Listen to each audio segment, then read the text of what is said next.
about to say that was weird. It wasn't starting. Apologize for starting so late. Catching up on a show I like, so I kind of get into it. I don't want to stop watching, so it's my bad.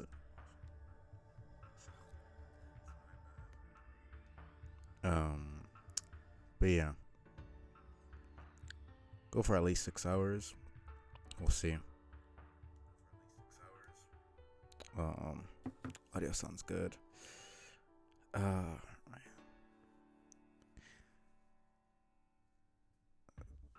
I could definitely get the Cascade. Well, hopefully get the Cascade.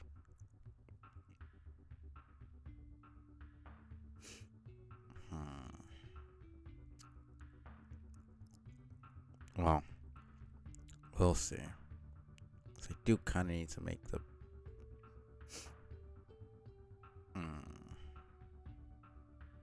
the avatars for the alpha kids. Still need Roxy and Dirk, but we'll get to that when we get to that, I guess. Can always do it after I get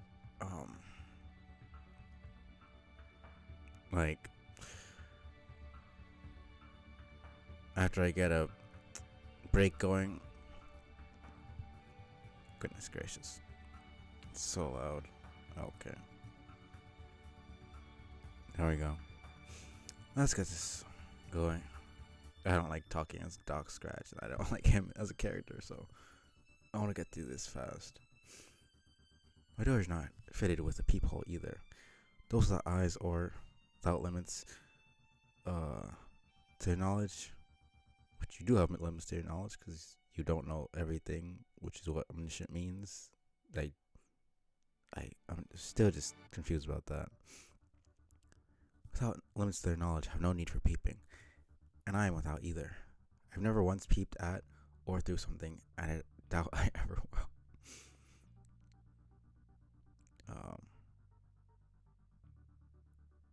I mean, more like you can't peep since you don't have fucking eyeballs.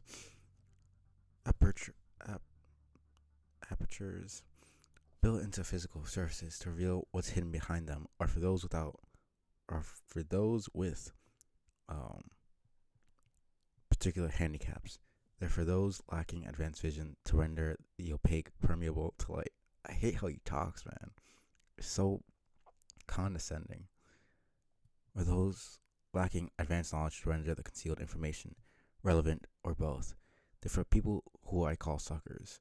I know the identity of anyone who stands behind this door, even in those cases where I have not extended an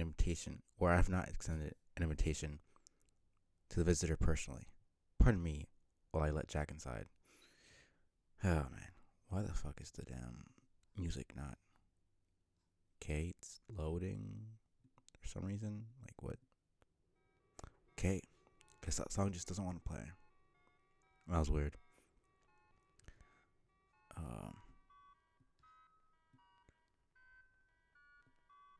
Do you not believe it would be Jack? Who else would it be? Someone who would have suspected anyone else as a person I would also describe as a sucker. Ha ha. Hee hee. Hoo hoo. He's such an asshole. Hello, Slick. Won't you please end? Oh, for heaven's sake. Clock. Thank you, Slick. Jack. Stop it. Jack. Slick. Would you prefer I call you? It's one of the strange points of uncertainty which surrounds you. This is Slick, technically. Maybe it is that you don't particularly care. Your flair is for the plain and serviceable, isn't it? Not much of your vanity is tied up in a name, I'd guess. Not going to tell me? Fine, I won't tell you my name either.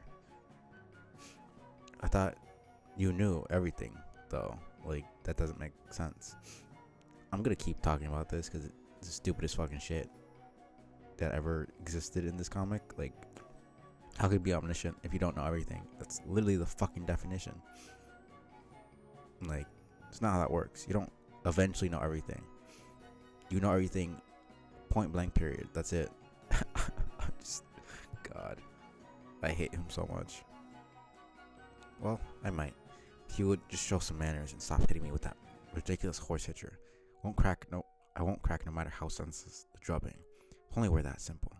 You're not going to stop, are you? It'll be very difficult to discuss our points of mutual interest like this. I was prepared to go about it in a civilized way, even though I knew very well I would spend the first several minutes of our meeting sitting at the floor while being flogged. I've even prepared a bowl of candy for you, which I know you will enjoy. Courtesy is important, Jack. Don't you have anything at all to say? Any form of communication you care to attempt beyond the sound iron makes against my head repeatedly? No, of course not. What's that? I see. You think you already know my name. You do not know my real name, Jack. Just as none of your adversaries on this planet know yours. You know only my nickname. It's a good nickname too, fitting the passive gunslinger charged with initiating the break. I am my master's weapon. A soldier in a war of one bullet fired. But when that bullet clears the barrel, it won't be my finger on the trigger. I'm a facilitator, not an assassin. Everything about him is just so gross. Here, Jack, why don't you help yourself to some candy over there on the table? There's something I need to take care of before we continue. I won't be long.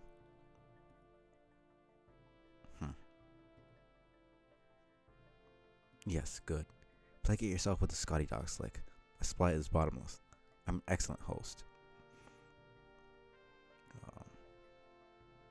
Let me hide that a tiny bit. I put Rose because I feel like she's the only one who kind of matches his personality just a bit. When I'm finished with this minor interruption, we will resume our gentlemanly negotiation. I'll proceed to beat you severely until you agree to do what I ask. Trust we won't take it personally. Now, please excuse me. I have to talk to a teenage girl from another universe. Be teenage girl from another universe. And that's perfect. Now we're Rose.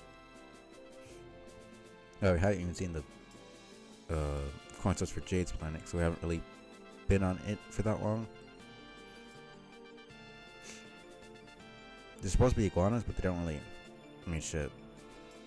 None of the other animals really look like the animals. I mean, if I saw that pink thing, I would not tell you that it's a fucking turtle. I mean, the other three kind of look like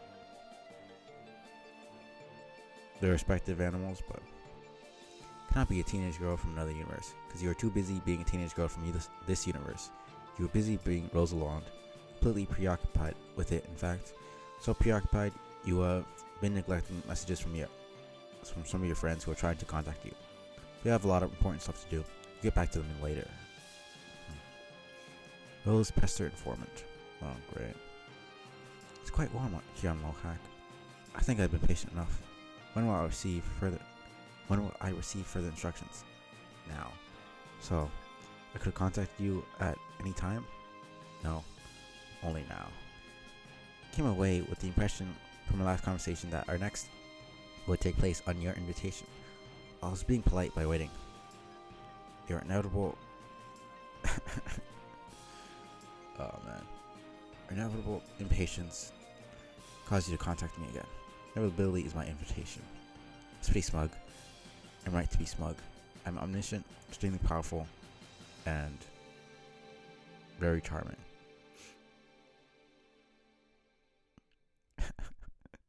Well, 2 out of 3 isn't bad. Can you use your limitless intelligence to figure out which ones I mean? Oh man, that was clever. If I plead ignorance to the fact that you are denying my charisma, it invalidates my claim of omniscience. But if I must adhere to my all-knowing status, forcing me to validate the unfortunate reality that you are feigning the opinion that my demeanor is unpalatable. Not that it matters, because I have all 3 qualities and you know it. Yeah, no. I'll concede the extremely powerful, but omniscient, as we've discussed, is like just not obviously fucking not true. And I have nothing to say. They're very charming. So this is stupid. Can we get to the point? Yes, I was about to say, should hurry this along. My visitor's beginning to set things on fire. You have a visitor? Who? Some guy. I was joking anyway. I'm not in a hurry at all. You tell jokes? Yes. Ha ha. God. So, your visitor isn't setting anything on fire then? Oh, he most definitely is. He I'm really not getting this joke. I was joking about being in a hurry. From my perspective, this conversation is taking place in less than 1 second. I type very quickly. Ha. Oh, he's doing the cow thing. So you didn't lie. Aren't jokes essentially humorous lies? At least, those like the one you just attempted. Yeah, I guess. Like, I mean, the kind of inconsequential. Jokes aren't only temporary lies. The falsehood is never exposed. God, that's so annoying to read it. There's no punchline. If the punchline is never delivered, the lie is sealed forever, regardless of initial humorous intent. Lies are not funny. I think if you're going to risk tarnishing your record of honesty, you'll probably get better material. My joke was objectively funny. Who would know better than I? Okay. So you're saying inaccurate. Fuck, man. The more I read this comic, the less good I am at reading for some reason. So you're saying an inaccurate statement doesn't count as a lie, as long as you say "just kidding" later, basically. What if it's much later? Is it still just a joke? No, that would be something closer to a prank. I don't play pranks very often. Are you allowed to lie about playing pranks? If I asked you if you were playing a prank on me, would you tell the truth? Why is this important to Rose? This is such a stupid line of conversation. I'm allowed to do whatever I want. I choose never to lie. I also choose to tell jokes now and then. I play pranks quite sparingly. But I can say that I've never played a prank on you. No statement I have made to you thus far will make to you in this conversation contain any trace of falsehood for the sake of setting up a joke or prank, with the exception of the joke I just made. Another one I'll make very soon. God, he's so annoying. Sorry to change my mind. Oh? Yes, I think your joke was funny in retrospect. Actually, your whole shtick is pretty good. I'm warming up to it. Yes, I knew it. Just to be clear, was the assurance you just made a prank or a joke? It was neither. It was the truth. Was that? Yes. The truth? Yes. Okay. Are you serious about wanting to die? Yes. Why? I'll tell you later. Why? Because you asked. But why not now? Because that piece of information, God.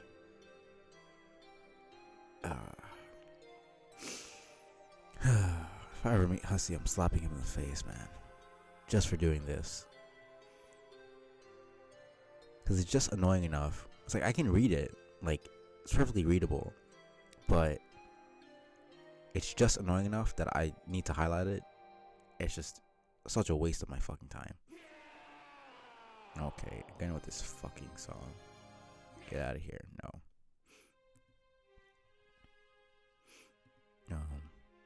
Because that piece of information will not fit elegantly into a sequence of our exchange at this moment. Do you know how this entire conversation will go? Yes. Is that true of all conversations you have? Yes. Until briefly, I don't. But the dark spots never last long. That's not how omniscience works, though. Like, that's just not how that. It's like saying, like, I have omnipotence, but I'm weak until I'm not. It's like, so then you're not all powerful. Because you have to be powerful all the fucking time for it to be omnipotence. You have moments of having that, but you just aren't. Like, that's not.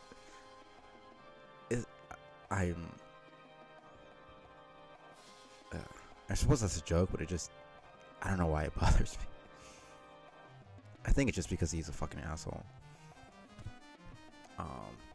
Till briefly, I don't.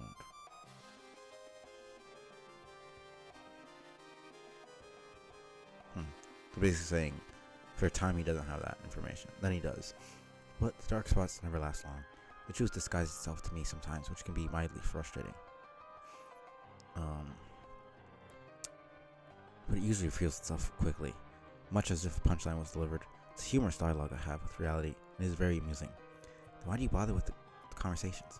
Obligation to predestination, as usual? There's no obligation. It is a pleasure. It is? I've always had a soft spot for young ladies. That's a little creepy. No, it's not. Yes, it is. No, it's not. Kind of is. I've looked into the future and determined we would continue in this manner pointlessly for some time. So I'm putting an end to it here. That doesn't make sense. Is that the other joke? Yes. Good one. Thank you. How young are the ladies you typically take a shining to? Does this mean you're attracted to me? Suddenly this conversation is kind of terrible. Of course I'm not. Not in the way you mean. Anyway, I'm applying standards of conduct frowned upon for your kind, which makes no sense to apply to me. I'm an immortal entity with a logic cube off her head. No biological means for reproduction. Really? God. Also, if you were millions of years old, you'll find that nearly every lady you encounter is quite young, relatively speaking. There's be no reason for you to feel uncomfortable with this interaction. Try to think of me as one of your kindly human uncle figures. In fact, if I were in your presence now, offer you candy proven. Oh my god. What? Can we talk about the scratch instead of this? Yes. God. This entire conversation is just a pain. So where are we at? 9:05. Man, this is already making me tired.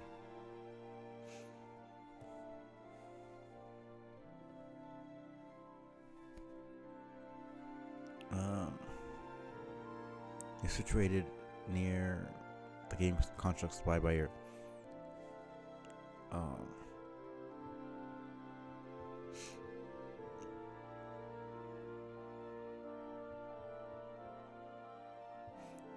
near the game construct supplied by your session for causing the scratch. Yes? Are you actually asking? No, that was a fact, and then a question mark. Ah, well, yes, I am. It's a large plateau shaped like a record. It's called the Beat Mesa. I know. Is the game construct different in other sessions?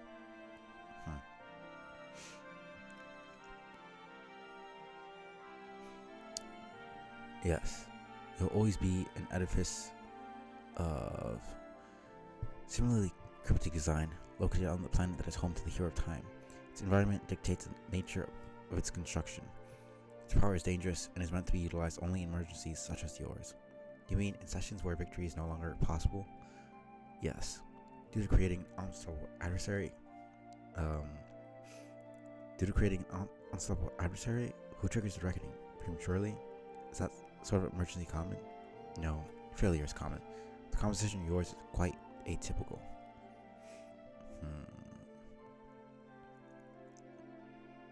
That's kind of fucked. An entire civilization gets destroyed to protect Gaia, and then the fucking civilization doesn't even manage to create another universe for themselves. I just kind of realized that the game is kind of like an apology for destroying their entire civilization and people. It's like, hey, we destroyed your entire planet. Sorry about that. Here's a new universe for you to get, but you have to work for it. Well, kind of a backhanded apology, but it seems most people don't even get to make that. Okay, then it's like a panic button for the players to push once they realize the cause is lost.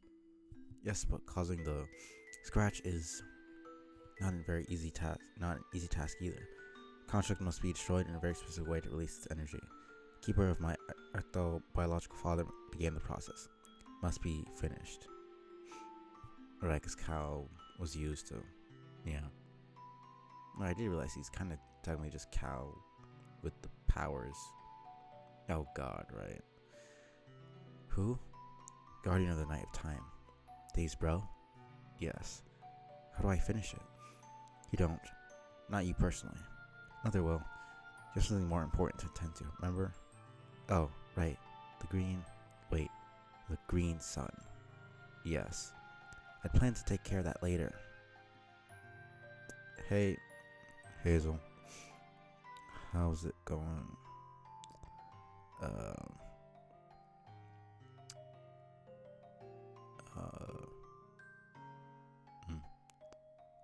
Sorry to hear that. Where am I? I plan to take care of that later. Once John had achieved the tumor.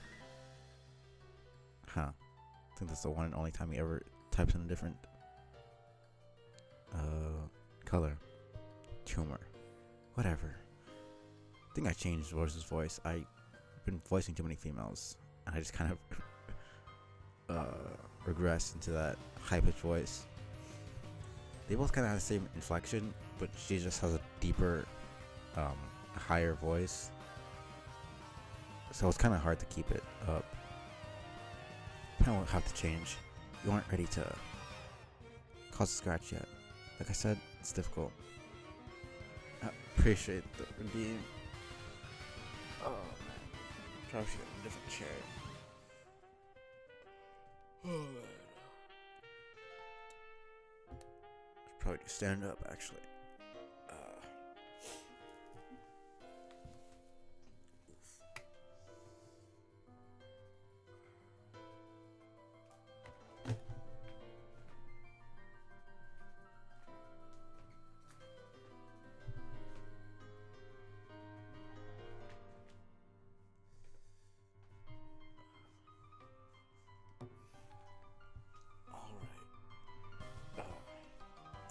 Yeah, I needed that. Okay.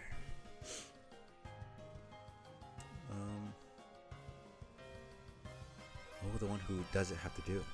I should let them know. You'll have to scratch the surface of the plateau.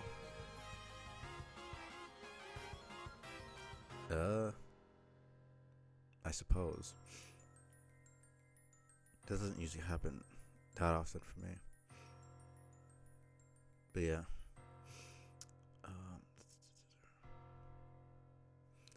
He has to scratch the surface of the plateau across its full diameter. I see.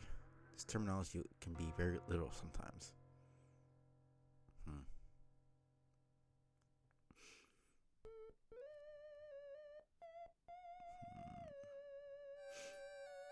You require a certain needle to create a breach in the surface. That will be adequate. I have needles. Your needles won't suffice. Then, but I get ones that will. Again, you won't. This task is out of your hands. Needles must be acquired from the intestine of the witch of space. Quills are very large and potent. They will be able to cause a scratch. Seems more elaborate than you led me to believe. I didn't lead you to believe anything. Told you to find the construct and await advisement on the scratch. The plans you are making are based on assumptions and fabrications of your imagination. You're writing more stories, much like those about your false magical men. I wish that I'd written in my private journals. What I'd written in my private journals could be to find your dark spots. I don't. I find your stories fast and entertaining. Being creepy again. No, I'm not. Sighed the White King agrees with me. Huh. What? Foreseer vision of events surrounding you. It's rather limited. It's charming. Just please stop complimenting me. No. I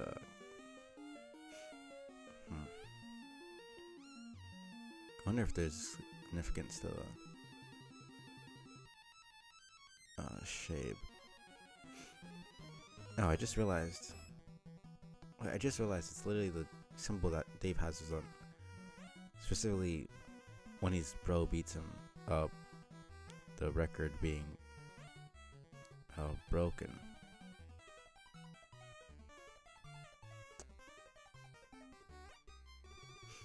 No, because first it's normal, and then when his bro beats his ass, the record becomes scratched.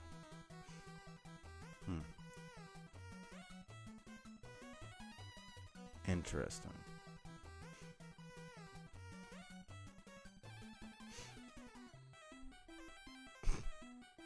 Fine. Then please at least try to sound more sarcastic when you do it. Oh, sure. I'm really going to do that. Yes, very likely. Then the scratch will be implemented later. By either John or Dave, I presume. Use the male pronoun. Yes. I guess it makes sense that it would happen later. My understanding is that Jack will not be banished from this session until near the end of the reckoning. Yes, Jack will exit your session later. It has nothing to do with the scratch. Not directly, as you imply. I don't understand. I thought that was the point of the scratch. To open a rift in space-time, as it were, and banish him into the troll session. No, that's not the purpose of the scratch at all. The scratch is not open a rift in space-time. Then why have you directed me to cause it? Does it have something to do with enabling you to die? No, not directly. The scratch has nothing more to do with my death than any other single event, ultimately contributing to my demise. I think it's disingenuous for you to behave as if I have not been misled. Say you don't lie, but what about lies of omission?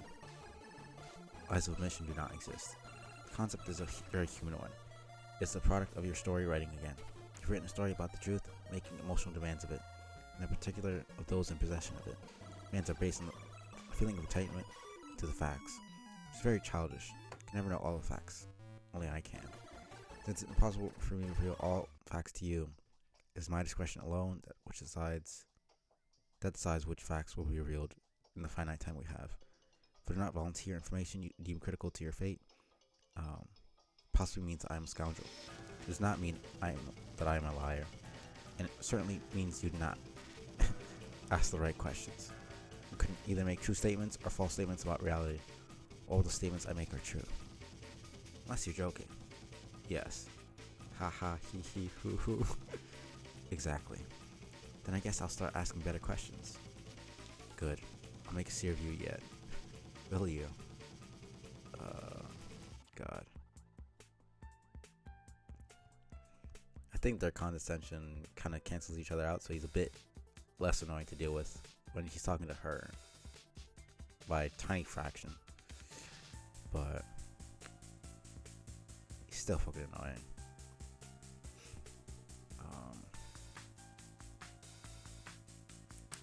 Yes. You start by shoring up the reliability of your sources. You proceeded to question me, believing that you understood the purpose of the scratch. Received your information about it from trolls. Show you that in most ways, the trolls are as confused about everything as you are. Okay, noted. What exactly does the scratch do then? Resets the game. Oh, that's it? Yes. Then we all start from the beginning again when John entered? No. The release of temporal energy will be quite massive. This is a hard reset. It will reboot the conditions in your universe well before you begin playing the game. You will have lived different lives after reset. The different initial conditions will ideally lead to a more favorable scenario in the new session. Fortunately, you'll have no memory of anything that has happened this session you are in now. What will happen to us? Everyone in the session now. You'll all cease to exist completely to remain here during the scratch. This seems familiar. It reminds me of when Dave and I were trapped in the doomed timeline, and he left to change the past. The timeline ceased to exist, along with my dream self, who in a way became merged with my dream self of this timeline, kept some of her memories.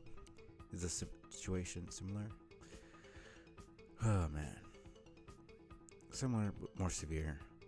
Since this timeline will undergo such a violent upheaval, such a merger of memory cannot happen. You'll be resigned to absolute oblivion, unless you can discover a way to preserve yourselves. It's not really my place to advise you on that. After you've dealt with the scratch in the sun, what happens to you is not any of my business. Then can you at least tell me if we will be successful in preserving ourselves after the reset? I don't particularly enjoy spoiling things for people when unnecessary. I find speaking in the tweet color helps avoid this. God.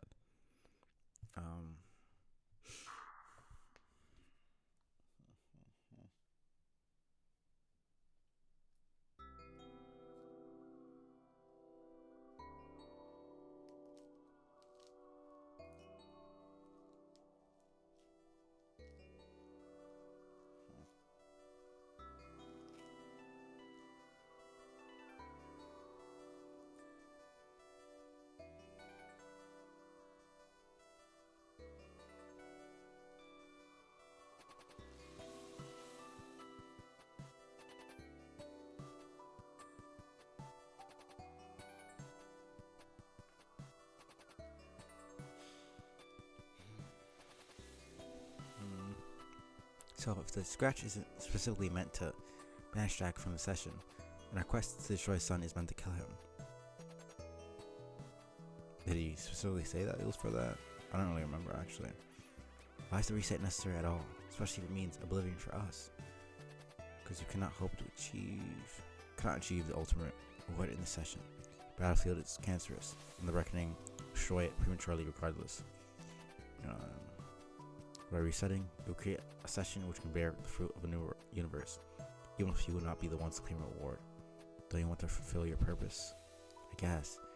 But it's a little disheartening to learn I'm now faced with not one, but two side missions at once. One to destroy Jack's power source and defend all of existence, another to ensure our cosmic progeny at the price of oblivion. That frames the dual objectives accurately. If you are inventive, may find a way to survive the reset or participate in the renewed session. It's up to you. Just as it's up to you to face the decision to claim immortality before you enter creation. Immortality? Yes. Do you mean ascending to the god tier? Yes. I have reason to believe that I won't. The trolls have not indicated I will die on my quest bed. Or that any of us will, aside from John. Instead, I've been given a more troubling and ambiguous forecast. What have I said about confirming the reliability of your sources? Are you saying I will?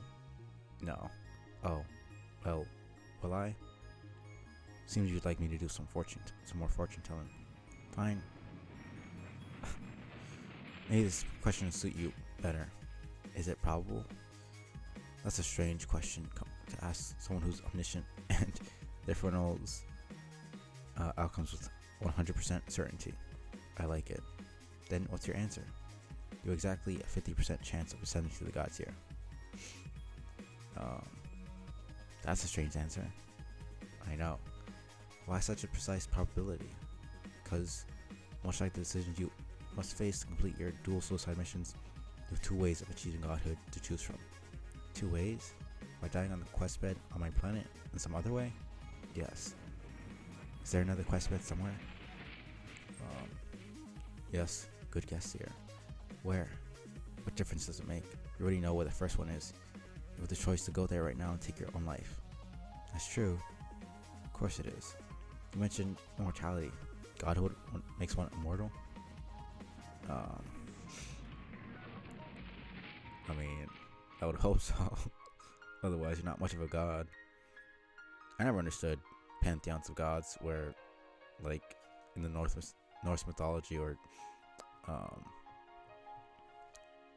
Greek mythology, like, the gods could die. Just the entire point of them being, I don't know, for me it's like, you're just a really powerful non-human entity. It's not really God to me. It feels kind of bullshit. Like, you're essentially just a human with a lot of power. I don't really see that. It feels more like, I don't know. It feels really dumb, in my opinion, but that's just how I see it. Yes. God tier will live forever with no caveats? No. One will live forever, unless killed. Death must be either heroic or just. How those terms defined? Broadly, mysteriously, and according to the case of the individual. One may be killed by opposing a corrupt adversary and die for a just cause, as through martyrdom, for instance. This would be heroic. Or one may be subject to corruption and slain by a hero. This would be just. What sort of death will you have when I destroy the sun? Neither. I'm not a god. I'm a servant, a guardian, a servant, and a weapon. I have power and knowledge far surpassing a god, but I am not one. Is this when you are going to tell me why you want to die? Yes. I sense it's not just because you're getting bored with immortality. That's good. Vision is becoming clearer. Then why? My master can't enter this universe until I'm killed. Such is the nature of the break.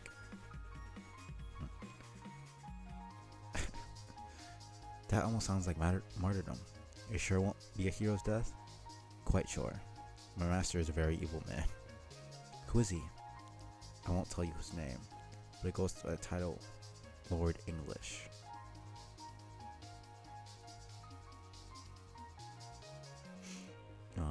This doesn't sound like a especially admirable objective. Leasing an evil man who is presumably more powerful than you, an already omnipotent being. Am I right? You're right about both. Is not admirable, and he is considerably more powerful. You must decide which objective is more important. You may attempt to destroy the sun and my life. This will neutralize Jack, who is also much more powerful and dangerous than myself by virtue of the ring he wears, in addition to drawing energy from the same sun as I. He poses a significant threat to reality. But in the process of killing him and you, or at least your master, who's just as deadly, he's more deadly. But the danger he poses is sanctioned by paradox space. It is a known quantity. His very existence in the universe will mean it will never be torn apart. There are rules to his entry, and his grim procession to paradox space is rather orderly. I mean, he's failing to tell her that he's already here. Like, there's no stopping him from entering. Like, it's an inevitability. He's going to enter no matter what. But, of course, it's not like it matters either way. Present equilibrium has accounted for him and will continue to. Jack, however, is a loose cannon. He will not stop until he destroys everything he encounters. Additionally, his existence is your responsibility. Then I guess I don't have a choice. You do. But also know this. Refusing to venture out to destroy the sun in no way spares anyone from our master regardless. It's certainly true that destroying it will end my life. And it's certainly true that the tumor you would deliver to its location has enough power to destroy it completely. But it is not the only way to kill me. It is simply a way I have suggested to you, which doubles as a way to storm Jack, should you choose to go through with it. Instances of myself have spawned in countless universes. My objective is always the same. I never once failed to complete this objective. I never will. There's nothing noble about taking a course of action you believe would prevent his arrival, because that is impossible. He will come. In fact, he's already here. You're saying that I will succeed in my mission to destroy the sun? Are you asking for another palm reading? You seem rather keen on acquiring a fortune from me, considering you the one with the crystal ball. I'm just trying to ask as many questions as I can. It's the only way to find the dark spots in your obstinacy. I've been very helpful. I will continue to be. I myself do not care to be an oracle, but I can graciously supply you with one. Can you? An eager consort has brought you to one of my seeds. It appears you have mass followers who wish to please you. How fortuitous. Your seeds? The white orb. Oh, the cue ball. How did I not notice this? Or accurately answer any questions a curious girl can pose, provided she can see through the surface to read its reply. Is that possible? Is it, seer? Given your title and all the tools of prognostication at your disposal, seems to me I should be the one asking you the questions. How can I see through it? I wonder if this is on purpose. Not the shading kind of makes it look grimdark already. Sure, he was already playing it out.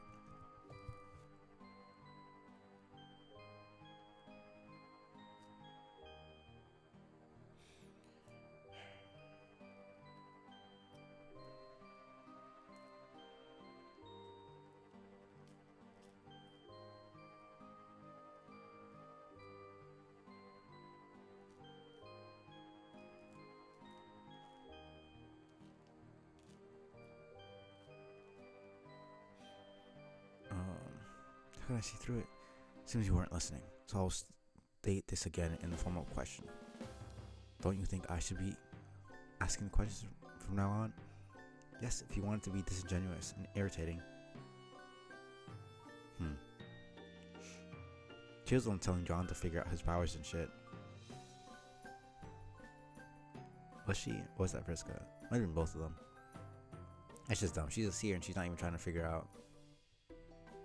I don't know, it's clear he doesn't want to give any actual spoilers. Like, you're the one with the fucking mind powers.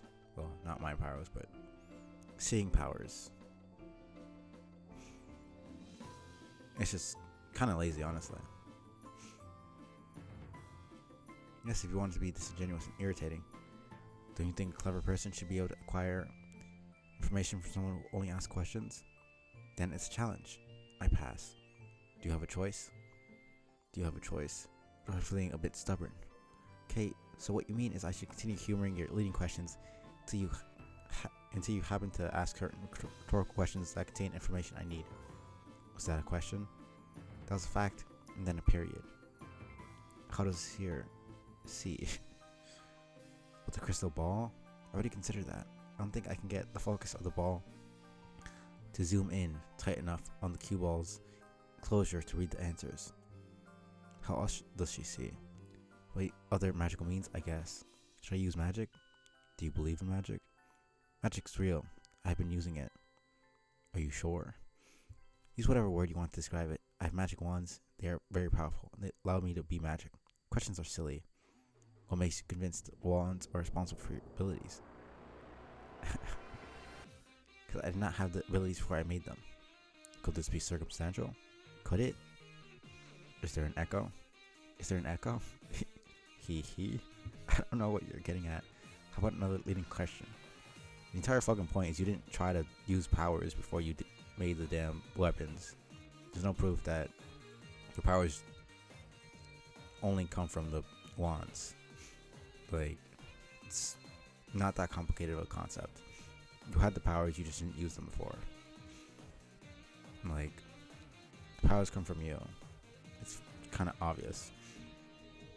I mean, she literally saw John use his wind shit.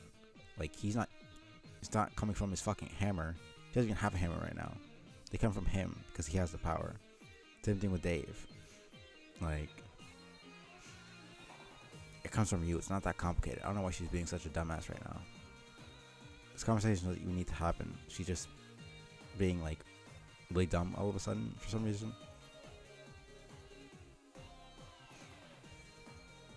I think she's just not wanting to believe that she has powers herself or something. Like, this is just weird.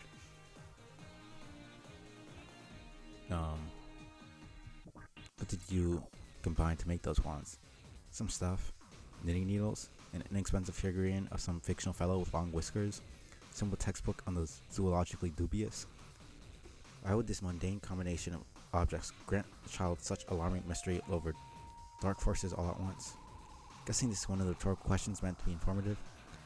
So then, my answer should affirm how ridiculous that sounds, shouldn't it? Maybe. That wasn't even a question. Yes, it was. Okay, magic's fake. The wands are useless toys. There's something going on. Next question. God, we're actually being so fucking stubborn here.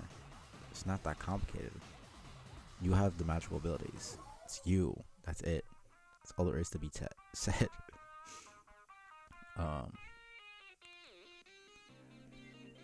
Would it be so difficult to believe that the power you found to devastate your planet and create shortcuts to your session is not entirely by your own device? Would it be so difficult to believe a young lady could be unwittingly imprisoned by more powerful entities who met her potential to be realized later through some arbitrary trigger? What would you say if I said a beautiful girl raised in the daylight was protected by a bulb-headed guardian and learned to glow in the dark after death? Okay, that wasn't really that was just worded weird. What would you say if I said the venture boy on a path of nihilism was taken under the wings of fearsome angels, learned to destroy hope with their light? What would you say if I said a reserved girl enamored by what dwelt in shadow was selected by the horror terrors for service, did her bidding at every step while convinced of her own autonomy? No, see, Kanaya, Eridan, Rose. Because I'm not. I mean, the only one I can think of from the trolls that was doing. Well, not even doing what the horror terrors wanted, but communing with them was the fairy.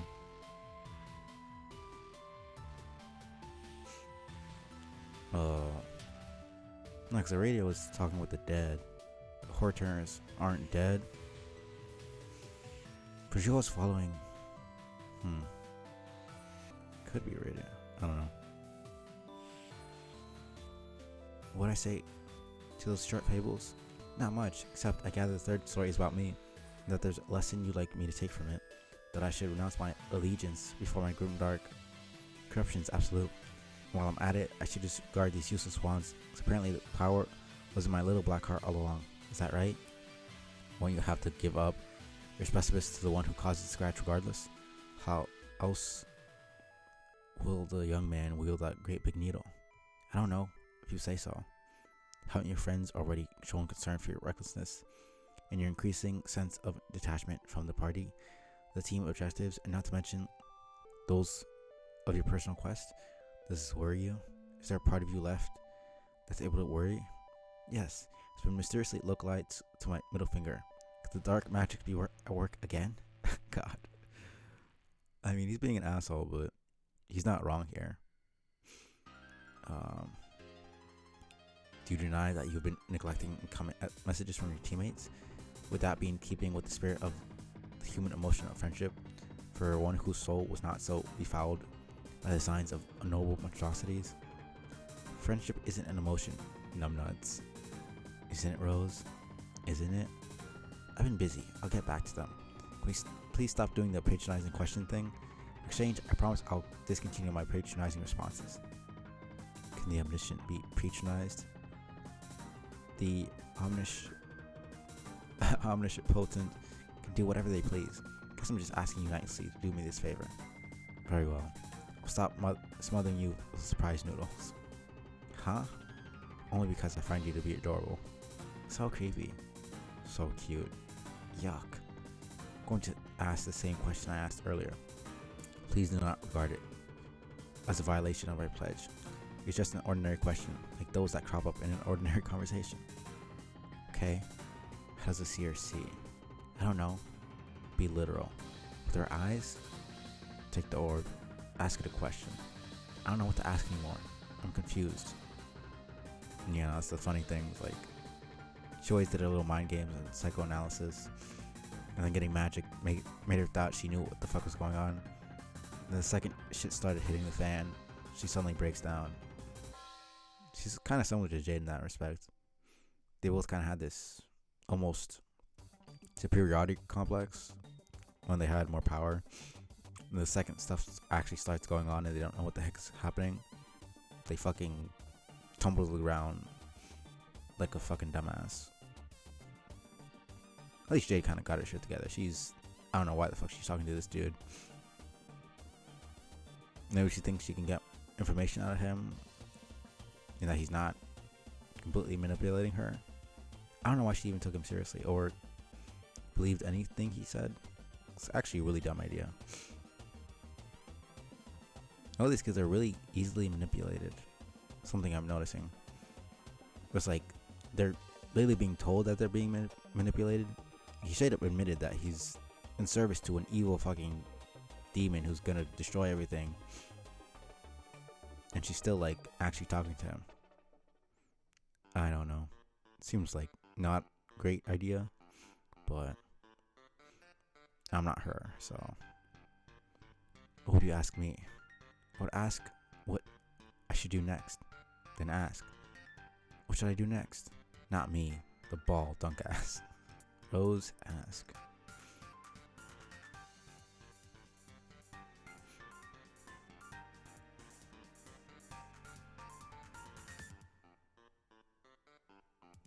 Answer Jade.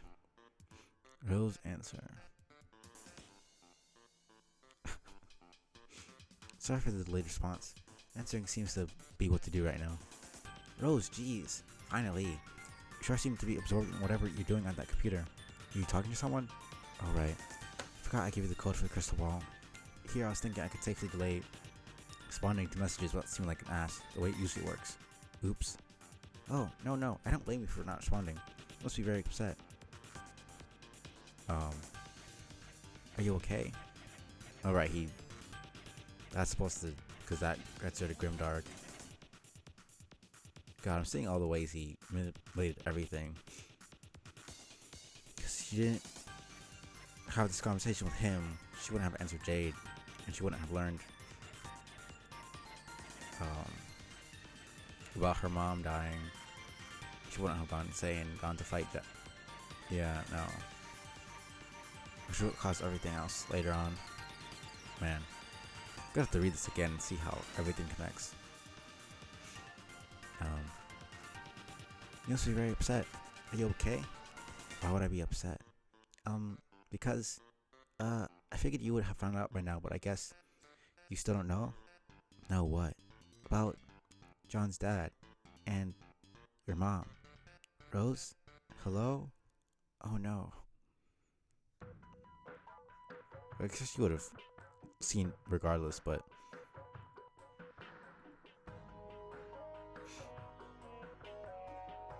Rose, please say something. You're making me nervous. I should have gone looking for her. Why didn't I? Because you were busy trying to make the best of the situation? John was too. But he went looking for his father. It would have been normal of me. I can't remember what I was trying to prove anymore. I don't think you should be so hard on yourself about it. John was being John, and you were being you, which I guess meant taking our problems very seriously and putting all your attention on solving them. And anyway, you and your mom had a much trickier relationship than John and his dad, didn't you? I mean, not that I'm saying that means you were any less attached to her than him. Ugh, I don't know if I'm very good at consoling people. Sorry, Rose, I don't know what to... I don't want to make you feel worse. You're doing fine. You're someone raised by a dog. Or really, anyone. Thanks. Whew, okay. You know, now that we have all lost guardians, they've lost his, and I lost mine in a weird way. Even though that was pretty much definitely my fault. I don't know why she's blaming herself.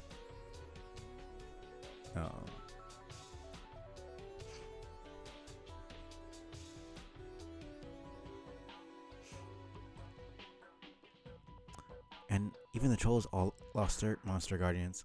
I think maybe it is an inevitable part of the game that can be cruel sometimes. For some reason, despite all the anger, I never thought she was in any trouble.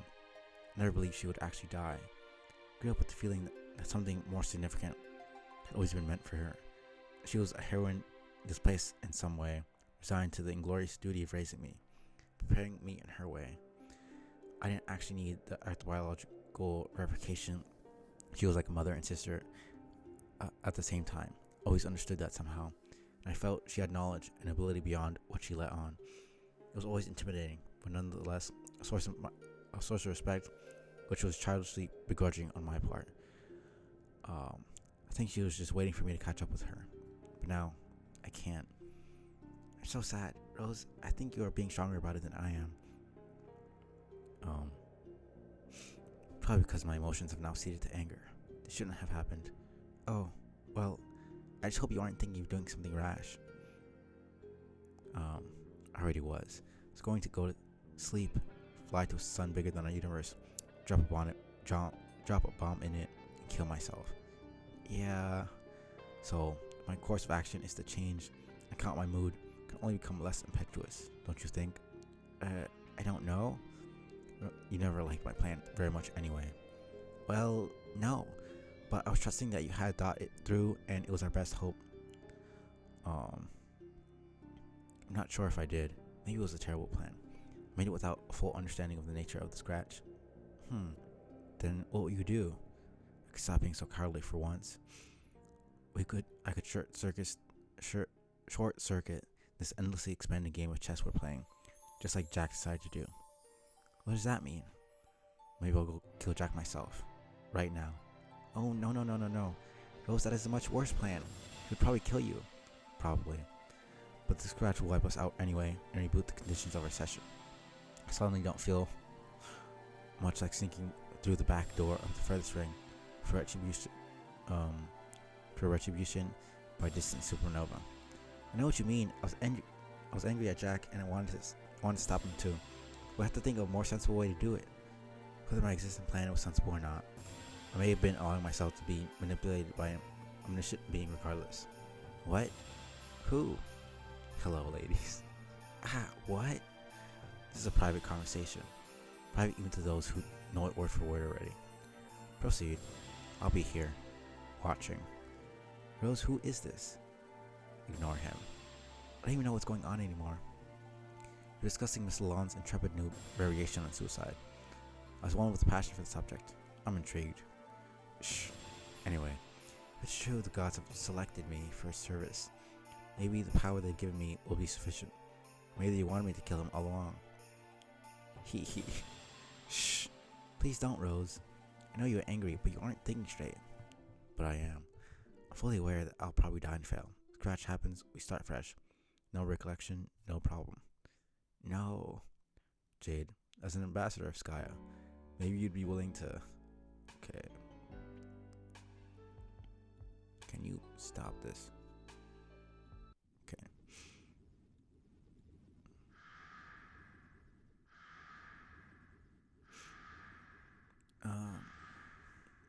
As an ambassador of Skya, maybe you'd be willing to talk some sense to your friend.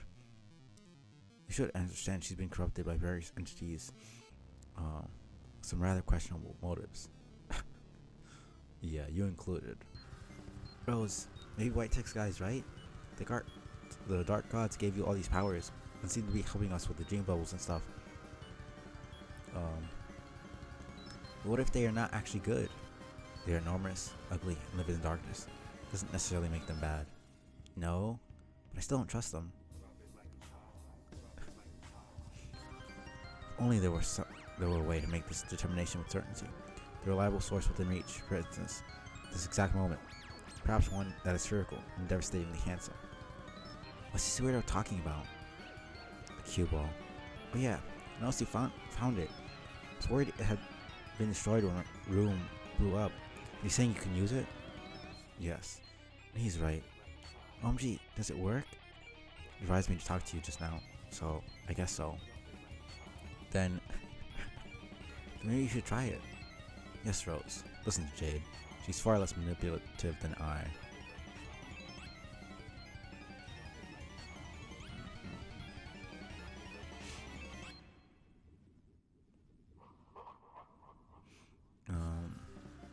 What are you suggesting I ask it? Well, since we don't know much about the gods, why don't you ask it about them? So you're saying I should ask if the gods are evil? Guess that's the way to put it. Even though at this point neither of you is highlighting my text to read it, this idea gets my vote. Go ahead, ask Seer. Seer, ask. Okay. 100%. Oh, that was the thing loading. I thought it was the answer.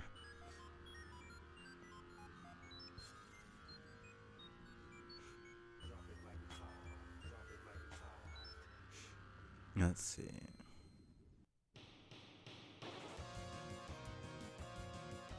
Okay, it's just hurting my eyes now.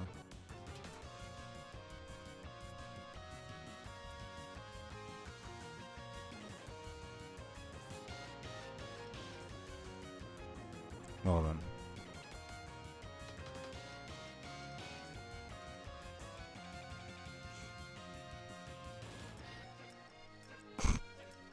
Poor Vriska.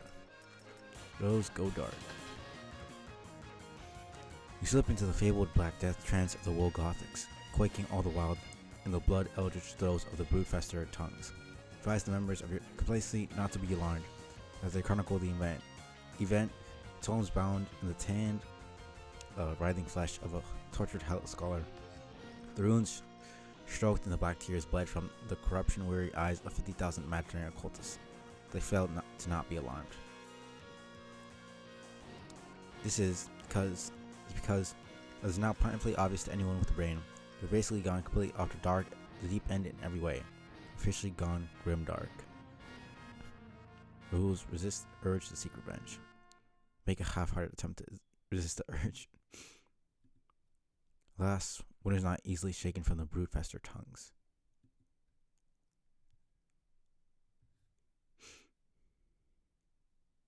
This is where it first starts. It's good to see like 10 different fucking versions of that animation. They are stubborn throws. Big man request timeout. Where's the song? Okay, you're fucking with me, right? Sunsetter's really... I don't know why it's doing this to me. Alright, homies. Every Bobby. All y'all hold up. Big man wants to take time out. Lava. Big man wrecks some havoc. Big man's about to wreck some havoc in the yard. The court is on fire. Man, request the ruler. Dude, come get this ruler. Check this out. Dude, hurry. Look, she's escaping from above. Okay, dude, no. Okay, how am I gonna wreck some havoc in the yard with a meter, you chump ass? Again with the metric system. What is even with you and units, man? It's like you must be token up on a joint to make you stoned or something. Can't even think of who leaves all their rings lying around like that. It is so infuriating. Shit. Or is the... I can't even see what that says. Where's the manager? Dude, no. Let me show you. No. 8.56 centimeters. Fuck. No. Dude, you gotta snap it. Broke ways. Snob. Splintburst. God. It was at that point when you got distracted by the author's hot self-insert. Who are you expecting? The Easter Bunny? You probably want to know how involved the big man wants to get. God. Oh man, this guy knows how to write shit. That makes my brain melt. Wants to get into this story. How much will he fuck this up? Well, all I've got to say to that is, who wants to know? I want to know. Please tell me. Be snug about it. Oh my god. At least this is normal text. Well, somewhat normal, right? Self-indulgent self-inserts grow in frequency. You may find yourself increasingly afraid that my direct interference with canonical events approaches inevitably.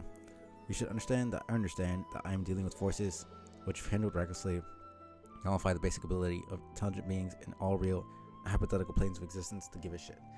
It would be very stupid of me to mismanage these forces, and even stupider for you to worry about it, because it would be stupid for you to think I was stupid. In fact, I feel a little dumber just thinking about it. When time comes, I'll interact directly with the events, this narrative. This moment will be responsibly confined to passive intervention. It will be compact, surgical, and essential. My involvement will have such precision, I have even managed to quantify it in units of physical measurement. I'll be involved in only the narrow corridor space through which light will pass in 3 nanoseconds. My window of influence end to end will be exactly 1 yard. Okay, anyway, let's get back to John. John, locate the tumor. This is taking a while. That was a whole bunch of nothing.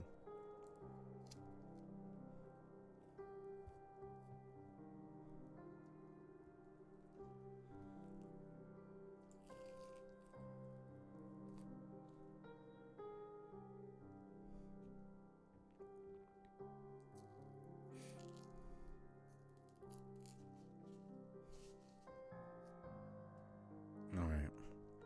John, look around. Breath in space. Light in time. I mean, that's the prospect, and that's a Durs. John, look inside. Not sure if we're gonna stick with John. 10 hours, 25 minutes. John, take tumor. John, return to surface.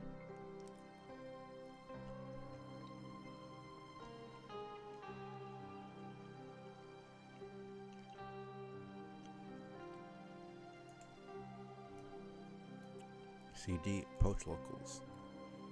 You and your rabbit friend approach a certain gentleman wrapped in a fine white cloth and his courageous cohort. Young man riding a great gust of wind. So impressed, you forget what you were supposed to be doing. John, reunite with Liv Tyler. Sweet, precious, beautiful Liv Tyler. Thought you lost her forever. Just like Bruce Willis did when he blew himself up with a nuclear bomb in the center of an asteroid the size of Texas. His heroism and fatherly pride were also the size of Texas. But your love for Liv is not fatherly, oh no. His reunion is with no loving daughter, but a loving movie star fantasy crush who happens to be in the form of Robot Bunny, which traveled through time and be given to you as a gift on 5 separate occasions. Was being given as a gift on 5 separate occasions, twice by you and thrice to you. Originally fished out of a sewer by Nicolas Cage on the silver screen. Forget the point you were supposed to be making. But you wonder where all his sweet weapons went.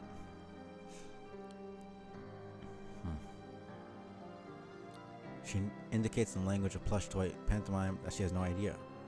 They all blew away in the breeze. Retrieve tiny hammer.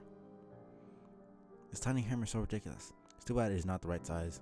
Do you love to wallop some imps such a fanciful weapon?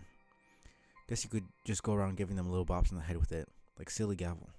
No, that'd be too absurd even for a great prankster like you. You'll discard this rubbish immediately. Wait, what is this? Miss Tyler is handing you a note. Literally the best character. Right, this is Jake. John. Oh, one more thing. This rabbit, I'm sure you've noticed, is armed to the stitches. He's got all 4 of the funny little weapons I mentioned that are all deadly as the fucking Dickens. Doesn't mean they're meant exclusively for the paws of Mr. Terry Terry Kisser. I have no idea who the fuck that is. That's the name I call him. Heck no. See, I adapted Terry with some doodads you may deem practical. An infinite tessimulator. I'm gonna hate words after I'm done with this fucking comic. I'm just never speaking again. God. An infinite tessimulator. That just doesn't sound right. But I used a little fight them down in the first place, as well as a monstrosifier for when you would like to huge them up and wield them yourself. You surely got enough juice in him to make them enormous if you wish. But that's silly. What would you even do with, say imagine needle the size of a skyscraper, for instance? Preposterous. I borrowed this knowledge from her grandmother, who had quite the way of manipulating space. Legend says she was something of a witch with the stuff. Once she was a brave hero like you and I, John, and the stars themselves twinkled in her cauldron. I'd like to tell you who my grandmother is, I really would, but I can't. I think I have trouble keeping secrets. I like to be honest, just like you, and a lot of secrecy after a while gets me feeling a bit jaded. Green means grow, red means strength. See you soon, pal. J. Grandmother? Wonder who that could be. It's probably just Jade, with all the time shenanigans. John Hugenhammer. You got the Warhammer of Zillihu. Oh, behold glory of Zillihu. This is gonna make me want to die, but guess we're... Oh, man.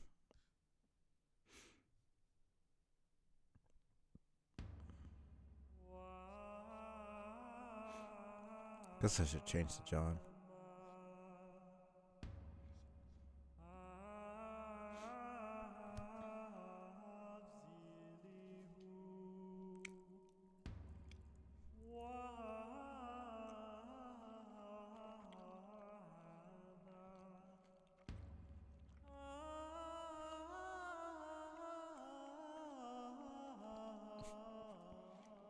Of all the things in this comic, I think this is one of the worst.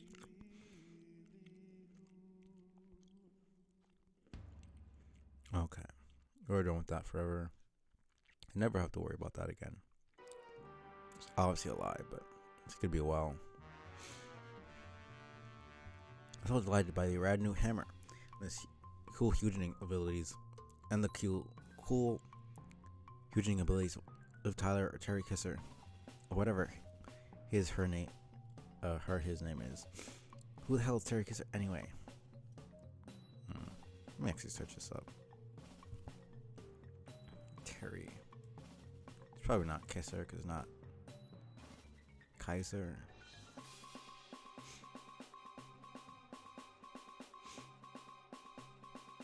Oh, Weekend at Bernie's.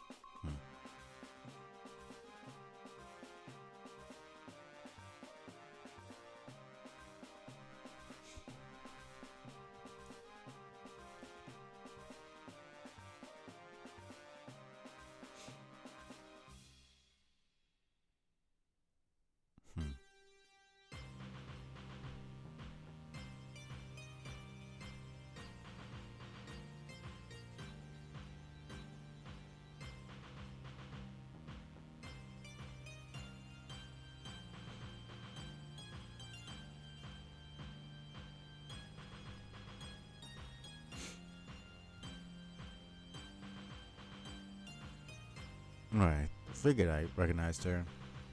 Yeah, she was in Lord of the Rings. Yeah, Arwen. And I knew she was. I figured that's who she was, but just to make sure. Yeah, she looked way too familiar. Probably a movie star from the future. Who cares though? The bunny will be live for life. Hearts, hearts, hearts. Wonder what the other things you can get live to monstrosify with her sweet eye beams. Wait, what happened to her green eye? Why is she fiercely gesticulating toward the fellow in the ghost sheets? So ridiculous. You cannot turn your back on these people to admire a beautiful hammer for even one moment. Think that is not fooling around. It's important. It's time to get down to business again. Serious business of being an important and heroic leader. John, wear the hood. Be the leader. You're not their leader. You are their friend. There's a big difference.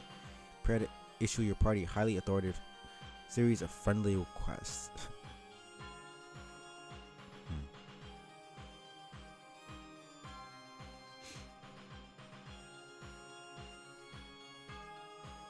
First, you request that everyone settle down. Squat fellow mediates between two bickering parties. Patches up. Lives missing eye. I just realized that DD is fucking Draconian dignitary. Diamonds is Spade Slicks, Moira. They're all the respective suit on their thing. I mean, literally just spit-sized for these two, and then of course, fucking HB has the hearts, and he's always about romance and shit. And of course, Spades is always trying to murder shit. So I don't know why I just realized that. Squat fellow mediates between two bickering parties and patches up Liv's missing eye. She's nothing if not accustomed to decades of repair work. Quickly resumes her plucky demeanor. And out of all the powers, I think John's is the coolest to me. You then, in your most leadery way, ask Liv to pilot that enormous battleship. She now be known as Captain Tyler. She littlefies the ship down to something more manageable for a small bunny captain. Everyone was impressed. Give your wallet to your loyal chauffeur familiar. He looks puzzled. You inform the party that you will not be going on this journey. You must remain behind and continue looking for your father. But you insist their mission is the most critical of all. You know they can handle it. You believe in them. You instruct Captain Tyler to set a course for the ship's home. They must fly to Earth and deliver the tumor to the moon. Everyone salutes their intrepid friend leader. This is what teamwork is all about. And this guy, you guess this guy can go along and help out? Hey, who is this guy? Who even is this guy anyway? Guess it doesn't matter. He seems nice enough. Bid farewell. Godspeed, heroes. God, he left his fucking computer in the wall like an idiot. You have all the faith in the world that they will be successful.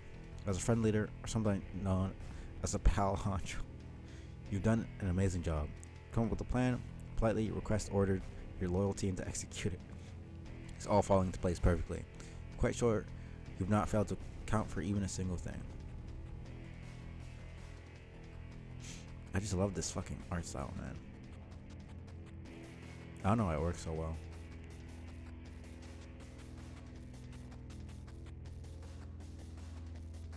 Actually, there's another one. No. Yeah, I think that was it.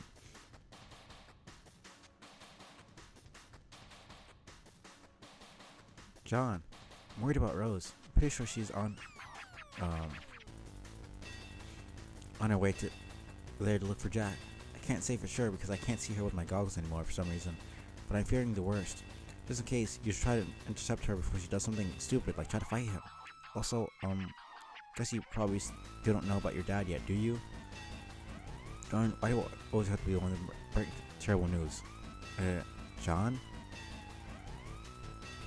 Oh god, please don't tell me that your computer was in the wallet you just gave that guy. Damn it, John. One of these days you will learn the value of having plenty of backup computers. In fact, whenever you finally leave the battlefield, I'm going to give you the code for a nice pair of lunchbox. And then I'm going to force you to keep them on your head at all times. Yeah, you're never going to read this, are you? Huh? Something's happening on the other side of the planet. Something ominous. Something grimdark. You're so glad that grimdark is a real word, so that when things like this happen, they may be described as such. Maybe your dad is over there? Really, we will investigate. Don't approach grim darkness.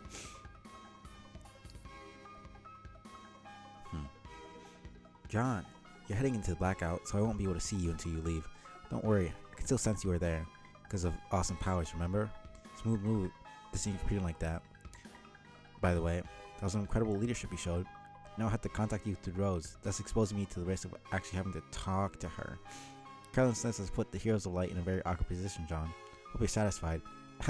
Just kidding. She's obviously a little too preoccupied at the moment to be sassing me. Just borrow her computer and talk to me when you get the chance, okay? I'll be waiting. Seer descend. Alright. This shouldn't be too long.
Guess we're back to Rose.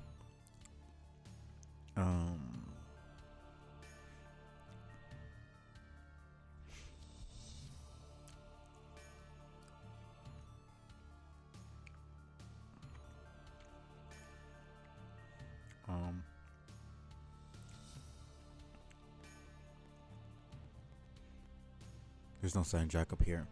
Must be somewhere in the castle.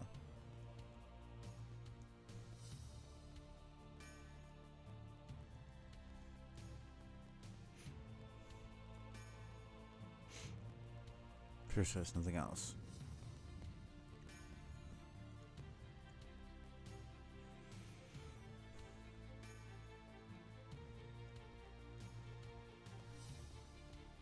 And I can't even interact with it.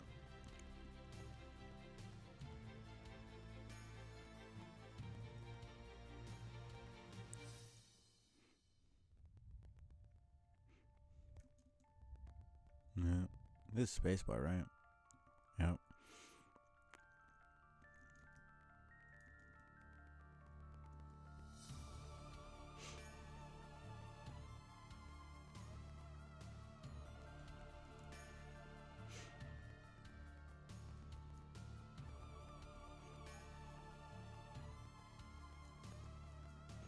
Yeah, no, she doesn't care about anything but finding Jack right now. Which makes sense.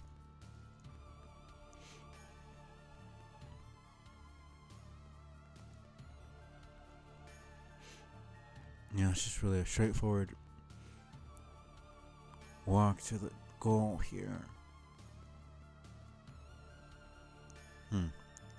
Series of banners titled "They Wait" is titled "They Wait." They wait for he who would extinguish candles whilst fanning a fire. They wait for she who would thaw solid flesh and resolve it into a dew. They wait for she who would breed lilacs out of the dead land. They wait for he who would drop it like it's hot while the pimp's in the crib.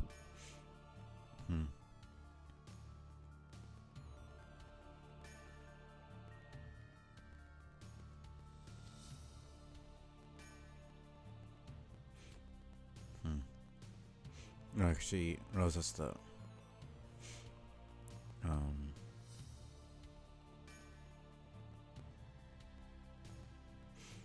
Rose has to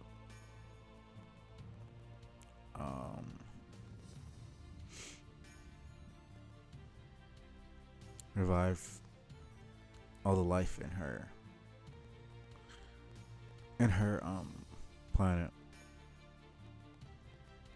He's too frightened to speak. Seems to be indicating that the only reason he survived this massacre was by hiding behind this pillar. Thank goodness for pillars. Got a trophy.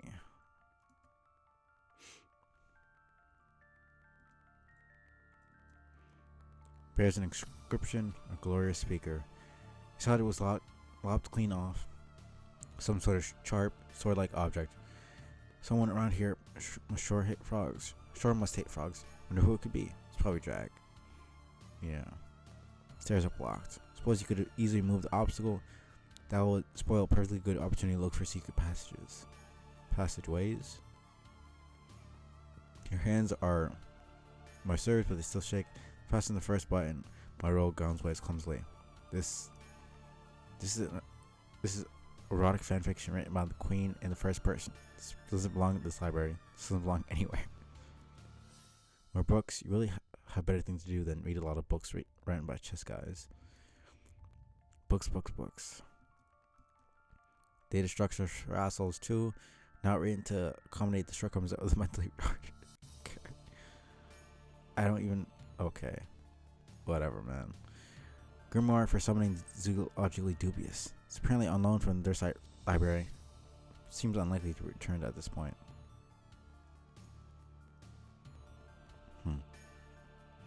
Think you know what you might find on the shelf? Just a hunch. Yep, more books. Rise of the Slayer. Horror story meant to scare children. Writers of Perspidian fiction tend to write what they see in the clouds. Hence their fables tend to be events which simply haven't happened yet, or happened in another realm. They like to use the word fiction so that kids don't get too scared. Problem soothed. Meaning to read this one, absolutely required reading for any promising young seer who has blundered into entanglement. The cult through an absurd sequence of events. Got a trophy. Pretty sure that's the way to go. So, advanced frog breeding for beginners. Difficult level extreme for idiots. A foot soldier's guide to combat. Most of the diagrams in the book involve a soldier advancing by a single tile, either straight ahead or diagonally when lunging with a weapon. None of these guys are so easy to kill. This is a book on theoretical physics and complex spatial geometries based on the hypothetical addition of orbs to the Queen's Ring. Shapes in the diagram are very complex. This sort of nonsense is regarded as crack pottery at best. Why would the Queen ever... Why did I say king? Ever wear more than 4 orbs? 4 towers, 4 orbs, 4 heroes. This is sacred truth. Journey to the center of the battlefield. Looks to be a fairy tale for youngsters. Hero is a dashing young man in a blue hood. He heals the planet from within, but can do nothing to stop its annihilation from above, nor its soon to follow eradication from reality. Must be sad growing up in a culture whose mythology centered almost completely around futility. Find an ancient unlabeled tome and read an excerpt. Though we adore him, we shall never enjoy his beauteous croak. We spill our blood on acres of black and white, so they may cross the yellow yard. Alas, in Skya's reflection, through broken glass, he may find a pond in which he's meant to squat. Because he's not going to be in this session. Can't do anything in this session, I should say. The universe is going to be created out of the scratch.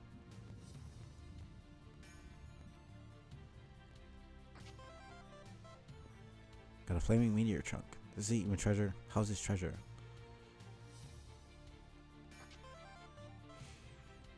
Got the banner of the villain. Suddenly feel inspired in a generally rebellious, united sort of way.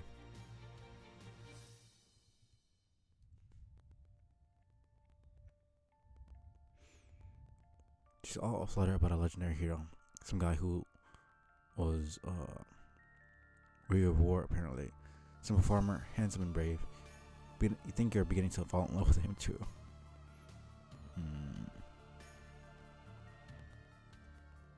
Seems to be relieved that he and a handful of fellow soldiers have found a secret highway to escape the bloody rampage. Maybe if they regroup and marshal all their remaining forces, they can take this guy. Yeah, right. She's apparently swooning over hero lore shared by two kingdoms. Great man who united opposing sides against his tyrannical king.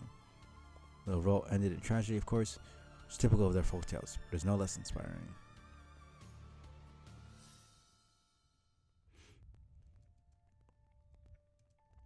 She looks scared and confused. There's nothing left to do but hide. This fellow's mourning the dead. He's probably lost many friends today.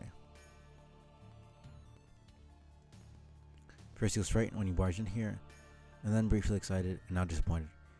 He must have thought you were the great Dark Kingdom's defector, come to save them. Last it was only spooky girl with magic wands.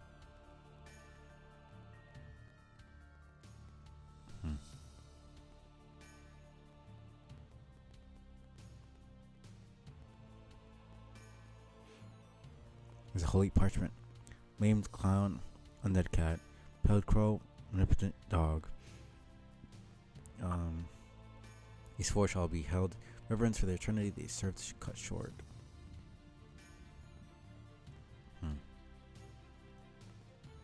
Sick of reading. Gotta find Jack. Alright.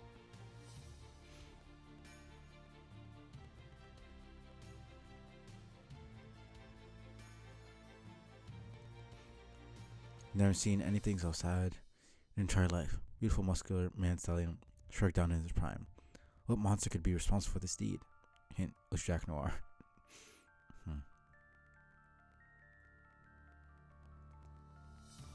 Something's blocking from the other side. He went this way anyway. Okay.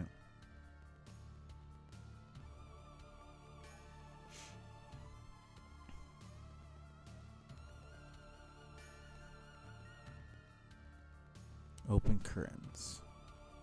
The heck was the point of this? Alright, Act 1. Act 2.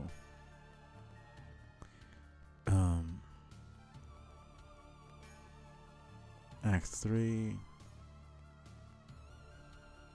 Act 4. Act 5, which is Hive Bunt. Act 5, Act 1.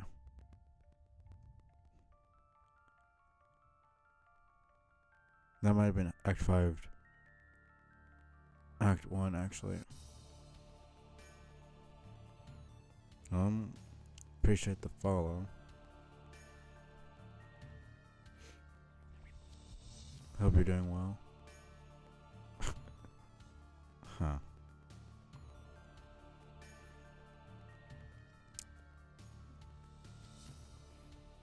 Yeah, no, the blue is Act 5, Act 1, and then the red is Act 5, Act 2. Nothing else.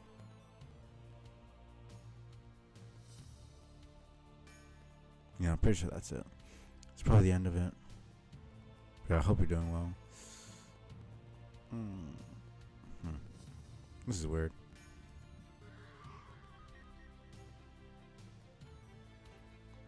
And then this is Act 6. Wait, where's this intermission? Might be. Pretty sure it's Act 6. Might actually be the intermission. Intermission is green.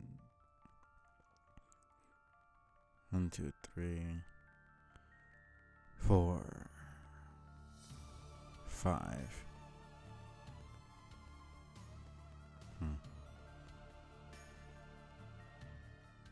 Right, yeah, 5, 6. See, that's at 6. And then the sub acts. Okay. Hi, Rose. Wow, I did not expect to find you here. You're. What? Also, why are you all gray like that? You look weird. Is there a translator somewhere? There might be. Let me see.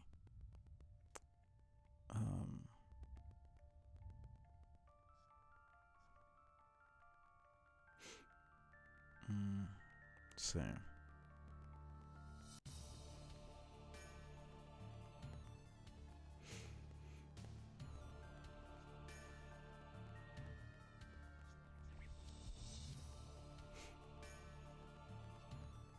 I think there might not be any.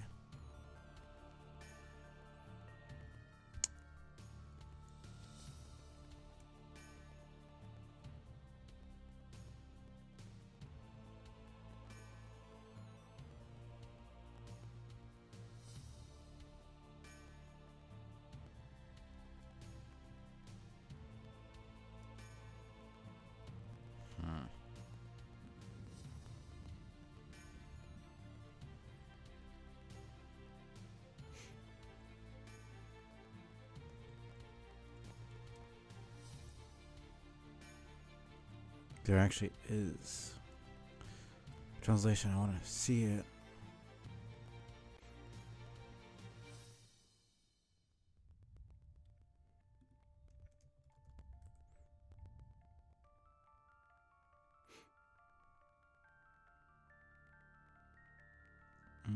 Let's see.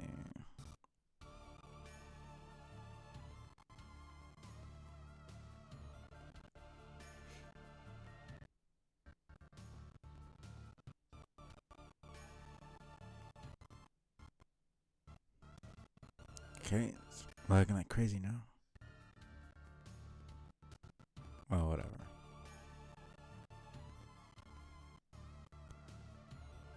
Grook Fips. Brup.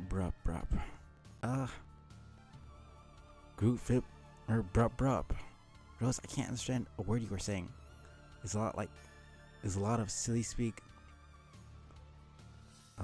There's a lot silly speaking gobbledygook. God, she looks like she wants to murder somebody. Well, she does. How Guther. Wait, I know what's going on here. Finally happened. You've gone grimdark. Told you, Rose. I warned you about. What did you call them? The broodfester throws? It's okay, Rose. Don't worry. We'll find a cure for your stubborn throws. We're still trying to find our parents. I just realized this is actually the first time they actually see each other in person. This is the damn way they. It's fitting, I guess. And John's just so casual about it.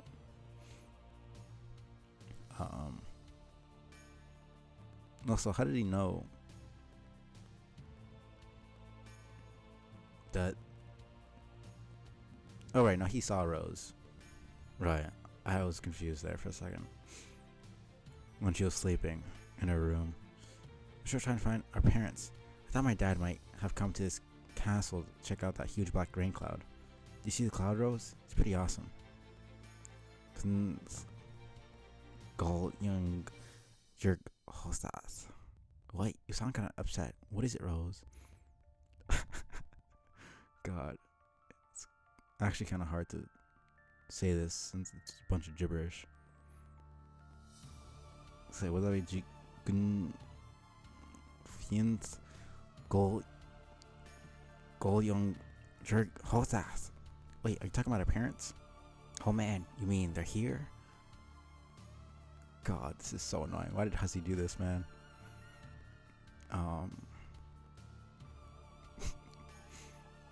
I do like the art style though. Like the white hair with the gray skin just does something to the like it just really suits what's going on right now. Shkiv draw gors fin yuld hotasi otot. Are you saying they're in trouble? Oh no, Rose. We have to go help them. Fair enough. Yes, I'm frustrated too. There's no time for such lamentations. Do you think you can find them again? Shrugat. Great. Why can't she just like draw something up? She has fucking magic. Great. I can't wait to see my dad. I feel like it's been forever since I saw him. Please lead the way, Rose.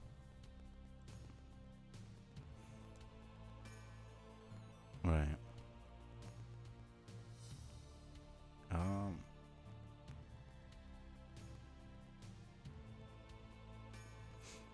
They make such a cute couple. King and Queen are pretty nice too. Okay, man. I forgot what the ship name for them is called. But yeah, they're pretty. Even though it would never really work out. See where John came from. No use backtracking now. Gotta take him to see mom and dad. Yeah, it's a whole bunch of gobbledygook, as John said. It's really, it's creative. I'll give them that. Pain in the ass to try and imitate it though. And they're all dead. Yep. Oh no, Rose, what happened here? Oh god. Yearn Yolk Frobis. Was it Jack? Are you saying it was Jack Rose? She's so pissed off. Fruit who Yorg Guth. What's that, Rose? You're getting aggravated that I'm talking to you kind of like you were a dog. That's a really nice pillow, by the way. It goes well with your weird dark skin and gothic ensemble. Knip. You're welcome. How is he able to actually? He's probably not even accurately guessing anything she's saying. But John is John, so. Damn. Pillar, huh? Guess it didn't help at all. Probably just didn't kill them because he was bored. Of course. With the shred, all but one for some reason. Who could have possibly? It was Jack, stupid. It's strange that he knows exactly which aspect she's wielding, and that he would have so much affection for her that he wouldn't destroy her aspect. I guess he's doing it because he wants to murder them, but since he knows it's her aspect, he doesn't want to murder her because he's Beck, or has part of Beck in him.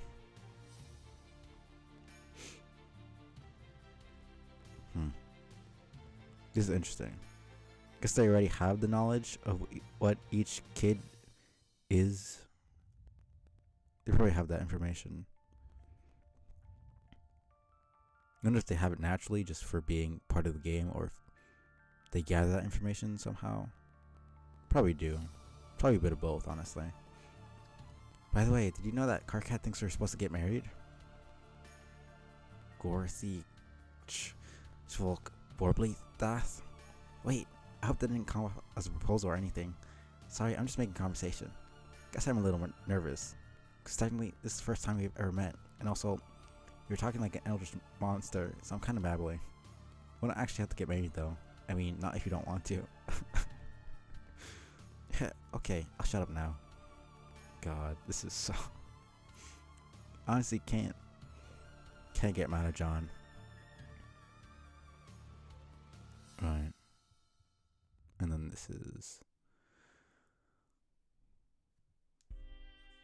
Yeah, this is that. Funny, because Jack already knew they were in here. Or at least I think he probably knew.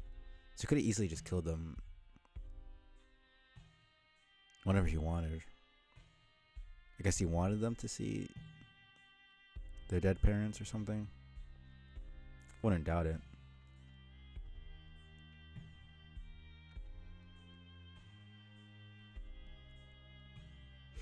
Man, I love this art style so much.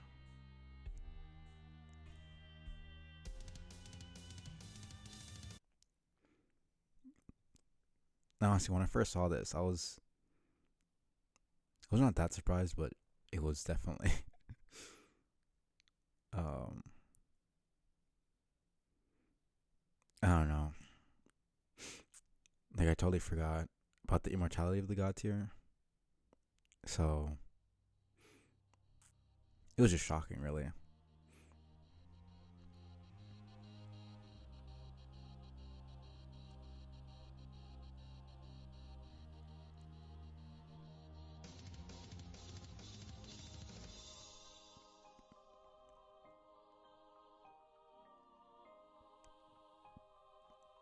I'm wondering why Jack didn't do the same thing with her. Just teleport and immediately kill her. Alright. Where are we up to? Right.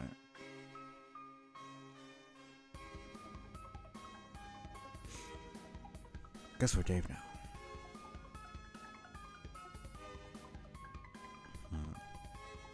Dave answer.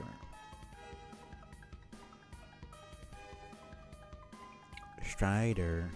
Oh my fucking god. What? What do you mean what?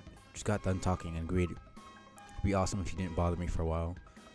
You know, like while I guess I grieved over this brutally murdered rad family member or something. Oh, that's right. I forgot. It was 5 seconds ago. I think that was hours ago for me. I'm a little foggy on all our chronological shenanigans at this point. There's been so much crazy stuff going on here, I've lost track. So you're officially going non-linear with me then? We're just forfeiting all rhyme and reason to this unmitigated clusterfuck, is that it? Dave, your entire existence is non-linear. Don't be so melodramatic.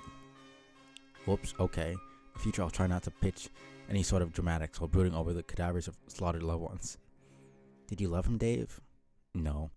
He was your strange human man, Lucis. Who taught you like cool things.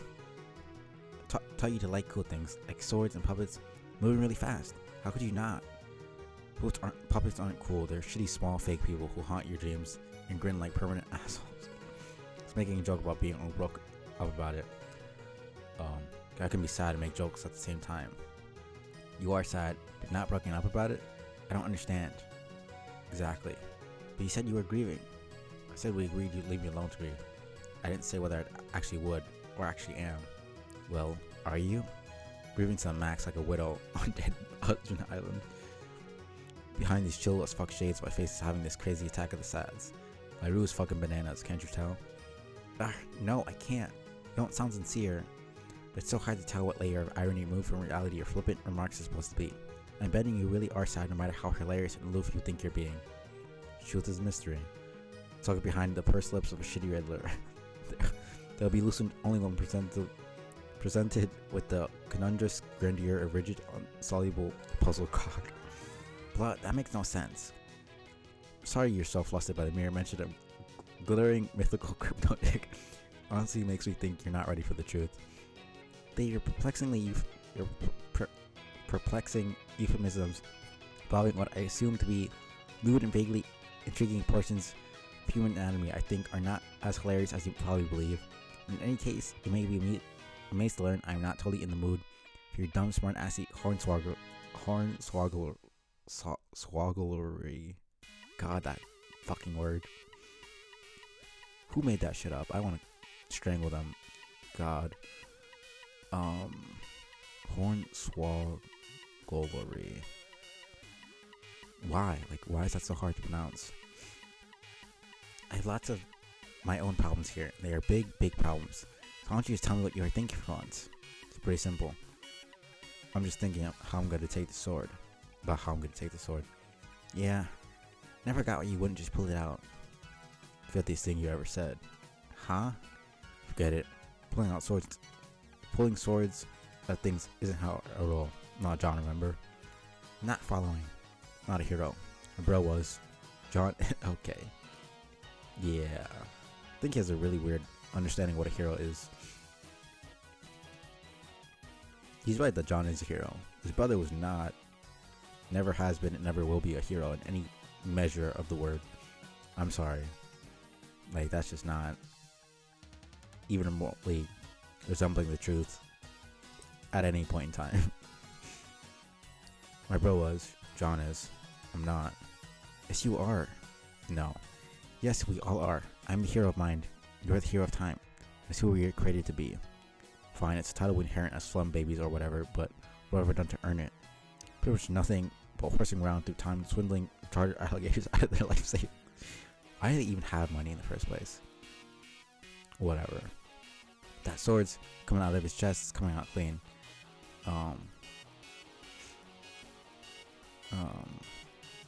Taking it vertically means drawing more blood. Horizontally means clean break. Check it. No, don't. Dave break. Yeah, that's not going the way. I don't know why he thought that was a good idea. Dave, get up. No, fuck that. I'm gonna lie my ass right down here for a while, looking slightly less cool than I make myself out to be ordinarily. We stand tall. Only a true hero could pull off such an acrobatic fucking pirouette off that handle. That's basically what I just did, isn't it? Yes. That's what I'm doing here.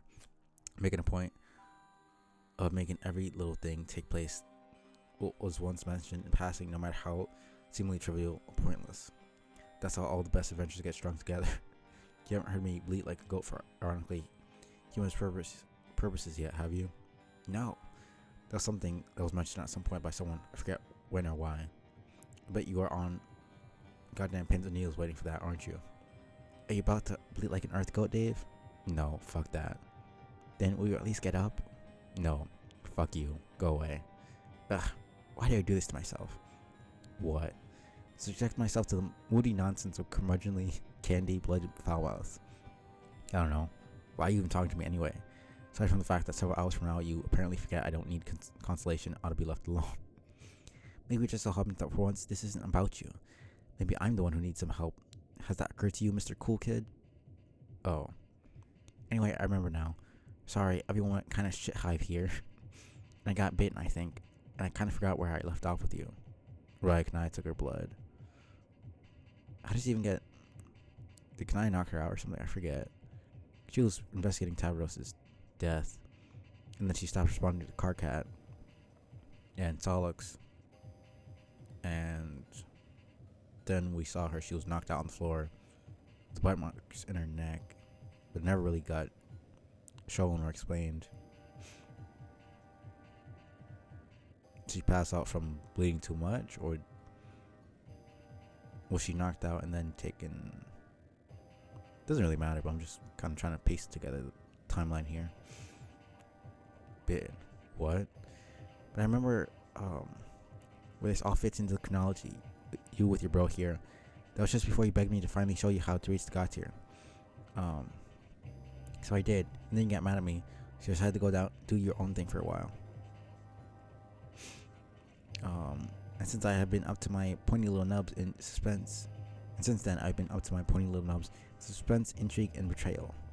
It sure sounds like a dumb way to say a thing, almost like Bertian and Bertian in elegant stupidity. The teen Egbertian is soft like shh. Thank you for explaining that, Dave. I was wondering how you pronounced that. So I guess in that sense, Prospidian would be Prospitian. It just sounds weird to me for some reason. Not that they use that word that much, but Prospician. Because prospit, I fucking hate English so much, man. Like, why is the T suddenly become an S sound? That doesn't make sense. It makes no sense. You don't suddenly change the fucking letter. That's not how that works, man. Oh, man. To be fair, Egbertian doesn't really sound that much better either. But, hee hee. Oh, why would I get mad at you? Oh, you'll see.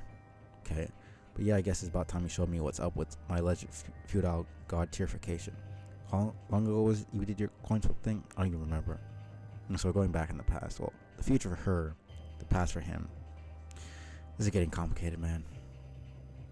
I was getting sure you were just bullshitting me. I had no intention of ever mentioning again. Fortunately, no. Maybe I should take the opportunity to apologize in advance. For what? I don't think it'll be constructive to go into it before it happens. Right, is this a dream bubble or something? This feels weird. Before what happens? You mean God tiering? Something go wrong? Everything goes according to plan. That's all I will say. Remember, this conversation is kind of not supposed to be about you. I know the idea is unprecedented. It's partly unthinkable. I know. But, I mean, okay, we can talk about your troll problem, but this is pretty important here. The God tier thing, and whether I can actually do it or not, might be kind of hard to tell on account of me chilling face down on the pavement. Also because downplaying feelings is the chief rule of cool, but I'm pretty pissed about this, which is weird. It's weird to feel mad. Are you too cool for that too? No, it's not weird for me to be mad. It's just weird. It feels like I'm the only one who is. And the only one even contemplating tagging Jack on. Even among your group of irate, gnashing shitheads. Hey. What? Actually, you're right. Turns out we really do have a lot of shitheads here. Also, as it happens, the worst one is the one who happens to be planning to take him on. Right. The worst one. Vriska. I was wondering who she was talking about. Well, okay. That would be a bitch in line to switch the subject too. Start talking about your complicated problems, but I kind of wasn't done. Fine. For someone who just told me fuck off, you sure are spinning my ear suddenly. Okay. I mean, isn't that what heroes should be doing? We're gonna take down the bad guy without a whole lot of this fucking grandiloquence and these huge sweeping plans that got nothing to do with fighting him. Always biding our time, tiptoeing around the unbeatable god boss. John's too nice to get mad. Bella spends all her time calculating to focus on Machiavellian ploys to sabotage to try anything drastic. Jade is, I don't even know. Probably more reliability if she got it in her head to take him down. If anything, I bet she just needs protection. That's ironic. Knowing how everything ends up. Well, actually not that ironic.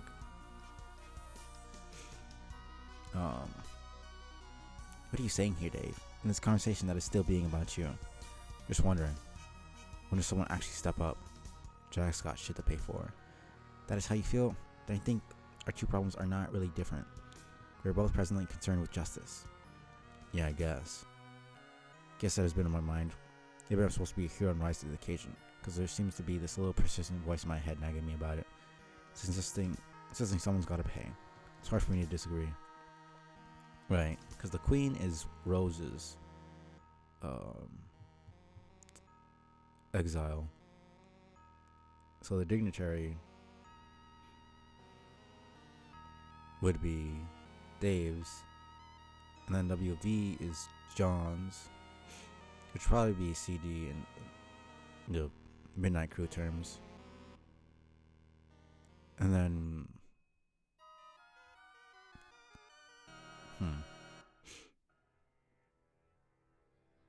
right, because it was PM for Jade, but Beck stopped her. Interesting. The only one who would be left would be HB. It's kind of a weird matchup.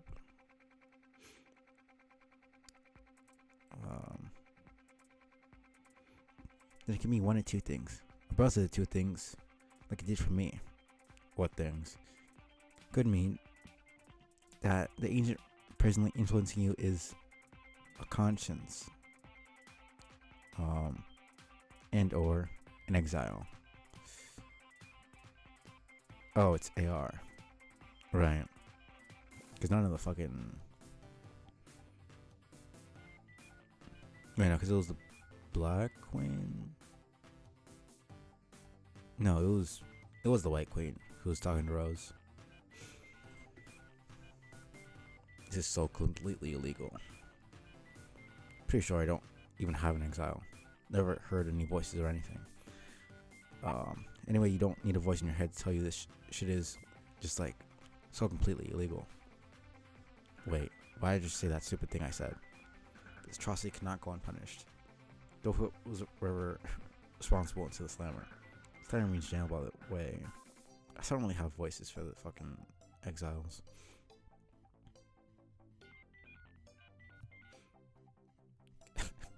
Dave, I did not realize you had such a passion for law enforcement. Must say the shocking development is coming dangerously close to giving me a case of the vapors. No, I mean, okay, that came out wrong. What are we talking about again? Bring Jack to justice? Right.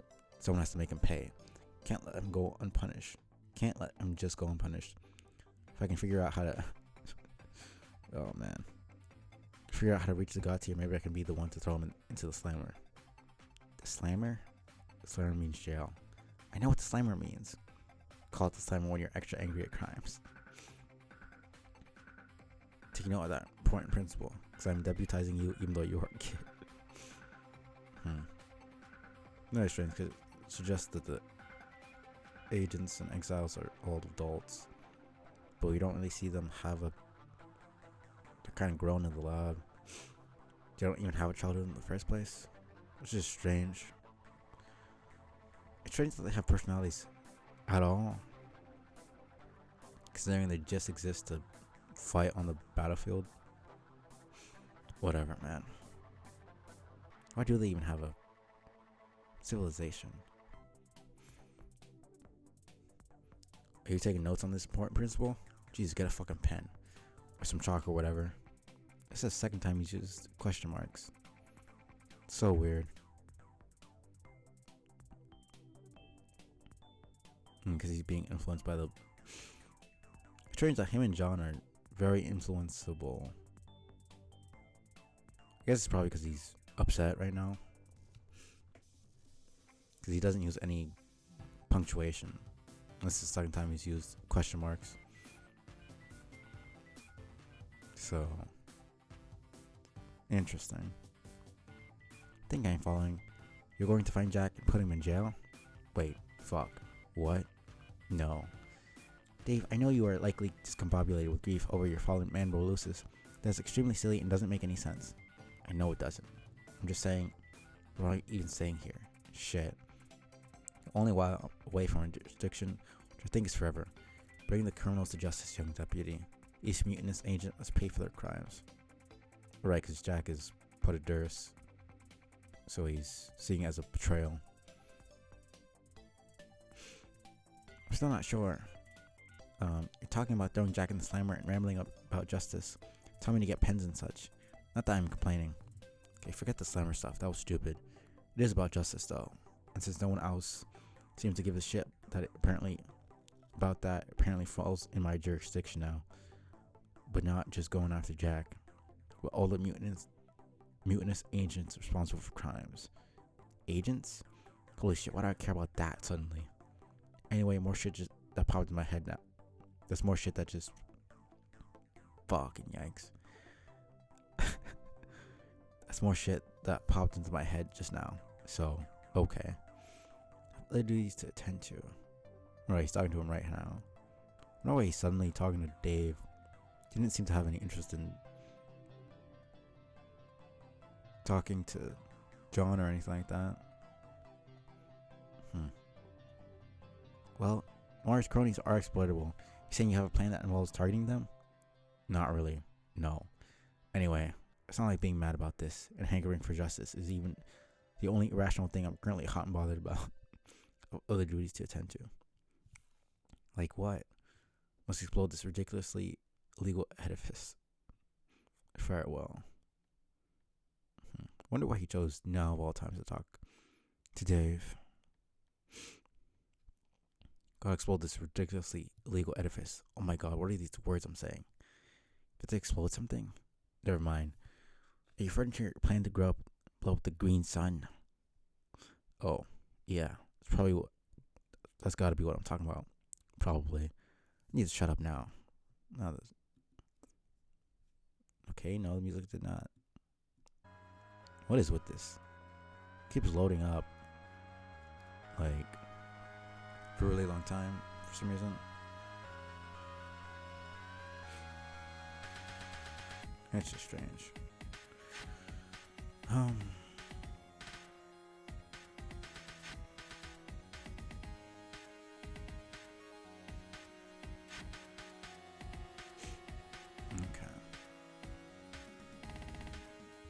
I need to shut up now. Sounding like an idiot, my head is starting to hurt. I only talk about your thing now. What justice thing do you have to do? I mean, it's actually my turn to talk? Yes. I was beginning to forget my problem listening to your highly enjoyable befuddlement. Please tell me your justice problem. Make me stop saying stuff. Farewell. Farewell? Wait. No, I mean, god damn it, I'm not leaving. Farewell is not even a thing I would say. Geez, what am I, a Victorian poet? Can you show me a little respect and assume anytime I say something stupid, it just means I'm temporarily being inexplicably retarded? That's what a friend would do. It is strange that why do they have so much influence based on the things they say? Like, able to make them say stuff, act certain ways, and why does it have so much power? I don't really get it, honestly.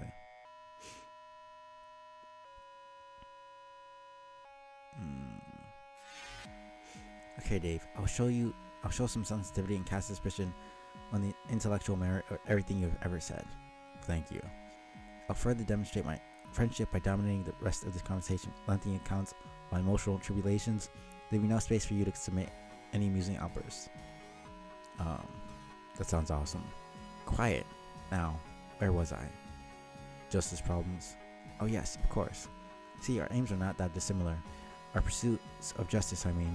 But yours is motivated by anger in the heat of the moment, just blinding you to the consequence of attempting something very foolish. You're far too cool to succumb to anything like that.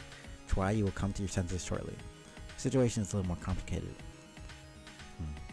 3, 7, 10.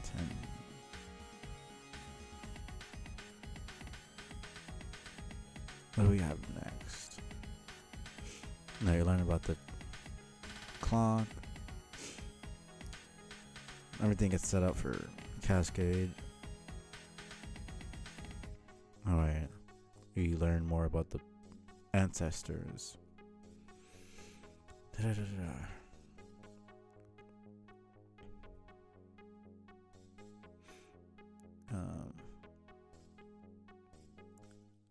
My situation is a little more complicated. It's less personal. Once it was a grudge which propelled a rivalry. Now its resolution has become a matter of practicality, if not professionalism, business-like, the way a true legislator conducts her prosecutions. Dave, did you know that centuries ago on my planet, legislators were not confined to stuffy court blocks arguing cases before his honorable tyranny? Oh shit, are you fucking serious? Yes. Also, shush. I know you are sassing me due to my use of terms unfamiliar to humans, but it is true. They were deployed throughout the galaxy to apprehend criminals by any means necessary. No, I got that. They're like your alien death lawyers who were sort of like bounty hunters in old times, pretty similar to decipher through context. That I told you to be quiet. I'm monologuing here. Anyway, they would not rest until the suspect was in custody, one way or another.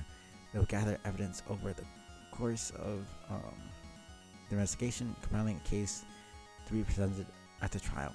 Should one be held before the final submission of the guilty corpse to the... Like, I don't get the point of that. You murder the dude because you know him to be guilty, and then after he's dead, executed for the crime you already know he committed, you do an investigation to see if he was actually guilty of the crime he committed. Like, either be ruthless and just kill people who you suspect to do crimes, or care about the judicial process and figuring out who did a crime. Like, it makes no sense for it to be this stupid middle ground. Well, I just don't understand that. God.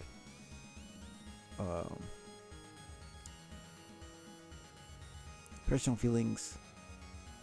Final submission of the guilty corpse to judicial authorities. Personal feelings and vendettas did not matter, nor did even the nature of the crime. Only justice did. That's not really justice, though. murdering someone who you believe did a crime, but you have no proof of. Then you find the proof when they're already dead. The crime you supposedly know they committed. So what's the point of an investigation? I'm just confused here, man. Because, like, it just feels like it's the appearance of being moral. But they clearly don't value morals. At least not in the traditional sense. So I don't really see what the point of... It's just like some weird mind game they play for their own amusement. Like, hey, look, we actually kind of care about being good people, even though we murdered the person. It just feels like some weird bullshit game that serves no purpose. I'm probably reading too much into it, but it is interesting.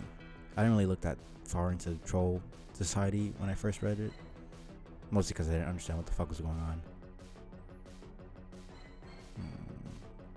They're selected for their cunning and martial prowess, and for their ability to understand the minds of the criminals they sought. This is why the burden has to be mine, I think. I'm the only one who knows how to handle her. As such, she's my responsibility. Shit. Shoosh. Okay, I can't even make little interrogative quips to grease the wheels of your monologue. Oh. Yes, that's okay. In fact, it's very helpful. What do you think? Spider troll.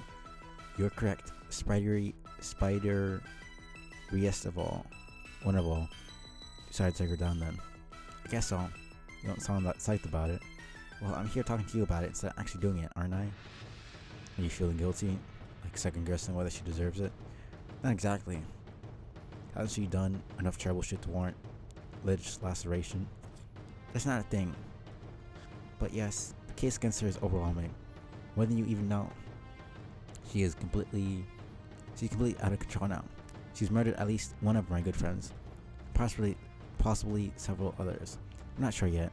The circumstances are a little fishy, but my investigation is ongoing. Like, do you not think that maybe the blind one isn't the best candidate to be investigating a murder? Like, sorry to say, but your nose can't really replace eyes. And those are pretty important for investigation process. Like, no offense to Resi, but she's a bit dumb in these cases. She overestimates herself to a degree.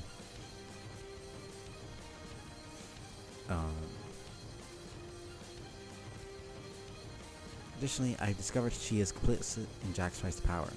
When I first learned he came to her session, I mistakenly blamed Joel and took it out on the hapless Egbert. So that's why she got him killed. Interesting. If anyone is paid for releasing that demon on both of our groups, it is her.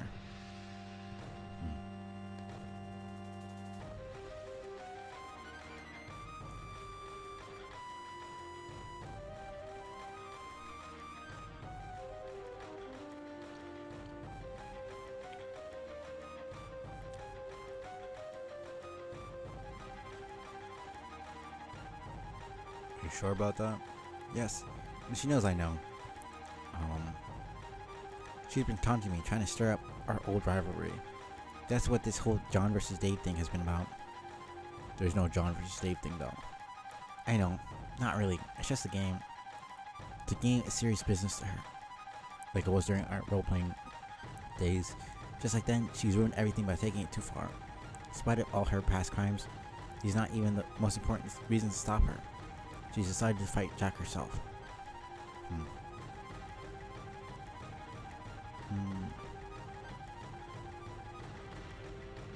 She decides to fight Jack herself, which is an extremely dangerous and stupid thing to do. Sound familiar, Dave? You're gonna stop me too then? Hunt me down and lawyer eviscerate me for my own good? No, I'll just let you try to reach the God tier and decide for yourself. Are you saying I won't make God tier or I won't be strong enough if I do? Objection.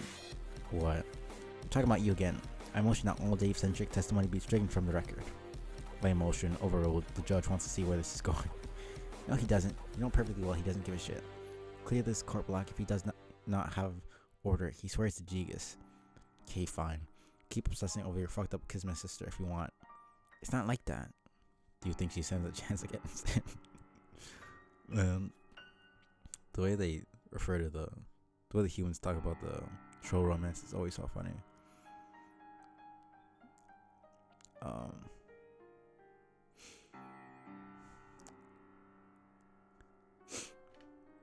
Do you think she stands a chance against him? No. Then what's the big deal? Why not let her go? Why not let her go get her shit ruined by Jack and let justice happen that way? Because I'm quite sure that she goes to find him, tip him off to our location in the Vale. I've seen it already.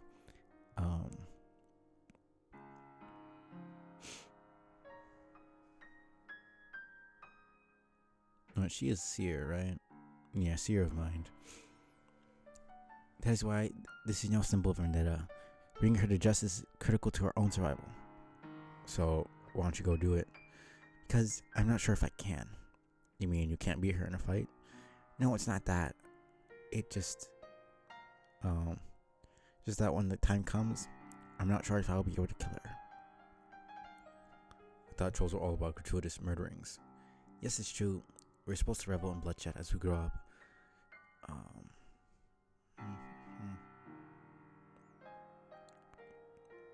And she seems to be embracing her rite of passage with reckless abandon, as I would expect, guarding the bull by the horn, so to speak. It's a little intimidating, because I'm not sure if I'm ready for that, which I guess is normal. Or you asking me to reassure you about that? I seriously don't have a clue. It's okay, Dave. Still monologuing. I guess I'm not that so much worried about not being ready as I am that I might not actually want to be ready. Maybe ever. Maybe there's something wrong with me. What's with these fucking weirdos? And like, clearly there's a conscience in trolls. Like, if they're able to have friends and have positive feelings, then it doesn't make sense that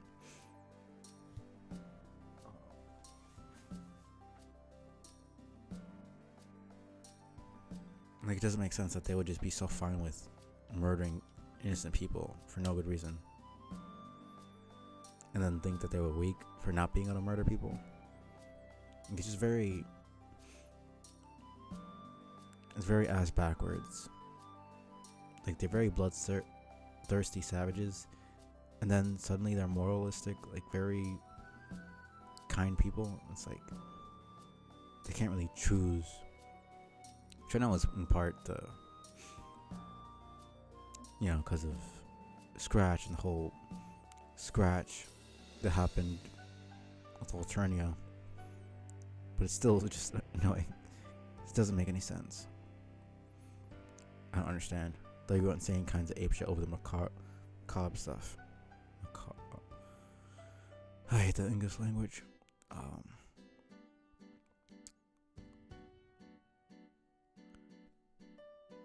I need to fucking... I know it's not macabre. It's not even technically English.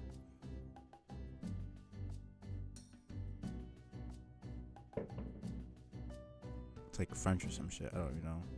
Macabre. Macabre. Macabre. Yeah, macabre. Like, why is there an R and an E there if you're not gonna fucking pronounce it?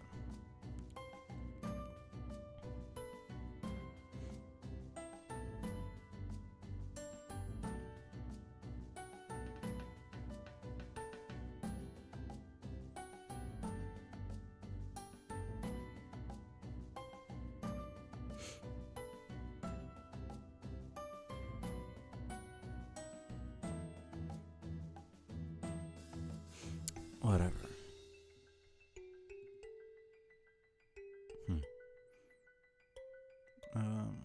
The macabre stuff, like being all cutesy about executions and smelling cherry blood, and such things tried to get a guy feeling vaguely uncomfortable. Was that all an act? Not an act, just fun. I like fun, Dave, and I also like games. Don't you like fun in games?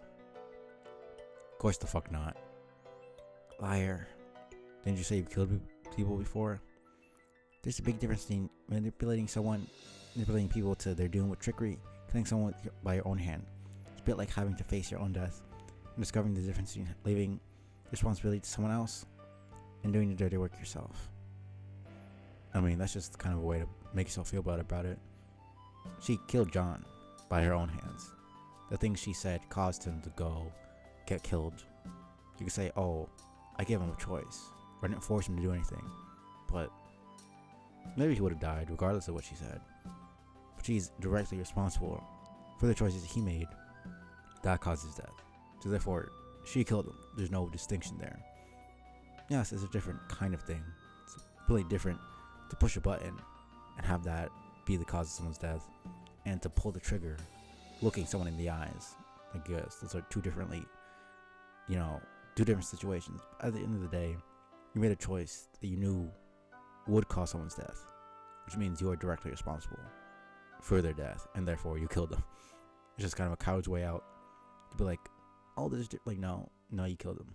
Like that's how that happened. Doesn't matter if you push a button on a computer and they're like 10,000 miles away. You don't have to see their body, or if you stab them 10,000 times intimately and cause them a lot of pain, like you still killed them. It's still as bad, just different scales of violence.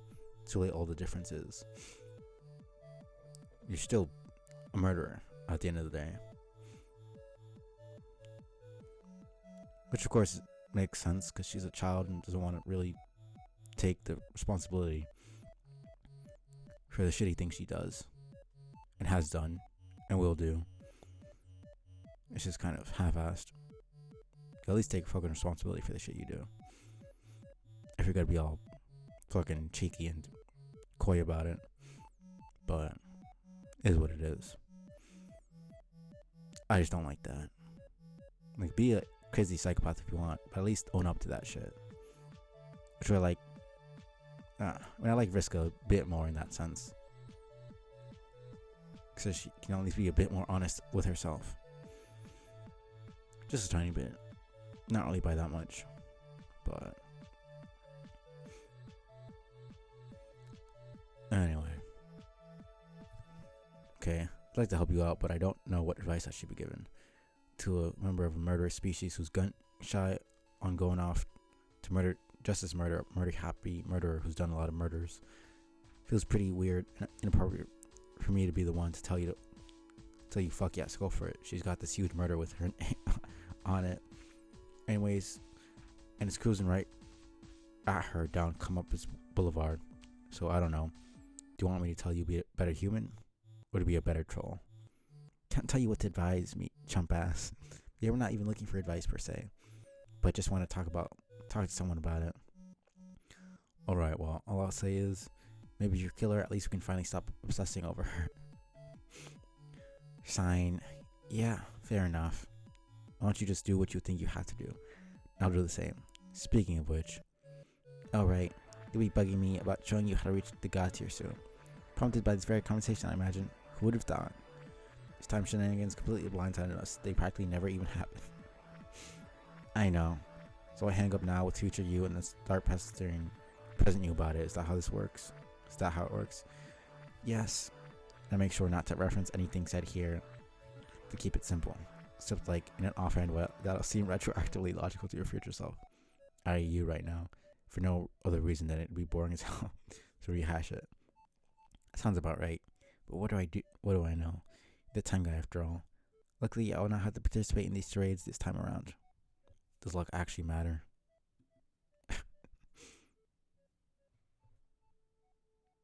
Guess we're exiting.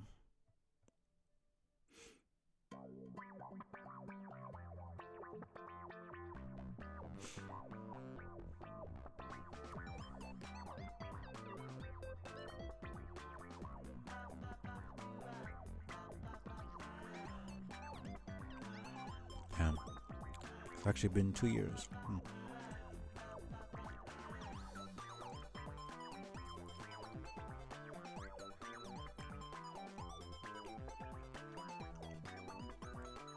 Insert discharge.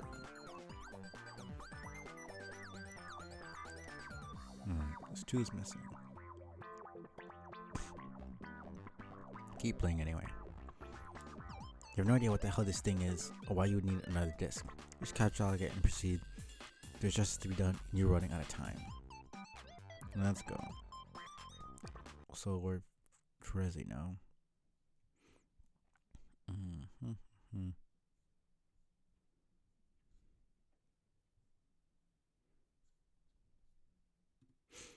Trezzy, proceed.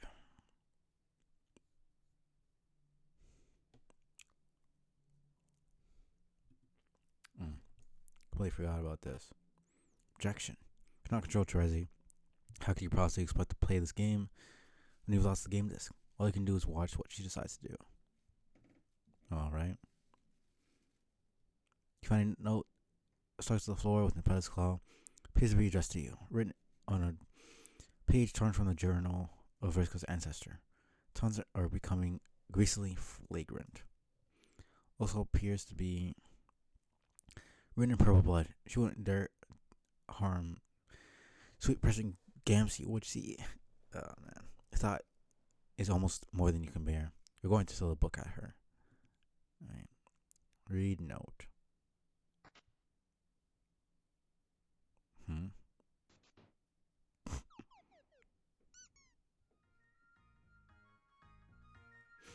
Right.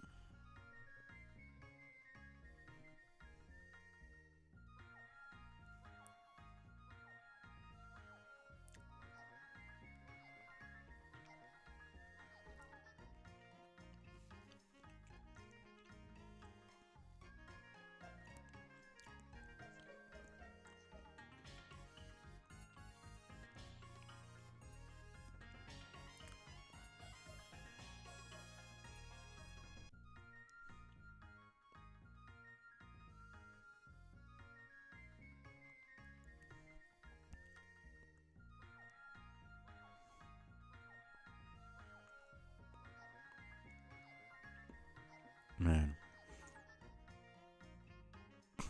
Basically did every single piece of music. We did all the fucking sick ones anyways.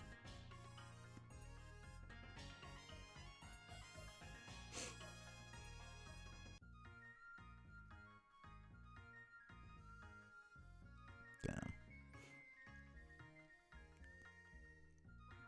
Anyway. Trezzy, wake up.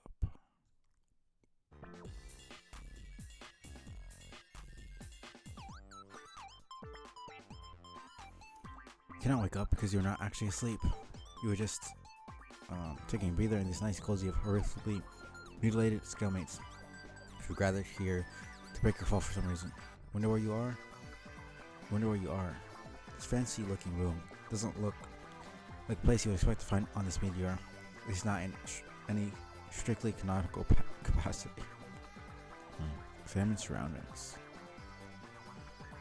This dapper Kiwi suited gentleman is quite familiar. Almost positive he made an appearance at that very crowded dream you had recently. No, she was in those dream bubbles, wasn't she? So she was knocked out. Or fell asleep, or she wasn't conscious for a while. Still don't know if it was Kanaya or she got knocked out by accident or something. I don't know. It's positive.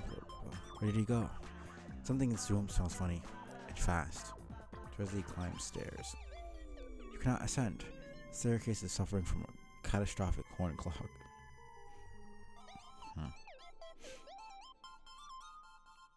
Alright. Fucking Gamzee being an annoying asshole. Here's the exit door. The door's locked. You'll either need a key or to break it down with force. You need to achieve an especially heightened state of determination to pull that off, though.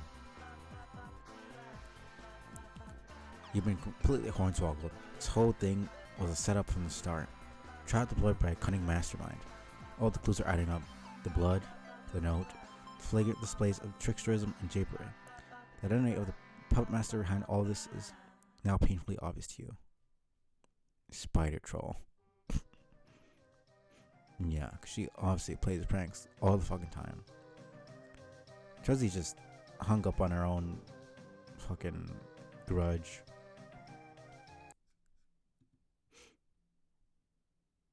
Like, her killing Taros makes a lot of sense. But what reason would she have to kill Fairy and Kanaya. If anything, Kanaya would have reason to kill Vriska. Drizzy Play Records.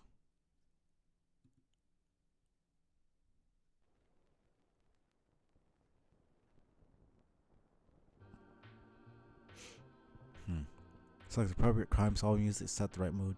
This kind of atmosphere is highly unlikely that any crime will stay unsolved for long.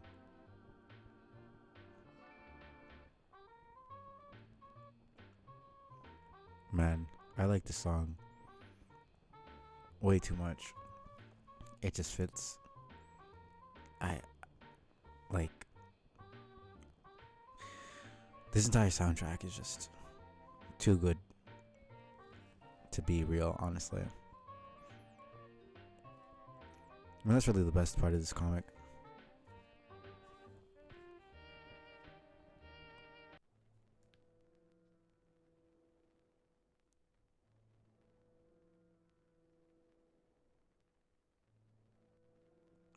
Think this is this the one I'm thinking of? This might not be.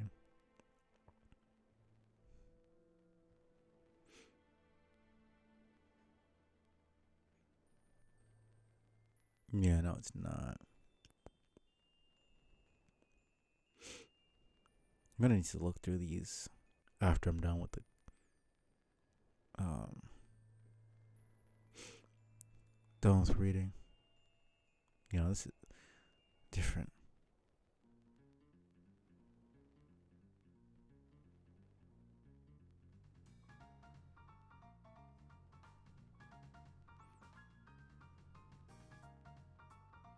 Hmm.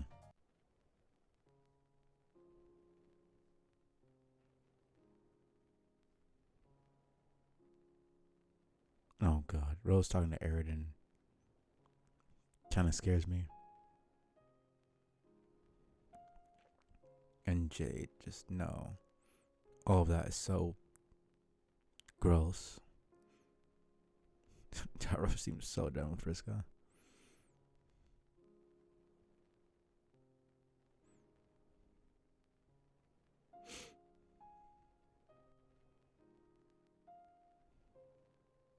I don't even know what Kanai is doing. Like measuring him or something.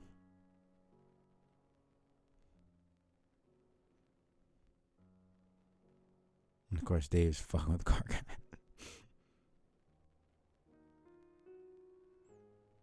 Hmm.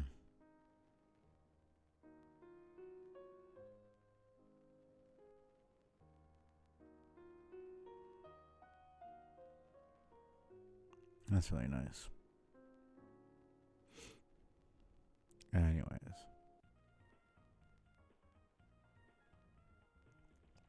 I'm not gonna listen to all of these all the way through. I just want to get a sense of what they sound like.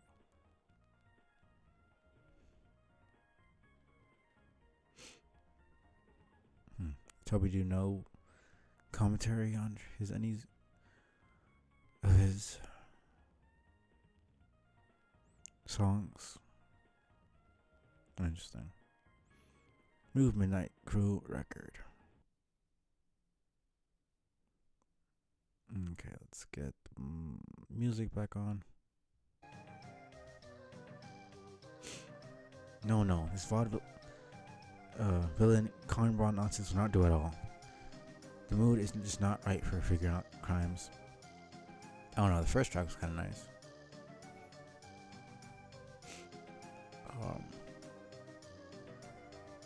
You put the record back in its sleeve. Examine the cover.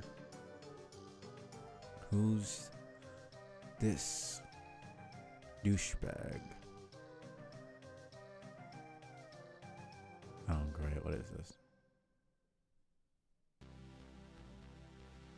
No, this dude actually got an authentic fucking.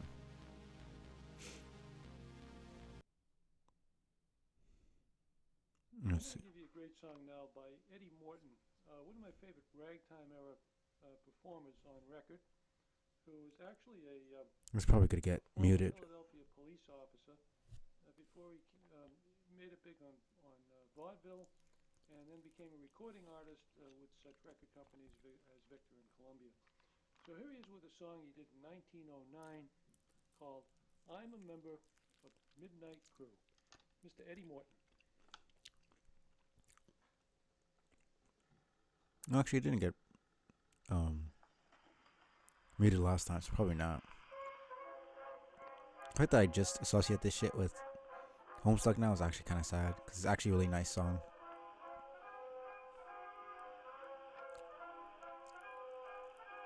I hate a moral coward, one who lacks the manly spark. I just detest a man afraid to go home in the dark. I always spend my evenings where there's woman, wine, and song. But like a man, I always bring my little wife along. I'm a member of the midnight crew.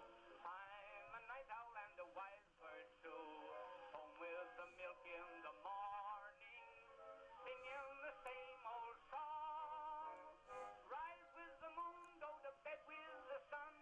Early to bed and you'll miss all the fun. Bring your wife in trouble, it will never trouble you. Make her a member of the midnight crew.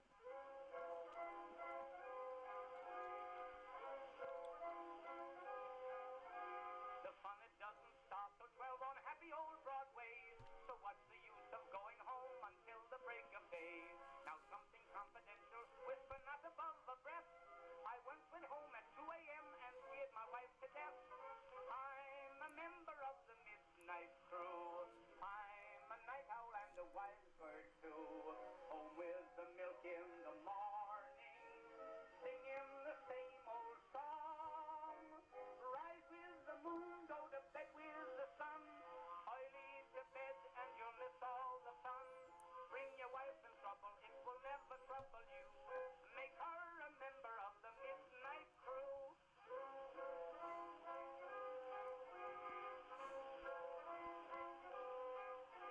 I never shall forget the night I made 6 robbers run. Although I didn't have a knife, a blackjack, or a gun, I proved myself a hero of a very high degree. I ran for home and 6 of them were running after me. I'm a member of the midnight crew. I'm a night owl and a wise bird too. Home with the milk in the morning, singing the same old song. Rise with the moon, go to bed with the sun. Early to bed and you'll miss all the fun. Bring your wife in trouble, it will never trouble you. Make her a member of the midnight crew.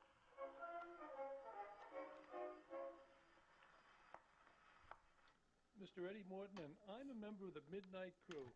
Done 101 years ago on the Victor Grand Prize label, and that's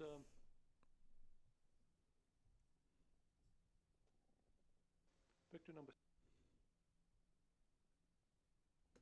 16324. Hmm. That was very, very, very interesting.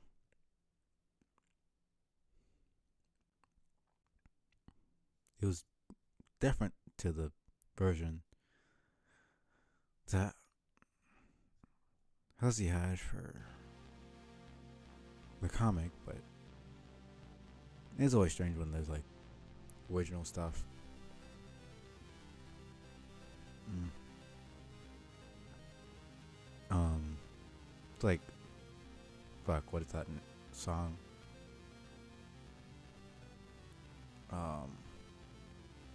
Fuck, I'm forgetting. Goes some like something about ruling the world or some shit. Fuck, I need to search this up now. Everybody wants to rule the world, I think. I don't think that's the name of the actual song though. But like I only ever heard the cover of it.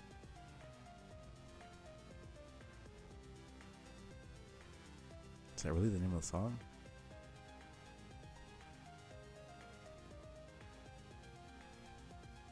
But yeah, no, the song by like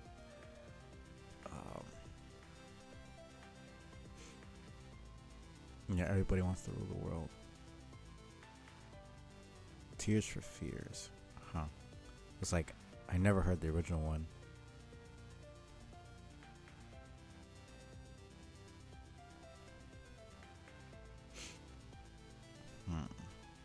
And somebody else did a cover of it.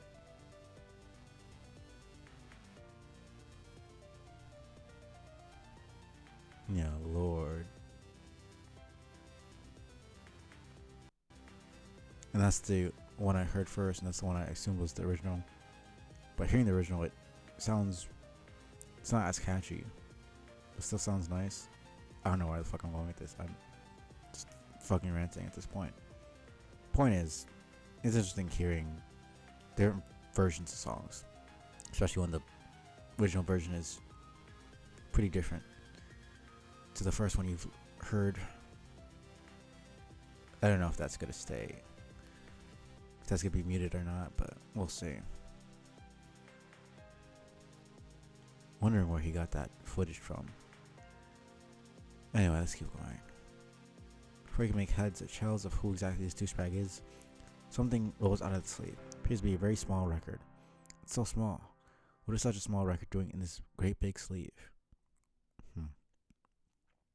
Homestuck Disc 2. Cannot get over how tiny this record is. It's adorable. Wonder what sort of music it plays. Alright. Might as well just keep the damn music paused. Does he play tiny record?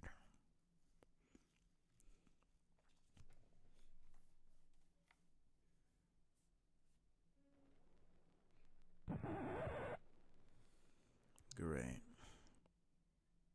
Literally, you scratch the surface of a disc. What are you expecting? It's almost like you don't even know what a CD is. With the disc damaged, who knows what sort of effects it will have on the data. But store it somewhere safe to prevent any more mishaps. Drizzy caps log disc. Ugh.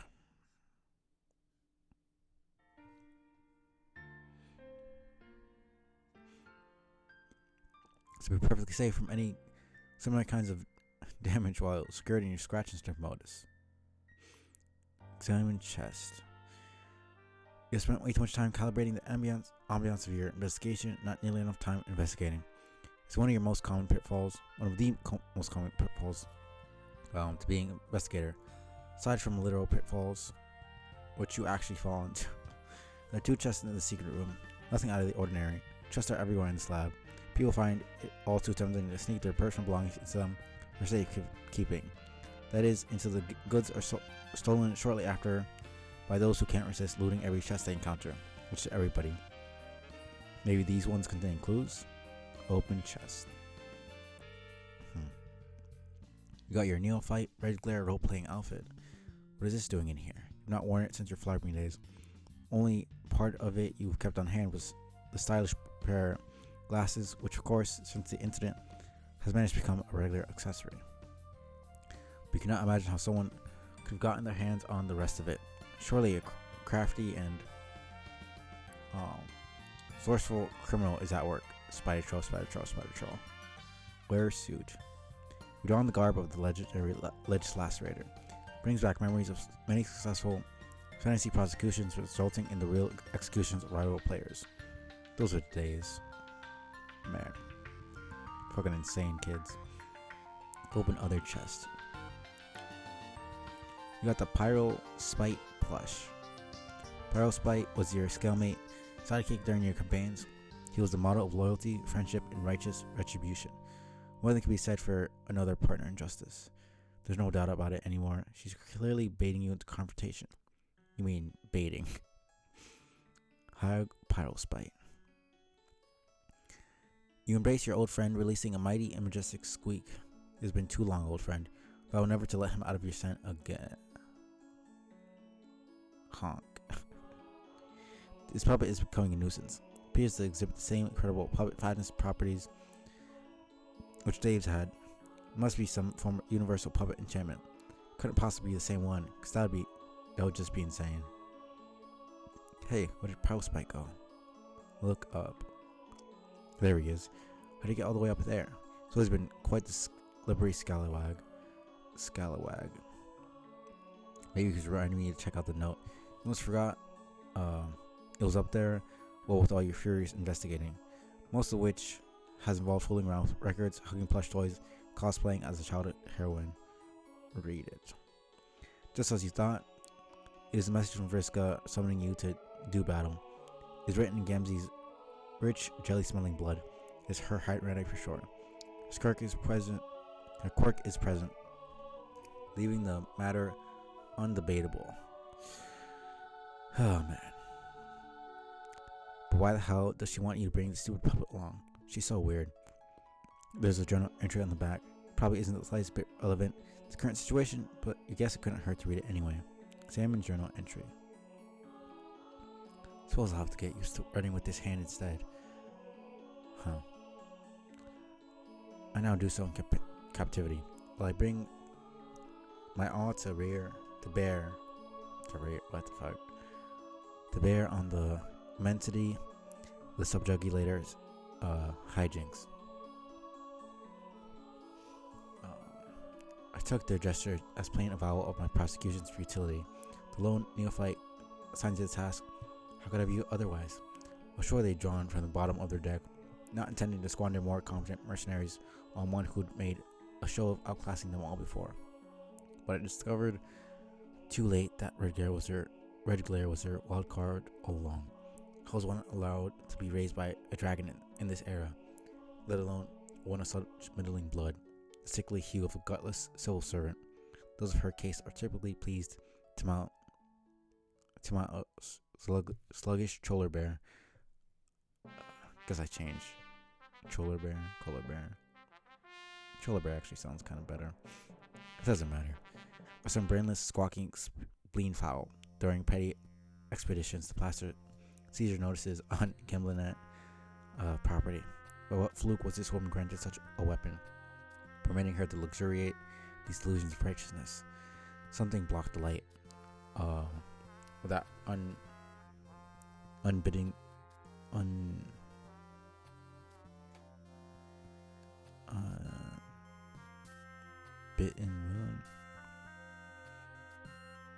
I'm trying to think of how 8 would be in the equation, but unnating.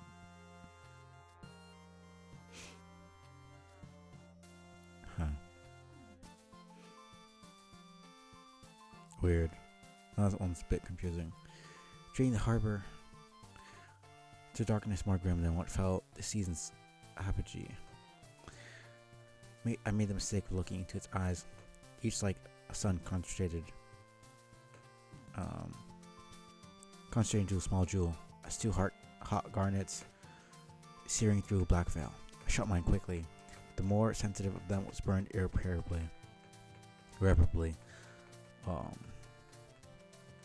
When I regained sight in the other, it was only red. My fleet was in flames. The neophyte was on deck. Proud of spite, she mentioned through her ridiculous forced grin. She wanted me to know the name of the beast which was able to consume my Lucis hull. My dice were in the hold below. Not that my present luck would consent to a favorable roll anyway. I made a move for my blade. She took my arm, which I'm sure she kept as the tiniest of snacks for her ostentatious custodian. Maybe she meant to prove she wouldn't need me in irons to have my submission. Bound her free. 2, 1 or none. I wonder how well she knows it's not what I do with my arm she has to fear. I wait my trial. Cert Disc 2.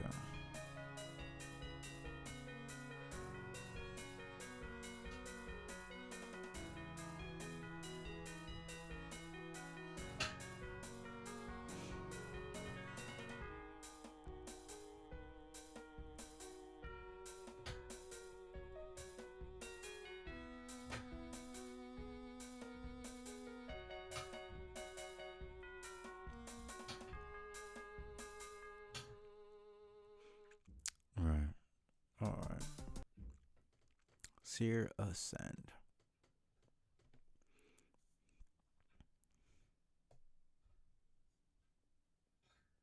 Here we are. Sis, roof, now. Bring the puppet. Of course, I already know this is Gamzee. It's obvious to anyone with a fucking brain. Except for Trezzy. Well, she doesn't really have a brain. Acrobatic fucking pirouette.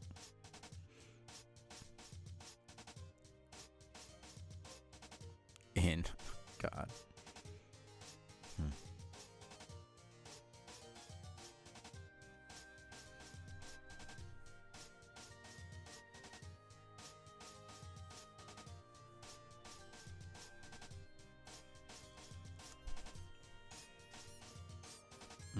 I like that. Showing that the green moon wasn't there before. But you only catch that if you know about it. Don't think I ever noticed before.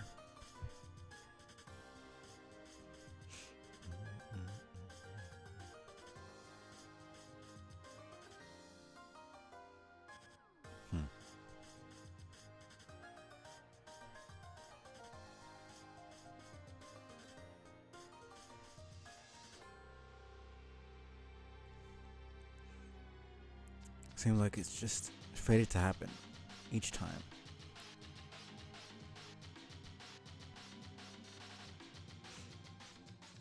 Actually, I'm trying to remember. Did Rainia get her eye and arm taken, actually?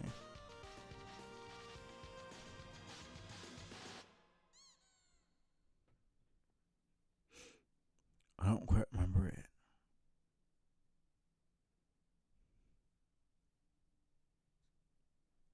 Much fanfare was made at the trial, more than I would have dared to hope. Seems my luck has been returning of late.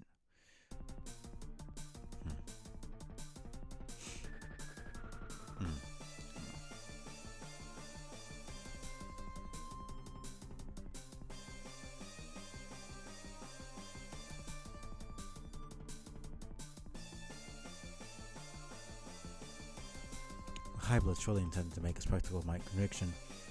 They filled the court block with peasants ravenous for the comeuppance of a blue blood. I wasn't about to deny them what they came for. It was kind of the authorities to supply me with a phalanx, such impressionable spectators. The weak wills were nearly as thick in the air as the rust in their veins. Funny how my other senses seemed to have peaked since exchanging glances with the dragon. It is strange that they know that civilians have mind powers, but somehow didn't do something to make her not be able to control people, because she can't control Neophyte or the other high bloods. Well, Neophyte isn't a high blood, but she can't control people like that. But it's really dumb. Feeling it's kind of like a plot hole. She was like a peasant or something, and they underestimated her. It makes sense. But she's in the upper caste, and they know she has powers. It's not like she hid that shit from them.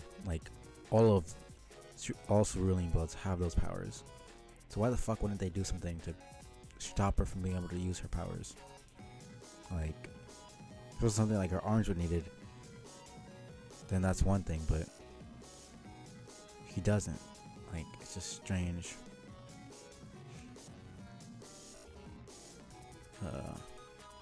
Exchange glances with the dragon.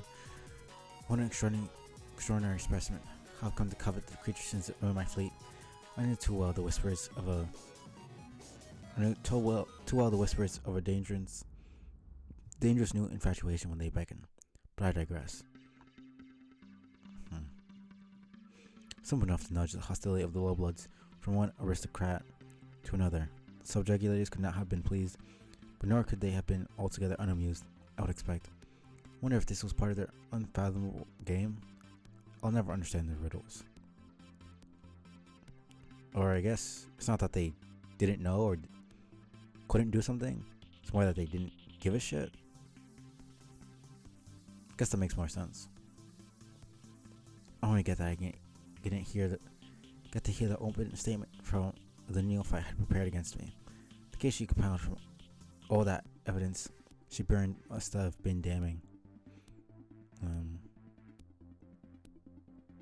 bet her remarks would have stung worse than when she severed my arm. She certainly would have showed me greater mercy by taking the other instead. Alas, I mocked to disguise the extent of my regret. Had my escape not necessitated her demise, she would have made a lovely rival. If only she discarded her childish preoccupation with justice, we might have made a striking scourge. Had we inched blacker, we'd have torn red miles across the land and sea. Unfortunately, the only miles to be found through her bureaucratic calling were those of red tape. Once so ensnared, one is eventually bound to be choked. With the court block cleared, all that remained to obstruct my freedom was his honorable tyranny himself. Upon reflection, Red Glare showed the foresight of a true seer in thieving my arm before the trial. Man. Permitted a fair fight. Though I was free, I had no fleet. No matter. With the Gallants decimated, I'd embraced the turn in fortune and pledged to put my sea-grifting ways behind me. Any luck, the skies will be my future. My thoughts again returned to that dragon. First, I was in need of temporary refuge. I sought it with the expatriate. He owed me for the exclusive protection I provided.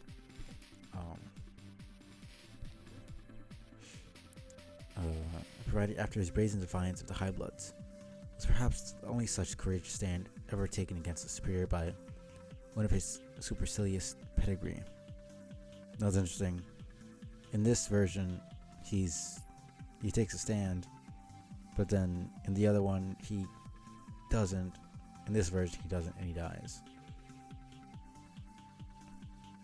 I'd not have bothered sticking my neck out for another, but the admiration he'd won naturally wore thin as he persistently bemoaned his treason and banishment, and I was saddened to find his habit holding strong even now. I wonder if he still believes she was worth it.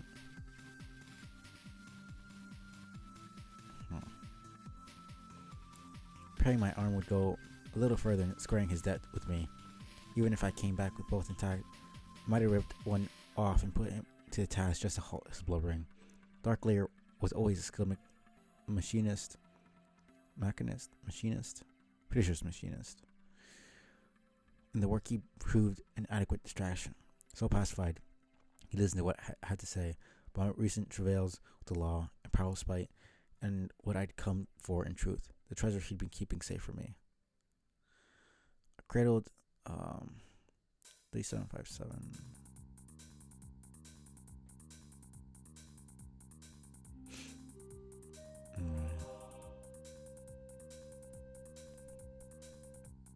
Cradled the oracle in my synthetic hand, as if appraising by weight the mystic qualities it still concealed. While her agent eightfold seared away, I was as blind to its secret as the old doctor was from its present whereabouts. I'd learned to keep it cloaked from the awareness of the man who once called me his protege, backhanded term of endearment from a smug manipulator. Seems they're destined to always be fucking manipulated by Doc Scratch as well. Locating his so-called dark pockets was the only gambit I had in countering his milk-tongued doublespeak. Expatriate, for indiscernible reasons, seemed naturally surrounded by such a void in the doctor's awareness, and so was uniquely fit to inherit the orb. The doctor could not see his treasure, nor I into it. Considered what to do with it for a while. Should I find power spite by consulting with the oracle, as I'd done so often to steal fortune from my adversaries? I guess exploiting some technological means of gazing through its surface might have been simple enough, but I hesitated. Every expedient granted by its counsel, though never insulting, came at a price. Knowing its nature, I'm surprised I only now recognize it as yet another instrument of spurious benevolence, dangerous by way of selective divulgence. The sense of infallibility his oracle brought me was superficial. In hindsight, weakened my readiness. Knowing my fate so far in advance, I took Red Glare's threat lightly. The greatest mistake I've ever made was asking the orb when I would die. But as I revisited the prophecy surrounding this unfortunate query, something struck me. I thought of the man I would have as a mate spirit centuries from now, who was said to command an army of beasts, the one called the Summoner.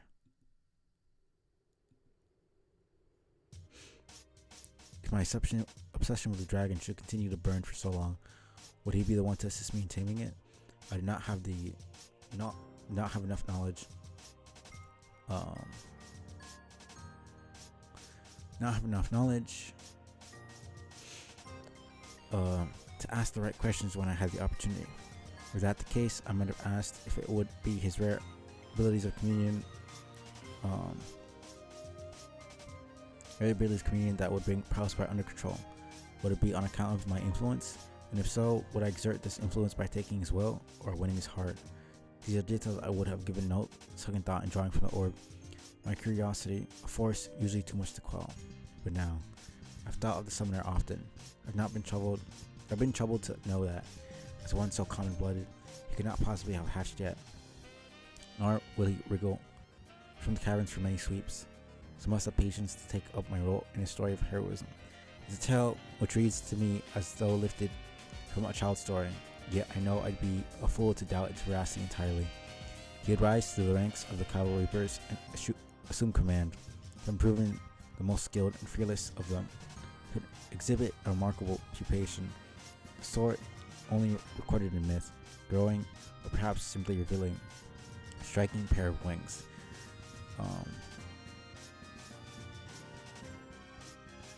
It is very strange. All very kind of like the opposite, but also the same as their counterparts, descendants, and ancestors.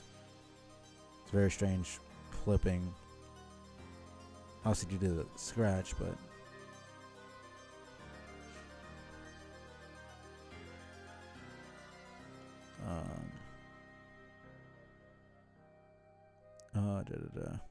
His army thus inspired would spearhead a major rebellion, surely one at least on the scale of the sectarian revolt crushed by the High Bloods, who thereafter forbade its mention or any invocation of the heretical symbols at all.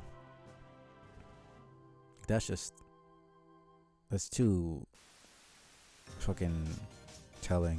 She never uses those. And she's telling you that's clearly Karkat's related to cancer symbol. Even in private journals, that's why I'll stick to the fable of the summoner and not risk another execution with even oblique reference to the compelling tale of the sufferer. You're still talking about it though. Like, what are you talking? That doesn't make sense. The solution to the summoner's mutiny is foggy, as I only understand what has been related to me.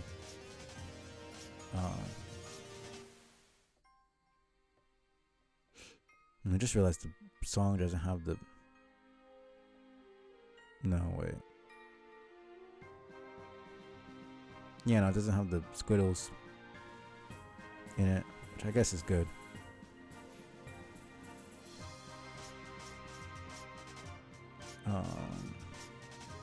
Related to me through the brief answers I thought to solicit. Ultimately, the ire of the Condess would be such that in the settling dust of the conflict, she would banish all from the home world, except the young.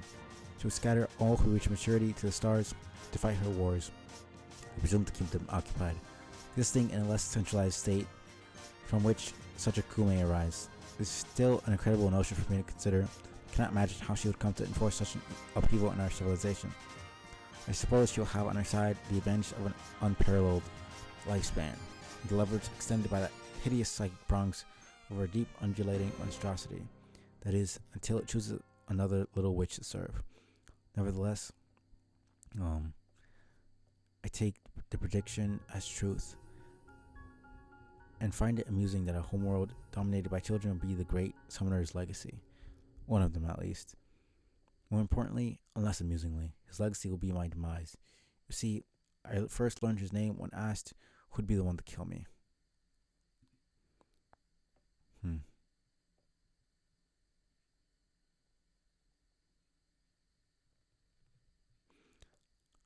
I've never spoken nor written of him out of contempt for the prophecy, but to do so here in my final entry for this journal.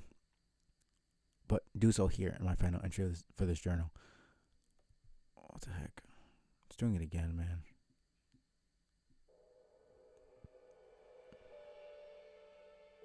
Yeah, I don't want to listen to this.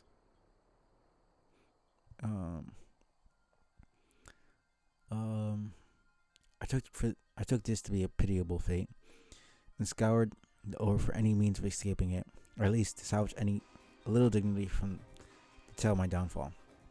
Alas, I had no consolation for my vanity. But as I sit here deciding what to do with the damnable little sphere, I understood my error.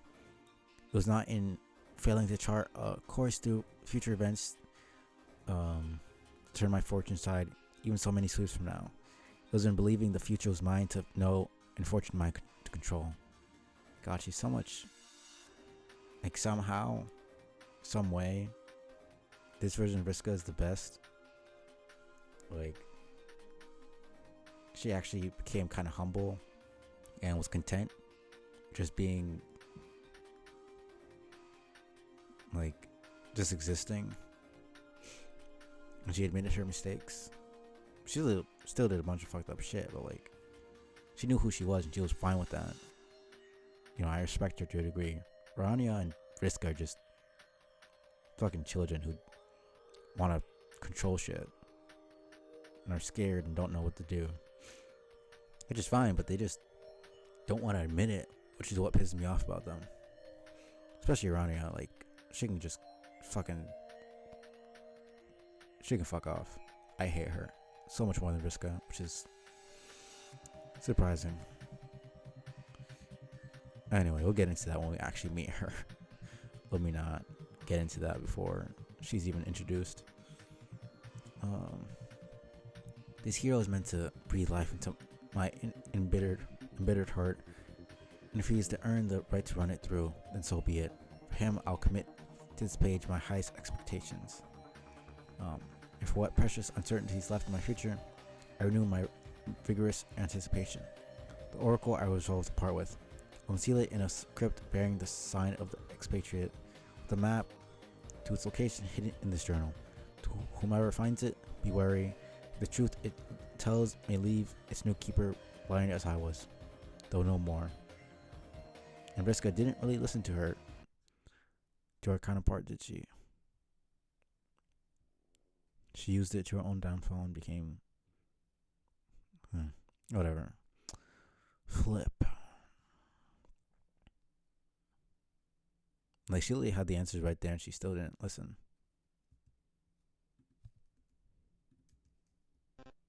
Projection. Yeah, well.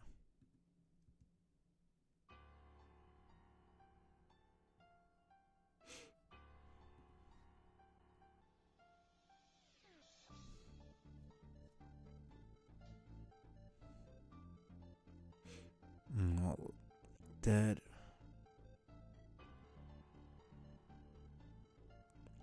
Pedaquius Tauros Veferi.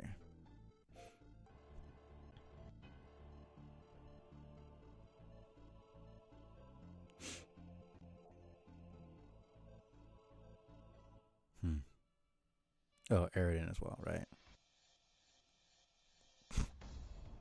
Hey, Riggler. Nice outfit. Same to you, Mind Fang. I mean, Vriska. As much as it pains me to admit, your fruity orange fairy suit smells delicious. Thanks, I see you finally wised up and started taking this seriously. It's hard to antagonize you properly or refuse to get into character. Not in character. It's serious business, Vriska. See, I brought my deadly cane sword, my cool coin, and everything. Yes, I can see that. So you've come for revenge then. That said us all a long time ago. No, not revenge. Justice. For the brutal murder of our innocent friends. Murders, like, plural? Vriska, please, do not try to deny it. I found the evidence. Tavros and Peta, even Gamzee. And you really, Vriska? Gamzee? Gamzee isn't dead, you dope. He flipped out or something and now... God. Well, yeah, okay, there was like... one murder I was responsible for. You know, Tavros? That was me. I guess. What do you guess? But that's it. He's the only one killed. Just that one guy.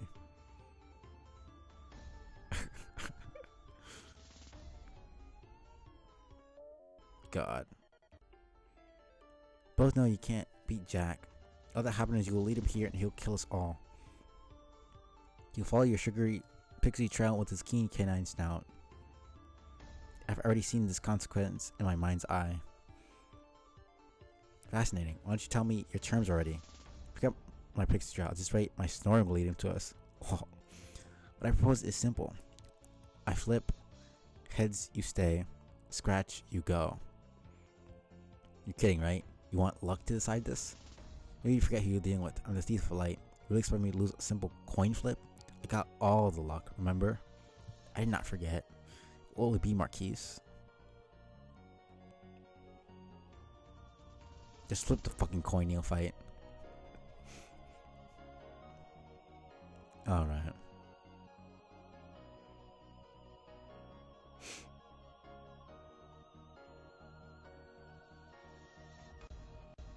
Okay. This is badly damaged. You can no longer play Homestuck. Quit. You're forced to quit. You will not be able to resume playing unless you can repair the scratch in the disc. Scratch in the disc. You will need to seek the service of someone who is capable of fixing a scratch. Scratch doctor, if you will. Visit doctor. More of him, I guess. Just my luck.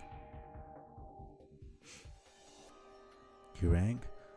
That was a joke. Of course you didn't. I don't have a doorbell, remember? Ha ha, hee hee, hoo hoo. Please come in. Oh, great. Right. Still not really that much better, honestly. There's gonna be extra stuff in the fucking top I have to pay attention to now. Welcome to my apartment. Trust you'll find my voice is more palatable against this decor. Continue to be an excellent host. Expecting 2 more guests later. First one, then another. Make yourself comfortable in the meantime, but don't touch the candy on the table. That is reserved for one of my guests. Let's have a look at this disc. She really did a number on it, didn't she? It's retro and playable like this. What a shame. There are many moments trapped on this disc which you would have no doubt found to be quite exhilarating. But yes, I can fix it.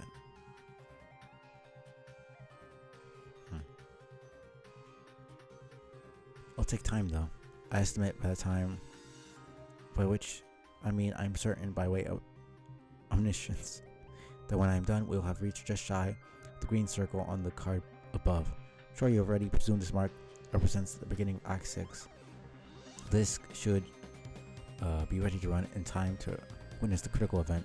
Confluence of thickly interwoven, a concurrent circumstances which have been meticulously arranged by myself, influenced by much lesser extent, too much lesser extent by you, and by even more negligible degree our heroes. I'm gonna be happy when he fucking dies. God, I hate this text so much. This is still annoying to fucking read. God, it's not that much better.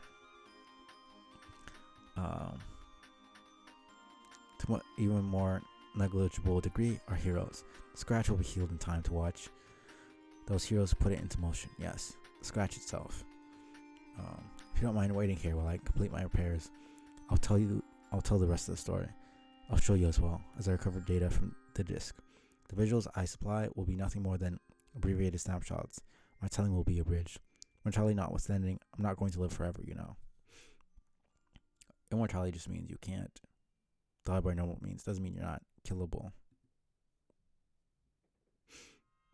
Tick. Oh god. And since for once in my life, time is at a premium, let's get on with it. Where were we? Talk. Never mind, I figured it out instantly because my unfathomable intellect, limitless knowledge, and mind-boggling charisma. Granted, my charisma had less to do with it than the other qualities, but it didn't hurt, did it? Here, I'll show you. Tick. Right. Sure of mind, I challenged the Thief of Light to a simple game of chance. The result was the undamaged side. The thief would agree to stay. If not, she would go. Talk. The result of the flip was left inconclusive, at which point you decide to pay me a visit.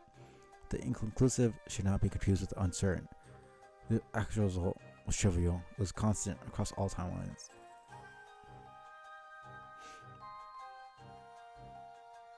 I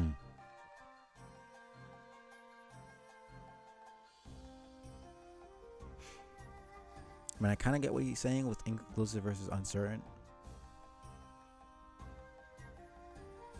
It's like uncertain is more like you don't know, but you didn't really try to figure it out. Inconclusive is more like you try to figure out and you couldn't figure it out.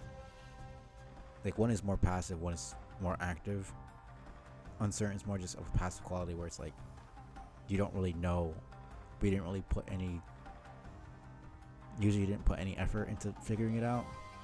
Inconclusive is more like you did a test and the results were inconclusive. You couldn't really get a good, like a concrete answer either way. That's what I'm thinking. Anyways, let me actually search up proper definitions. Yeah, not leading to a firm conclusion or result, not unending doubt, not ending doubt or dispute, indecisive, proving nothing. So you don't really get something out of it. As in you did something to figure out a result, but you couldn't figure anything out. This is uncertain, just not knowing at all. Not to be relied on, not known or definite, unknown, undetermined, unsettled. So something can be uncertain, but that doesn't mean it's inconclusive. But if something is inconclusive, it's definitely uncertain. It's kind of like bug insect type shit, where every insect is a bug, but not every bug is an insect. I think shit like that is kind of fascinating. Anyways. Well, the seer and the thief knew this. The thief used their abilities to steal the fortune of her opponent and force the flip to yield what she regarded as the most favorable outcome. The seer anticipated this move correctly. Excuse me.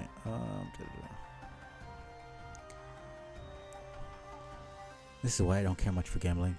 While sucker is born with each tick of the clock, cheater is born with each top betwixt. Also, because it is boring, and I'm already a very wealthy man. Check. Seer replayed her terms through the generally understood argot of an assassin. The result go while at face value, which suggests the thief was allowed to leave. It was actually the seer's code word for the threat of death. This was obvious to everyone, including the thief. Tonk. While the thief turned flying away, making a show of claiming her prize, Seer would stab her in the back the moment her guard was dropped. This was her plan. Not a particularly clever tactic in its own right, but its ingenuity didn't dwell on the novelty of the ruse, nor even the neutralized probabilities in the game of chance. Psychology was in play. Tick. Naturally, the thief knew this was her intent all along. She knew the seer would have understood the outcome to be rigged, and that she likely intended to kill her as a consequence of the fixed result. This was to be seen as an implicit dare to a thief to allow the flip to fall fairly. Something which the seer knew the thief's ego wouldn't allow. And the seer knew the thief knew all this as well. Just another pair of cheaters attempting to play with their cards face up. Amateurs. Talk.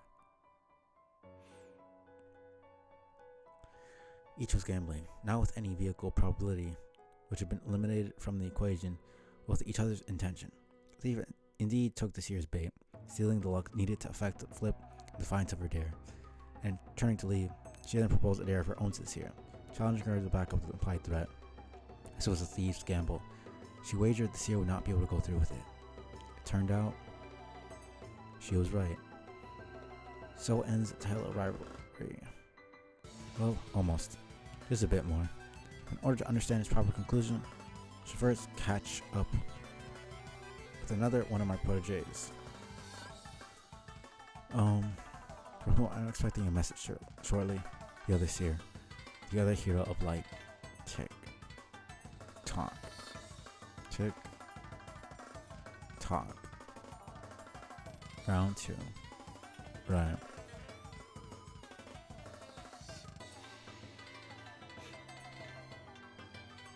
Here we left our human hero of light. Aglo Parent. She flew away to take vengeance on the noir this side of the scratch. That is, the one less angry and dangerous. The one not yet unmotivated by a compelling duel. Playing, not particularly challenging. Seer wouldn't win this duel. Apologies if this spoils the outcome for you. Can't speak as discreetly about such matters against this canvas. Tick. I warned my neophyte protege not to stare into that ball. Talk. Keeps happening. I wonder about stairs.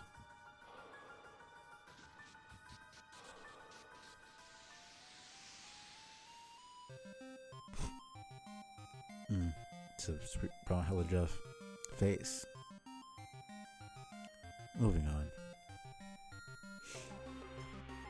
I'll remind you that the pacing of my account will be characterized by a reduction in granularity from what you have come to expect by way of an undamaged disc. You will imagine the remainder of the duel as to be sensational and continue my steady distribution of facts as if they are pieces of candy poured from a bottomless white hemisphere. Duel ends, Seer dies, Slayer departs. Air comes back to life. This outcome was hardly a point of suspense. Alright, I forgot she dies. It'd be disingenuous to present as such. I will not belittle your intelligence with such tawdry and reploy. It'd be rude, and I'm too well dressed for that kind of behavior. If there truly stood some chance of permanence to the heir's corpsehood, continue asking now, how could this moment later come to pass? For that matter, story would this be with a human hero breath made to stay a cadaver? Certainly not one the alpha timeline would allow. And what sort of spectator would you be if you'd forgotten the terms ruling the conditional immortality? Oh god, no. I can't.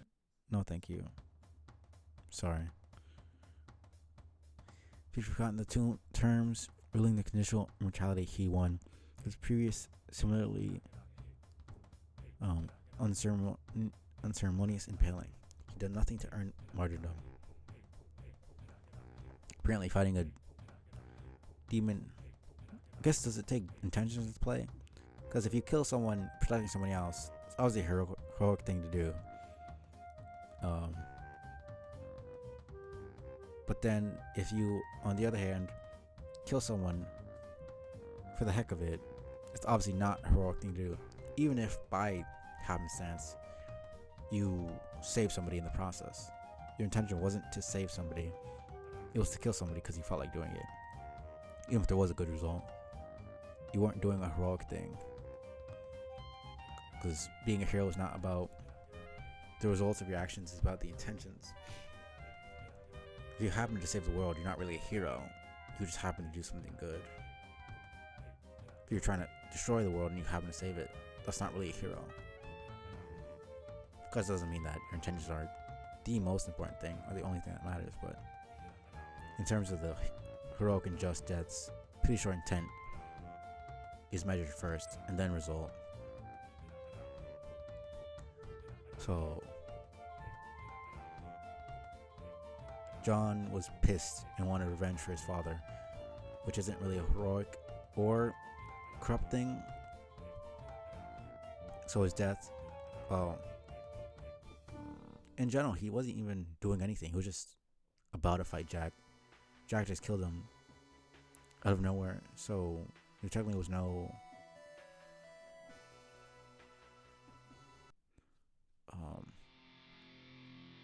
intent in the first place. Thinking about it,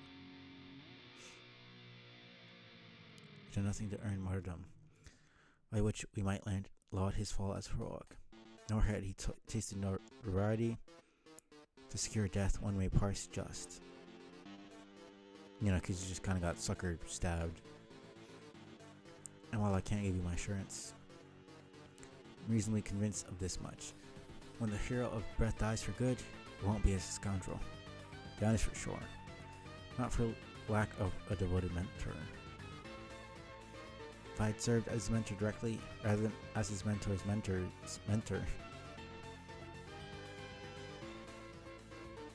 he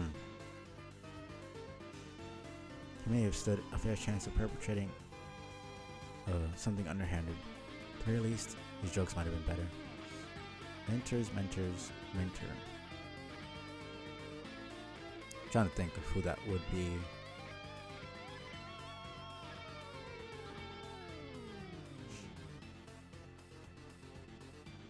I don't think so. Instead, he got her. The other hero of light, always bugging him. Bugging and fussing and meddling. It's her deal. Let's find out. Wednesday was a bit more to her story. I believe it's time to resume it.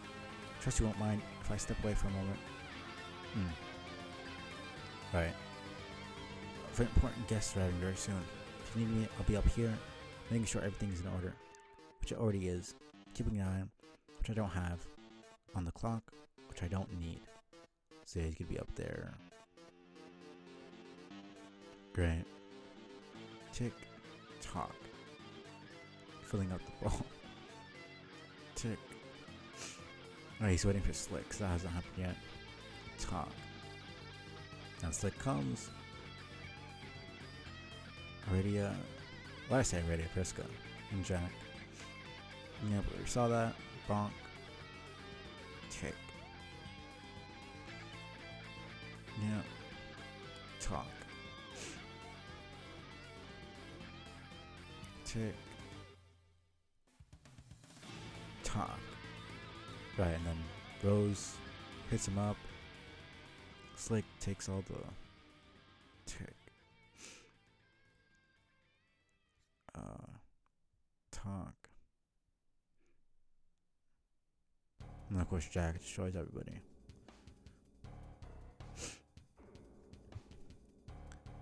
Apologies for my preoccupation. I managed to pacify the rowdy of my two other guests with sugary little black dogs, so I may continue my narration, but only briefly. In a moment, I'll go stand over by my typewriter, teach my neophyte protege the consequences for taking advice from strange men over the internet.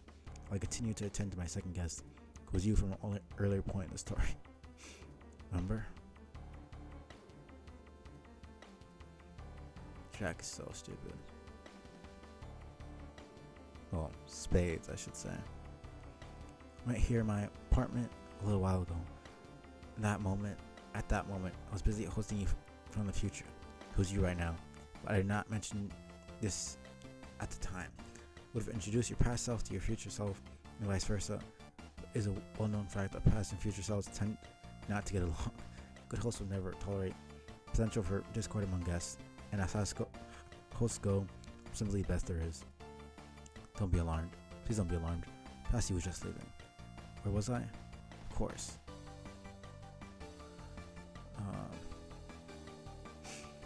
Taking Heroes of Light, I had challenged the same Jack Noir. The one straddling Scratch in about 20 hours of his own time.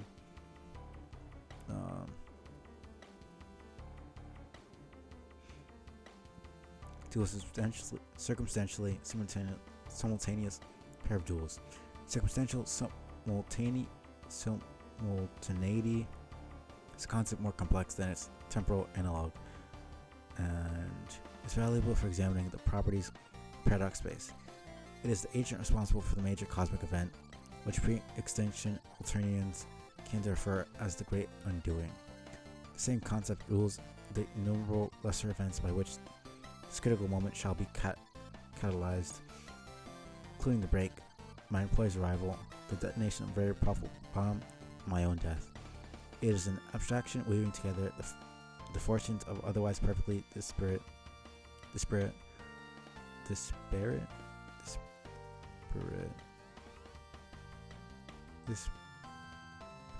Why does that sound weird? Chronologies, such as those bound to a pair of distinct sessions. It's not fully comprehensible to a mortal kind, and the length I'll go to explain it to you will not extend beyond this sentence, but the story will. What is Slick doing now? Slayer was, for the moment, unmotivated by the thief's notion for a compelling duel. Decided to scratch, he opted for a more ruthless and calculating policy of extermination. On his arrival, not about to repeat mistakes leading to his banishment, quickly obliterate all 12 planets, followed by Prospect endures to weed out those who might outsmart him in the same manner. I think he just wanted to kill everybody, honestly. There's a little fanfare. He seized the opportunity to follow Thief's trail quickly before it dissipated, and destroying their hideout in the Vale. Now knowing her position, he would soon return for the duel she wanted. And there's Terezi's blood, obviously. Without a pair of trophies. God. Just to fucking show her. Oh hey, by the way, I killed your friend. Fuck you. Tick. Talk.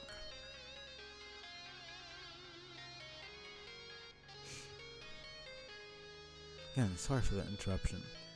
The conversation with the girl ran a bit long, slightly exceeding the 1 second I scheduled for it. I swear, events begin to outpace my awareness. Deeper into this dark part we explore, the more I'll be forced to speculate. Rarely have cause to rely on probability. Luckily for you, guesses are better than anybody's. Check.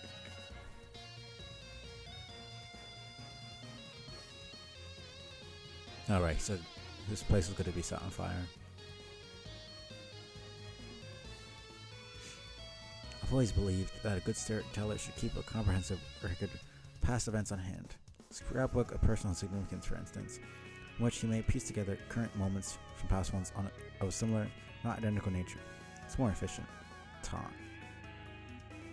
Where is he now? He just disappeared. It's also logical, since there is essentially nothing new in paradox space. Everything that can happen is either a visual or substantive reproduction of something which has already transpired on the timeline, offshoot or otherwise. Tick.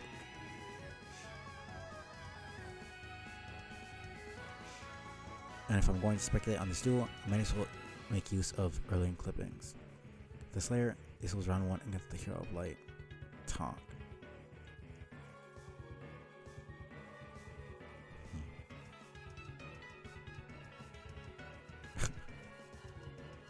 All we need to do is flip it turnways, like so. And we have round 2.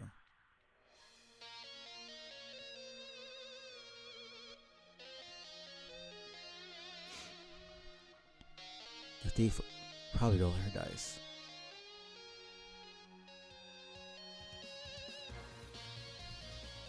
And just as probably, due to her impressive hoard of stolen fortune, she would have a 100% chance of rolling the most favorable result. Ordinarily, this result would be almost possibly improbable. The odds of the roll would be 1 in 16,777,216 to be specific. To be less specific, 1 in 8 to the power of y,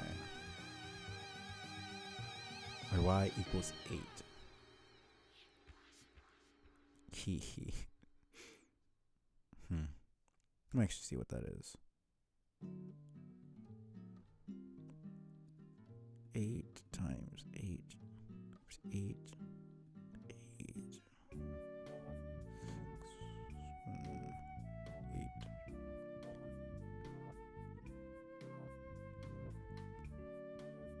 No. So we just gave the answer and then gave the equation. For some reason.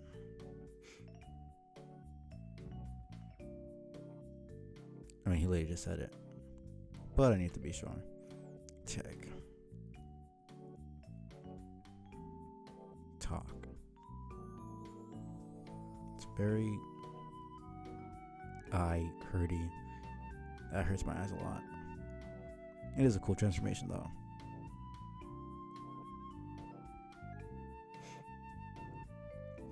Round 2, the Slayer would not be merely compelled, but challenged, if my guess is right.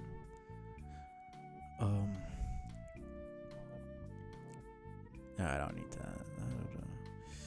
Challenged by one claiming godhood before reaping the prodigious spoils from striking down a formidable endgame foe. One with the guile of a cheater, the luck of a clover, the hubris of her mentor, in the drive known only to the pathologically competitive. Believe he'd be challenged, yes. The fact that Rose actually survived as long as he did is actually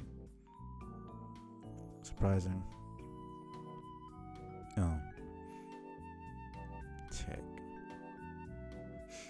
Not outmatched.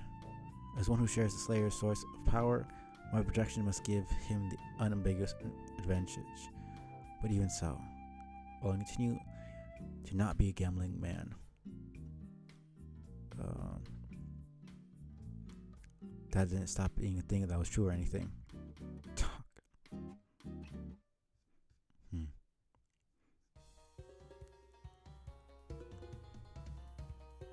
I'm reasonably sure that if I was, I wouldn't bet against her. Moving on.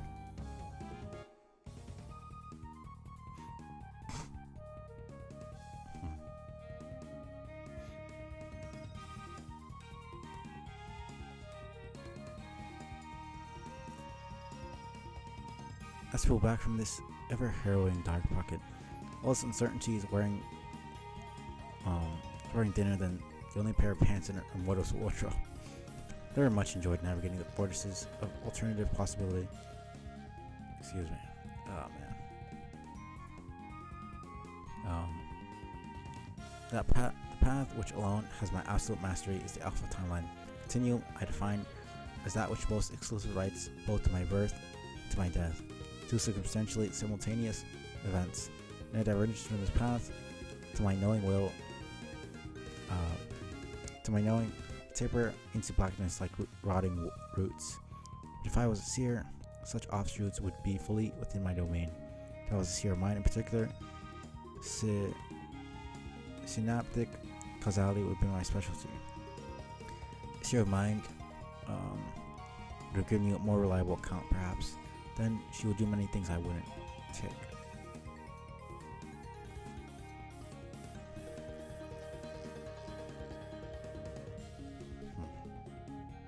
Seer would support her allies in battle, not with her weapons, but with her vision. She would sift through dross of her comrades' poor tactical inclinations and examine the grim consequences.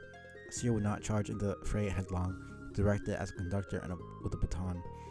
She would have the sight to eschew the obvious gambits, find the path to victory disguised cleverly as setback, or even imminent defeat. She would behold the fortunes of friends and foes in totality, and praise the contrivance of luck itself. She would know its mines were not to be plundered, but simply explored and charted carefully. Talk. True seer. No. Clover's flipping coin. True seer would know where luck is a given, where it is absent, most importantly, where it doesn't matter at all. Check.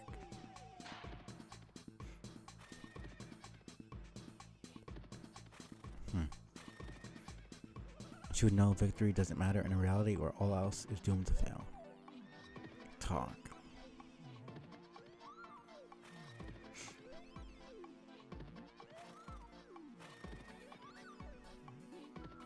What sort of story would this be? With her knight and seer made to stake cadavers? Certainly not one the Alpha timeline would allow. Tick. And not one she'd allow either. Talk. Spades is getting fucked up.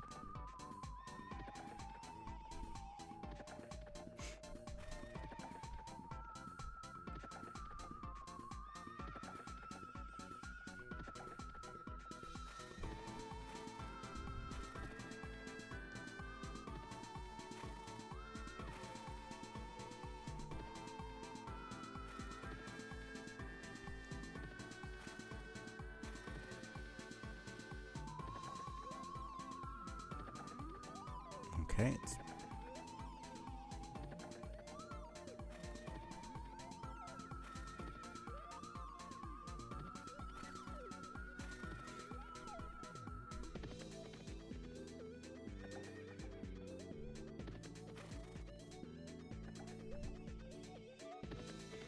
Don't know what else.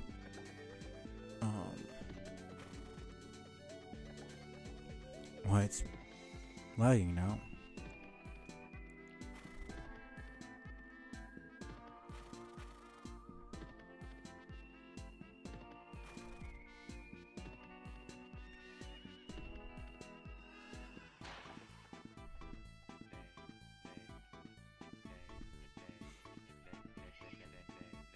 Talk. Tick. Think you're so cool. Bro, sloppy makeouts now. On the roof. He he he. God. Talk. Tick. Talk.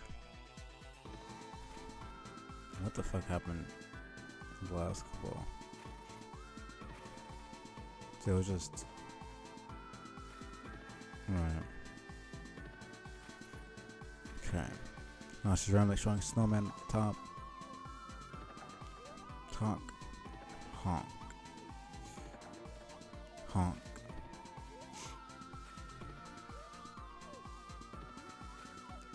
Tick. Porfeld.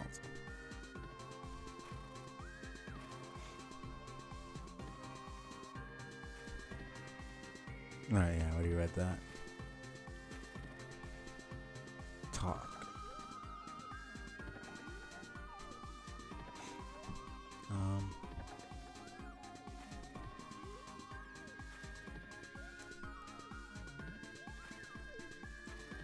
I love the Dodge John.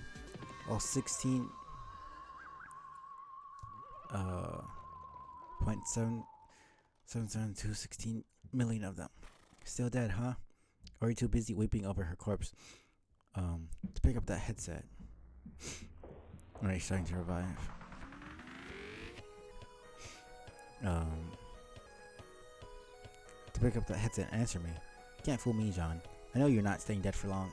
And it's not just because I can clearly see you're alive in the future. See, we're both the best there is, and therefore we have spiritual privileges when it comes to mortality. It's hard to keep a god dead for good. Only die under very specific circumstances. Didn't I mention? No, you did not. Tick tock.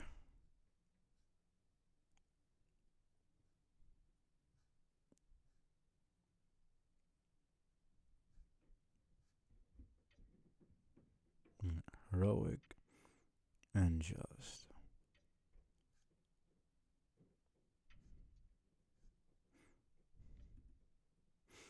Nothing too glorious about the way you just died, I bet. Let me guess, even after all my lessons, you allowed yourself to get sucker stabbed, right? Pretty lame. I mean, looking for you is lame. I guess being lame pays off when dying a hero's what gets you killed. But a hero of breath reached God tier, he would have been completely indestructible. LOL. Damn, I forgot. I was going to stop on that guy. He would have been indestructible because he would have died a lame death every single time. I was kind of... I thought she was complimenting him for a second, but it was a backhanded... Well, I guess not really backhanded compliment. Kind of. Yeah.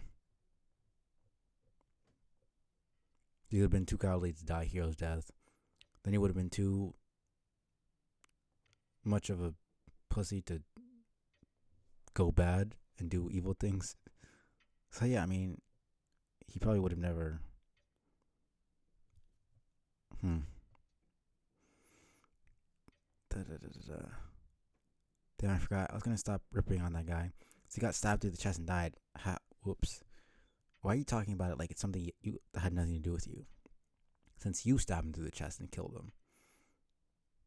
Talking about it like it was just some incident that has nothing to do with her. Fucking Briscoe, man. Anyway, I figure you're probably safe from a just death too, since I'm pretty sure you haven't done anything all that despicable yet. I mean, he's never gonna do anything despicable. He's John. Stop. Yes. Scratch. Talking right now.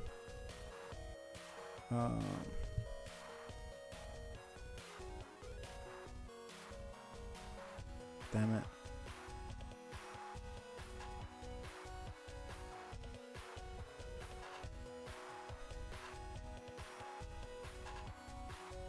Okay.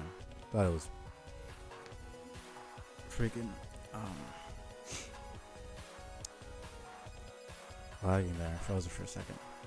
I don't know for sure, but I'm betting that if I go to fight Jack, it'll wipe out all the bad things I've done. Is that really what she's trying to do this? Man. I think if I die, it'll be hero's death. So it ought to stick. Pretty good motivation to win the fight though, don't you think?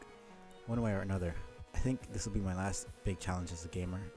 As such, I'd like to pass my dice on to you. It is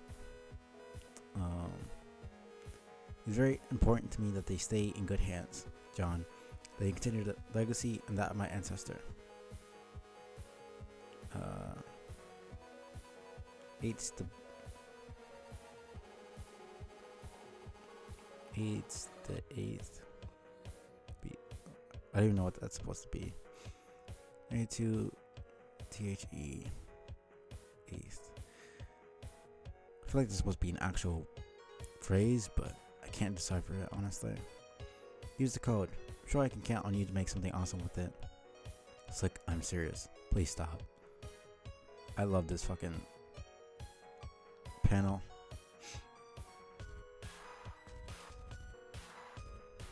It's a bit hard on the eyes, but at least him, the freaking blood glowing like that hurts my eyes. Is not alive yet? Man, better hurry up. Show us how much time left. Trust me, what she's going through on Durst right now isn't much fun. Okay, I guess I should mention why I'm trying to contact you now of all times, rather than just skipping ahead. Remember how that, remember how we talked about your backup plan? The one you have devised to defeat Jack, in the off chance I fail? Well, it's not gonna work if Rose is dead, is it? It's not gonna work if Rose is dead, is it? You have to wake her up, breathe some life into her. Do the windy thing with your lips. You know what that means. Oh my. Gotta kiss her. Don't worry, I still can't see you, so there's no reason to be bashful or anything. And since we are a couple professionals here who focus on winning, we both know it doesn't have any meaning. It's not like I'd be jealous even though I could see. Why would I be? Maybe that didn't even cross your mind. She's finally starting to get it. It's clear that you're the one who is developing some sort of misguided feelings. For some reason, I don't really understand why, but man, why am I even talking about this? Oh my, oh my, oh my. This will not do at all. Yeah, not the troll. Shit. Let's just forget I said that. This isn't really how I wanted this conversation to go. How did you want it to go? I guess I was assuming you'd be talking back by now. So now I'm just talking and talking, spinning my wheel device like an idiot. Maybe I don't actually know how I wanted it to go. I guess I could just shut up and skip ahead on your timeline a little. Talk to you when you're alive. That would make sense. So, I guess I'll do that. Then, maybe if I did, I wouldn't actually say what I wanted to say. So, I'll just say it. Pardon me while I adjust the narrow finish edit wall.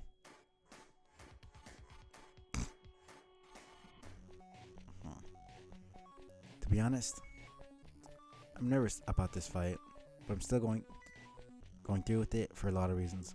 To save my friends, or at least the ones who are still alive. Oh, I guess to save reality itself from being totally fucked up. There's that too. I think what's motivating me to win this fight the most is the possibility of getting to meet you when it's all over.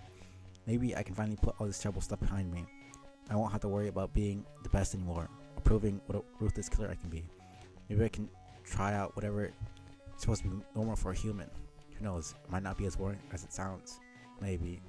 If you're not too freaked out by all the bad things I've done, the fact that I am an alien, can go on a date. Honestly, them two together, at this point, is not the worst thing in the world.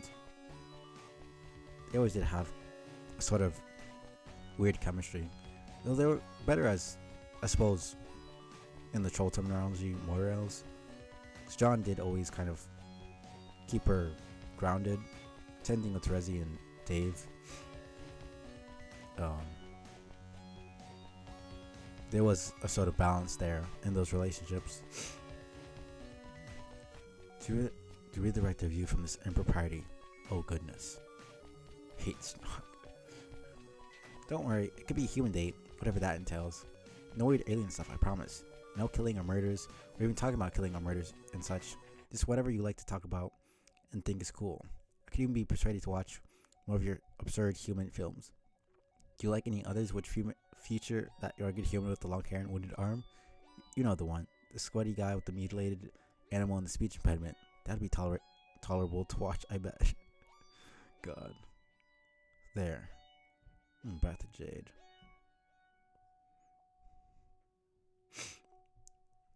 Well, think it over. Before I go, get in touch one more time later on when you're live and maybe have something to say about it. Oh yeah. Sorry about your adult male guardian. I wasn't trying to be deceptive by not telling you. I decided not to because I didn't want to be the one to make you sad about it. Is that selfish of me? I don't know. We would have found out regardless, like we all did. There are things we care about that we just have to leave behind. It sucks for those who aren't in as much of a hurry to leave it all behind as me. Wait, someone's coming. Hang on. I'm a wonderful chaperone as well as an excellent host. Oh right, Dave is there helping her out. Forgot they were together. Damn, that dress suits her so much more than that other one she was wearing. I don't know why the green and the black just suit each other so much. Probably because I hate that color of green on its own, but just complements the black so well somehow. Oh god, she's wearing her RP outfit. What the hell is she up to? Man, she's got her dumb dragon doll and everything. Guess she means business this time. Damn it, I've got to go deal with this now. Anyway, if you actually get around to reading any of this, thanks for listening, John. My outrageously great luck. Is anything to say no matter? We will be meeting up in no time. Just consider what I said. Just please consider what I said. Okay, later. See, this is where Vriska starts to actually start being a normal person. Kind of, not really. Not really that much, but a lot better than before. Tick, tock, tick.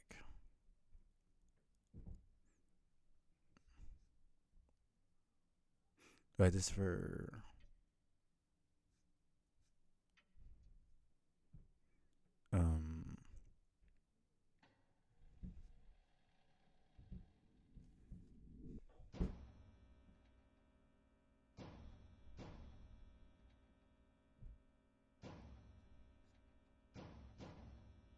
down.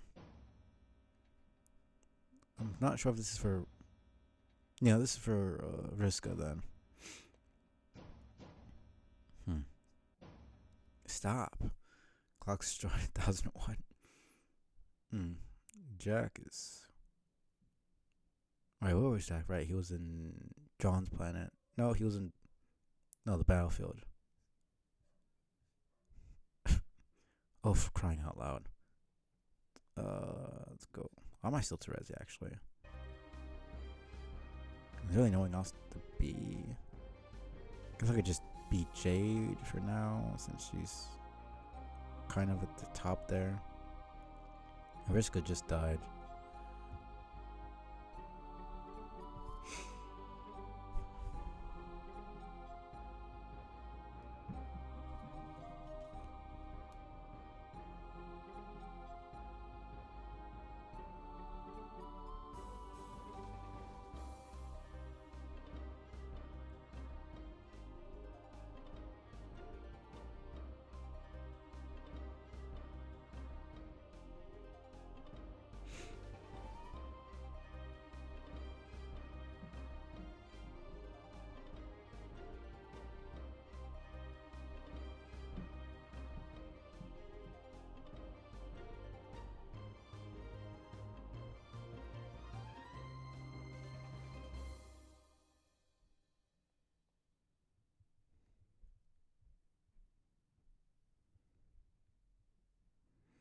Sorry, someone hit me up.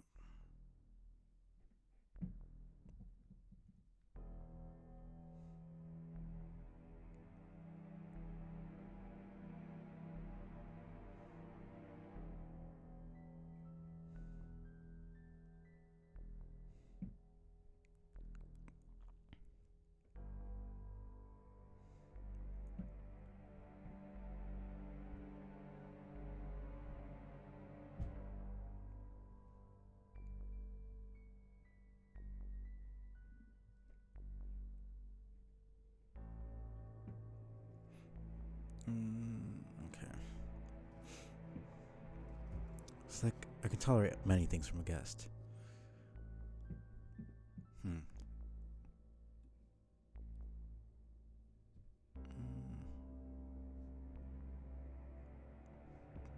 Corrupt manners, egregious womanizing, murdering the hope, casual arson,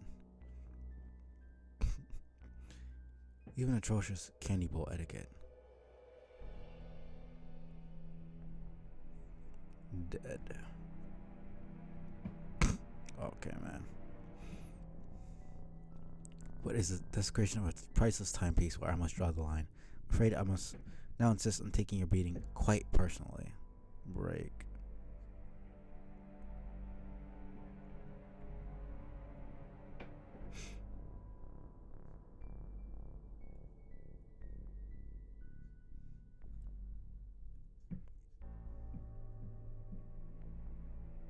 Riska, wait. Oops, hold on. Hey, are you there? I did what you said. I can't tell if it worked. Hello? You didn't fly off to fight Jack yet, did you? I hope not. Anyway, all that stuff you said sounds fun to me. I've hells of the cage flicks in my library. I not even care that you're an alien. See, cage is the universal constant which unites us all. Well, if you haven't flown away, I'll look forward to your message in the future. It'll be nice to talk about all this stuff that happened. Anyway, bye. Oh god. Hey. Oh my fucking hell, this is so insanely awkward and sad. What is? Hang on. Fucking car cat. You tell me another and I'll rescue myself. That is a promise. God. Miss Rose. I can't deal with these songs, man. One is enough for my brain. Heads. Damn. How Slick is not dead is confusing to me, honestly. Hey, Carcat, that was you? Where's Vriska? She what? Shit. I feel like an asshole for reading this whole thing. What whole thing? I mean, what you wrote? Yeah. Why are you snipping around her computer? Cause, wow. Okay, so let me ask. Do you both actually like each other? I mean, like, something vaguely resembling actual genuine mutual sentiment or whatever, not some lopsided pining bullshit. What are you talking about? Did you like her, you windsock-headed shitmouth, is what I'm asking. Well, yeah. Why? Okay, that's fine. Then we'll talk about it later. Talk about what? Need you to be able to think straight. We have important shit to go over. I don't have much time. Nice, if he didn't give a shit, it wouldn't affect him at all. Since he does. I mean, he already dealt with his dad dying. And Rose dying. And then for Briscoe, on top of that. Probably not good for him. Otto Harley. Right, because he's not going to kill her because he's got Beck prototyped into him. And so on. Damn. Alright. Like what? Plans. What plans? Never mind that. First, get out of the fucking blackout to a place where I can see you. Leave now. Contact you in a while once you've landed. Landed where? Lohak, obviously. Oh, obviously. How else do you think you're going to cause a scratch, idiot? Do you even have any clue what's going on? Wait, of course you don't. You're wearing pajamas and giggling at clouds like Each one was shaped like the rudest bit of naked anatomy a human can recognize. No, I'm not. I mean, yes, I'm wearing some pretty nice pajamas, but I know a lot of things, like about the tumor, which I already recovered. Wait, I mean, the tumor. Wait, fuck. I mean, oh, screw it. You know, the big bomb and some other stuff like that. Totally in the loop. Great, awesome. Now get going. So I had to cause the scratch, huh? Okay, I'm done here. Talk to you in 1 second for me. One long, windy fucking journey for you. Okay. Hi. Man, you let me down slick. Right, they have the frame motif shits. Forgot that he did that here. Damn.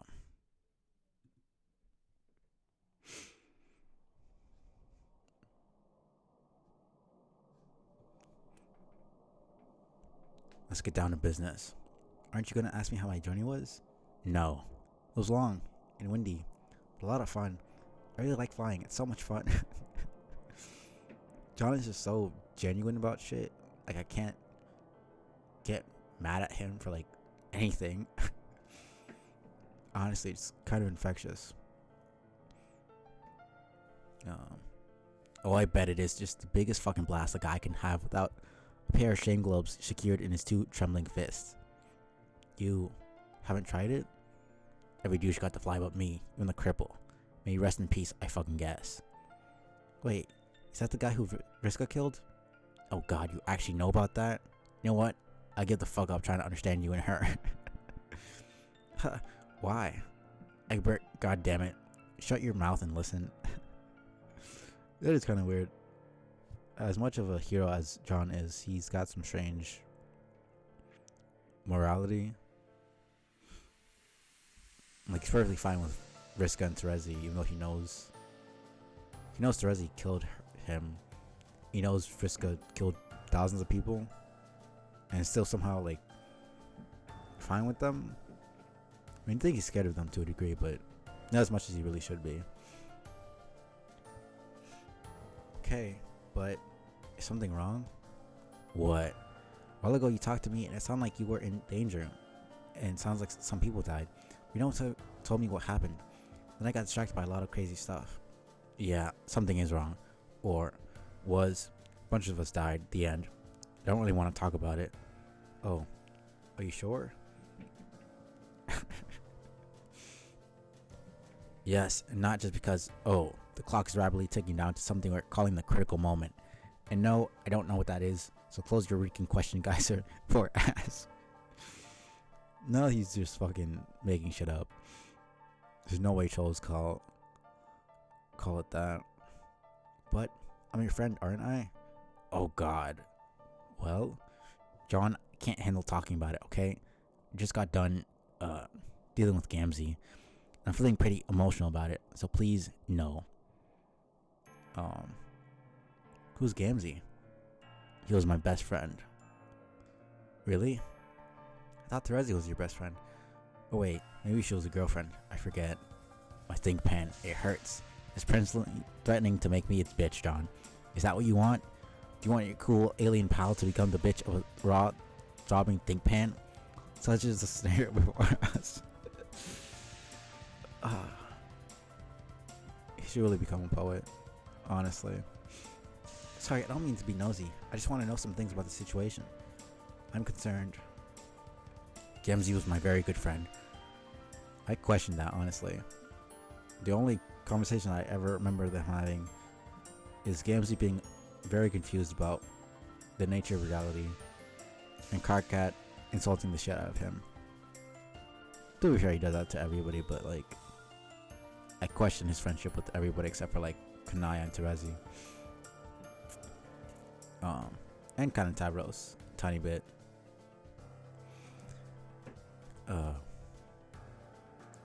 Gamzee was my very good friend, who's this goofy, lovable bullshit clown until he went psycho and killed some people. I liked him a lot. I don't know, I guess my best friend is really just the guy who I happen to be feeling the most sentimental to at the moment. Is that a fucking crime? You know, actually, Gamzee was my favorite troll until he went insane, and now I hate him a lot. And I think he's the worst character in the entire fucking thing. Oh man. No, I think I know how you feel. So he killed some people, and then what? So then it's okay. You can tell me. So, man, this fucking damn playlist keeps buffering. John, trust me, you wouldn't understand. It's just a troll thing. Humans wouldn't get it. You might think I was a shithead, and I can't deal with that on top of everything, so let's drop it. Okay, if you say so. Oh, can't believe I almost forgot. I've been dying to know since I left the battlefield. Do you know if Rose is okay? Did it work? I thought I could rely on you of all people. Damn.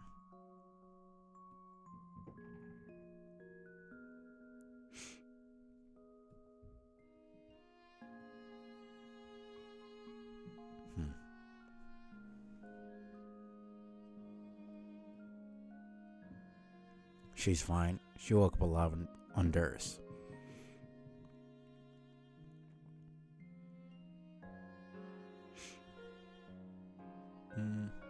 Really? That's the rule, John.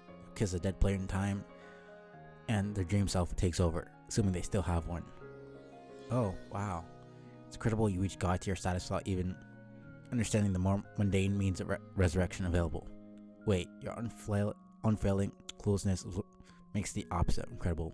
My mistake. So, I guess it would not have worked with my dad then?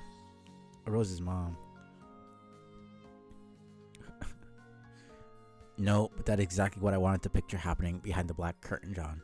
You snogging up your dead-hatted man, Lucis. Thank you for that mental image. Rose's adult woman, Lucis. Maybe a dead woman sweeps your senior, is more your cup of sauce, since apparently you are not a homosexual. Whatever that even means. God. So much more funnier coming from Carcat. Not even to speak of erases absurd qualms with the notion of incest, which again, still sort of wondering how that can even be a thing. Is that your game, Egbert? Have you had your eye on Karka can never cease to just go on a rant that is absolutely unnecessary. Even I think the more fucking precarious the situation is, the worse the rant is somehow. Like, he just has the uncanny ability to spew random nonsense in the most dangerous situations when it's just absolutely the worst time to be doing it, which makes it funny, I suppose.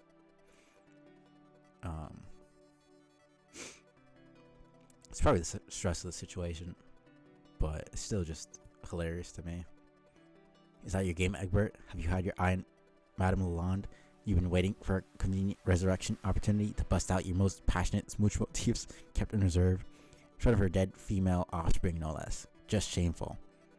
Well, she's a very pretty lady, but that seems like a really inappropriate thing to think about, Carcat. You don't say. What are you even talking about anymore? I don't know. I'm frankly pretty upset about finding them dead in the magic castle. I guess I was wondering aloud if something could have been done. Or at least maybe to talk about it without angry tirades being involved. Exactly. You're embarking down Tragedy Lane. We got to stamp that garbage out. Can't have you getting all morose while we got so many irons in the fire. Fuck. Loaded phrase. Forget I said that. Just claim your shit up and forget your stupid guardian. Like I did with my dear crab monster custodian, who I adored in no way whatsoever. You were being a douche.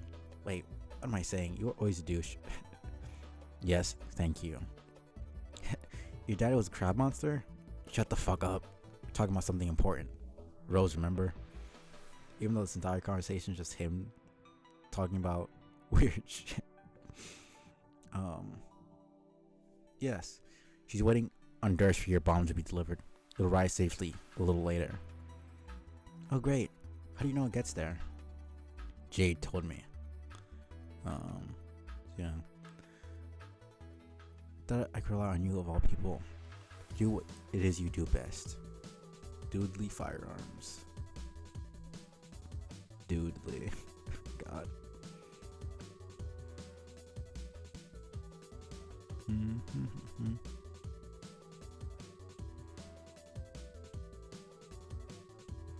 Right. Kids are dying left and right here. Only thing left is for Jade to die. Jade from further ahead on your timeline. Before my piece of shit clown bro made everything terrible here, she and I were hammering out these plans. Talked to her across pretty much the full shred of her timeline till scratch starts and the feed cuts out. So I have a sense of the whole picture here. Oh man, it's hard to do a stupid scratchy voice. It's annoying that it actually fits him so well. If he just didn't talk so much, it wouldn't be that bad, but...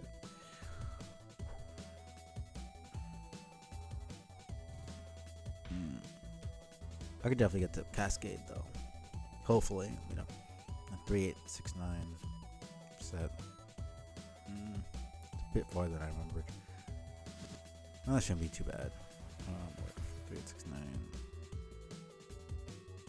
Right.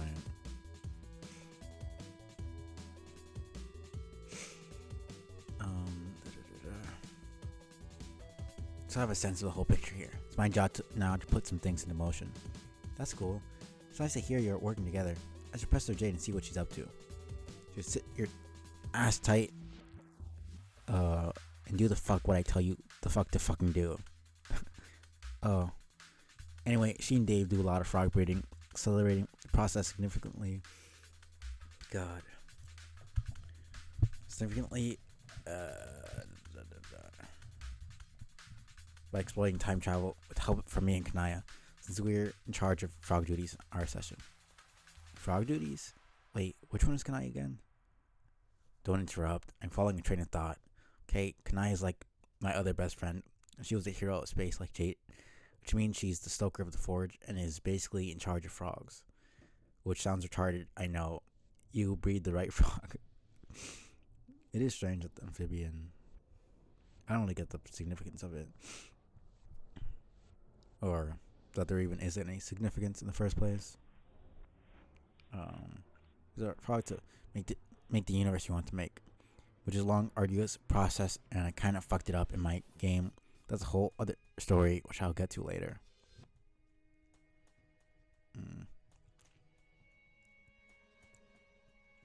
We'll get to later, okay? Well, okay. She and Dave ran into Jack, which I'm sure he must have saw coming, because I've never seen anyone exploit time travel so shamelessly as him. Not even Aradia. Aradia? Just another dead troll. Who cares? Stop frowning. She was already dead before she died. Doesn't really make it better. It's actually worse. So she and Dave fought with him a while. Long story short, he died. What? But it's fine. I guess that was his plan. Like some bizarre, useless last stand. Even if he didn't tell Jade, he's pretty freaked out until I talked her through it. Did you kiss him too? You're not supposed to kiss her, Mr. Noir. You're supposed to kill her.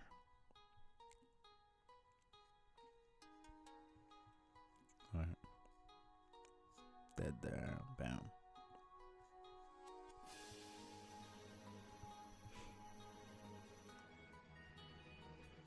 ×4 carp smooch combo.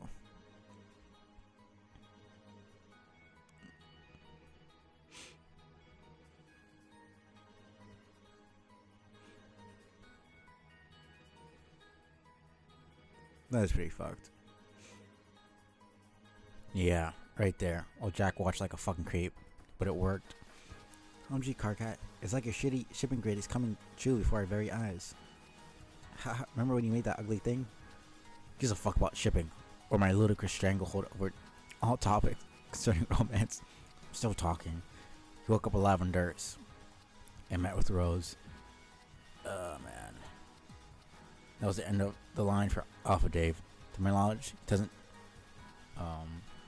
time travel after that. He and Rose stay on Earth waiting for the bomb. And until you start to scratch. I can't see either of them because of the blackout lingering around Rose for whatever reason. Nobody knows what's up with that. Regardless, his job is to plot a course to the ring to find the sun. When he does, either he or Rose will deliver the bomb. I don't know which. Ooh.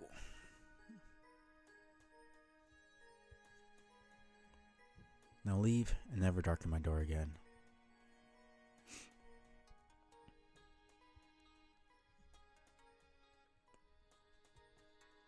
Mm-hmm.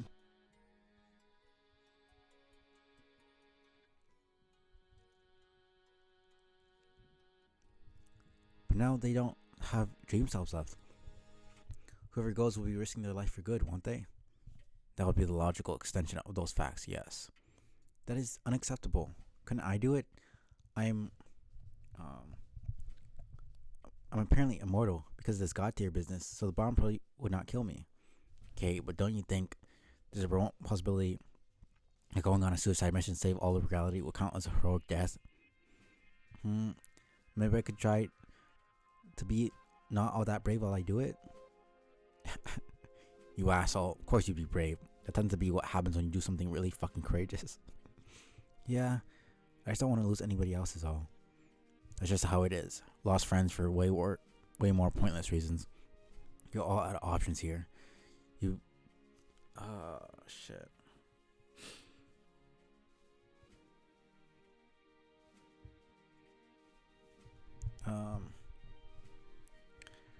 What are options here? You'd be risking death just as much as they would, and they're better qualified to handle the mission as their streamers. Jade's dream self is dead too, so she's out. To be more specific, her dream self is an overly emotional dog who went off wandering somewhere. Pretty sure she will be completely useless. Oh, yeah. She mentioned something about that. She says you prototyped her dream self? What happened with that? She doesn't like to talk about it. Kind of a sore subject. Why? She thinks she's selfish and completely hysterical, and guess hates the part of herself she represents. It's not part of herself, it is her. She's still not even taking accountability for the shitty fucking quality she has, like a damn child as usual. It's like she really admits that it's herself, then says that it's like her past self or some shit. She's taking half accountability, like even though she was shitting on Carcat for doing the same fucking thing. It's just so like that is you. That is literally what you are like. It's just, and then she wants to talk about, oh, if I was in that position, I wouldn't be like that. It's like, that's not how that works. You're the same fucking person. Of course you'd be like that. Like, you would somehow be a more special version of yourself or some shit. Like, way to be fucking arrogant. I don't know, I don't know why that bothers me. Like, you admit that it's you, but then you say that you wouldn't act the same way, which makes no sense.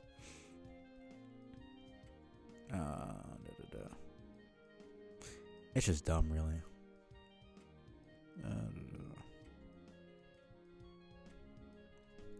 But I mean, the thing is, she spent a lot of time being dead and moving on. It's not like you can just bring somebody back and expect them to give a shit about all the stuff you think is important.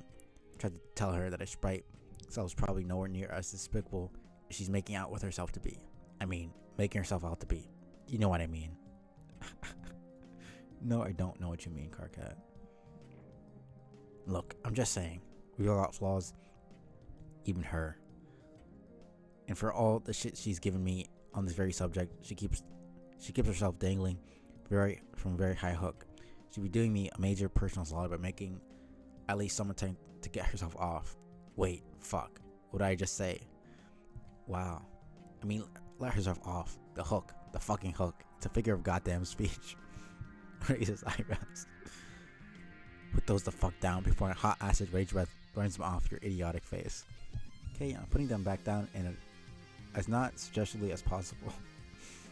God. Karka is just the fucking god of innuendos for some fucking reason. It's like Paradox Break just hates him for some reason. Or he just hates himself so much that it just eventually happens. What were you even talking about? It wasn't this, whatever this is. What is what this is? It's nothing, you shit. It's been the conversational equivalent of you us whistling through our snort barrels while touching each other inappropriately. Was that another weird erotic slip of the tongue? No, that was me being worked up into this ridiculous conniption and saying something inflammatory. God, how does that not be clear by now? How does not? Okay, well, what I'm getting from this, aside from the possibility that Jade may or may not have guessed Dog Jade at some point, is that neither of them will be able to help with the bomb plan. That's exactly right. The Pajama Project uses puzzle sponge today. Oh man. Besides, Jade is responsible for other important parts of the plan. For one thing, you'll have to wait for her to send you the code to the quills. You can't scratch the mesa without them. She got them from Dennison later on our timeline. Now that she lit the forge and woke the monster up. Right, I was Jade because that stuff. I should just change the car cat. I don't know what I'm doing. Aren't those the really tough to kill guys? Yeah. Did you kill him? Hell if I know. And her explanation, the entire encounter boiled down to, and I quote, shenanigans. Limed for infuriatingly vague. Huh. Oh man. Ha. Anyway, after she gives that to you, she then has to go through with the rest of the plan, which is making sure you all survive after the scratch. Minus one of the Dura streamers, of course. The plan revolves around some really baffling hand-wavy mumbo jumbo, which I don't really understand. She told me to trust her about it because the info comes from a reliable informant. Waiting for Smug Tool. Right, reliable. Not sure about that, but no. It involves something to do with the yellow lawn ring, which isn't the human word for it. It's just your word is so dumb. I feel dumb saying it. Right, yellow yard, because it's a yardstick. Word for what? Guess your entire escape plan somehow pivots critically around an unwatered piece of residential property. Doesn't matter what it means. Jade said she has this figured out, and I don't have time to do much but trust her. Point is, she's all booked up, all too mortal, so she won't be delivering the bomb, and neither will you. Okay, well, what about this? Since she's mortal, and I'm not, sort of, and I don't need to do the scratch for a while, can I go help her? Maybe she could use some protection?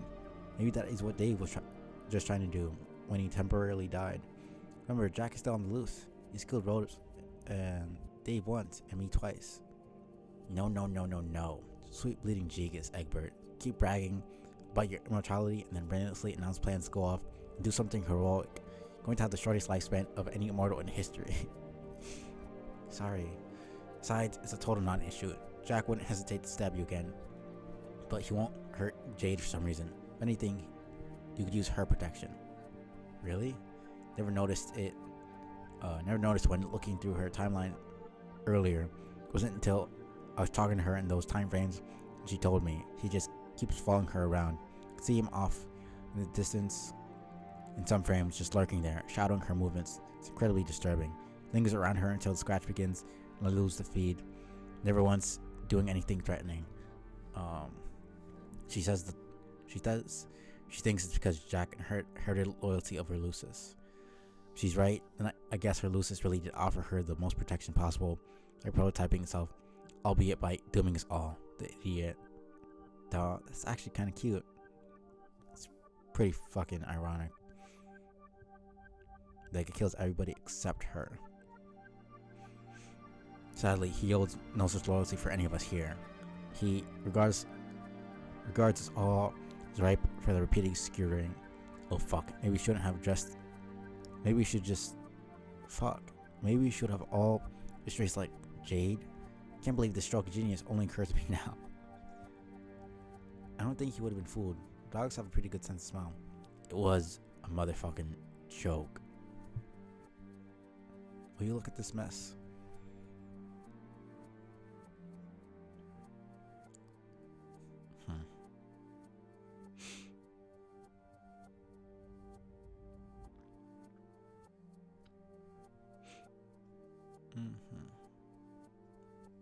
Anyway, it doesn't matter anymore. We can ride this out for a little longer until the critical moment, and Slash Rose can destroy the sun. Oof.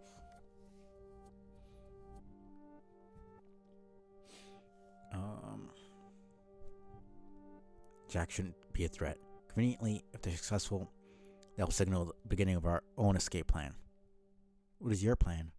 Apparently, the explosion will be so huge it'll be visible at great distances throughout the farthest ring, even from different sessions like yours and ours. You won't get to see it because by then your session should be wiped off by the scratch, but we will. Plan is to use it as a beacon and travel there as a rendezvous point. Rendezvous with who? Got people there. That's what Jade tells me. Jade knows so many things lately. What is even her deal? Hell if I know. It's basically dream intelligence. Every time she goes to sleep, she has more to ramble about. She says I should go to sleep to find out, but I'm like, how the fuck am I supposed to be napping between making all these plans and getting persecuted by this demented honking asshole? So yeah, we'll meet in the aftermath of the explosion. There are people on the inside, or I guess I should say outside. I don't think they can come with us still. Come with you where? Who are they? Dead people. As for where, it's not like we're going to stick around there forever. Sure, they'll probably be pressing since we're not fucking ghosts. Right, the dream bubbles.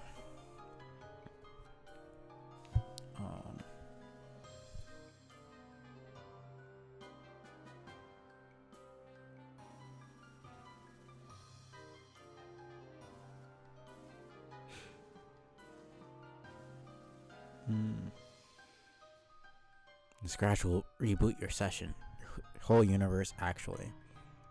The whole universe actually. So somewhere in this decrepit, I don't know. I said decrepit. What the fuck? Where is my brain getting these words from? I'm actually confused. Somewhere in this dreadful abyss, that new session will start up in its own antiposphere from scratch. Look at that. Another pun because of using that fucking word every other sentence. Kill me now. But that, from scratch, effing lol.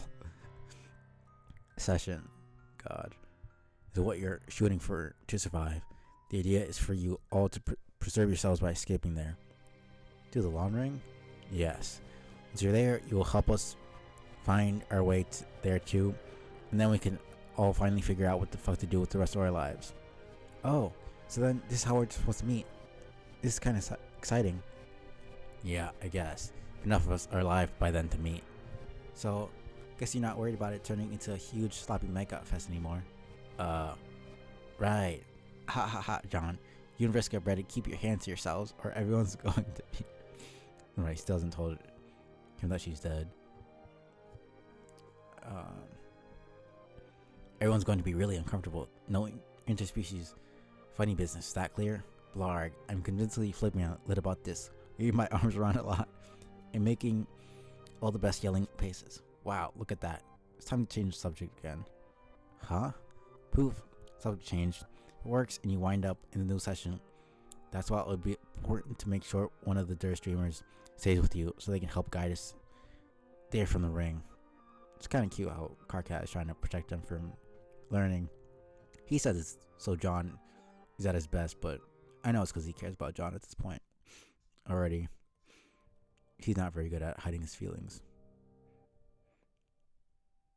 Want there to be other players in the new session, like alternate universe versions of ourselves or such?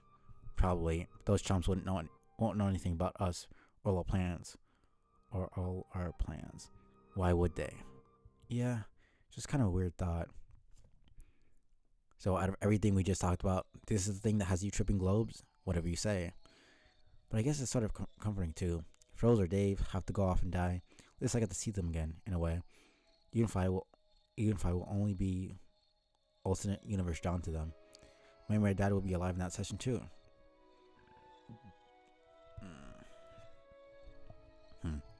Okay, maybe. But before you get too excited about that, gotta make sure you get there first. Which means you have to do what I say and stick to the plan. You need to focus on getting ready to start the scratch. The game doesn't make a hard reset that easy to pull off. Once you initiate it, the game throws everything it's got at you, which is one reason why you're the best guy for the job, because of your superpowers and silly windy bullshit. Okay, doing my best. What should I do right now? Get prepared. Make all the equipment you think you'll need. Stay out of trouble.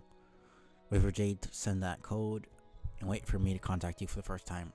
Do your best to humor him while he ignorantly attempts to flame you back into the puddle of slime you caught out of. Please. Oh man, our first conversation ever? I can't wait.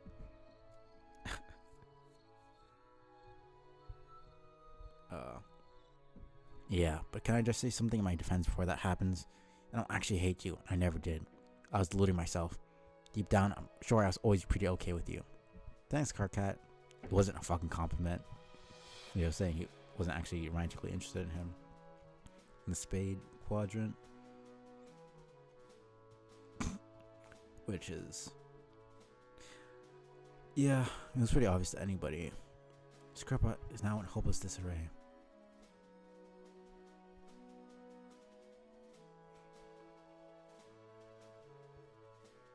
Feel free to examine the clippings while I tidy. Alright, there's gonna be a bunch of fucking conversations. Because we're at 3874. And this is just a bunch of stuff. Dave. Here's one for you. It's a Whopper. Are you ready? For what? Alright, these are drain bubbles.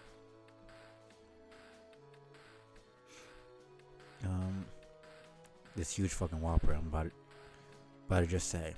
You mean a Kennard, a behemoth,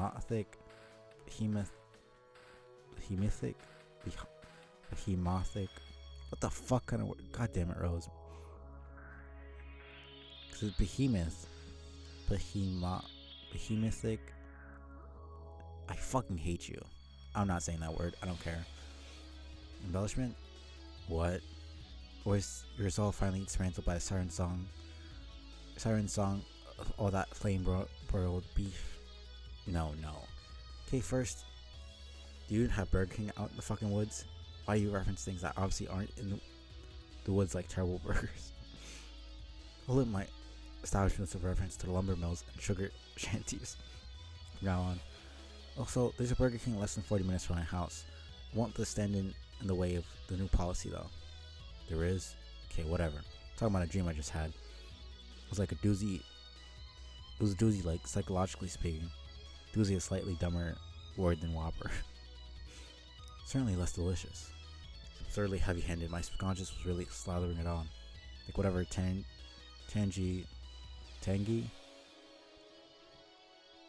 right? Oh man. Sludge King himself squirts on his bargain patties. It's possible that I dreamt it. Ironically, I don't know. Figured you'd be interested in hearing about it. It's every bit as thick and juicy as a half-pound of sizzling grade A premium. Okay, this is stupid. Gotta get burgers out of this conversation. Are you busy? Yes. Cool, listen to this. God. I thought you didn't want me to analyze your dreams anymore. I'm gonna take a break here. I can't. I really can't. Yeah, fuck this. I'm not even finishing this. I'm just gonna take a break. I can't. My brain is just absolutely deteriorating. I'm gonna go clinically insane if I have to deal with more of this.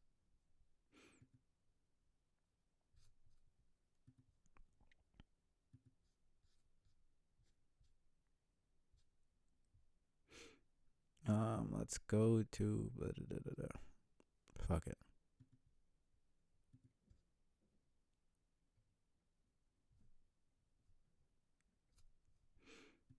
Let me me get the music back in. Alright, 15 minutes. Be back.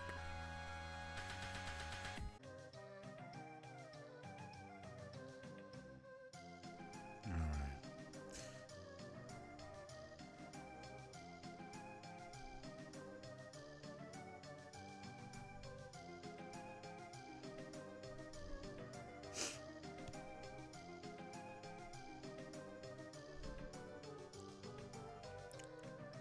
How the fuck was I?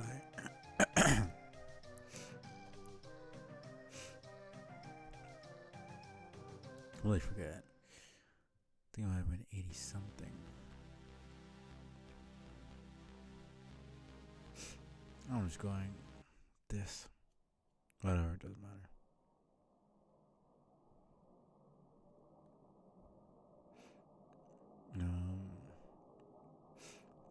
Guess I'll go with Dave. Yeah, those roles for a while.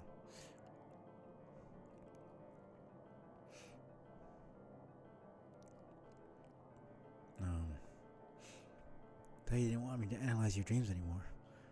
No, but this one is too good not to put under the microscope with your whole precocious psychotherapy shtick. It's almost laughably symbolic of one of the problems, assuming I actually have those. It's grotesquely pregnant with meaning. All gestating at least 8 gooey octuplets dashing around in an undulating belly full of mind slime. Maybe we can start by evaluating that troubling metaphor. No, look. I just want your professional take on how many things in my dreams symbolize dicks. We've already established that all of your dreams are packed with enough homoerotic symbolism to lift Freudian theory from the ashes of discreditation. Yeah, that's a given, but I didn't even dream about puppets this time. Are you serious? I'm clearing my schedule. This is a major breakthrough.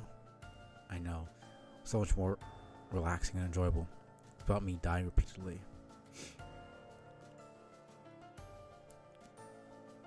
Can't get enough of this style. It's so simple, but it just works. The sprites that started it all off are nice, but just them looking more human and not fucking chibi, basically. This works so much better. Actually, accurately, depicts them as like children and not, I don't know. I feel like the original art style is just kind of not very descriptive of their actual, how they actually look. Go on. I was in this dark place surrounded by this big flock of crows. God, this is so generically morbid. Sorry in advance for exposing you to my unconscious mind's retarded cliches. It's okay. They wouldn't be cliches if they didn't comprise the unanimously understood bedrock of phallic symbolism. No other viable interpretation. Well, obviously I knew the birds were just black screaming sky dogs. Just hear me out. Kept dying. There kept being these traps. I'd go one way or another. There kept being these traps. I'd go one way and get my head chopped off, or go another way and get stabbed or whatever.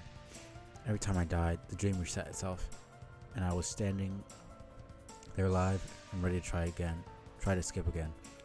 But each time, I would be watching myself from the vantage point of a different crow. I was the crow all squawking around in circles like a cob flapping douche. And I would always watch myself try to do something different to dodge the trap, but I always ended up dead.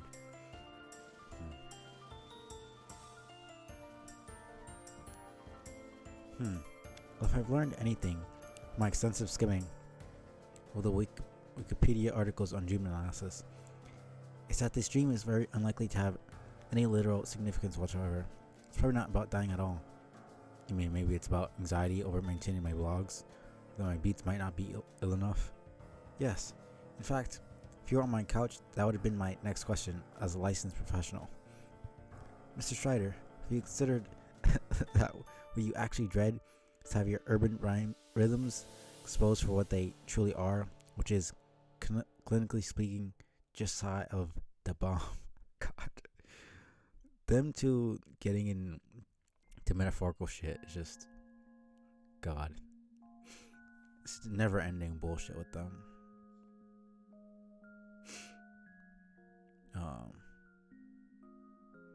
And then we crack up laughing because we both know they're fresher than your mom's change of drawers, tidier than when she's wearing them.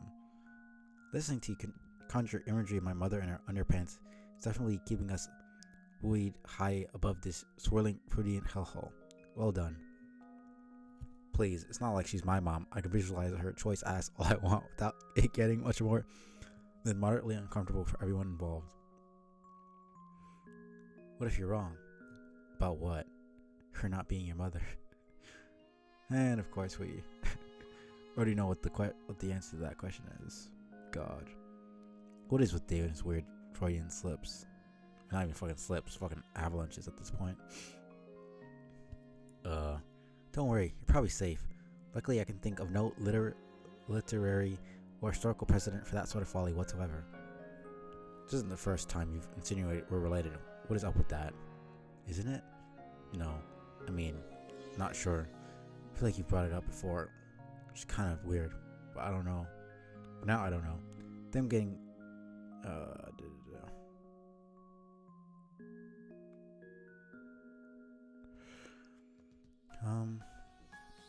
feel like you brought it up before, which is kind of weird. But now I don't know. I think I'm getting this weird deja vu thing where I was sure we talked about this. Forget it. Why don't you tell me more about your dream? Okay. So it kept dying. It kept being crows and stuff. Then I started to notice something coming from the sky. There was this faint, eerie singing. I look up. There's nothing there. Just darkness. That's interesting. I've read about this. What did you read? So where are we at? 93879. Right, and then we get to the dead people. Keep showing the damn. Whatever.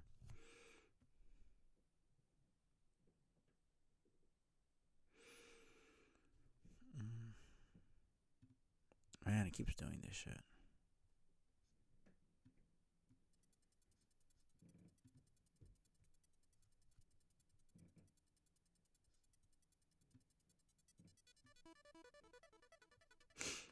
Oh man, okay.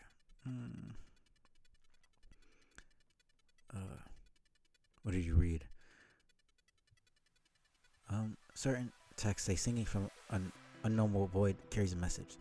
That its recipient has been selected for a mission of supreme cosmic importance that will result in your death and that of billions more. One that is essential to the perpetuation of existence itself. The fuck sort of crackpot psychology text would say something like that? It's not from a psychology text. So then you're consulting astrology books now. Not astrology, more like zoology. My fucking god, will you put that away? Okay, keep describing the dream though. If the rest of it is incompatible with my prognosis of the zoologically dubious, I'll withdraw my insinuation. There's not even that much more to it. Looked up into the sky, didn't see anyone singing. Alright, it's the fucking horror terrors.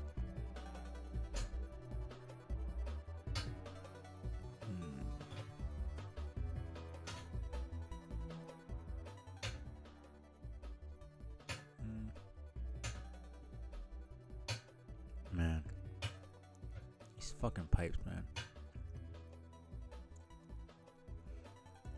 Looked up into the sky. Didn't see anyone singing. But even though the sky was black, I could see the sun. It's bright as hell even through my shades. So I flapped my wings and flew up away to it like a fucking piece of garbage. And that's it. This doesn't strike you as an impulse of self-destruction? No. Not in the sense that it was a dark and sacrificial zoology mission.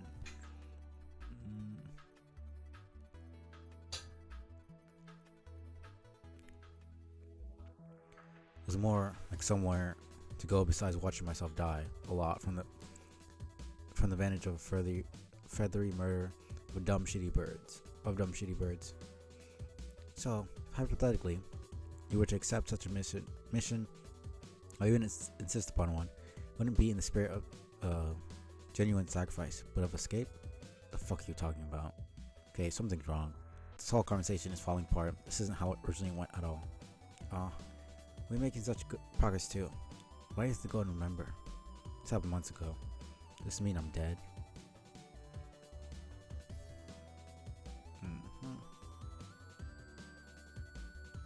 What do you think? Stop it. So sick using the dream bubble bullshit to pick apart my psyche. Am I dead or asleep? Starting to remember, you should be able to tell me. God damn it. Maybe I'm just as confused as you about it? Yeah, right. Am I dead or asleep, Dave? I don't know. Try to remember. Feel free to examine, right? You just go through each one. Fuck, which one was it? 880. Doesn't really matter which one I go through. 880. Hi, John Human. Ugh. Now this is the original.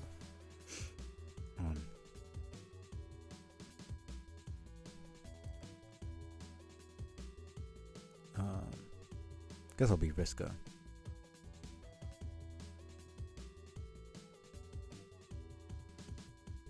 What am I doing here?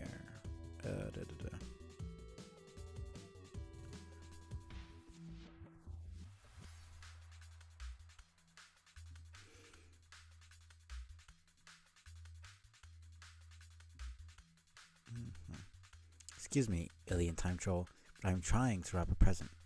Really, you all have the worst timing. Yes, I can see that. 2 ugly garments and seeds from some kind of strange earth vegetable. Pretty lame present, John. Nope. Not going to ask how you know my name or what I'm sending. Don't care. And one of these ugly garments is for me, also.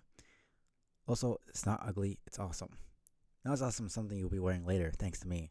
Uh-oh, my mouse is hovering dangerously close to the block button.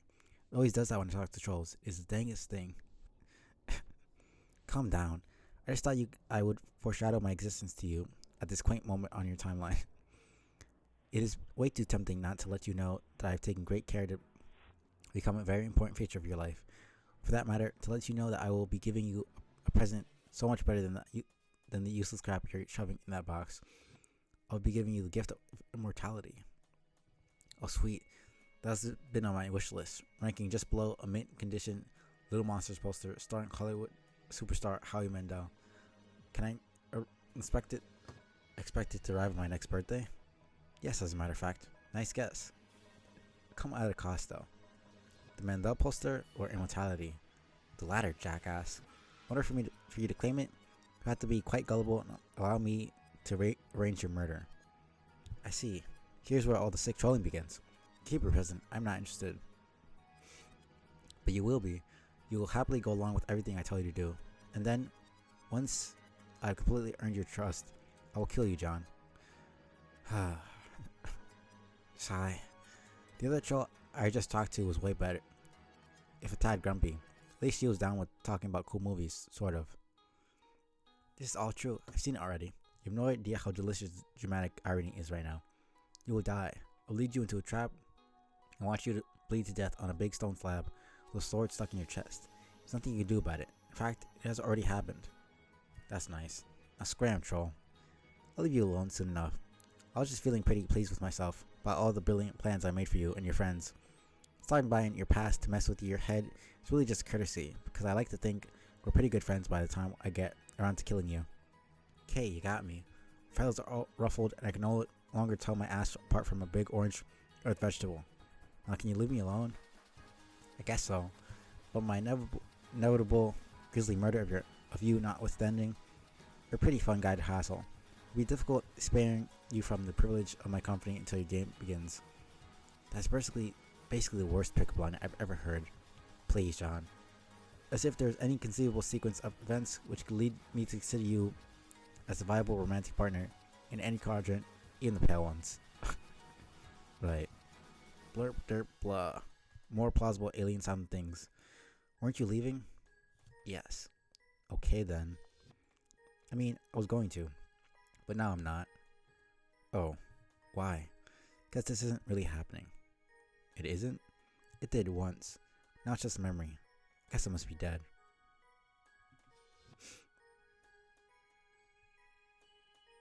Yep. Okay. Is this conversation over now? Can I keep packing my present? The conversation as it went before is already over. I said goodbye, and then you blocked me. Don't you remember? Well, I was going to block you, but then I didn't for some reason. Exactly, because we've already been through this. You're either asleep or dead like me. Man, can't believe I let her trick me like that. Such an amateur mistake. There's no trick. You stole her lock, and you fucking got stabbed in the back like an idiot. You underestimated the shit out of her and thought she wasn't actually gonna stab you. And you knew that was her fucking intention in the first place. And you watched her fucking kill a bunch of people as well, so it's not like it was a Tyrell situation. I mean, shit, she took Tyrell seriously. She knew he was gonna kill her, which is why she killed him. But Terezi, who she saw kill people and knew was ruthless, she somehow thought wasn't going to.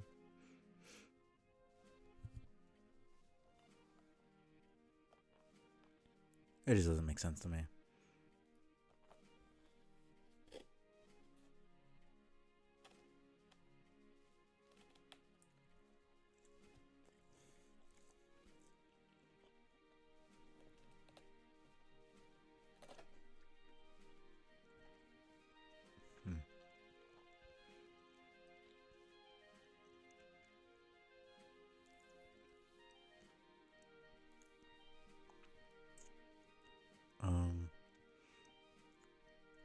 Guess I'm feeling something like deja vu. Maybe. I still don't think I believe you though.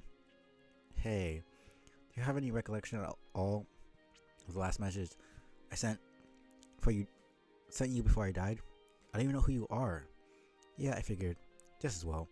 Made some pretty embarrassing confessions to you. Because I'm getting what I asked for in a way. Even though it's not what I pictured. What did you ask for?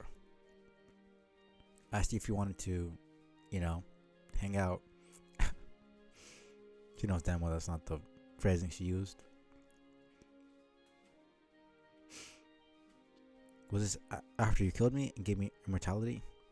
Yes. So what do you say? Or what do you think you might have said? About what? You mean hanging out? Yeah. Oh god, this is so ridiculous. You're just a crazy troll on the internet. I need to get back to packing up this present for my friend. We're not going to hang out. I'm sorry. John, there's no present. You're not in your hive. You don't have anything to send. So you received it a long time ago. None of this matters anymore. If you don't believe me, you are free to look out your window. What will that accomplish? Might help you remember, and you'll be able to see me if you want.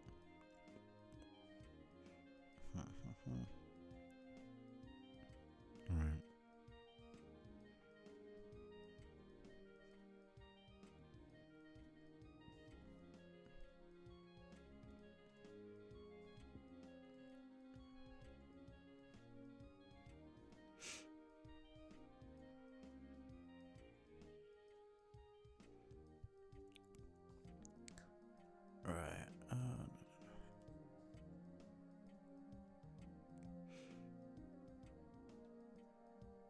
That was 885.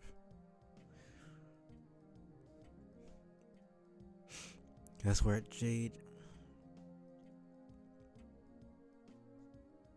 Right. We haven't seen Dave. Dave?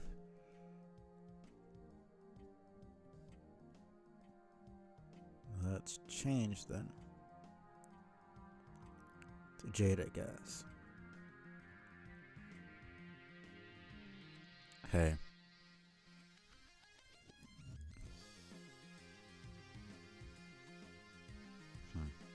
Weird.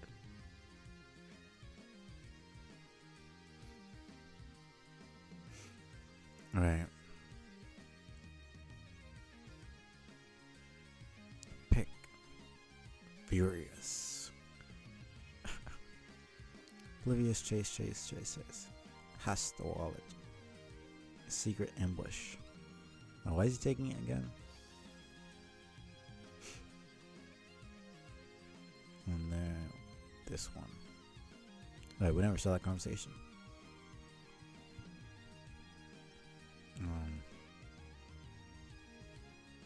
Jespers, I guess I should say farewell to you now. Why, Nepeta? Because this is the end of your timeline, and I don't know what cat puns. Okay, man, that's just so fucking egregious.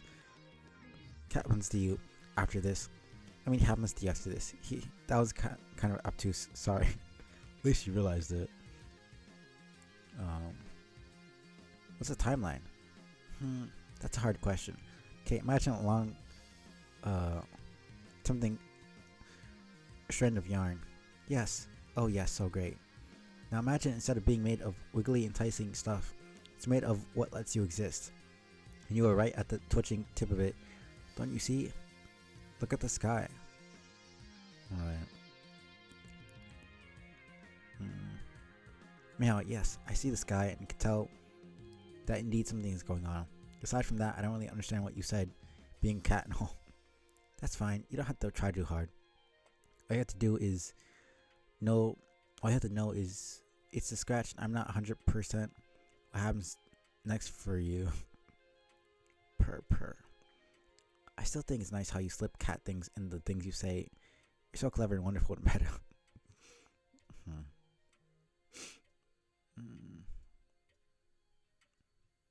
He. What's the scratch? Well, you know Rosie's friend John? Yes, of course. Imagine that he's using this great big circle like a really fun scratching post that it makes all this light come out. That changes everything. Just after he starts doing that, the sky goes funny everywhere and then I can't see you anymore. Yes, that's what it is. Think I understand that completely. I'm a bit nervous for you, especially since you remind me so much of someone I already lost. But maybe you'll be okay? I don't know.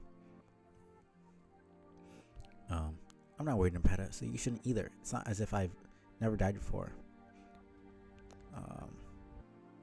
You are a brave kitty, just like Pounce was. Pounce was a cat like me? Yes, she was amazing. I bet you and she would have gotten along famously. Oh man. Ooh, I bet you're right. Was she nice to sniff? Yes, she smelled really good. And also, she was super beautiful. God. Going all out with this. Wow. Have you ever had someone nice back on Earth who you loved? Rose. I loved Rose. Of course you did. I mean, a nice cat who's your mate spirit.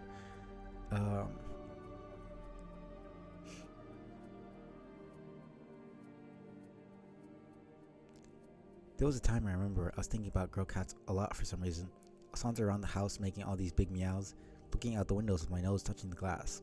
Then Rose's mom took me to this place where I was scared to be for a while, and then I was at home again. Then when I was at home again, I didn't do the meows anymore. Guess I didn't think about the girl cats after that, which is just as well because none ever came to the windows, not even after I did my biggest meows. Oh man. It's always interesting to think, what would animals, pets say if they could speak our languages? I think this isn't too inaccurate. That's too bad. But I bet lots of girl cats would have loved to be with you if only there had been some around to hear your lovely meows. Really nice to say so, Nepeta. What about you though? Me? Yes. Well, I never told anybody this, not even my Moira. Actually, he's the last guy I might tell. He's so wouldn't a perv. Doesn't even sound. That's a stretch. But yes, I have liked somebody for quite some time, but alas, he doesn't know it. He very clearly knows it, but okay. I still don't really know why she likes Karkat. Not that he's a bad guy, but he didn't really treat her the best. I mean, he didn't treat anybody the best, but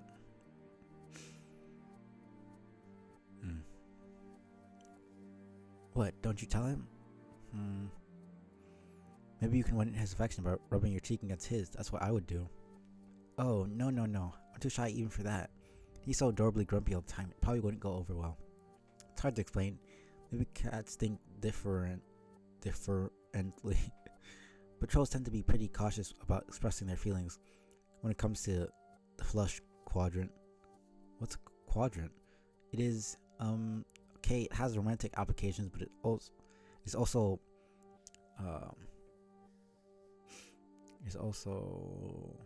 something more general than that. Quadrant is, how do I say this? Quadrant is a thing in a group of things that consist of 4 similar things. Like pause? Exactly like pause. See, that's really easy to get. I think you should tell him that you like him. You might not get a chance if you don't. For instance, I think instead of meowing at windows, I should have just scurried out a door before it could close. Then I might have found a girl, cat to sniff. Oh well. I know, but I think it's just not that simple. I could make someone else jealous, I think. What if he doesn't feel the same way? And it's so complicated. Maybe I need to let go of the silly infatuation. Things never going to happen, honestly. You shouldn't lose hope. I have another story that might give you hope, even though it should be noted that I'm only a cat. Oh? Yes, one time I was with Rose and I was sitting there dressed up in my suit, to her as happy as can be. Then she disappeared. The whole place disappeared and I was in another place. There was no Rose there. There was someone else. Guess I loved her too in time. Never as much as Rose. Just wasn't the same. Kept waiting to see Rose again, but never did. But then I finally lost hope that I would, and then I died. But then I became alive again. I got to see her, and I was so happy. That's my story, and that's why I think there's always hope even if you die. So you're saying that maybe I will have to die to get to be with him? Yes, maybe. I hope that's not the case. Guess you just have a different way of looking at things. Thank you for the advice, Jaspers. 8, 9, 7. Oh. Try to make sense of these. Dismiss yourself. Okay. 9, 5.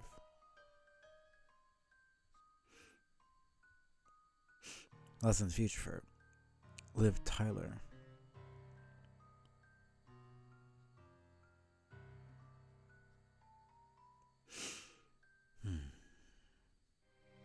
Let's be Rose, I guess.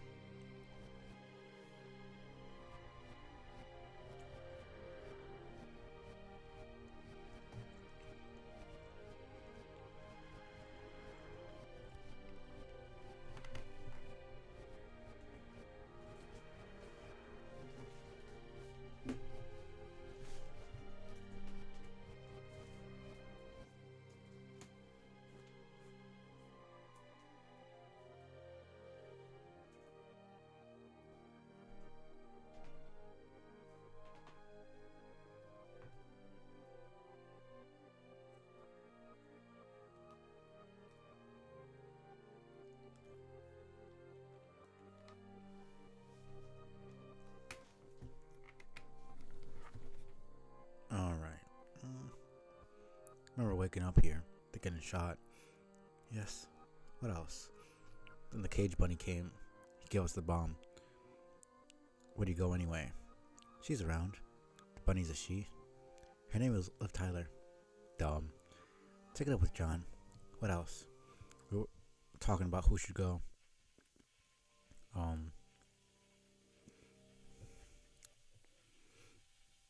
Do you remember what we decided?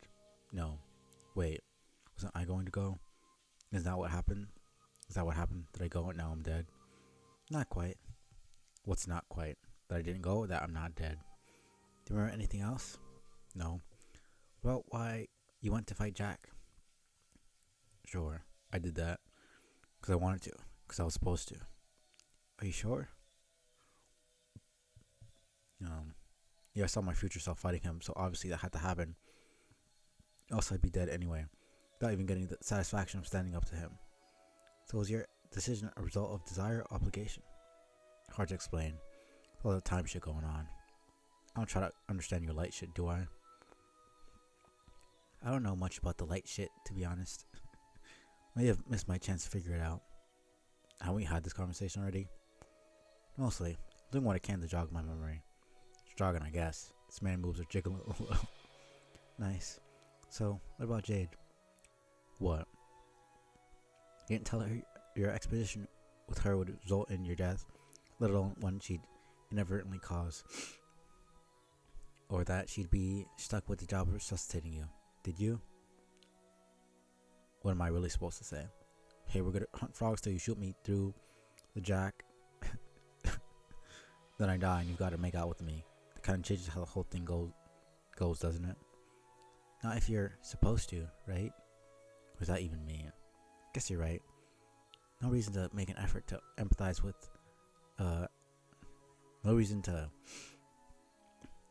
make an effort to empathize if doing so comes at the price of oblivion. What the fuck? Must be comforting to have your ASPD tacitly supported by predestination. ASPD. Antisocial personality disorder. Oh no. This conversation just got bum rushed by a mudslide of fucking awful. Wasn't it already awful believing you might be dead? You don't know anything about what I was feeling or what happened on Lofaf. You're all pavement faced and babbling your throw fester, speak, and flipping off the shit with your own crazy death wish thing. Why do you think you know what was going through my head? You're just assuming and throwing around psyche buzzwords like ASPD complex disorder. So it's a disorder, a complex, and then a disorder for good measure? In your case, probably. Sounds like a positively delirious state of existence. Some delirious business, alright? Oh, snap? Yes, I'm gonna authorize a goddamn. You may wipe it at the door to check yourself into the burn ward. Might you loosen the purse strings on a. Oh no, he didn't? Nah, those are kept in emergency reserve for your mama jokes from the 90s. Anyway, telling you. God, this conversation is so stupid. Anyway, I'm telling you, if I said anything at all about it, she probably doesn't even fire her gun once. All I'm doing is dragging her into a doomed timeline with me. Guess I'm learning to be impressed by your sense of obligation to inevitable misfortune. Strange case of inspiration through futility. None of this is that big a deal. I just mentioned the basics to her. That I'd stop time traveling soon, break out of the loops, not have to wonder all the time if I was taking a wrong turn and dooming everybody. I was never that cool with this. With what, exactly? You know how you turn out to be this incredibly shitty seer of light, basically failed at that in every way imaginable. Hey, maybe I never wanted to be the night at time. Maybe I'd just rather be like the Dave guy, just some dude. Honestly, I feel bad for him. He had so much on his fucking shoulders, and then nobody really understood what was going on with him. Not that he would tell them what the fuck was going on with him, but still. These really do not sound like the words of someone ready to face his own death. Kind you don't wake up from, guess not. Because I failed my quest then. So I'm like, now what, bitches? It's nobody in particular, I guess. The unseen bitches callously conspiring to expect greatness from you? Yes, those exact bitches. If that's how you feel, then why did you insist on going on a mission to deliver the tumor?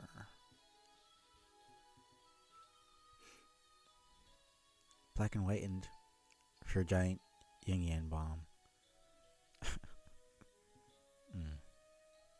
Oh yeah, I remember that now. Guess that's what happened. Then I guess that's what happened. Delivered the bomb and now I must be dead. Are you sure? Is that wrong? Maybe you should try to answer the question. Why do you want to go? Because I made the map so I know how to get there better. It seems simple enough.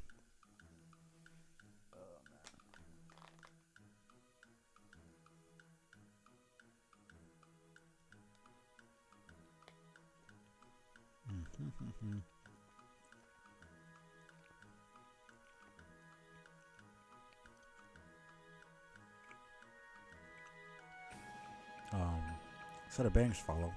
See? Application pilots the moon. Change course when necessary.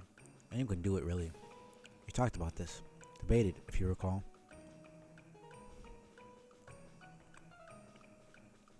Okay, if you remember it all so clearly, why are you grilling me on this shit? Just tell me what's going on. I'm just seeing if you can remember. If you're sticking with your story about why you should be the one to go. Well, I am. Because I should. I should have. Man, what the fuck is going on? Am I dead? Or are you dead? Or what? You're almost there, really. Try to remember a little more.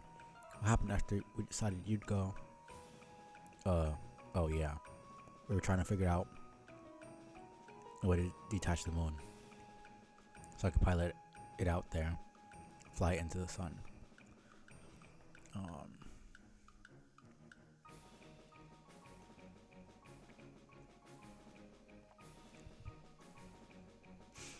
The chain was huge. Couldn't think of how to break it. Then I don't know why this sword appears in the thing. So I'm thinking obviously I have to break the sword somehow. Because all I fucking do is break swords. But as I'm thinking of how to do it, I put my hand on it. And it just snaps off with this comical shattering noise. Like I just fucked up some priceless shit in the lower. See, like that. Like I did again, just there with my hand. Because of the dream bubbles. And when that happened? Then I took it and sliced the chain. Like this. Damn. Still cuts like it's plowing through a shaft of boneless zombie meat. Careful. I just managed to calm my appetite after all that burger talk. Whoops. Yeah. So then, the moon started drifting away. And I was going to fly up and take it to the sun. I said something to you. Or like, where I was going to. Say bye or something. But you were just standing there not saying anything. Holding that ball of yarn. And then, oh, God, that's right.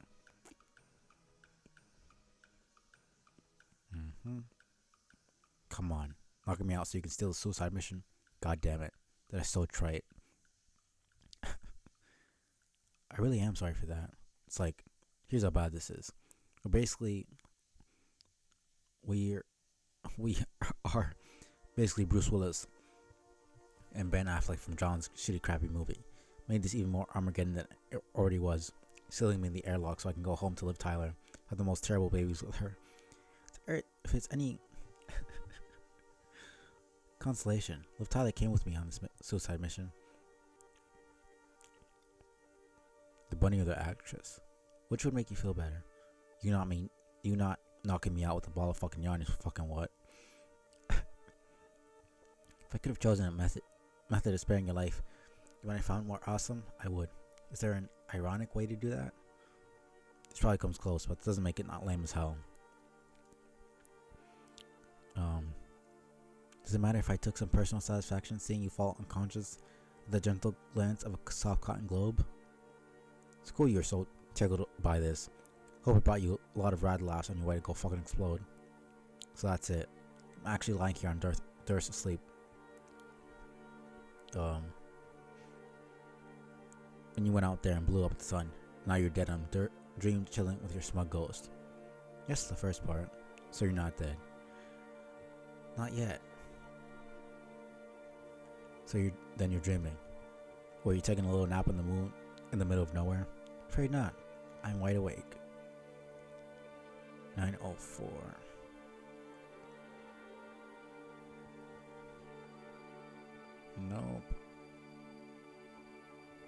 Nope.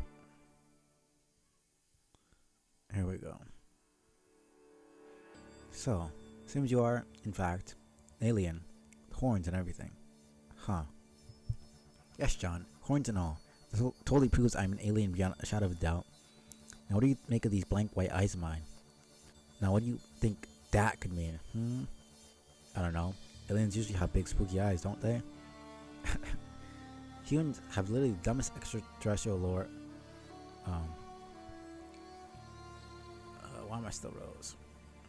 Because it doesn't matter that much.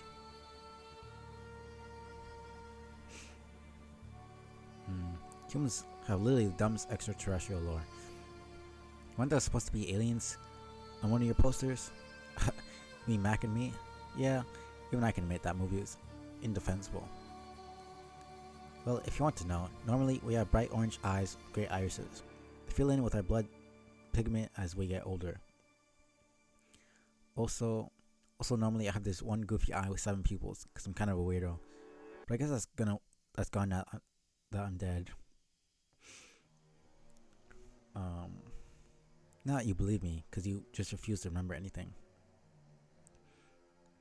I can accept that you're an alien, but come on, meeting an alien who's also a ghost in my front yard is a bit much to believe. It's almost too awesome. So you don't remember anything about the game at all then? Destruction of your planet? Bringing your ancestor back to life as a clown woman? Putting a huge floating ocean out with your magical wind? Jack Noir? Dying, resurrecting? Possibly dying again? Is any of this tickling your sponge? Nope. Sounds cool though. Fuck, I cannot believe how cold it is on this planet. How can any species possibly be able to survive somewhere like this? Yeah, I thought you looked pretty cold out here, so I brought you this jacket.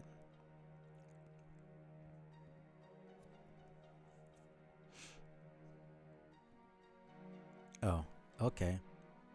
Hey, your clothes switched suddenly. Is that some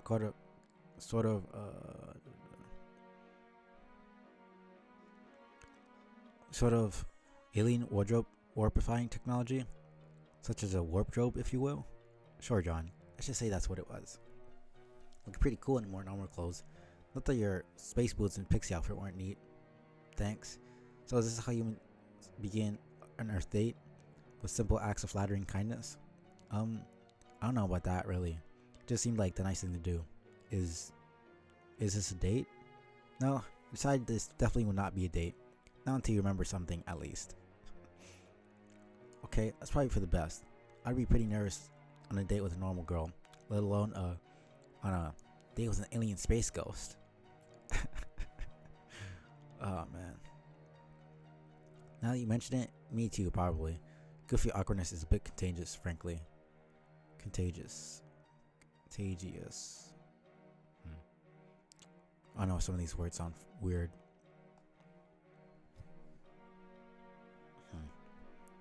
So what do we do? So now what do we do? Well, since I'm presuming you aren't new to the planet, I can show you around the place.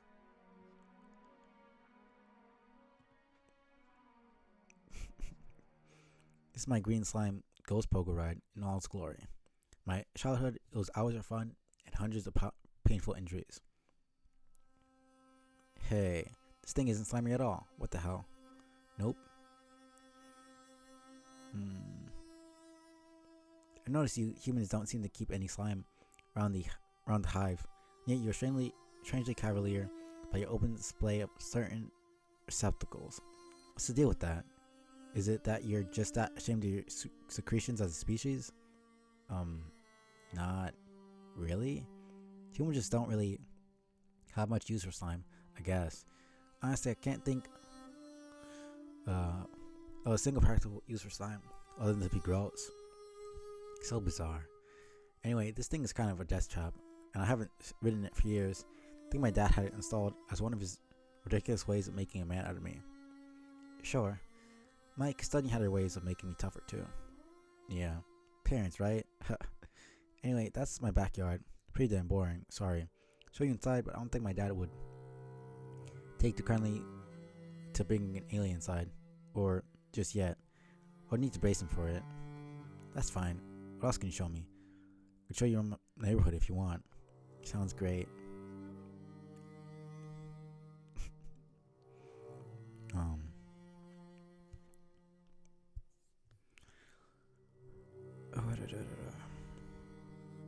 These are my neighbors who live in a lot of same looking houses as mine. Never see them. Think they're all really busy people with a lot of serious business to attend to. Hey, look. The snow is melting over here. Suddenly, it's really warm suddenly. Weird. Does your planet usually have these kinds of temperature swings? No, this is pretty unusual December weather. Guess I'll take my coat off. I can take yours back if you want. No thanks. I think I'll keep it on.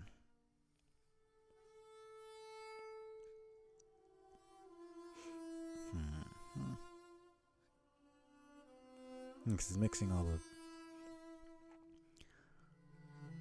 planets together. Then there's not really much to see in this town, but there are these lakes. This lake here did not used to be a lake. A long time ago, before I was born, there was a factory here. Dad said there was a huge explosion.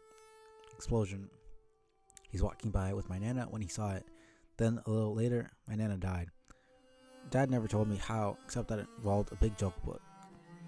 I never knew her, which is too bad. She sounded nice. I know what happened. I saw it. You did? Yes. Do you want to know? Might jostle your memory. Okay. I believe this lake is where Jade landed. He landed a little ways over there, about where your hive is now.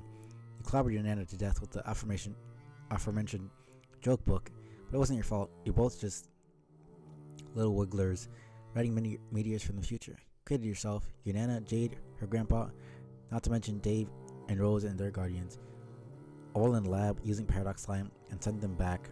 Time as the silly grubs with arms and legs you call babies. And here you were doubting the usefulness of slime. Wow, really?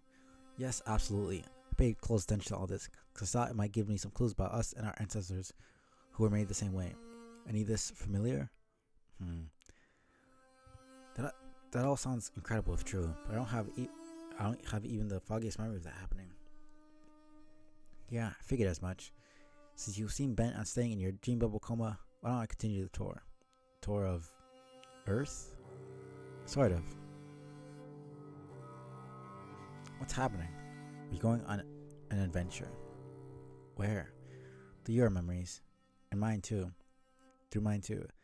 This would be a really fun thing to do on a date, I think. If we were actually on a date, which we're not.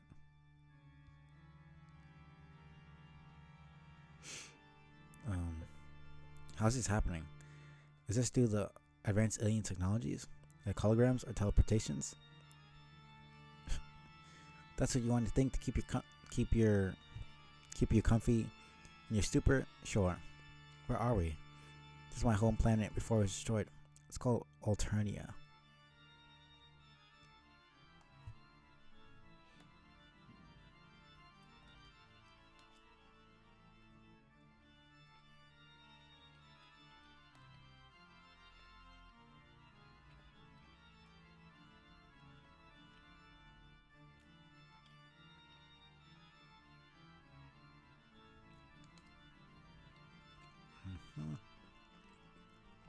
Oh, cool. What's that over there? That's my hive, which is the thing you refer to as a house. That's where I grew up.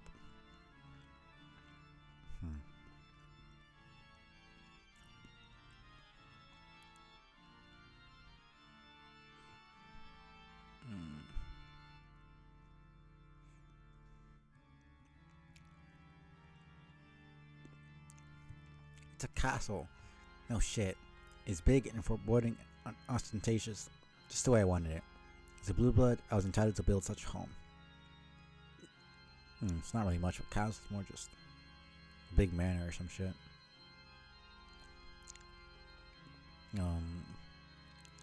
Something to set me far apart from the commoners.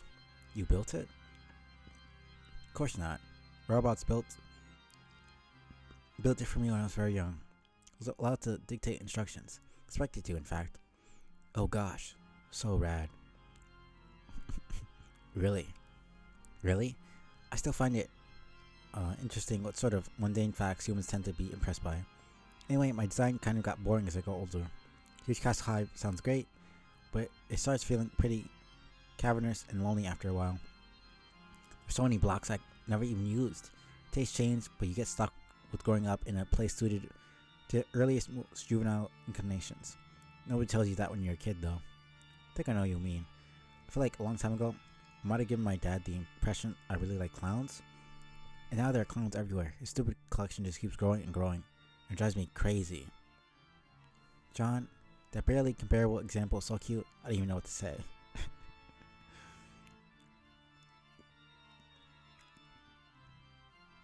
This was my custodian. Yeah. She was hurt in an accident. I killed her myself to put her out of her misery. Holy shit, look at all these glittering space riches.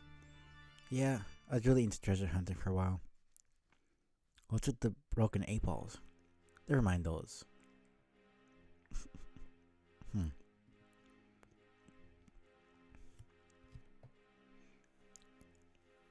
Mm-hmm. This is my respite block.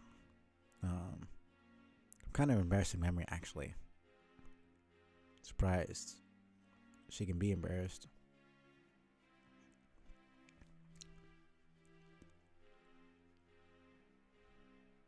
Hmm.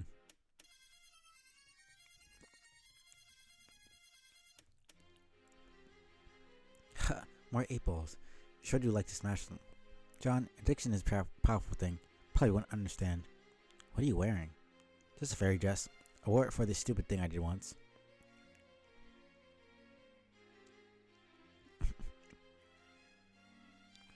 Is that a rocket car stuck in the web over there? What's that about? Don't worry about it. Man, this will be such an awkward moment on a date. Again, if it was one. There's something really familiar about that rocket. Let's keep going.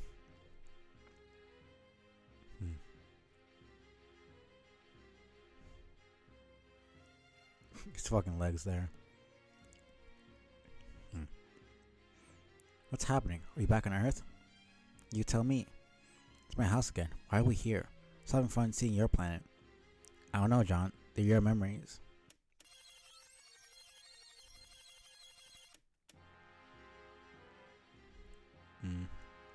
It's my dad's room, but I've never been inside it, so why do I recognize it? Shrug. I think there was some birthday present for me in here, but I can't recall which birthday that was. It was your 13th, but I'm 12.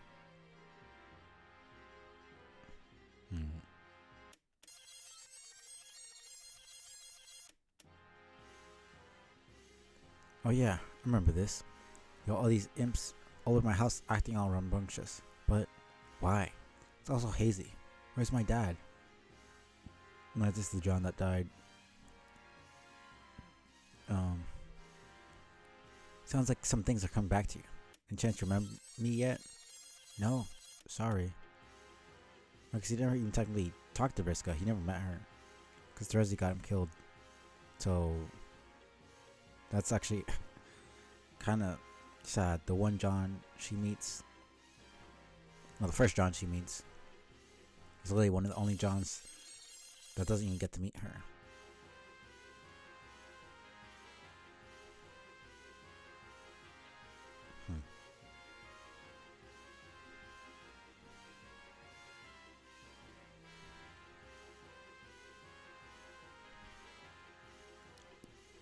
Hey, look, that's my dad. What's he doing here? I've missed the heck out of him. I'm not sure why. He should be safe at home right now. Guess I must have lost track of him, but I don't remember how. All I know is I have this feeling like I should run over and give him a hug. Well, just so you know, he's probably not actually there. Kind of like how my Lucis was just a memory. Are you a psychic alien? Like the one from who Jodie Foster met in Contact? Assumed the form of her dead father to talk to her? As a matter of fact, yes, I am a psychic alien. It has nothing to do with this. These are our memories, and we are in the afterlife. I keep trying to tell you, and it's starting to get frustrating. I see. So it is not me who's Jodie Foster. It's more like you are Jodie, because nobody believed her when she came home and had amazing tales to tell, except Matthew McConaughey. Arg. Yeah, no. Not only does this person not even remember you, but they don't remember shit. And he's kind of a dork in the first place, which is why he's a great character. Not saying that in a bad way, but it does lead to a bunch of nonsense. But it's okay. I'll be your Matt McConaughey. Does that mean you believe me now? Guess I always did, sort of. I think I've been in denial about what's happening here.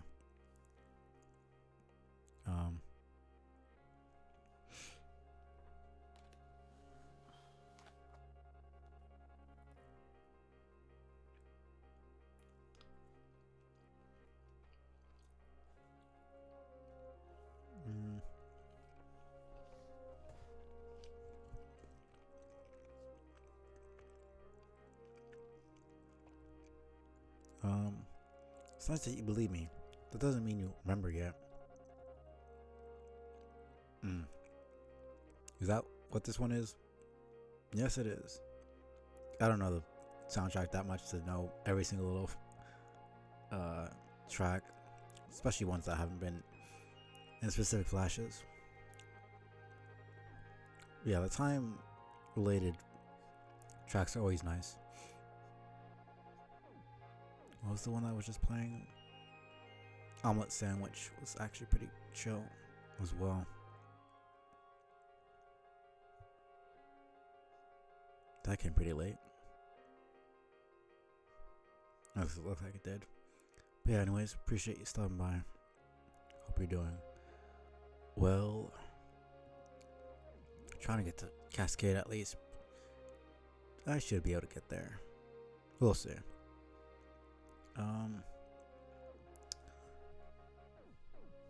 Doesn't mean you remember yet. So if this isn't my dad, then where is he? I mean, that's just kind of how it works in general.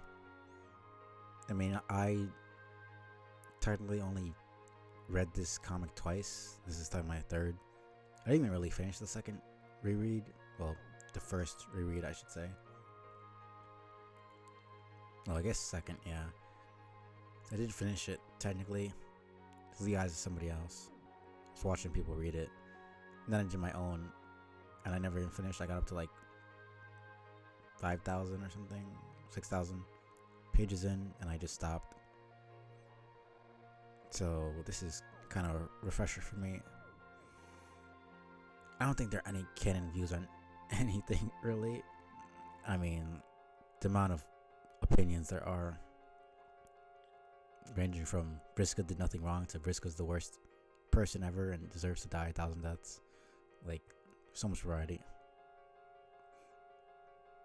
Like, with the canon or like with certain decisions it made. I mean, in general, yeah, there's gonna be stuff that happens that you don't like. I think it'd be pretty boring if everything was the way you wanted it to be. Can't really remember anything specific that I didn't like. Yeah, I suppose that's fair. I mean, people either hate Hussie or they love him. There's really no in between. Okay, I'm just gonna have to completely disagree with you there. I can understand that Vriska did nothing wrong because she's a child, but Aranya is deserving of my eternal wrath, and I hate her forever. She's disgusting to me, honestly. Like, not even joking. I loved her just like I loved Gamzee at the beginning, and then she just pissed me off. It was so unnecessary what she did, and just fucked everything up for like no good reason. I understood her at first, and I can sympathize with her beginning. Fucking, I understand what she was trying to do, but it just messed everything up for no reason. Like, she didn't need to. You're already dead. You've been dead for such a long time. Now you come in to the Alpha timeline and fuck everything up for everybody else. You get people killed, and then you just die like a dumbass. She didn't even do anything. Like, okay, it started off solid. I'm not gonna pretend like it wasn't decent, but she became selfish, and she only really cared about her own ego. At the end of the day, she's a Vriska. Like, Vriska only cares about her own bullshit. That's just how it is. She went off the fucking rails and just started doing a bunch of bullshit. It just wasn't gonna work, really. Yeah, I don't remember the full thing, so I'll have to get there and I'll probably change my mind. I still don't like her, but like, I'll have to get the full context because I don't remember. I kind of remember what you're saying. But it was still Arania. I don't even know how to pronounce her name. It's still her choice to go with that. She was perfectly fine. I do slightly blame Vriska for that, but she chose to be influenced by that. No one forced her to do anything. No, it was definitely, I don't know, it's so complicated. I just don't like that she killed a bunch of people. It was just so unnecessary. She probably wouldn't have come up with the plan. I guess. I mean, the entire concept of him is that he's already here, and that it's, unless you're saying him as a character, you didn't want him. I don't know. There was no. It is what it is. To be fair, they're like all a bunch of kids in the first place, so them having good ideas is gonna be rare. They're always kind of put into really shitty situations that have very little ways of getting out of them. I mean, the contest is already bad enough, but then Lord English, like, the fact that they defeated both of them in the first place is actually a fucking miracle. It is what it is. I'm not gonna pretend like everything's perfect, but it was a really shitty situation. I'll have to remember everything. I have to get back to that because I don't really exactly remember. Remember the plan with Vriska going around the dream bubbles and recruiting people, and then the other kids were going after Condes.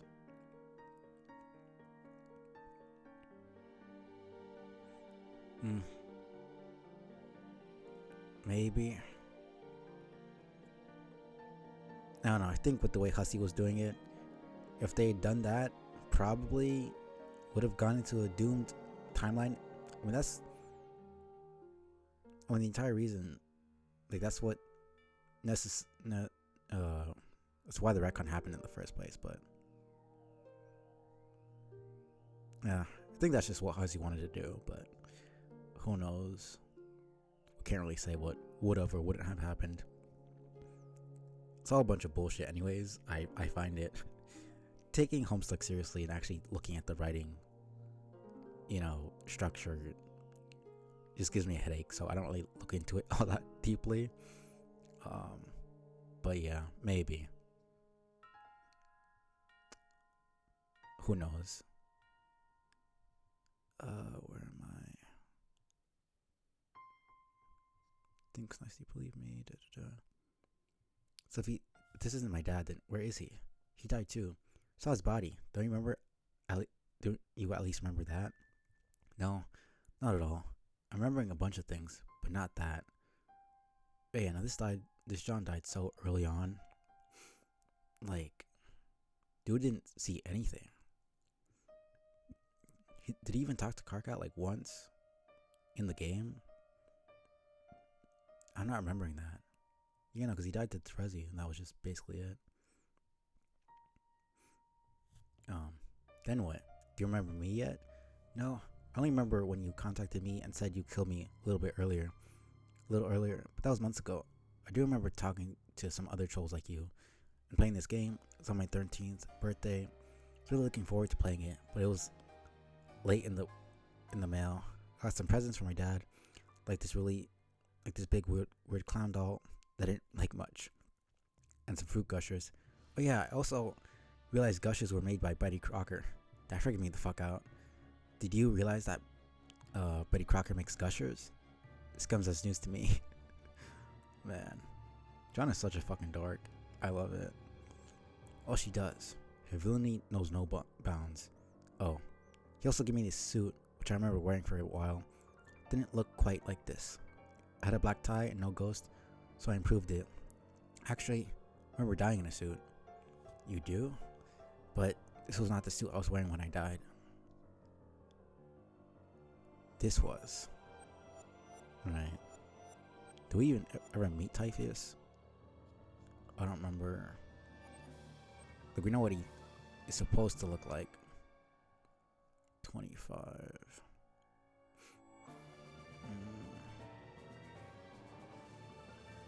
Here we go. I feel like we didn't get enough of Days right, honestly.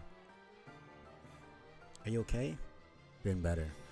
What happened to you? What happened to you? I died in my dream and came back as a dog.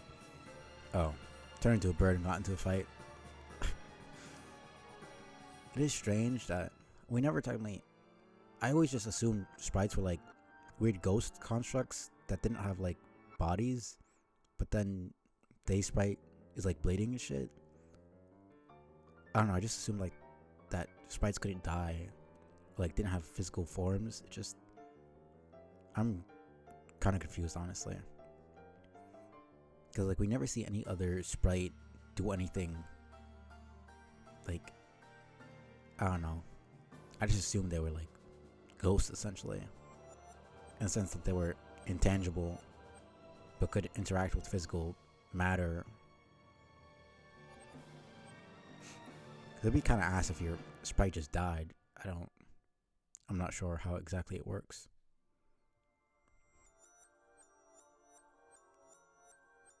I don't know. I'm taking it too seriously. I don't need to actually think about this.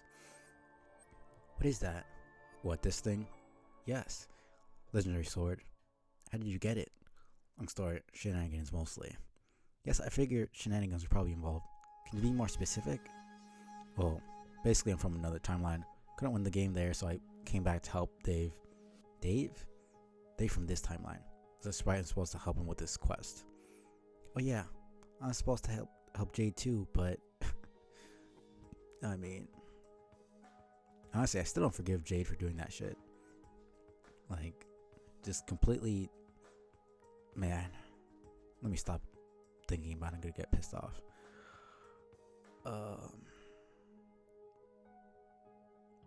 Like, I get it to a degree, but she's kind of an asshole when it comes down to it. A lot of the time, I don't know. Like, I'm noticing that a lot of the female characters, I don't know if this is on purpose or not, but like, a lot of them are really just big assholes for some reason. It's just very strange. Then they're not even just like assholes. They're assholes and then they act like they're victims, which is just really weird. I don't know. It's like the guy characters are absolute assholes as well, but a lot of them actually admit that they're assholes, which I can respect to a degree. I still fucking hate the shit they do, but I can at least respect someone who understands their flaws and is willing to take accountability for the shit they do. Like, Erden is fucking pathetic and I hate him to all hell, but he realizes how pathetic he is, so I respect him just the tiniest bit. A tiny bit, not that much. I still fucking hate him, but honestly, out of everybody, he's like the least worst of the bad trolls. I mean, out of the 12 beta trolls, I mean, it's obviously Gamzee and Erden up there. Honestly, I mean, the only ones who aren't bad in some respect, obviously Peta, because she didn't do jack shit. She's fucking perfect. Anybody who thinks differently is obviously needs help. And then, and that's basically it. I mean, Iradia is kind of harmless, but she's still a dickhead sometimes. Karkat's fucking Karkat. Tyros is mostly just a dumbass, but he also does some stupid shit. I mean, Solix is alright, I guess. He's more in the middle. Kanaya, I mean, Kanaya is probably the closest to Nepeta's harmlessness. She is kind of a dickhead in the beginning. Then she gets a lot better. Terezi's fucking Terezi. She's morbid and crazy, but she's almost on the level of Vriska of insane, but I don't know. It's kind of a different level. Like, they're essentially the same character, but just in a different, like, format, I guess. Which I assume was on purpose. Either way, the more I reread this stuff, the more I see how much of an asshole all the characters are in some capacity. Which, obviously I don't expect them to be perfect, but It's a lot. When I first read it, I wasn't really looking that deep into any of that stuff, but it just bothers me more looking at it again. Let me stop ranting.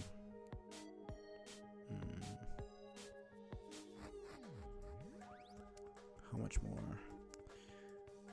Around 200, something like that. 1,109. I think I'll try to get Cascade in the end of the stream. She's doing alright, don't worry about it. Okay, I'll try. You were saying? So things kind of became even more crazy in this timeline than the one I was from. It was clear Dave was never going to do the quest I didn't get the chance to finish. Not even after you brought the forge. The forge? Your volcano. Oh.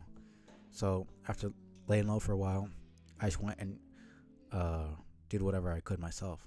Got Khaled full fucking well short.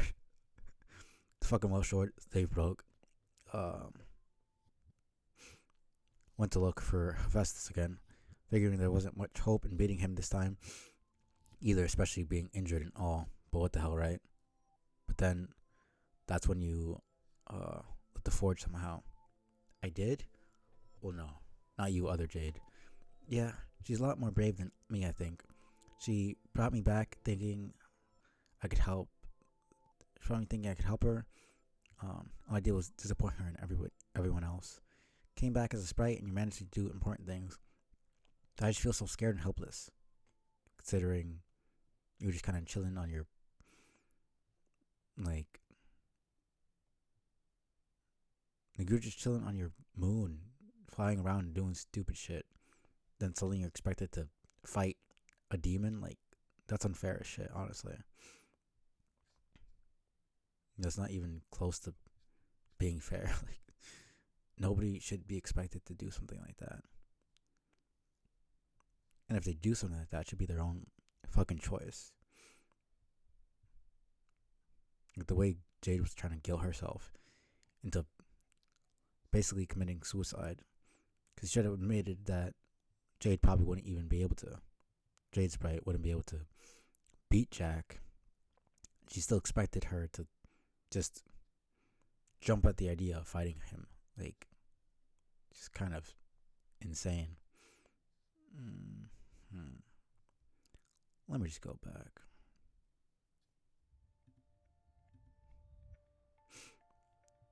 Anyways.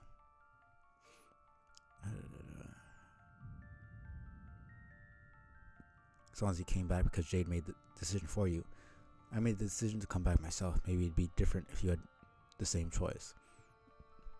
I don't know if I would have if I had the chance. I'd like to not feel so useless to everybody. I think everyone's on top of this. There's not much for us to do anymore. What, your sword? Isn't it important? Guess so. Not really for me since I'm not the real Dave anymore. It's not even how that works. What is the real Dave? Like, you're clearly here. It's not like you're fucking fake. I just don't really like that concept.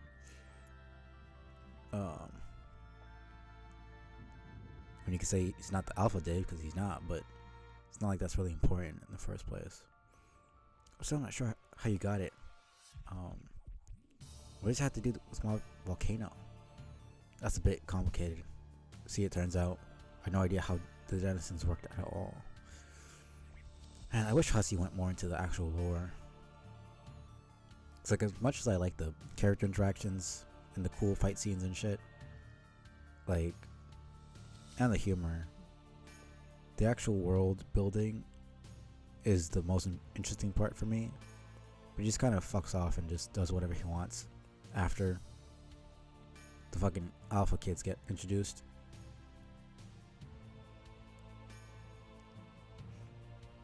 I don't know, I think he just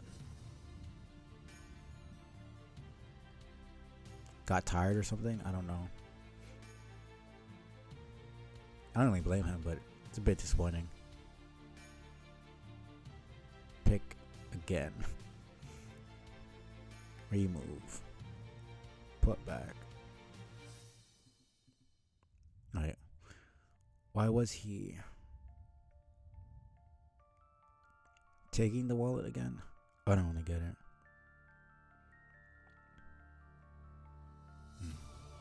Alright, going back to.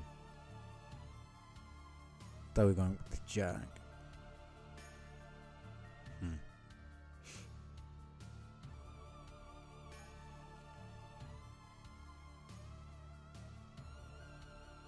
Oh, wonderful.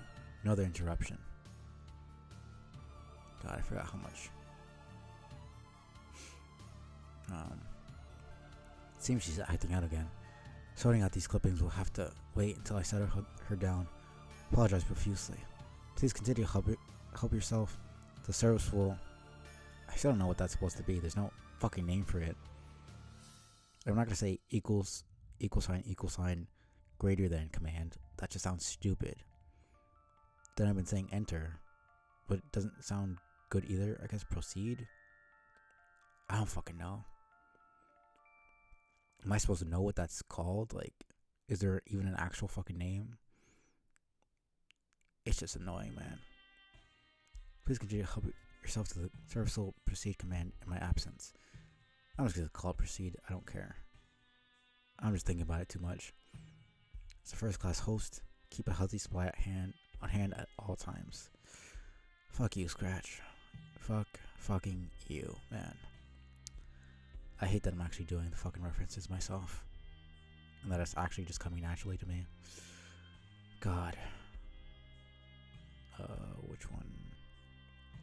Doesn't matter to actually go in order, but I want to go in order. I'm gonna do this until I figure out which one is. There we go. Okay. Who am I right now? John. Guess I'll switch to Rose.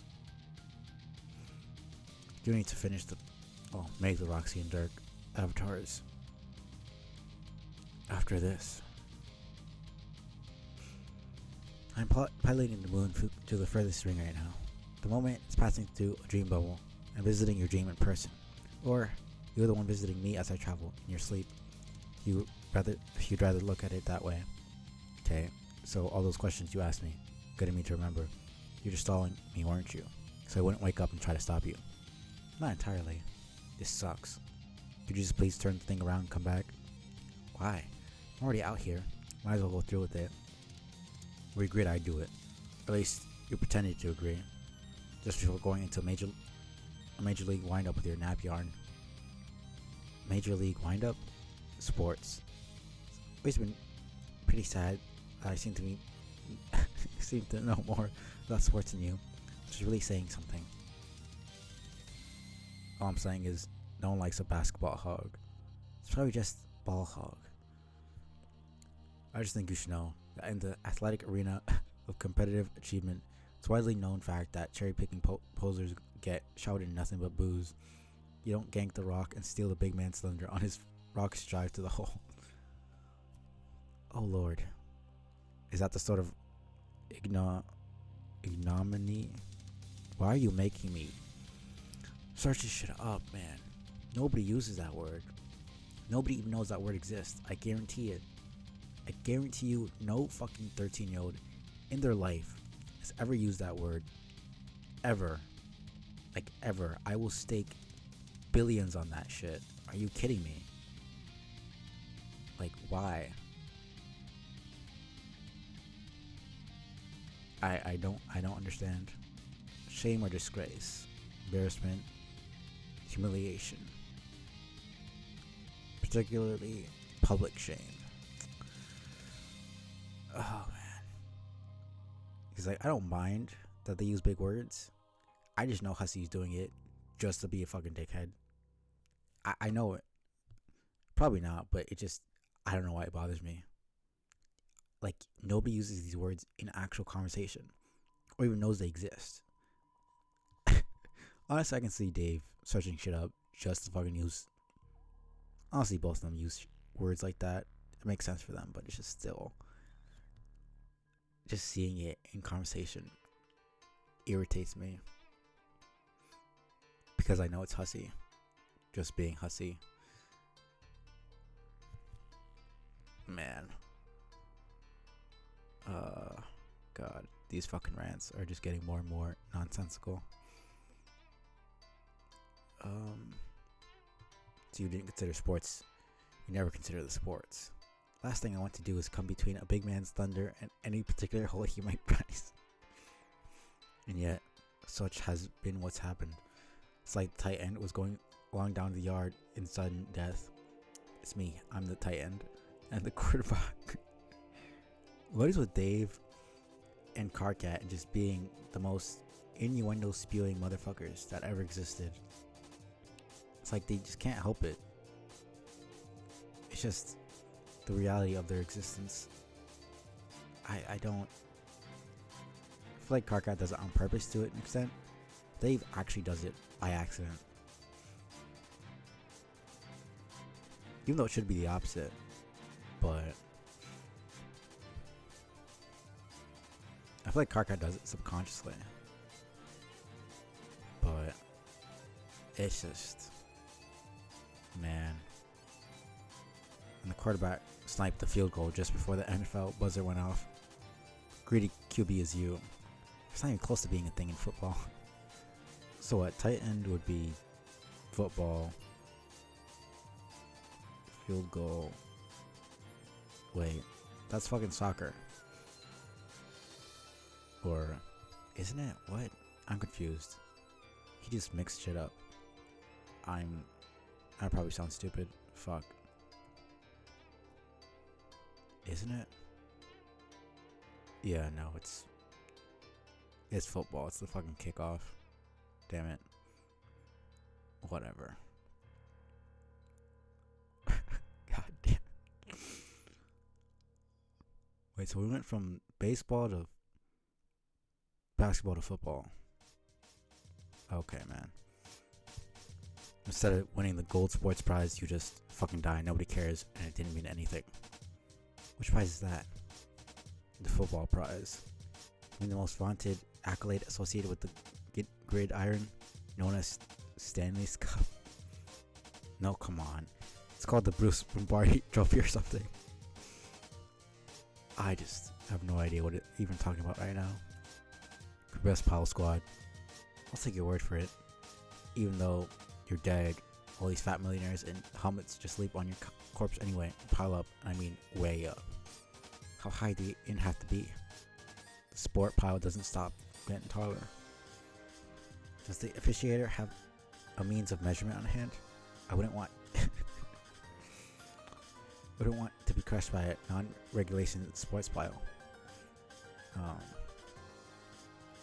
What do you care? You'll be dead like the mission thieving poser you are. Poser? So not cool. Yes, poser. Should be my torso getting pulverized by that avalanche of overpaid beefcakes, and you know it. I forget what we were doing exactly.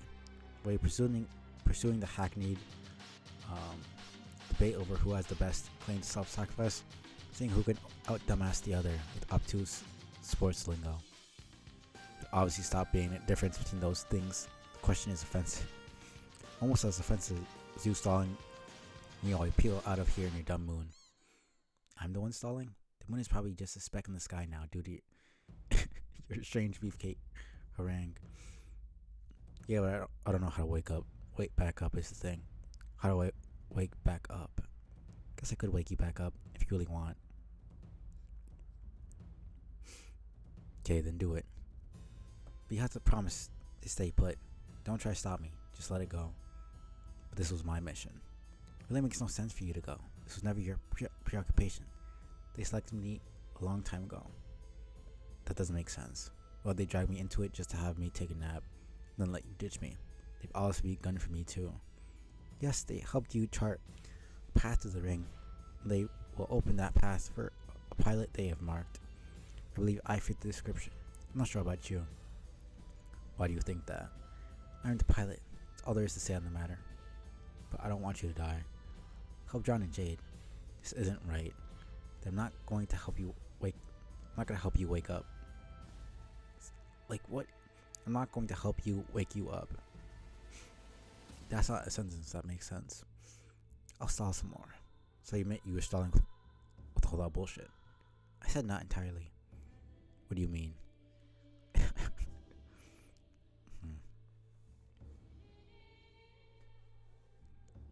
It's going to be a long ride through all this nothingness.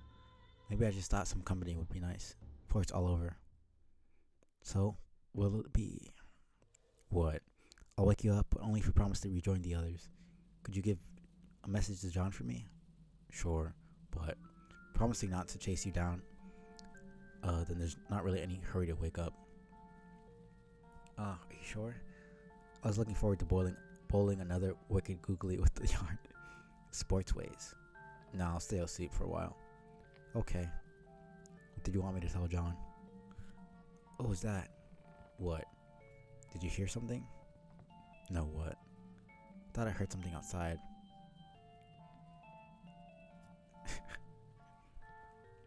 Who's this bag?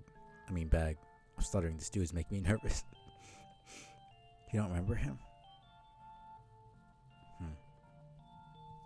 No. I guess this isn't a memory.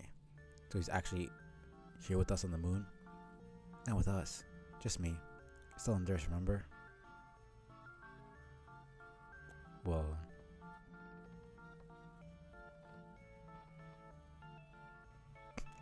just a slow fucking scroll.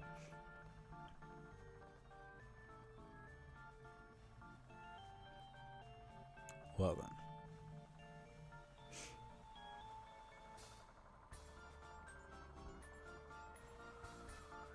Well, I guess we're fucking off. Did Jane ever have an animation for that? Or 3. Nope. Here we go. Okay.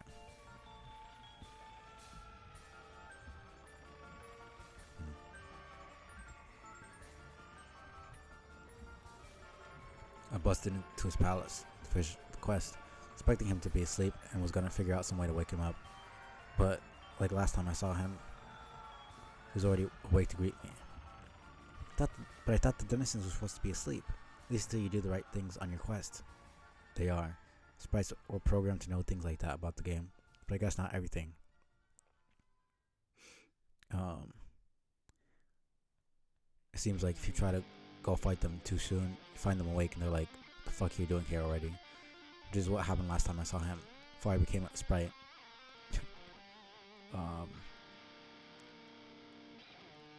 Before I became a sprite, I stupidly tried to fight him, which was a bad idea because he's hella strong. And the whole time he was raving about shit, about stolen sword and missing forge, but I wasn't really listening. If I had, I might have understood. He wasn't really actually trying to kill me. He was giving me a choice. Give me the choice. What choice? Wait, I mean the choice. God. I always forget I can... Oh my god, why did I change Jade? I always forget I can talk underline for important shit.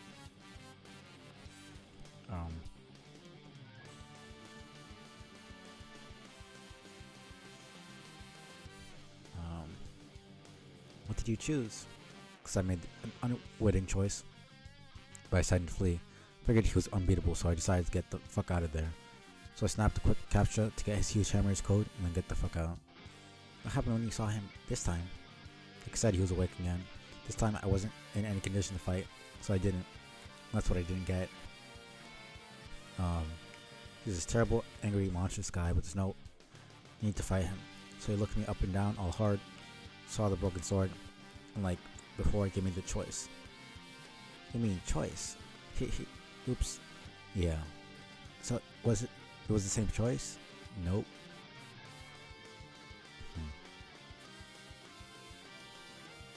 Oh my god.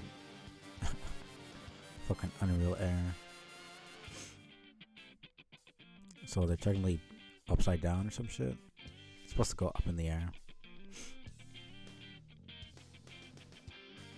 I think it was different. I think it must always be different depending on the circumstances.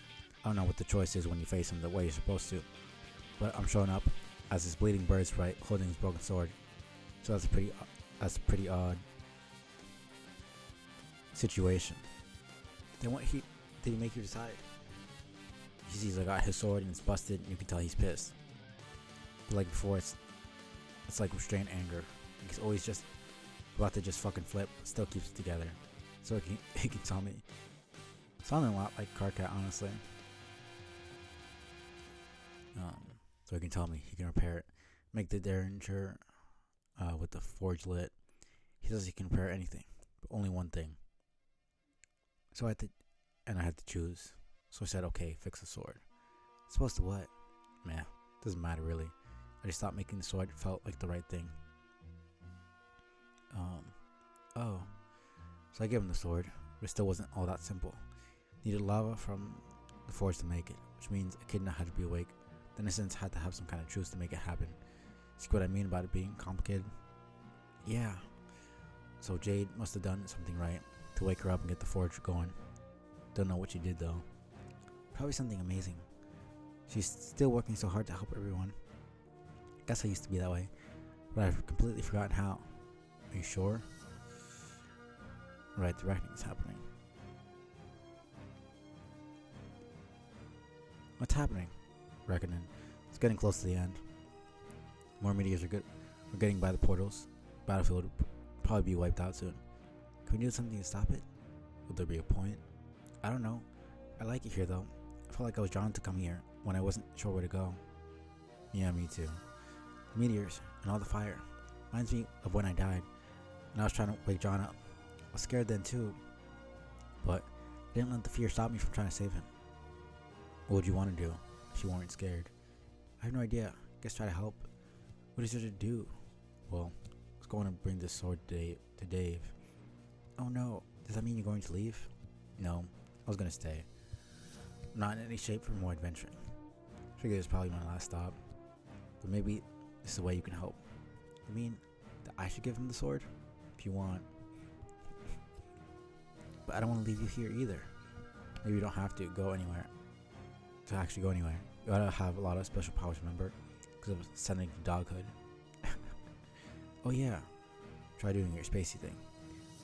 I mean, not to sound condescending or anything, but it's got to be like borderline omnipotence pretty much.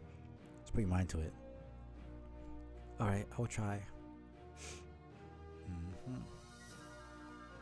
Alright, that's how the sword gets transported to them.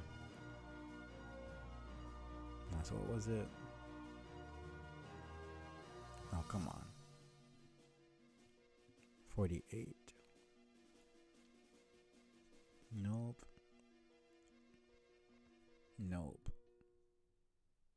Here we go.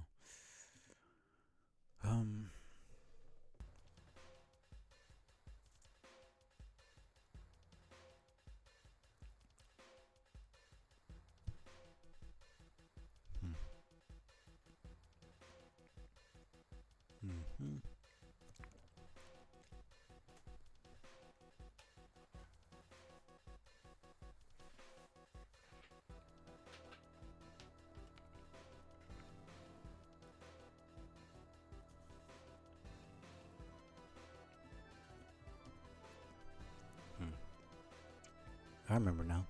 Tricked by a troll into flying up to the last gate using this rocket pack. She said I could take a shortcut and go kill my denizen while he was sleeping. It did not quite work out that way. It sounds like Dressy's handiwork. I don't know. She didn't tell me her name. She was a blind troll. She made me this incredibly shitty map for me to follow. Yep, that's her. Guess she got both of us then. Unbelievable. She tricked you too? Yes. Well, not tricked, so much as made a pointless coin flip and stabbed me in the back. Wow, it's pretty cold-blooded. Oh sure, she's easily the most underhanded and villainous member of our group. But I did let my guard down. Even when she stabbed me, I sure didn't think I was going to die.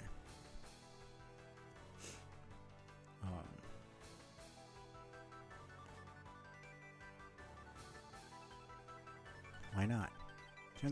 Turns out immortality isn't all it's cracked up to be. Let's leave it at that. Alright, we didn't even see the actual decision of whether it was just or not. Slick was the one who destroyed it and made it, well, he fucked it up just enough for it to be stuck on just and certainly forced it to die. So we didn't really actually know if it was actually going to be a just death or not. You could argue she was going to do something that would get them killed, but she had good intentions, and she wasn't really doing anything at that moment. So probably would have just been a nothing death. Not really sure though. So I guess you never got around to giving me brutality like you said, or killing me for that matter.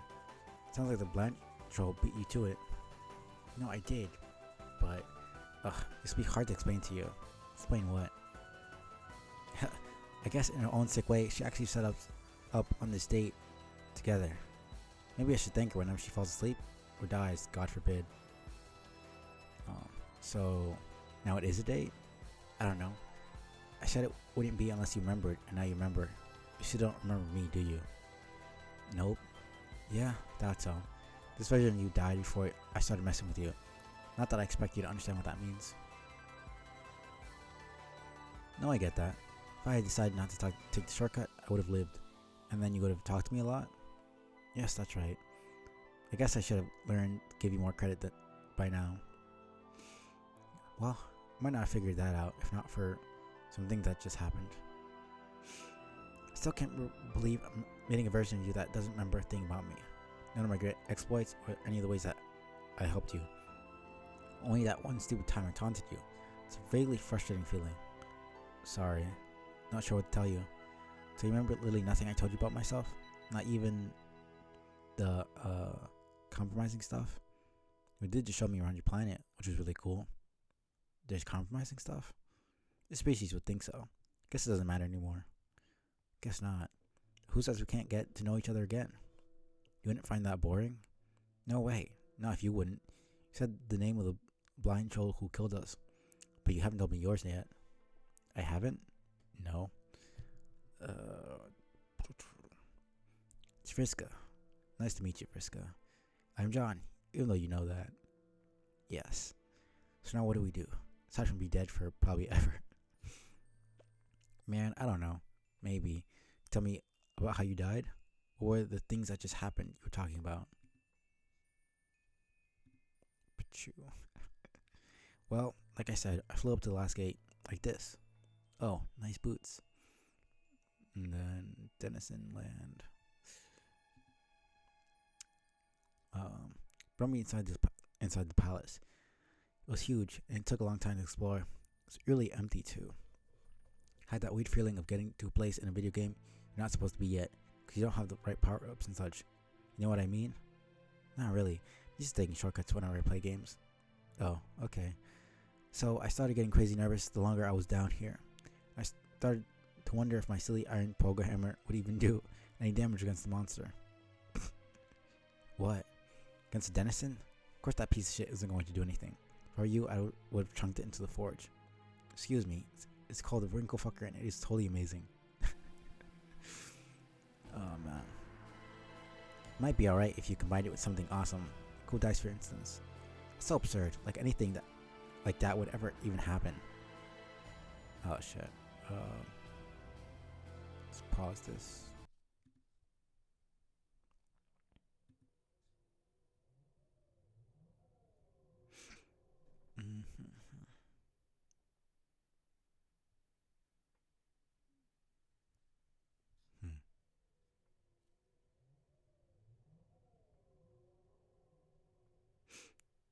Is this it?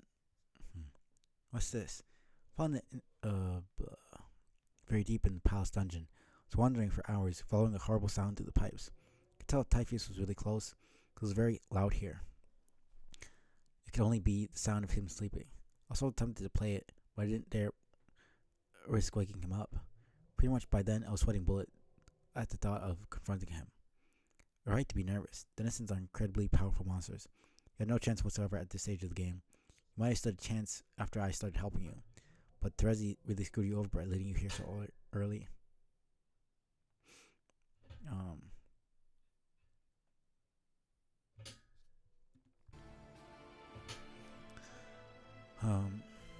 Yeah, guess if I ever see her, I should thank her too. Why? Because this was important. What was? Getting killed by a monster? Well, yes. Not just that. The whole ruse was important. If I didn't make the decision to go, then Dave would not be able to go back in time and fix things. In fact, if I didn't die here in the in this palace, we never would have been born in the first place. How would you know all that? This way.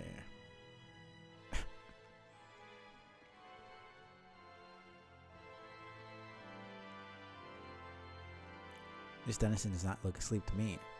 Nope. He was wide awake when I found him. Practically crapped my pants. Well, that explains your quick death. If Dennison was anything like mine, wouldn't have wasted much time before unleashing a huge shitstorm of devastating monster magic. What was your Dennison like? His name was Cetus.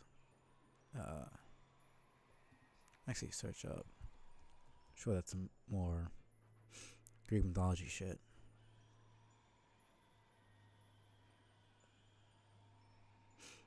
Sea monster, Greek mythology.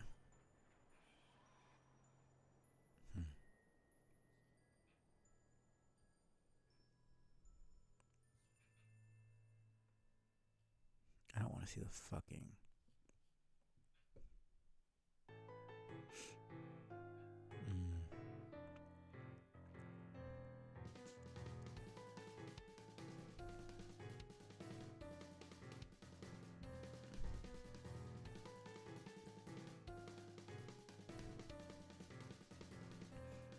Basically, giant sea serpent.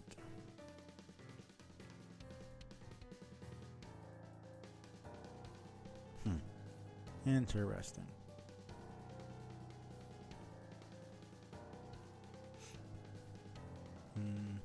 She was this awful sea monster. Her lair was deep, underground, amidst a bunch of shipwrecks. She was quite vicious and territorial. I knew I had to kill her quickly to release the horde before she had the chance to do anything tricky. What do you mean tricky? Did she talk to you? Oh, of course. She was babbling in riddles through most of the fight.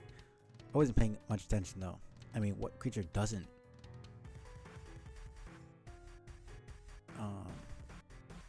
Doesn't speak in boring riddles in this game. So, is that what you all did? Killed your denizens as fast as possible without listening to them? Yeah, pretty much. We're all pretty good players, remember? Yes, so I've heard. Well, okay, I can't exactly speak for everyone. There's a lot going on, and I don't know how some people went about beating their denizens. For instance, I'm not sure how our hero Breath did it. Maybe the monster just released a horde for him out of pity? Maybe he just talked to his denizen. If there's a way to avoid a tough battle, I'm sure he found it. Sounds like a good way to cheat yourself out of a lot of sweet XP and loot though. I don't know, you might be surprised. John, are you saying you had a nice friendly chat with this hideous, bloodthirsty creature before he killed you? Yes. That face might not be pretty to look at, but he's not a bad guy at all. Except for killing you. So, no. Here we go.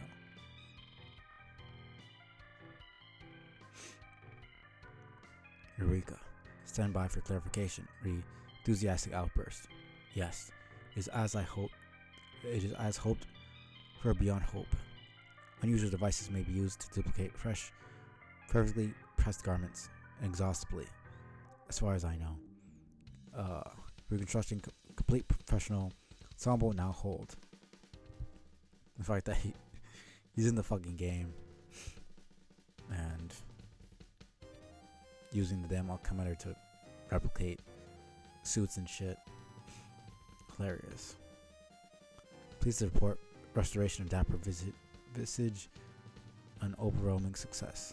Alas, devices appear to hold no such promise for departed family members. Misplaced handheld steam press. Update on device utility. Combinative apparel synthesis presents intriguing possibilities. Now combining expensive leather pipe tobacco sleeve with handsome gray fedora. The document results shortly. Resulted in hat with outlandish and frivolous appearance. Do not care for. Shall discard immediately. Combination of pant, fine cotton shirt, even more disappointing. Yielded useless, excessively tall pant. Relieving from wardrobe at once. Made unwelcome determination. Production requires expense of glittering abstractions called grist. Such jewels remain in cash, libation in reserve at premium. Consume final swallow of carefully rationed urine. Soon to seek water elsewhere in exotic new surroundings. More importantly, to seek risk facilitating continued accessorizing. Note to self, use spools to make more hats. Preparing for expedition to reap gems from mischievous local fauna. Crafted sturdy bludgeoning instrument out of uprooted mailbox. Tall pant, perhaps adaptable as defensive garment. Pardon while donning tall pant. Don tall pant. Confidence in martial prowess perplexingly swells. Venturing out. Powering down gray, serviceable handheld computing device preserve battery. Additional updates to be submitted in a frank and forthright manner for judicious appraisal within a reasonable time frame. Fuck, what does that mean? TIA provisions. Oh, thanks in advance. I just thought of it. Thanks in advance for patience.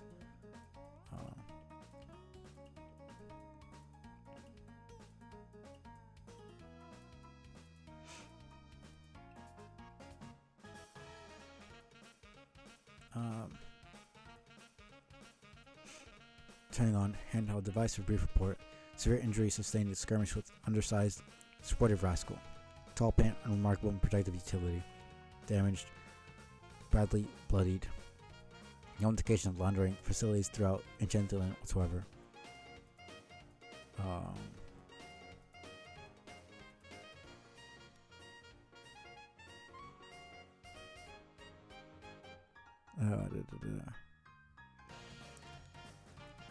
No indication losing fluid rapidly, maintaining adequate hydration levels, more important than ever. Libations unfortunately not forthcoming, rest needed. Seeking surface suitable for assuming reclined posture. Contemplating. Tie loosened, moved, rolled up neatly, tucked beneath hat. Minimal stamina left her disrobing sodden tall pant, leaving on counter dress surface. Horizontal stone slab exhibiting unidentified iconography. Tall post at each corner, mysteriously inviting. Mounting slab, exhaustion taking hold. Feels like she's gonna die and become gods here. Excuse me, sir. Pipe fan 413, friend. Pipe fan 413. A sound of voice nearly refreshing enough to distract from perpetual taste of warm, poorly filtered urine. Oh my, no. I'm not actually your friend, dear. I'm his mother. Who? Another of Pipe fan 413's legendary pranks? Please clarify. If yes, prepared to regard as hilarious. Whether I was, I'm sorry to say there's no chicanery in play at all today. Though yes, that would be quite the doozy. I believe that the late, great Colonel would surely say we're cooking with petrol upon hearing such a whopper. No, I'm just an old woman looking for a son.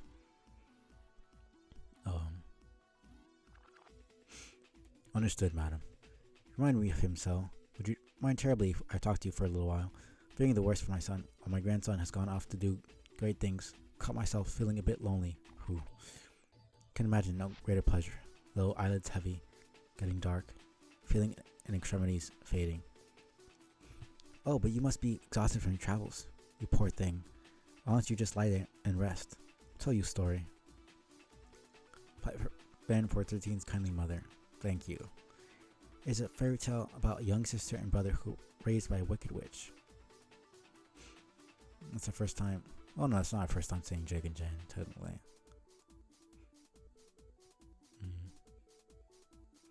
The witch in truth was a world famous baking baroness.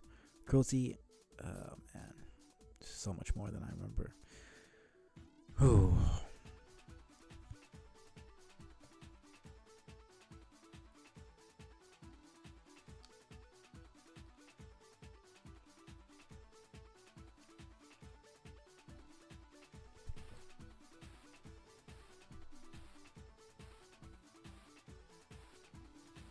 I need to get some water.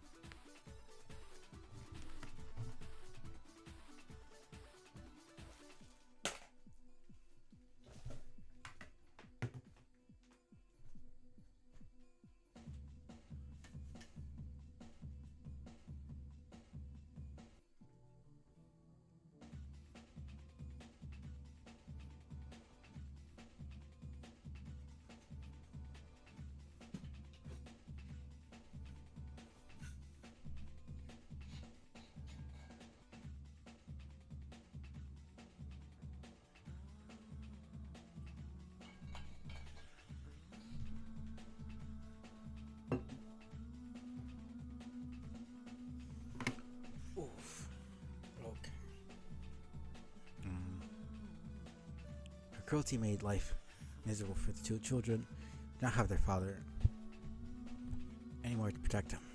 Was the greatest prankster who ever lived. Excuse me.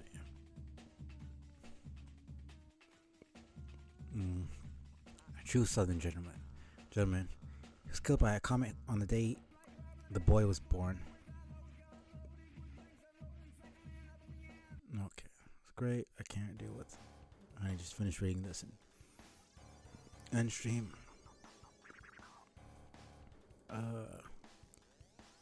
He's killed by a comet on the day the boy is born, and the wicked Baroness raised him alone, with a hand as firm as that which she ran her brutal baking empire. The children pled to each other that one day they would run away together. They followed in the footsteps of the dear Colonel, defiant of the old Batter Witch. They studied his every jape, practiced them in secret. But as they grew older, their interests drifted apart. The boy developed a passion for adventure and put aside his study of practical jokes. He dreamed of wealth and fame, discovery, and swore he would wander the world.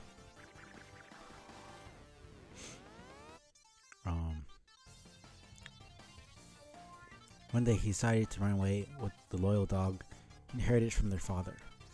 He asked the girl if she would come along, but she was too scared of the retribution that might follow. The boy scoffed at the danger and assured his sister there's nothing to worry about. He had not seen firsthand what the Baroness was capable of. He told his sister that he believed in her and that she could handle whatever the witch could throw at her. And with that, he was off, and she would never see him again. The Baroness would raise her very strictly, mentoring her in the art of baking. The girl took to lessons with fierce determination. Her only act of defiance left was to one day surpass the Baroness in skill and beat her at her own game. It's all she could do. But the Baroness made sure that she knew there could be no escape. The girl surely missed her brother, and soon enough he achieved fame for his exploits. She followed him in newspapers. Tales of his remarkable discoveries, mentions, and riches. How she wished she could rejoin him, to be free from toiling for the pastry hag. One day the girl was able to gather enough bravery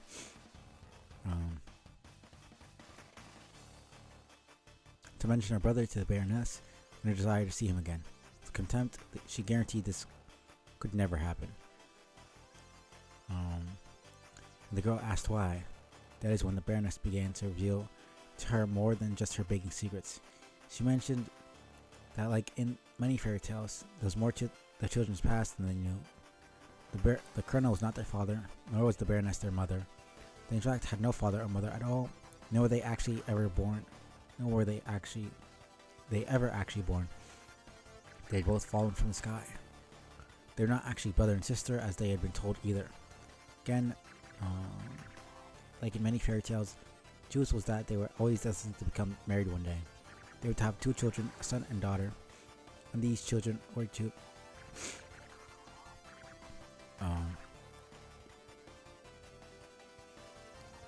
they had two children, son and daughter, and these children weren't meant to save the world, but the Bad Witch was determined to make sure its destiny could never be realized. It's so stupid. You're telling her the destiny. You're just making it so that she can actually fulfill it in the first place. I guess just whatever, man.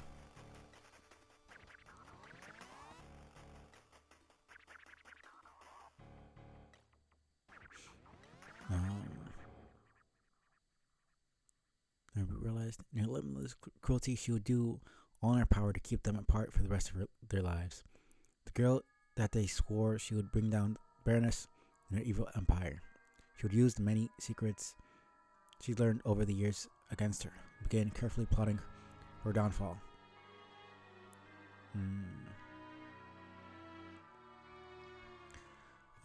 Years went by. The girl was nearly ready to put her plan into action. Then, just like that, the Baroness disappeared. She was never seen or heard from again. The girl was finally free, by a strange turn of events, but not without a final job for the witch. It turned out that in her will, she had left the entire company to the boy. The boy, now a grown man, was already very wealthy in his own right. He had no particular need for the baking empire, but assumed control nonetheless, and integrated the company into his extensive collection of enterprises. The girl, instead of seeing this as one misfortune, took the news as relief. She just as soon have nothing to do with the witch's empire, and far preferred to pursue her original passion for practical drapery. She considered a union with her estranged mother, now destined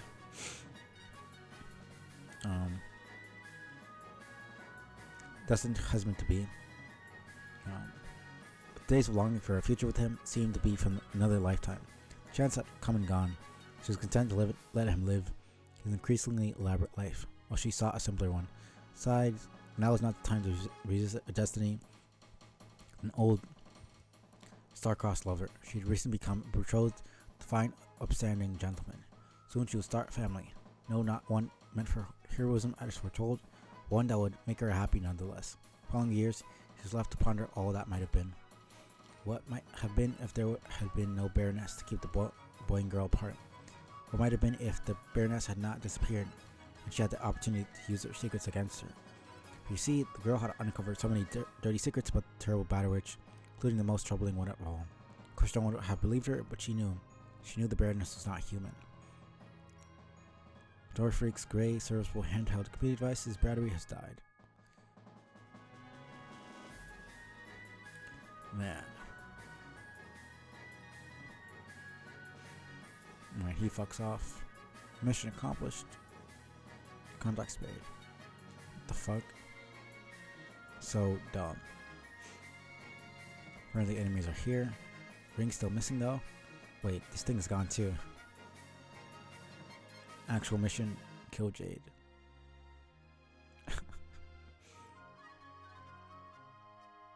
No, he killed both of them. He's freaking out. Huge relief.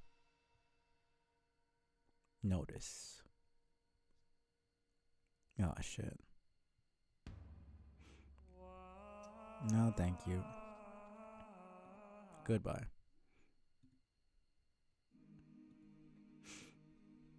Ah, shit. Well, I mean, he can't die here. He's meant to be exiled in the future, so this obviously isn't real. Well, not real in the sense that it's not consequential. Not in that it doesn't happen.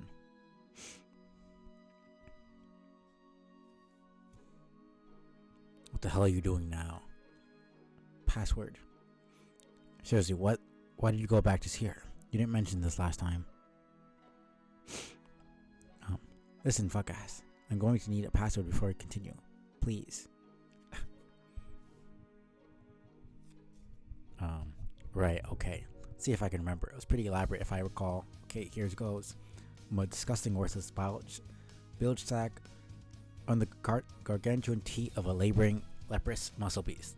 My self-esteem is so small. Its existence is a matter of conjecture among theoretical physicists. I smell so bad, the stench cannot be expressed with even the most eloquent, florid language. The odor my body makes has made the poets cry. I've won special awards for discovering new places to touch myself erotically while farting. God. I unfairly pulverized the competition in asshole pageants, and I have received a lifetime ban from ugly contests by President Shitface himself. My blood is not fit to flow through a sewer. My sign is a pictographic symbol that loosely translates as "Please hike these pants up to this guy's armpits, chain him to a flogging jut, and make a fucking example out of his sorry sack of shit." I look in the mirror, my reflection slowly shakes his head while I wet myself in shame. What? That was it, wasn't it? How was that not fucking it? Did I forget an apostrophe somewhere? No, Carcat. That was not quite the password. But you are on the right track.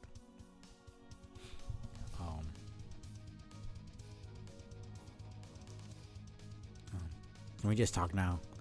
Do you remember the right password? Something along the lines of gratuitous self-deprecation forced into my mouth, involving reference to some kind of weird human coupling ritual. You're being deliberately dumb. It was, if I hate myself so much, then why don't I hate marry myself? Remember? I don't know if I should talk like them when they're imitating. It was, if I hate myself so much, why don't I hate marry myself? Guess it makes sense. If she's imitating his way of speaking, she would be mocking him and therefore talking like him. Remember?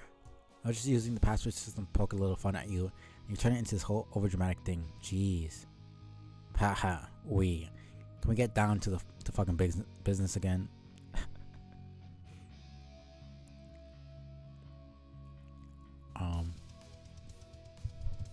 I wonder if we will ever be able to start a conversation without having a ridiculous argument about the password system.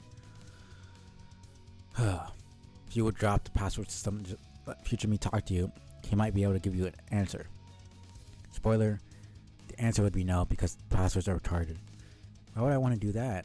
The only guy who's dumber than past Carcat is future Carcat, and vice versa. I have this on good authority from both sources. I still think your use of terms is kind of asinine. There's really no past or future Carcat from your point of view. There's Carcat who knows less stuff, and Carcat who knows more stuff. Why not gather the facts from the one who's got the lowdown already? I don't know, I saw that it said London for some reason. I mean, I do it myself, but I can't stand the guy. See, that's your problem. Okay, one of your many problems.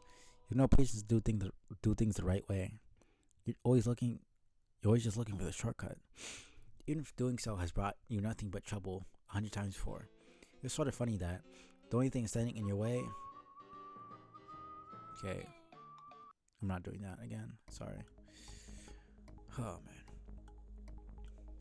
man. Funny, the only thing standing in your way is one of your other problems. Your preposterous self-loathing. So you can't even trust your future self to help you cheat. It's like you have so many problems they cancel each other out. It's not the only thing standing in my way. Your stupid passwords are also standing in my way. Not for that, I could be fast-tracking this to Solution City for us both. Exactly. Okay, whatever. Let's just get on with this linear conversation, okay? Okay. So you gave me that silly password. And we ended our conversation a few minutes ago from my end. And I scanned ahead looking for a good moment on your timeline to pick it up again. I noticed you went back to here again for some reason. Yes. So I'm just wondering why. What happened to the frog breeding? I thought we were on a roll with that. Yes, we still are. This little detour is related to the task. It should be nearly done. What was she even saying to you? Can't understand a word of that horrifying gibberish. I can understand her just fine.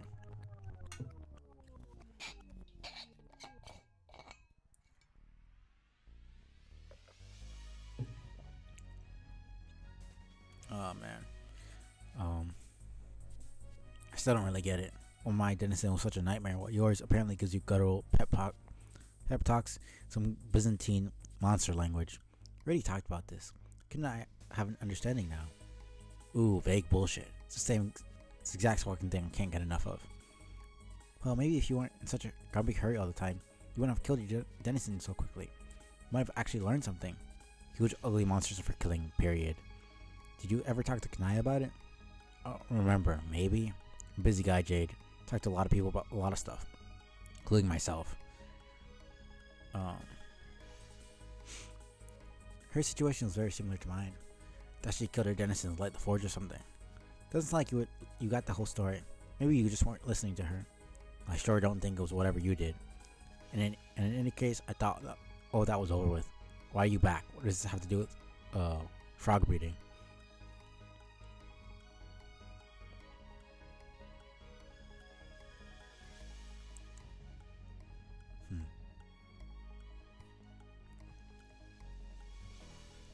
This is Kanai's suggestion.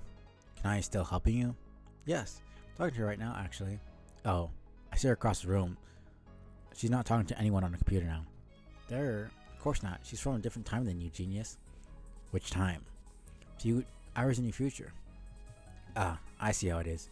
You want to talk to future Carcat until I jump through your fucking password hoops and become him eventually. You'll talk to future Kanai just like that. Double standard, anyone? Jade says, yes, please.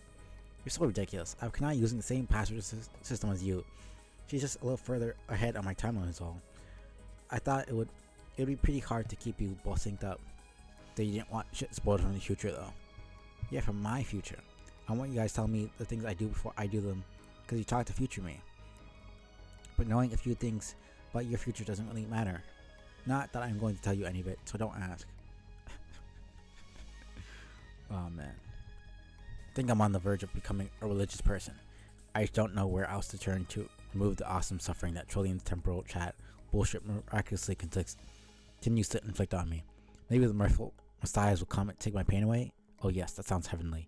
Jade, please excuse me while I go paint my face to outwardly reflect the beauty of my inner awakening, and drop my think pen mercilessly to reduce my intelligence to the level necessary to sustain these beliefs. Sign, what are you even talking about? We're almost done crafting this master plan. I have stuff to attend to here. The team is falling apart. But this is before Kanai dies. Or is it? I don't know. Actually. This might be after, actually. Okay, no, this is before. I just saw it. It's talking about Gamzee. My team is falling apart. I can't find Gamzee anywhere. Worried he might have wandered off somewhere and got hurt. Well, you'll find him. Thought you weren't telling me about my future. I know, I made an exception, but only one. Let's move this along. Just update me on those frogs and give me a new password, okay? Kanai thinks we should all talk about this. She says you're important to consult on the matter, but you from her time is too busy. Busy with what? She's opening memo.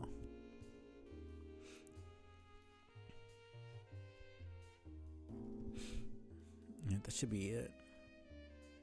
And he talked Dennison's. Dave got stabbed. CD failed. Talked about Dennison's again. Got some stuff in the Powder Witch, which already knows the contest. And then we did that. Okay, cool.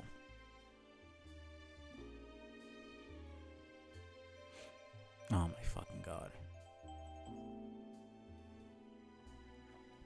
74, 400. Dude, how many of these are there?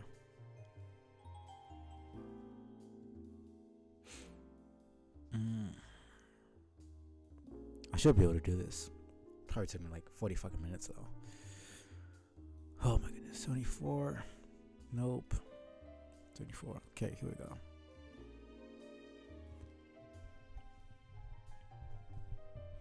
Oh god, he's still following you? That is so messed up. Yeah, it's okay though. As long as he's telling me like a lost puppy. At least he's not killing anybody. Don't trust him, Jade. I'm telling you. He's a stab-happy, planet-exploiting asshole. Remember what he did to Jade? It's like this whole episode. You had a hysterical episode about it, remember? I remember the episode. But he's okay now. I'm starting to think that was just his way of saying hi. My dog used to fetch my bullets too. I really think he believes he is my dog on some level. I mean, he is. He's literally like. I mean, the puppet isn't real. It's definitely a cat and a dog.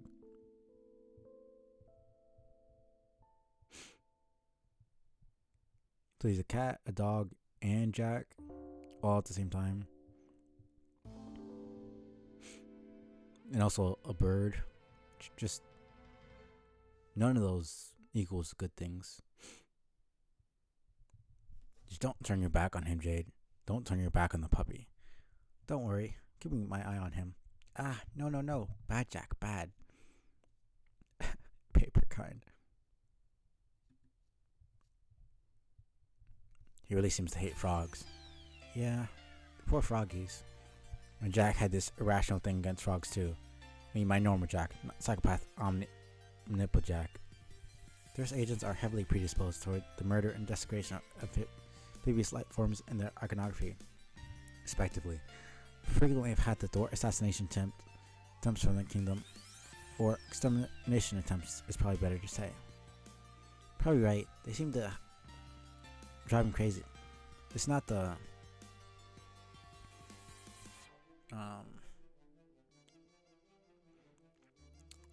it's not the first time I had to reprimand him.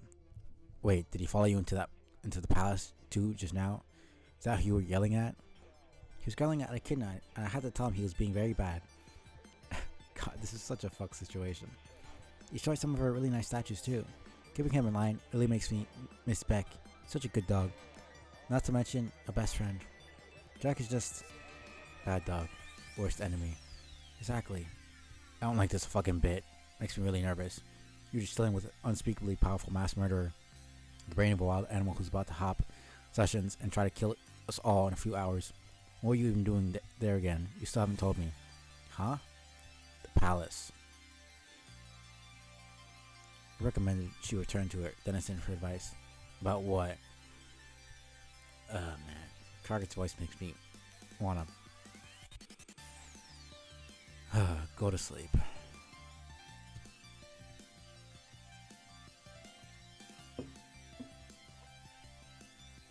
The location of the final frog required to complete the gene sequence.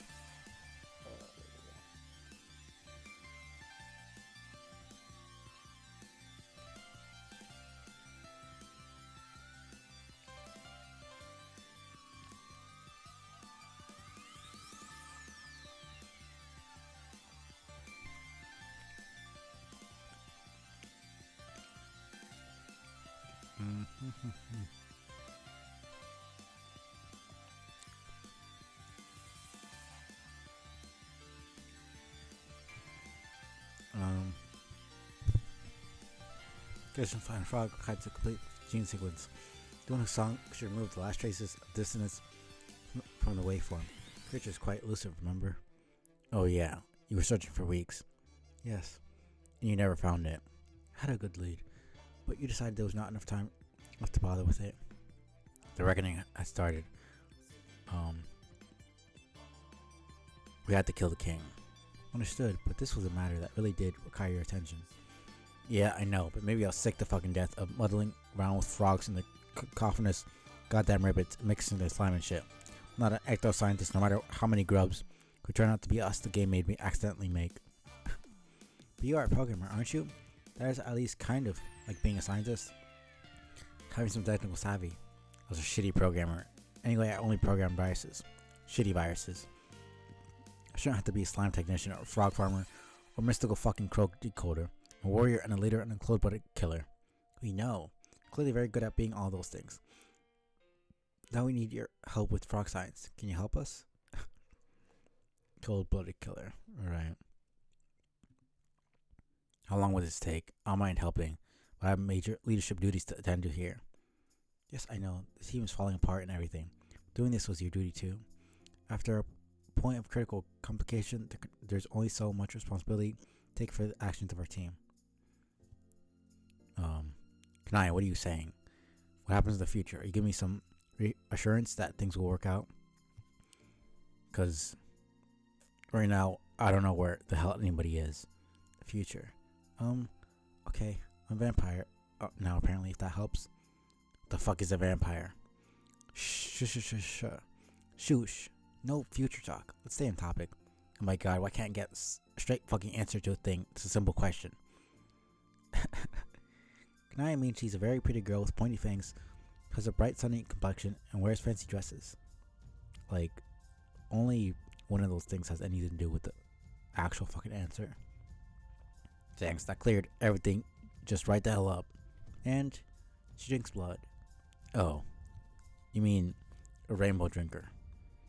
Yeah, I already know about her trashy novel fantasies. Are we done shitting around? They aren't trashy. Hee. Yes, hilarious. There's no choice to believe you because skepticism in this situation's for idiots, right?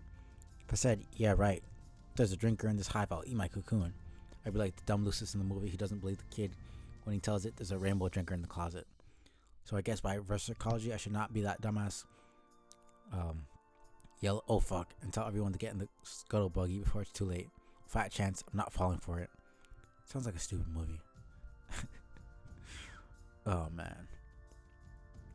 How do you know what she looks like anyway? Did you see her in one of your afterlife bubbles? Yup. Why? When? Garcat. That information qualifies as future stuff. Just, I don't know anymore. Shit is getting away from me. More time goes by without word from Gamzee, the more I worry. The more I feel like something terrible has happened. Or will happen. I should go. No, wait. Just please listen a little longer. Yes, staying would be better. Trust me that this was and still is a very important thing for you to have done. I still do. Maybe even the most important. Fine. Let's just move it along. Did a kid not tell you where to find this frog?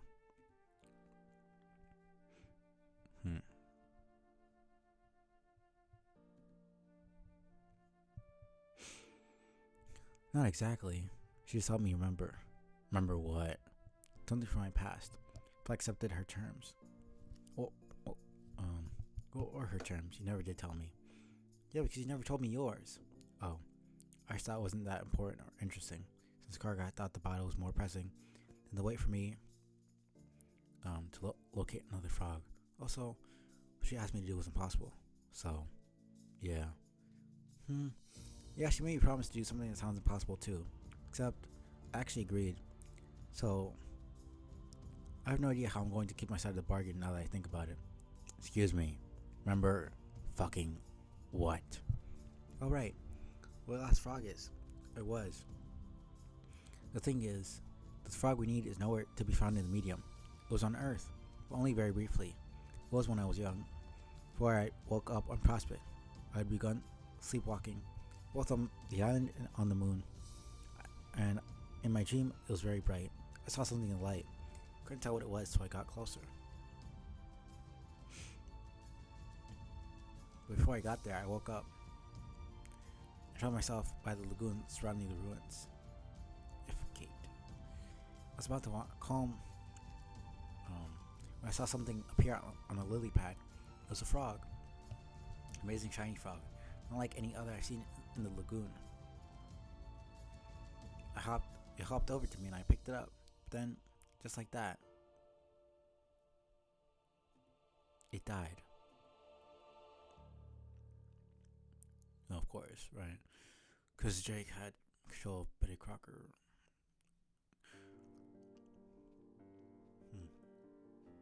Stuff.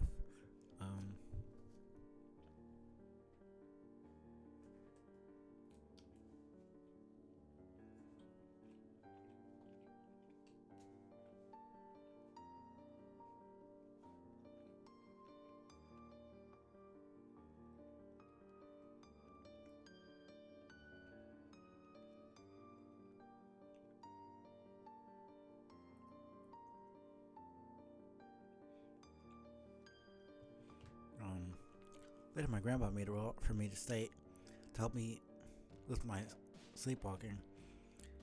I could do all the walking while I stayed safe in my bed. I could also record my dreams. I'm sure he always knew my dreams were going to be special. I suspect he knew it before I was even born. So I don't always say born because you weren't born, but.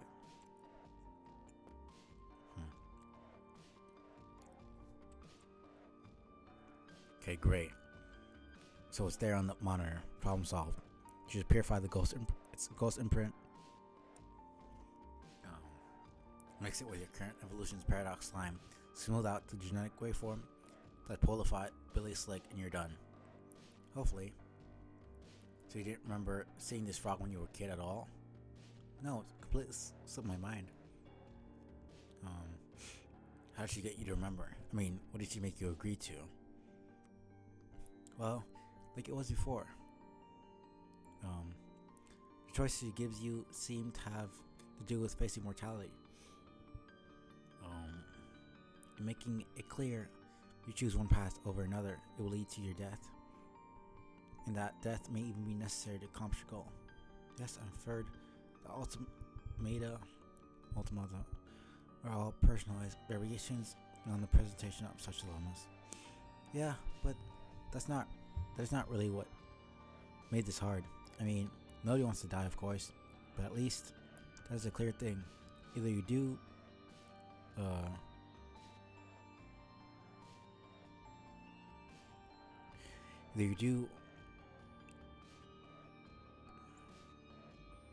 I'm gonna fucking die.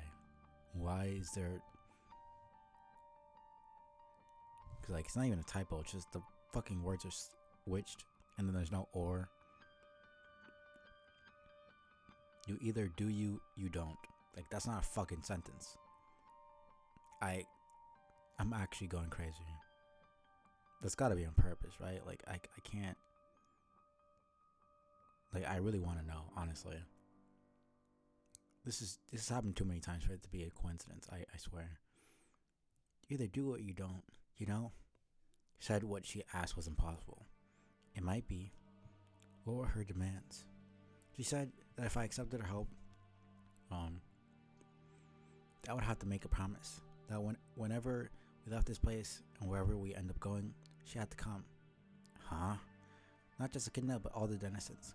Their palaces, their consorts, their lands, everything. I have to bring them all with us.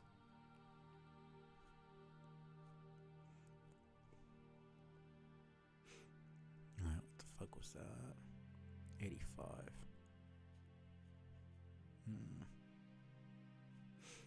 Great. Oh my god, I want to kill myself. Fuck.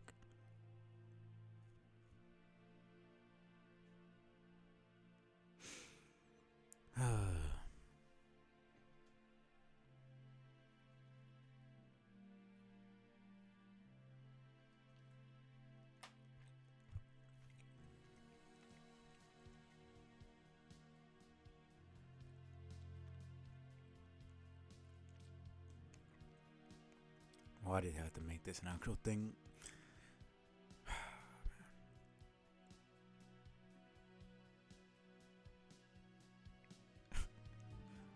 Appreciate the resub.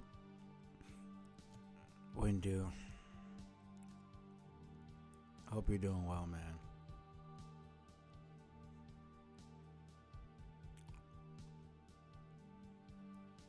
Well, I hope you enjoy your food.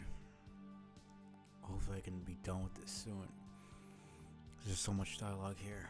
It's so hard to get through it all. But yeah, it's nice to see you, man. Hope you're doing well.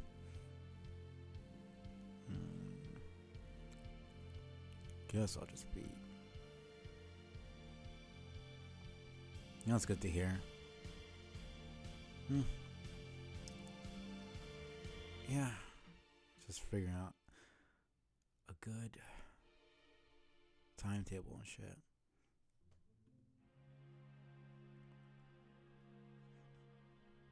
Yeah, well, enjoy your lurk. Appreciate it. Good meal. Should be done in at least probably 30 minutes or so. Hopefully.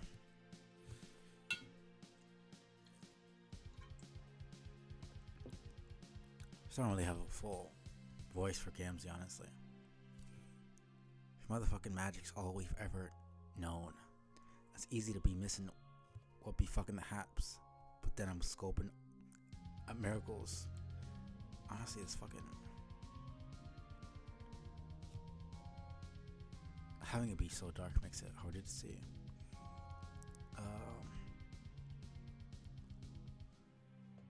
If I'm all scoping at miracles that are up in the air, got my C on of the miracles. On of miracles, they're here and they're there. I'd be checking the miracles while falling down the stairs, seeing the shit out of miracles that are all being up at. He's the worst out of all the trolls in terms of speaking in proper sentences. So not only is it hard enough to try to mimic his accent, then he doesn't even say proper words 90% of the fucking time. So it doesn't really help that he does this stupid uppercase, lowercase alternation shit. It makes it harder to even read his stupid sentences. It's bad enough when I liked him, and now I don't like him, so it's annoying to actually have to read his dialogue out. Where was I? Seen the shit of a miracle that are all being up at basically pretty much everywhere. Fuck. Oceans of Fago fucking glitter like space. A fistful of stardust would spoof my face. Ah, man. Million horns honking rackets and piles. One wheel device looking rocket in style. Is shit that I wish for, because motherfucking chorus, bro. The fact that this dude actually ended up just making a troll version of the damn song Dave sent him. Man. I'm all a firm believer at the miracles. Do you have time for my miracles, brother? Do you not? Do you get your notice on the miracles? So many fucking miracles. The magic motherfucking miracles. Honk. Oh. Oh yeah, that was so strict. They're the worst fucking tools out of all of them, man. Because they actually believe that they're cool. Gamzee at least is just quite literally high all the time. Tavros, I don't even know what to say about him, man. I feel like my voice for Gamzee is just not good, but I don't know what else I would do for him, honestly. It's honestly easier when he goes fucking insane. It's just whisper and then fucking screaming, basically. Ha, yeah, bro. Most definitely. Your rhymes, they're ruthlessly disciplinary. My here ducks have been naughty. I think they're naughty for more. What the fuck, dude? You best understand I got more slams than me. They be as forever as my limitless face and all my believings and shit. But what I motherfucking need, my brother, aside from plowing nose fucking first into a bitchin' pan of tenacious mucilage. What the fuck is... I feel like that's slime. Kind of sounds similar to mucus.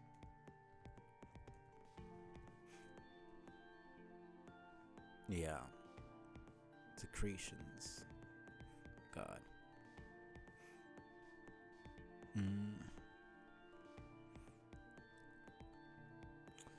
Is to check out what slams you can stick in my ducts. God. Yeah. Oh yeah. These most certainly can be provided. They can be dropped straight into the orifices you mentioned. I swear they're doing this on purpose. I know Huzzy's doing it on purpose, but there's no way they don't understand what they're saying. Oh man. 3986. Pretty close to Cascade. Oh man. Fucking drop it, bro. Drop it like you spaced out and forgot you were holding it in the first motherfucking place. You brought up a pan, that last stand is, the one I'm a fan of is the pan-handled pupa. Shit. Yes, shit is a legit thing to say about it. About the pan with the man grit on whom I now slam it. The fact that I actually kind of like it is making me hate this more. If it was just completely horrible, then it would at least be decent. But it's actually not. It's just slightly cringe. I don't know. What is the point of this conversation in the first place? Because I know this is the first bit of games we've gotten in a while. Also, this crush on Tauros kind of came out of nowhere. And it kind of never went anywhere. It was just kind of weird.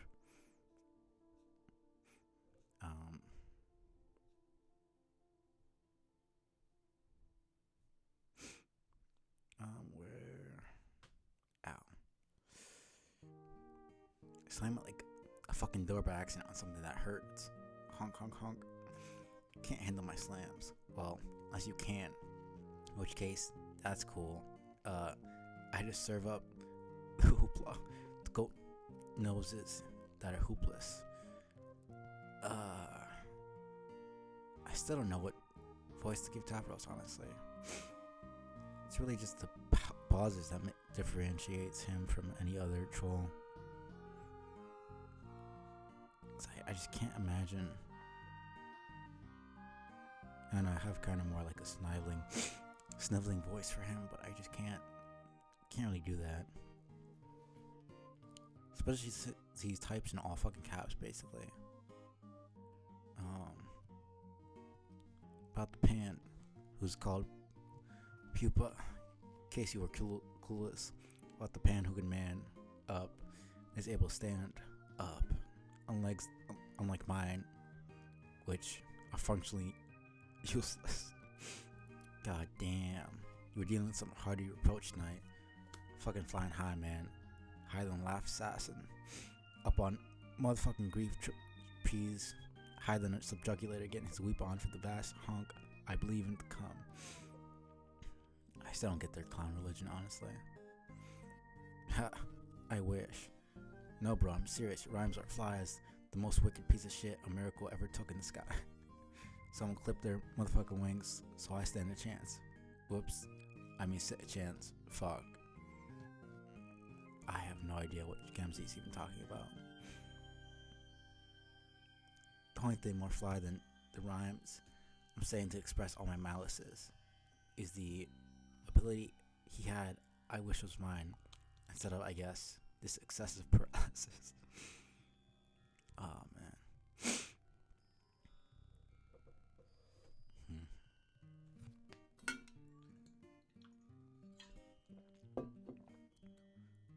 This is not Carcat.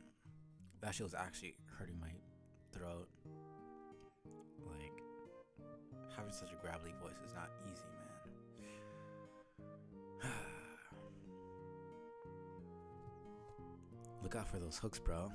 Get off of those wheels. Oh, man. What song is this? It's actually pretty fitting. Man. Homestuck Strife. Could play this one.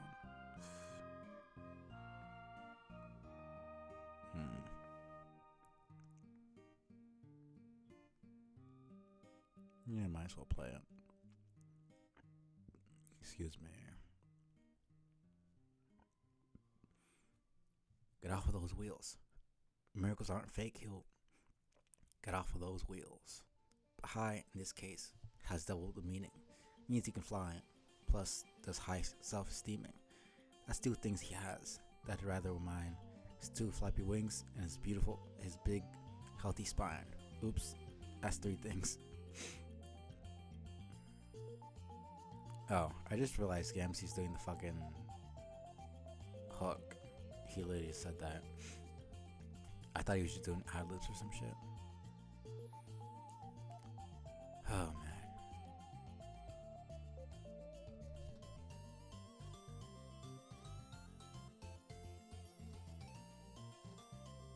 Man, I want this to be a thing that's over already. I can't.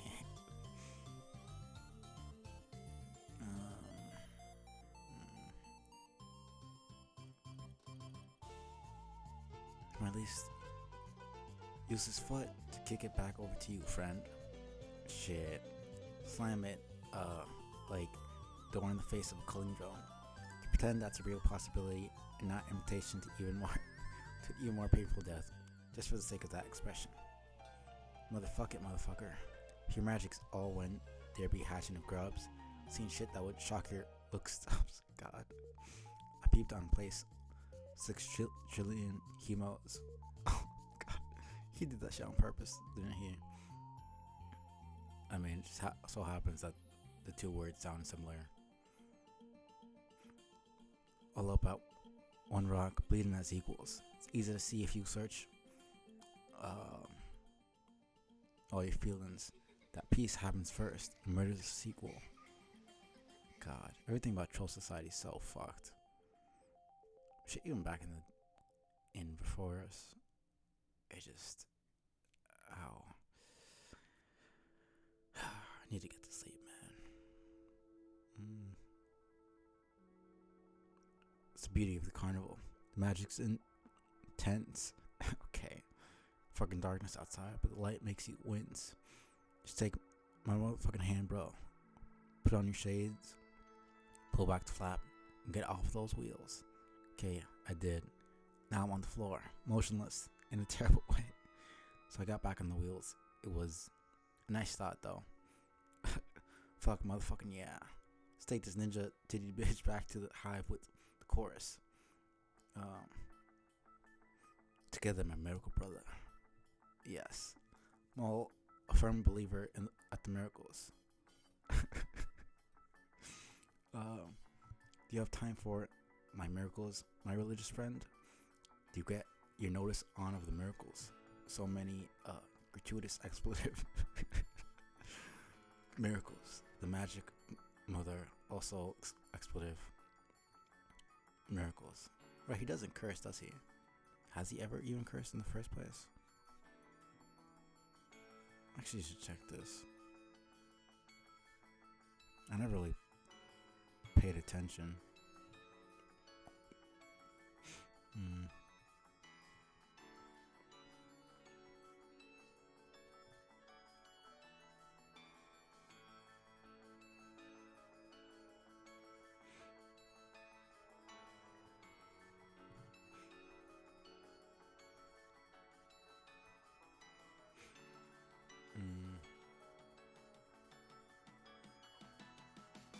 I guess it doesn't matter. There's something I noticed here. Fuck yes. He's with a slam turns into nothing but honks. Honk, honk, honk. Honk. Fuck. It's less appropriate for me to do the honks than you, but that was still great. Yeah, bro. Yeah. Slams were truly prime, and religious views, though I don't share them, are reasonably inspirational. I think I'm in the process of releasing at least one tier. Me too, bro. You motherfucker know that be some of my eyes royal jelly to go with your emotional peanut butter. Well, this is beautiful, dude. I feel so chill with you. Yeah, funness with you is pretty much always nice. Fun to have. Hey, when we up and start the kick at this red team noise, totally make your way to get your hang on at my hive. Right. This was actually this was a memory and a dream bubble. Because Gemsy's knocked out right now. Because Kanaya knocked him out. And Tavros is dead. This is an actual conversation they had. But Gamsey probably already remembers. Oh, yes, totally. Split a tin in the pimpest sneeze I got on hand. Oh, the pimpest sneeze I got on hand, baked up, all special for you. Then maybe make out a little. God. Yeah, no, Gamsey went off the fucking deep end. Also made no sense to me. Man, can this shit load? Please? Like, fuck. Okay.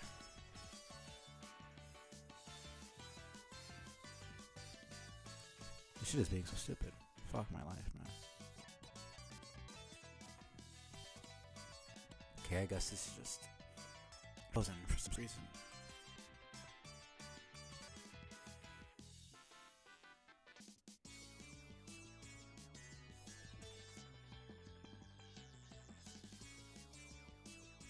Fuck me.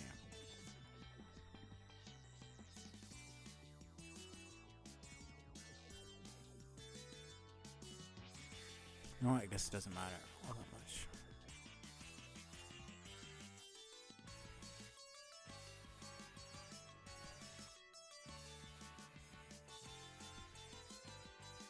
I want to know.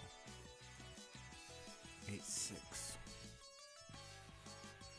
9-5.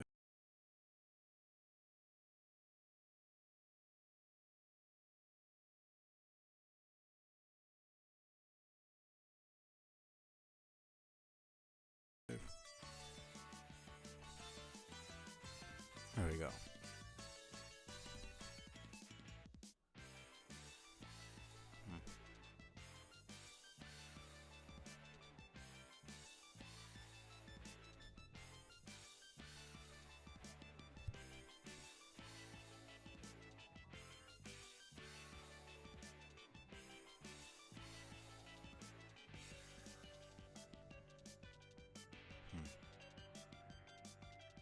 Alright, this is them getting exiled.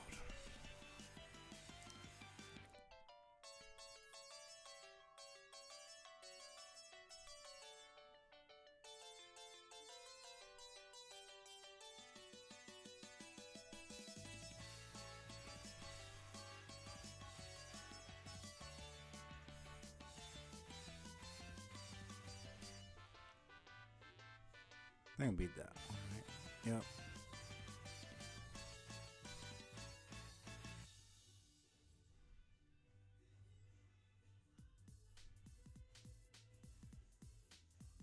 Alright, someone's banging on the door.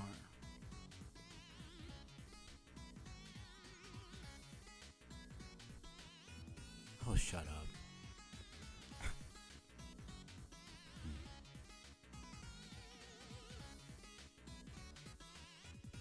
Hey, what are you doing out here? Oh, where? Out of your bubble. Oh, I don't know. Am I not supposed to leave? I just didn't think you could. I guess you must have a foot on either side. Can't say I'm surprised. Okay. So what are you doing out here? Waiting for friends to arrive. They would need my help. More friends. More ghosts? No, they're alive. First, there'll be 2 humans. They should be joining us any minute. First. Then what? Then the rest are party. Survivors. Oh. So then, we made it here alright. Yes. Well, they made it. Buddy will ride with them. Along with the others. Hey, maybe we can have a funeral. It's a funeral. Kind of like a big corpse party. Humans could probably clean it better than me. Okay, cool. Shit. It's so bright. How can you stand it here? You can see the sun? Yeah, I can see it. But looks 2D.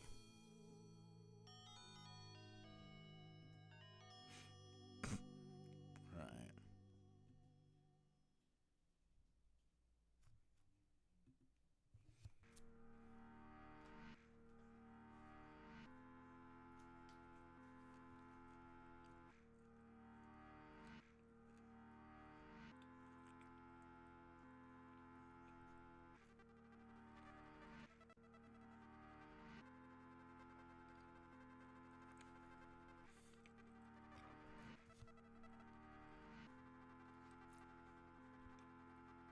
Forgot to fucking shut up.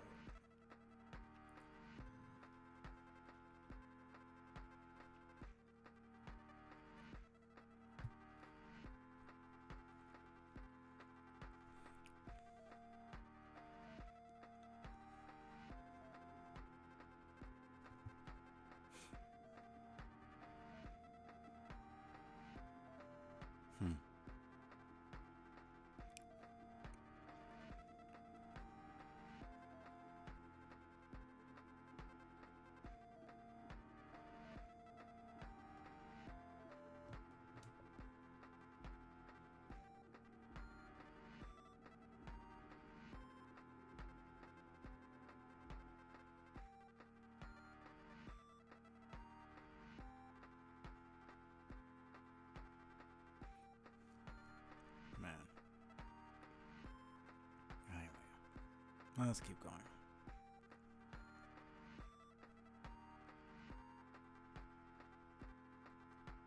Just click the panels, but it's only one, clearly.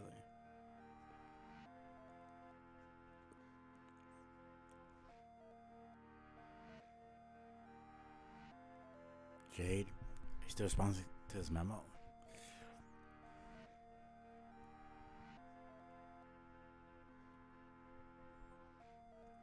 Guess I don't have much energy left to argue about passwords. I didn't even get a password last time. I had to leave abruptly because Sox and Aridin started dueling again. And then for Ferry and Kanaya, it all happened so fast. Now Gamzee is hunting us all down in murder mode. He's been taunting me through other people's messaging devices, leaving me disturbing notes. Sure, others must be dead by now. Sure, Solix is blind.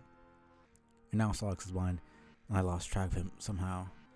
I heard a stray honk. I ran, and we got separated. I'm starting to think this must be a Doom timeline. That's why I can't get in touch with anyone. They must be dropping like behemoth leavings out there. That must be a lie. Future Kanaya was talking in this memo, but now she's dead, which makes that impossible. It wasn't supposed to happen this way. Gamzee isn't supposed to go crazy. I think if he does, it means we fucked something up. It means I fucked something up. It's my responsibility. I have to make sure he's safe. and I didn't do that. One time, one of the doomed radios told me she came from a time where he flipped out, killed everybody because of my failure. I didn't take her seriously, but I should have. She was constantly fixing my fuck-ups.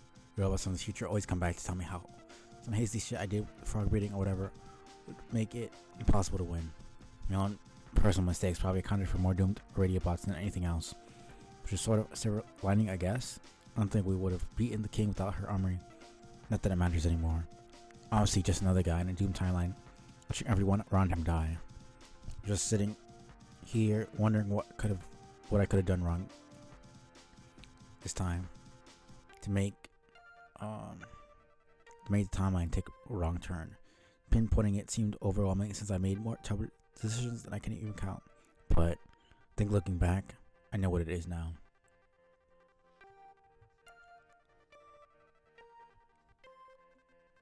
It was before we got trapped in this meteor, before Jack showed up, before we beat the king. And I wanted to let you know, Jade, no matter what I said, I think the final frog must be important. Can I, if you're reading this somewhere in the past, maybe? I'm sorry, you were right. It's always in such a hurry to win. I didn't take time to do what was necessary. Billy Snake needed the genes of that frog because I half-assed this so bad. Everyone is going to die. See, I was thinking about Jack and how he can't stand frogs. And I think I finally understand what's going on. I think I know what's about to happen at the end of our timelines. I think I know what the critical moment is. It's completely my fault.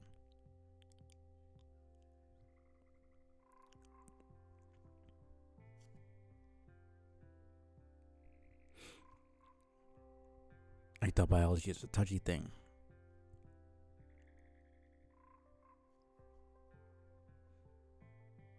Let me stop being Gamzee for fuck's sake.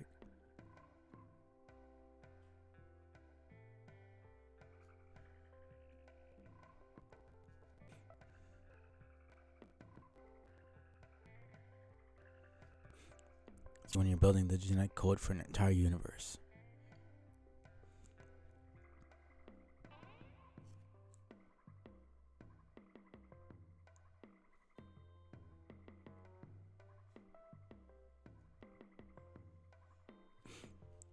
let's see. Our Genesis frog needed the genes from that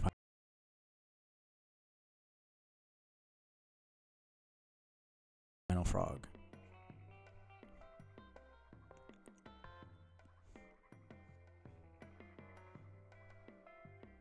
Because I was in too much of a hurry to do the job right.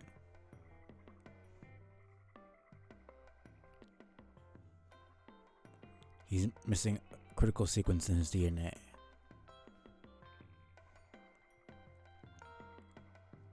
So when we made him and watched him grow in the middle of Skya,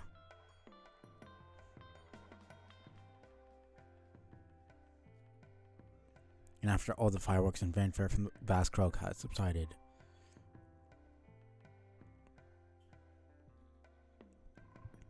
kind of felt like he didn't look so good.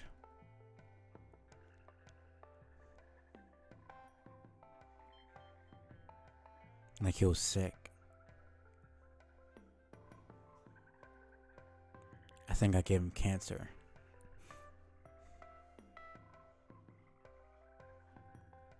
I gave your whole universe cancer, Jade.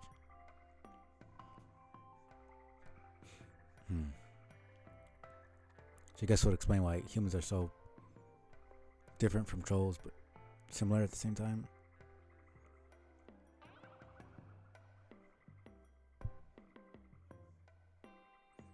Man, this shit is fucking... Why is this happening, man? Sorry.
defective genes probably made it impossible for your session to be successful.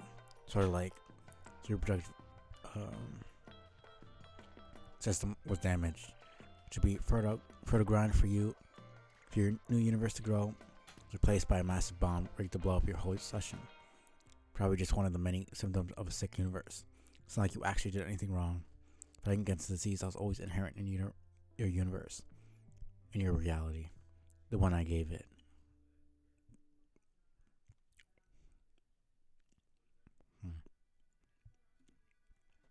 But I don't think it's like a normal disease. Not like a cellular mutation that's out of control. The cancer took a specific form, like a complicated series of terrible events rather than a faulty cell division. It was an eventuality in your universe that was inevitable, that we unwittingly helped make happen, all concentrated through the actions of one hostile agent in the system, with an instinct to destroy everything it hated, and then given the power to do so.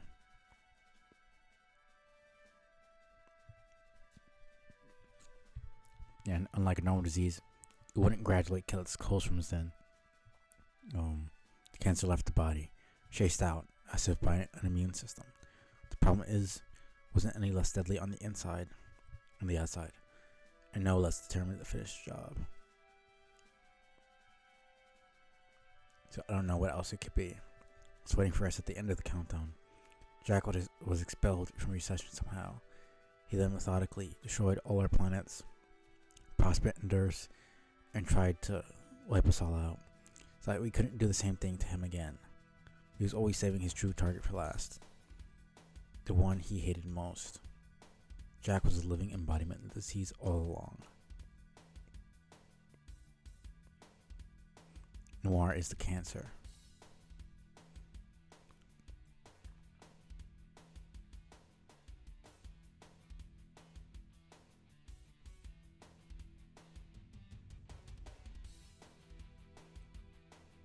It's him.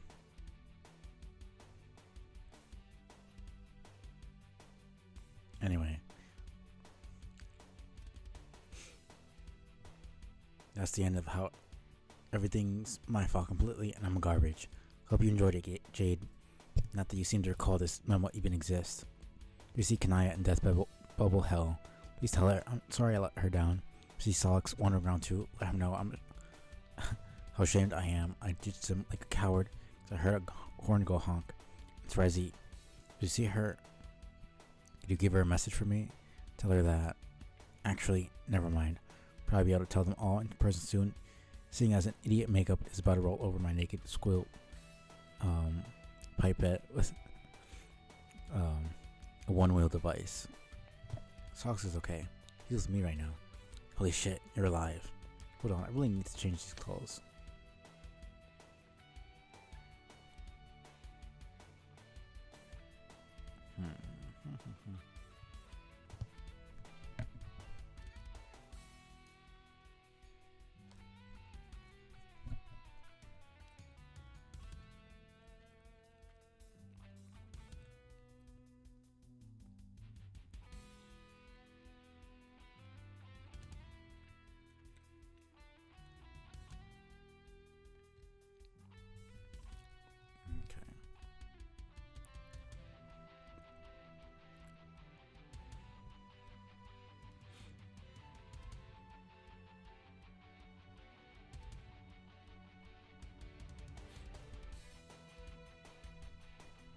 It's all your fault.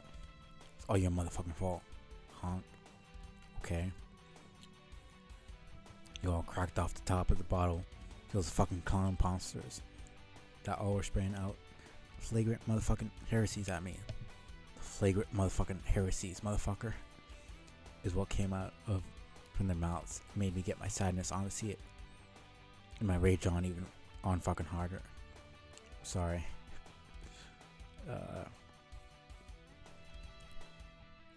All my life I believed it a fucking paradise. Believed a fucking paradise to come. What held the most baller, darkest carnivals to join. And a prophecy. Tell about a band of rowdy, capricious minstrels steeped in the good, harsh whimsy.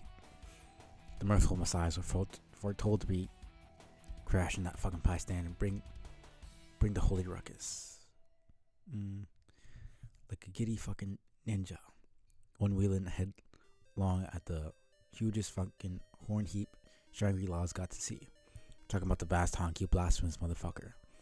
What I believed in it to be was so beautiful. Us and them, all mellow and intense, pumping sounds, tossing back the Fago and soaking the miracles up our face sponges, while the special stardust rained down at our elixir sticky faces like a bunch of fucking fairy powder from Legend Space. It's going to be us and motherfucking them. Them and motherfucking us. This is like some trolling shtick, right? This ICP shit. But now, because of you, because of all of you and your fucking outrageousness, you still have all my miracles away by revealing on me. Yeah, I mean how the wicked shit was really kicked. Like some filthy fucking science stiff who at old times would be ruled unfunny without even getting his fucking trowel on. And now I don't know what to think about spiritual fantasies I had. Honk. Best troll ever. I don't even care if you're really into this stuff or not. It's awesome. What stuff? Like horrorcore, lame rap, lame clown rap and stuff. Dude, are you an actual juggalo or not? Bro, that word you used isn't nothing real I've heard of. Strikes me as another heretical fucking bastardization of some sacred shit I take seriously in my pump biscuit. I mean, I guess, took seriously. Do you really not know what I'm talking about? I have the idea that you put my pan to sit there. The paradise planet is a fucking joke. And the miracles are fake. Pure fiction. False, fakey, fraudy con jobs from a bunch of unfunny ninja harlequin bullshit artists. I almost kind of feel bad, but not really. Can't even tell if you're trying to troll me with this or if you're actually having some weird emotional problem. Can't be motherfucking both things. Okay, I'm telling you, you need to watch this video. The song isn't even supposed to be released for another year or something, but I got it from an inside source. It's hot as it gets. Hold on, let me dig it up. God's gift to grind. So lift off. Now the C-Bone, man. Fat, nasty, trash, 420. Nah, bro. Bird bath was fine. God's gift to grinds. Dude, you gotta buy new B-bath. That's messed up. Down. Homo tool. Cool. Well, fag. Peace out. Numb fucks. Ollie's outie. God, this is so... I don't even know what to say to any of this. None of this is comprehensible at all. God's gift to grind. Same collarbone you broke before, dog. Make that hunger your bitch. Okay. I don't even know what anybody's saying. The Condes. Turn to Godhead. Please enjoy, Mr. Strider. So she knew. I didn't remember that fucking Condes was the one who gave him that shit, which caused everything to happen. Damn. Oh no, it's from from down to up. Okay, so it's just a fucking stringent chest plant into bird bath. Collarbone fucking snapped, yo. Kinda hungry. What same collarbone you broke before, dog? Make the hunger your bitch. Ha. Buy new bird bath. That's messed up. It was other C-Bone, man. Nah, bird bath was fine. That's not how that works. Wait, I guess you do technically have two collarbones per se,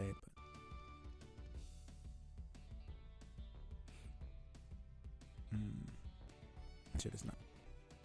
No, motherfucker, no, not on blasphemes. Blasphemes. I just really came back on you to motherfucking say that while sickening noise you did at me is your fault. Something I did at you, what's mine? I did something that's motherfucking atrocious to your posse. Made your whole crew of jokers get to being kind of mentally motherfucking unstable. In fucking fact, that atrocious business I got to doing.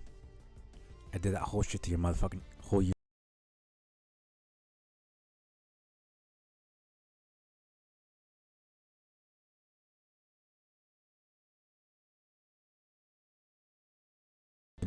The whole universe as a matter of motherfucking fact. You see, you motherfucking see. I finally got all caught up in what's true behind the sweet murder mirth of the bitchin' blood circus. I reached deep down and got out where all the real harsh whimsies were hiding inside me. In the angriest ways, I found out my dark and stressful chuckavoodies within. And then I focused on them through the rage you made me have. And I went and made your universe terminal.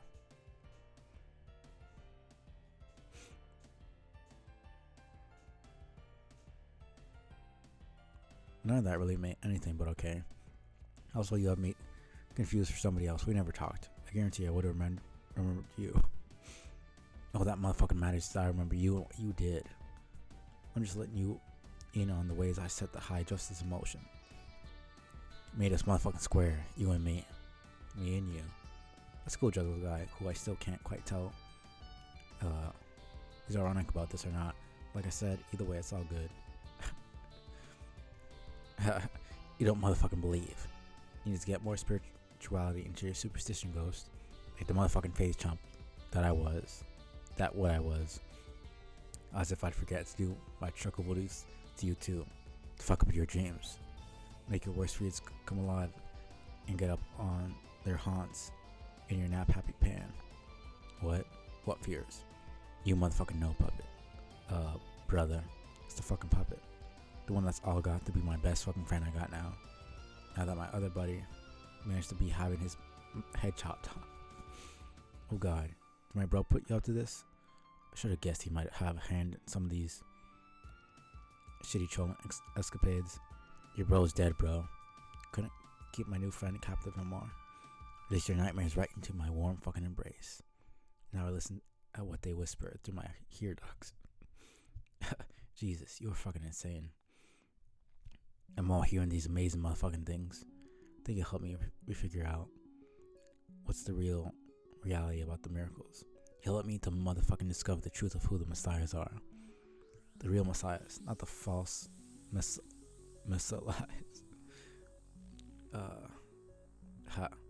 Honk. So, my bro's idiotic ventriloquist dummy is responsible for this schizophrenic bullshit. Is that what you're saying? Motherfuck, yes, bro. What else does he say? He says, all on this funny little voice. They're so very, very, very, very quiet that it's time to go motherfucking kill them all. God. I'm kind of going into Carcat's voice a little bit. Well, that sounds about right. Better do what he says, dude. Yeah. Ha. Here I was to come at you with all these unruly upgrades. I got pent up. But you know motherfucking what? I should be getting grateful to you for sharing your way ridiculous heresies, brother. The road to the Dark Carnival has never before been paved with louder honk horns to tread upon. Oh man. And scared the living motherfucker out of the low blood, faithless with each step. You're either an literally insane psychopathic murderer or some kind of trolling savant. Time to block you now, but let's do this again, okay? You fucking know it, bro. I like you. Wouldn't mind taking that pale marshmallow you got as a nug bone off your shoulders. This collection I got started on, add a little strawberry jam to this peanut butter sandwich, make him tear my motherfucking lips. Holy shit. Hey, before you go, how about that we slam a little? They both then proceeded to have one of the best drop offs in the history of Paradox Space. Sure they did. 31.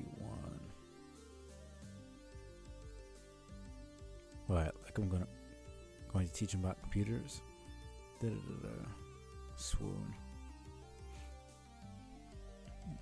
What did I say?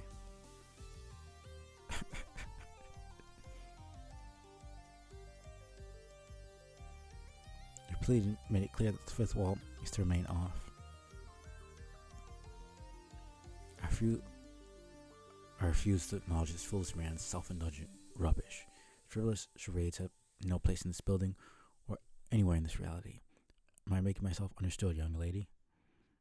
Right.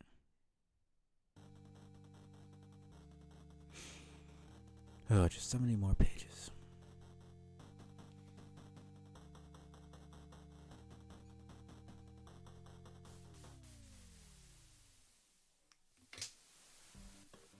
Or will I have to suspend your furniture privileges again? I think I have to from that.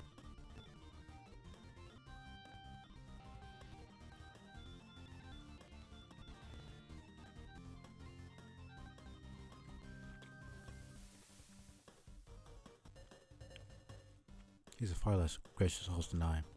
Wait, what are you doing?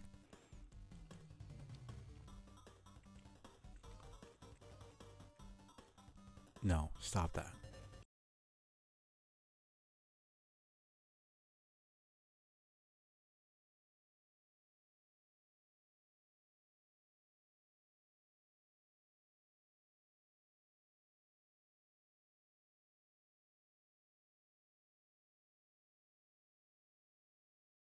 You render yourself in a more symbolic manner this instant. Thank you.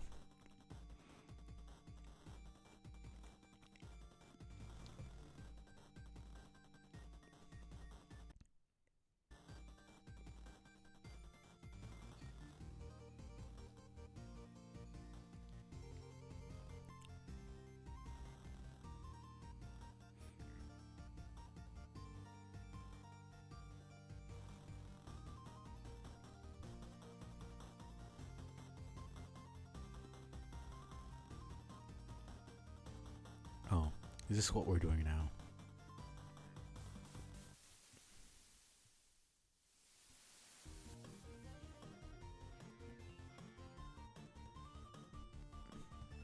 Magics. Maybe I've not been strict enough with your breathing privileges either.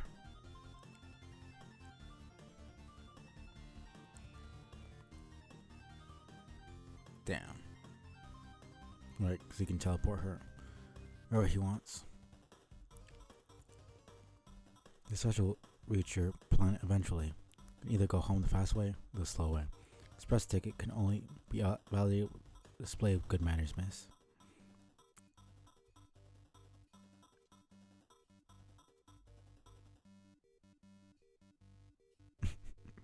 Youth role. Actual suicide threat. Broom. And there go the electricity privileges. Well, I mean, here's what it is.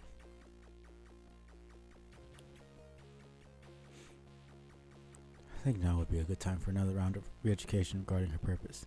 A little fresher on the prestigious employment opportunity for which she's being groomed.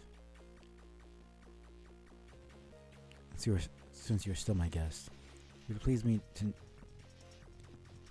tell you this inspiring tale as well.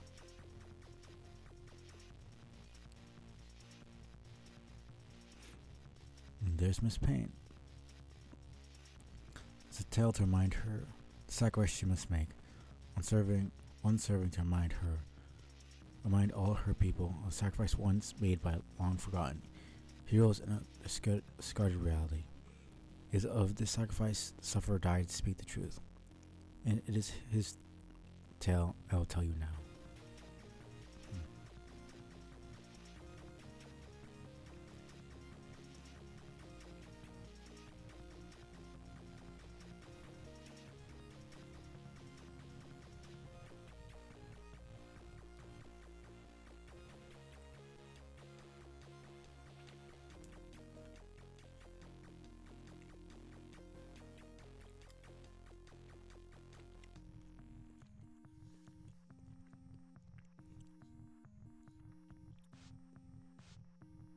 Once, in this very universe, you could say, Eternia was home to a peaceful race. Trollkind had never known the corrupting influence their evolution which led them to perpetual war and violence. That is to say, they'd never known me. As was true of the bellicose world we know, there came to be 12 heroes on this peaceful planet. These heroes too had 12 ancestors whose fortunes were entwined with theirs. These 24 figures of legend, not of this world, but sent from the sky, delivered from reality not yet conceived. The eve of their race's extinction, 12 heroes would begin playing a game. They would make an admirable effort. What am I doing?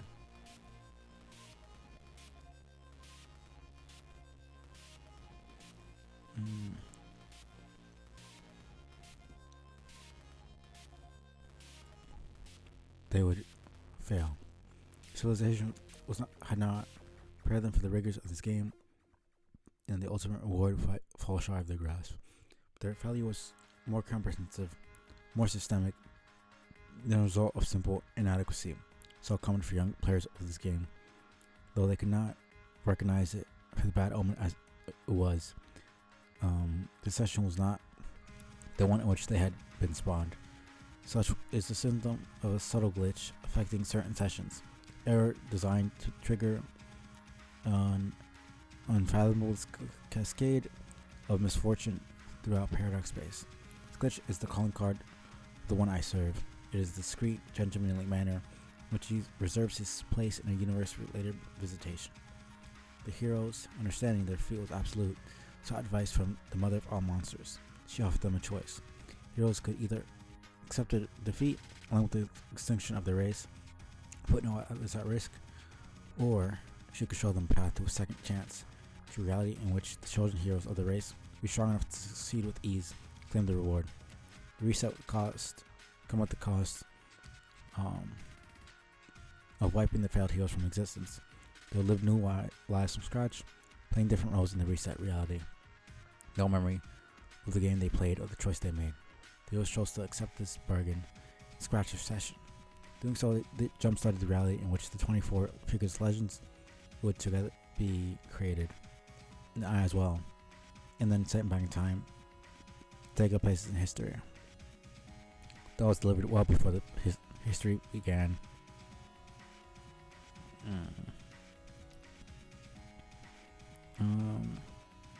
Before the dawning of life on their planet. This time around, I would oversee its development and thus fulfill the mother's promise of an aggressive, ruthlessly prepared group of heroes, one that would not rest until victory is secured. The young 24 would again be scattered in two groups, 12 modern contemporaries and 12 ancients. But in addition to losing their memories of everything that had happened before the scratch, there was another catch for their failed heroes. In new reality, they would not serve as the heroes. They would mature to become the ancestors of the 12 they formerly regarded as theirs, and 12 would be chosen for glory. And this 12 would be chosen for glory. The chosen would be the heroes to achieve victory and have the reward easily within reach. Of course, this promise was fulfilled to the letter, as you have seen. The entire bargain was executed without a single hitch, as those authorized by my master always are. There was, however, one minor anomaly. One of the failed heroes in his new life as an ancient on this now brutal planet began to remember. This is his story. This is the story of the Signless.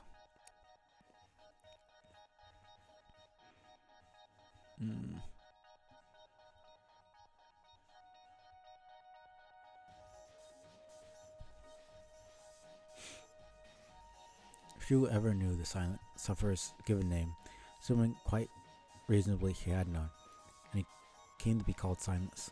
Like his peers distributed everyone else in history, he was not given a sign at a young age.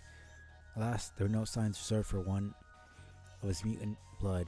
His genetic deviation from social order made him a pariah, forcing him to wander the world alone for many sweeps, stealing this clever's blood to avoid certain execution.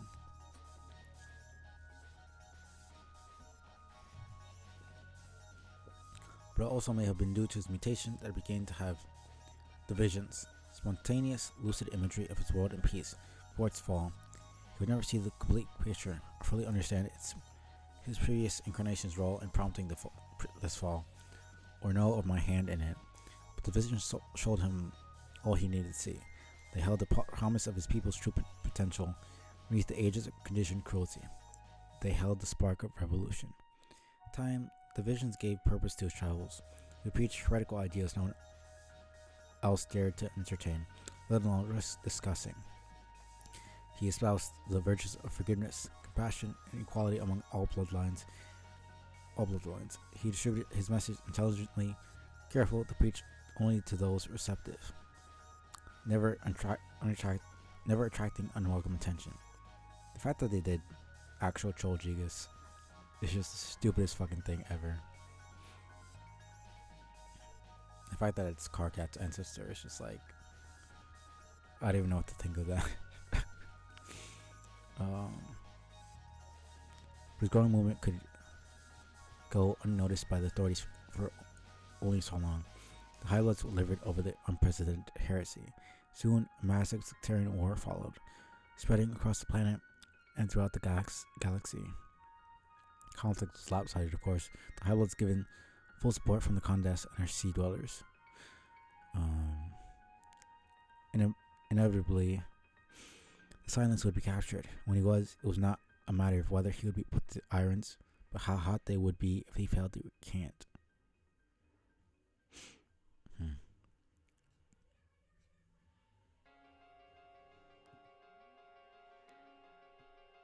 This shit goes so hard. During his penance, it was said the sufferer's compassion for his people underwent a divine transformation into limitless burning rage, burned harder than the iron shackling him to the imperial flogging jet, and redder than the blood soaking his righteous leggings. When he was finally killed, his anger rung through the cosmos with his last breath. This vast expletive was his final sermon. Somewhere encoded in its wavelengths was the truth in his teachings, waiting to reveal itself to anyone who would inherit his burden. Oh, man.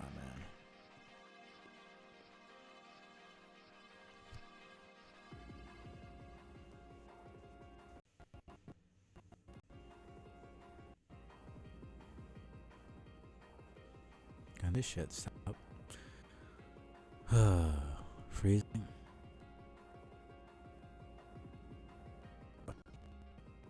Thank you.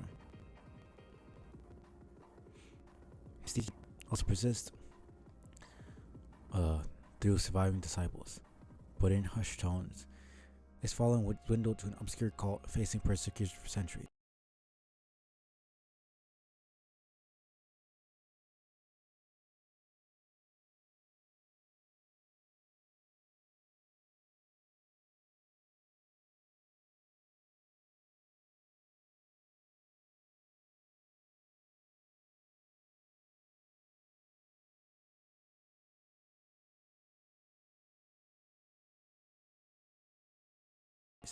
After his execution, the body was burned, leaving only his irons.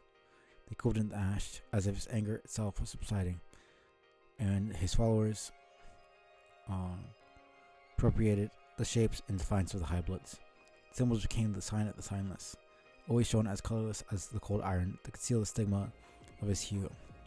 This was as much a reminder to his followers to remain hidden as it was to suffer a sacrifice, and his rage hidden like heat in the iron, one day to be reignited by another of his bloodline.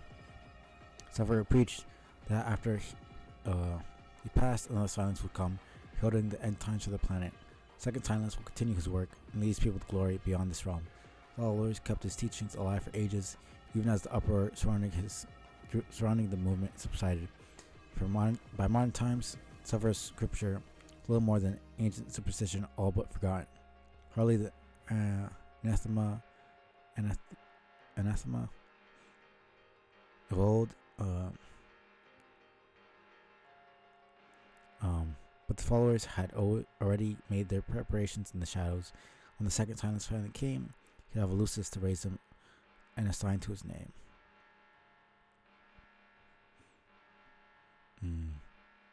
Sufferer required a less conventional upbringing to reach maturity. So young Grub, he landed in the landed in the brooding caverns where he would be expected to face his trials. But due to his mutation, surely no Lucius would select him. No creature sympathetic to his scent had been bred yet. His odds of survival would have been remote if not for a chance encounter. Dolorosa belonged to the rare class, assigned strictly to serving the mother grub in the caverns, forbidden from visiting the surface. While on errand, she found the young sufferer in his crater and immediately recognized the child as special, as well as in great danger. For an adult troll to raise a child was unthinkable. She saw no other hope for him. The Dolorosa abandoned her duties in the caverns and fled to the surface to raise him. In time, she became the first follower of his teachings and the first of his inner circle, but not his closest.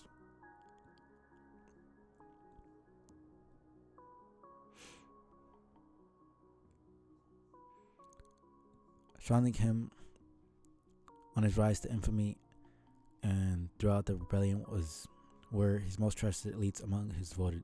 The psionic was a mage of unequaled telekinetic ability. Upon hearing the words, Sufferer was inspired to free himself from sort of slavery typical of his mentally gifted class. But his most devoted of all was his disciple. She listened to every vision he retold, every lesson he preached, and faithfully recorded his scripture. Her ear was open to his ways, and in time his heart opened to her. Despite his message throughout the world, they took to the seas in the vessel, legend known as the first ship. It was said their love went beyond the four quadrants, transcended the grid entirely, whatever that nonsense actually means.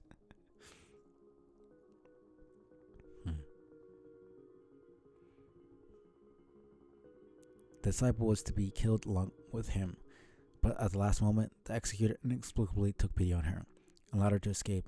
She absconded with the leggings, which remained the only physical evidence of his holy suffering. She hid in caves for many sweeps, transcribing all of his scripture from memory on the walls in the blood of slain creatures, and lived the rest of her days in monastic savagery. Her dedication would be critical to the persistence of his message. But the Dolorosa was less fortunate and was sold into slavery. She spent the rest of her life as property of vicious sea dwellers. As a psionic, he was enlisted in a far worse, if more prestigious, service. And if we believe the Journal of Mindfang, she was a slave that was used to make Eridan's ancestor, Dulscar, jealous, and then later killed, which kind of sucks. Oh, they explode.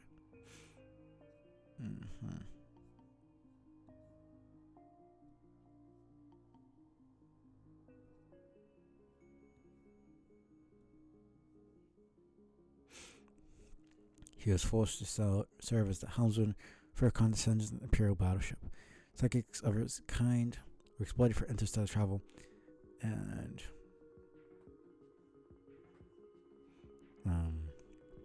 his abilities made her ship the fastest in the fleet by far. She grew so enamored of her helmsman and his power, she would use her touch to extend his lifespan to match her own.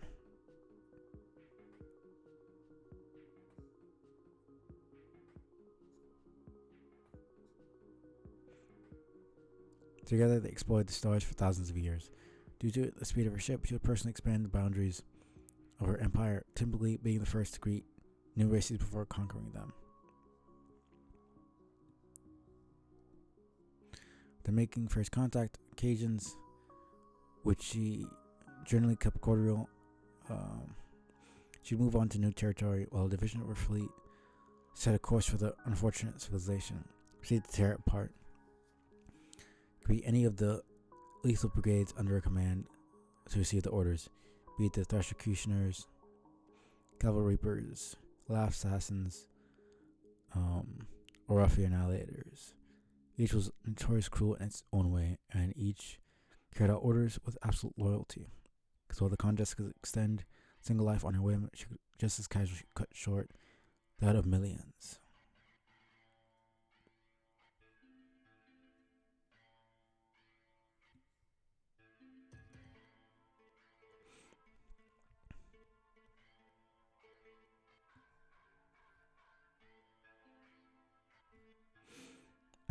If angered, she could simply express her grievance to communion with her ancient Lucis of the deep, turn its psychic devastation on her multitudes.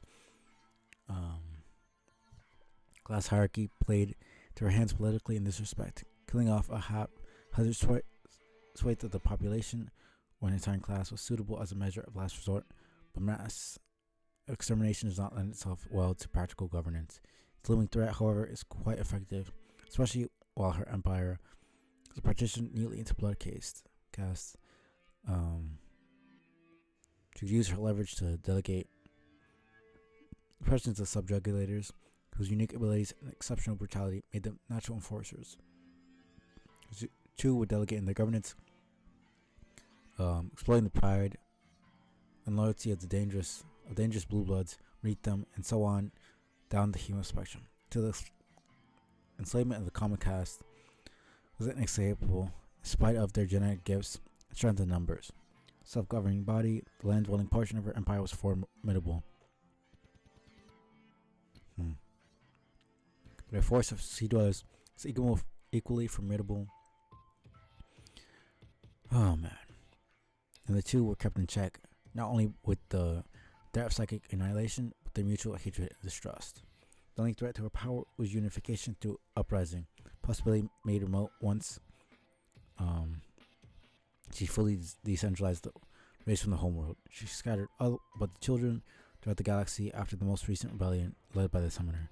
Upon doing so, she became so comfortable with their grip and power, she risked venturing deeper into space than ever before to grow her empire. The more space she put between herself and Golub, it's supposed to be Golub, whatever. The more she risked weakening her bond with the monster. The bond she and her successor shared with it exclusively could sway and become strengthened with the younger. How she grew complacent with the threat successors posed to such a long history of killing them with ease. Ursus, upon reaching maturity, were expected to challenge the contest for the throne. It was not merely expected of them by their people, but demanded by their shared Lucis. I like to think of her as a pet I gave to their race, the dawning of their species' evolution, like a sentient warmer gift. Again, it's just the sort of thing a good host does.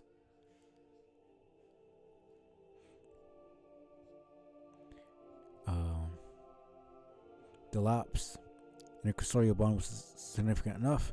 It was not just political power she risked. At such a distance, she sacrificed concentration needed to curb its most dreadful psychic streak of all, the galaxy-wide extinction event called the Vast Club. Of course, this eventuality proved a fitting reward for such a reckless expansion of her territory. She chose the worst time possible to explore further from the homeworld than she'd ever been. She was scouring the edge of the galaxy for systems to plunder. When she received word of her planet's devastation by meteors, young were being slaughtered, the mother groves were dead, the end times were upon her people. She ordered all fleets to return to Alternia. But such was her empire's expansion and interplanetary occupation, few could make it in time to provide any meaningful defense. She instructed her helmsman to pilot the ship faster than he ever had, and he did so through extreme physical duress. He was able to leap across thousands of light years in a matter of hours. Exertion likely would have killed him if the glove didn't get to him first. Her touch could extend life, but never restore it to her lament. In that instant, her empire was gone. Golub's swan song wiped out her entire race, save the Condess and her lone heiress, leaving the empire nothing more than a galactic necropolis of floating tombs.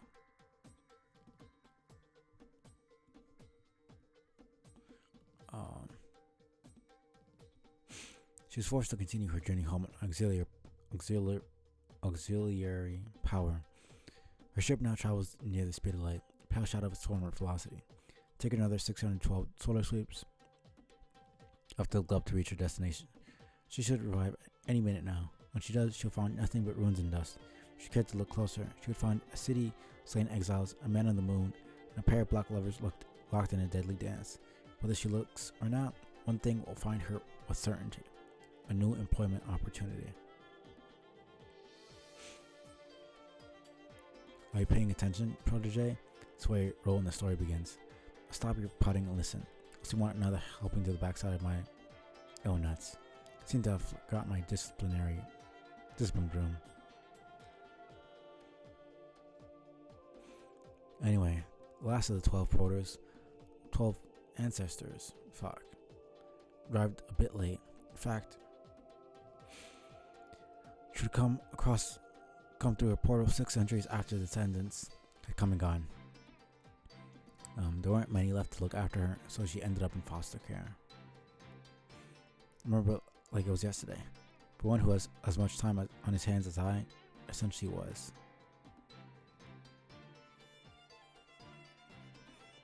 I'd raise the girl to be groomed for her calling.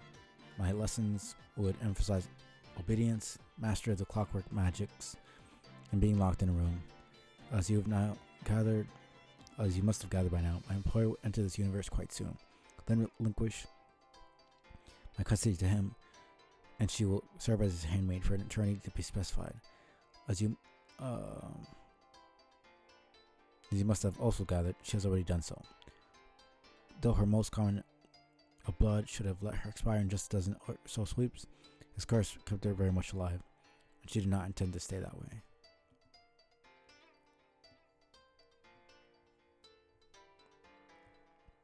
His curse is one conditional mortality, with the desired outcome contingents on her service. When I release her, she'll take her place at his side and travel through time to carry out his orders. While I am his weapon of subtlety and precision, the handmaid is strictly an apparatus of terror and suffering. We both have paved the road to his arrival. I in my way, and she in hers. She would be present during every watershed moment in her civilization's development. Currents and history would earn her the reputation of a demoness, more feared than even her master. Man, though dreadful, rarely makes himself seen. She stirred up class warfare and intensified bigotry in whatever era she haunted. She made sure the descendants would enter a world which prepared them well for the game, took measures to see they would play as they did. Once they entered and their world was in ashes, her work was nearly complete. Now, 6 centuries later, she'd be given one last order to follow before her curse was lifted. Simple recruitment job. The handmaid will enlist the Condess, extending the same bargain once offered to her. It will be a sort involving neither negotiation nor possibility of refusal, expressed in terms plainly understood by the psychotic genocidal. The Condess will serve as the new master's witch, carrying out his works in the places he cannot reach. Sneak. The two last trolls alive, blood of rust and royalty, make each other pay for crimes against their race. Their payment will be mutually dealt in the currency of punishment or reward at once. Condess will be rewarded with power and immortality her new service entails, punished by the grueling slavery for which it is synonymous, and you, young lady, will be punished by death at the hands of your replacement. This, and so too, will this be your reward. Blah blah. Fuck you. TikTok. And so, my dear, that is the inspiring tale of your people, and why you should feel rather privileged to be in the position for which I have groomed you meticulously. Are you not grateful? Yes, surely you are, and it warms the soft, loving material on my chest to know this. What is it? What are you looking over there? Ah, of course, the clock. See, you have good eye for fine timepiece. Exemplary taste is simply owed to a quality upbringing. Perhaps you wish to know the history of the clock and how I came to possess it. Yes, I can see the sparkle of curiosity in your eye. It's a marvelous tale. One is almost as long as it is verbosely told. Where do I even begin?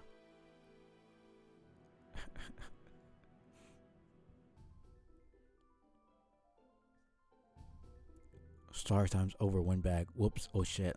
Get this fucking clock out of my way.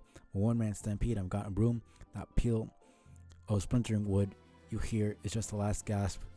Is the last gasp of a priceless antique disintegrating beneath the outrageous fury of my authorial hooves. Dude fucking took the damn candy.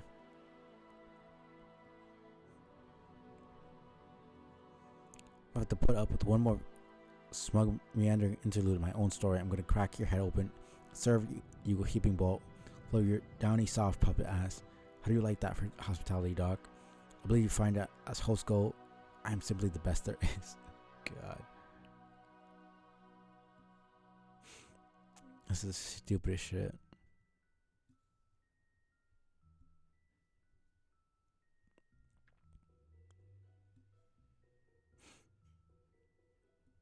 Man.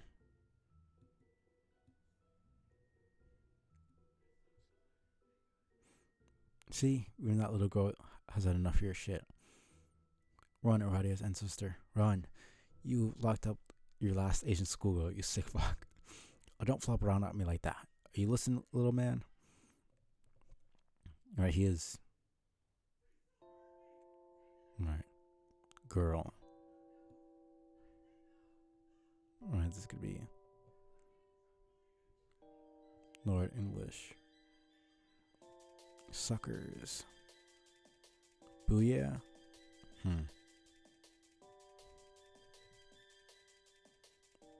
I know I'm so Carcat.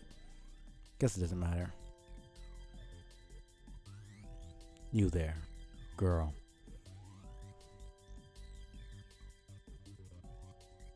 I guess he's just a limp, lifeless puppet when I'm around, like a reverse Calvin Hobbes kind of thing. That is a little disturbing.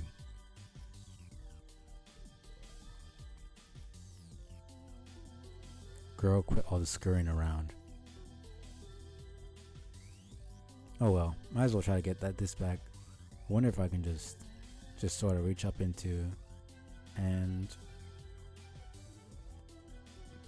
Do you believe you can escape me before I arrive? Reach. How do you expect to outrun me? What the hell? Looks like he had the disc repaired for a while already, but he didn't tell us. Motherfucker just loves the sound of his own voice. When I'm already here. Snap. Fuck. Ollie's outie. No, you dumb homo tool. You're snaping wrong. On snap. Cert this too. Oh my goodness. Thankfully. Gonna be done with this, man. I just want to watch Cascade and go to sleep.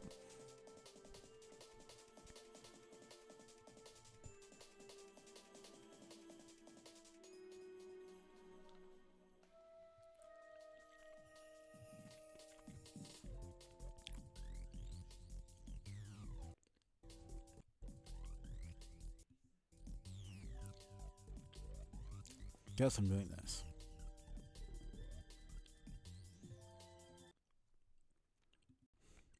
Alright. Temporary, highly dangerous. 5 times. Showdown combo.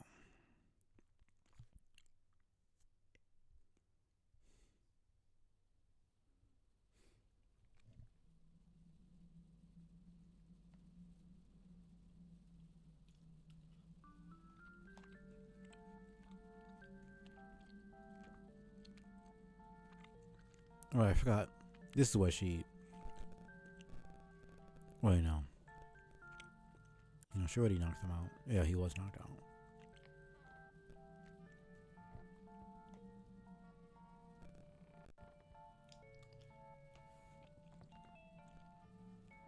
I love this.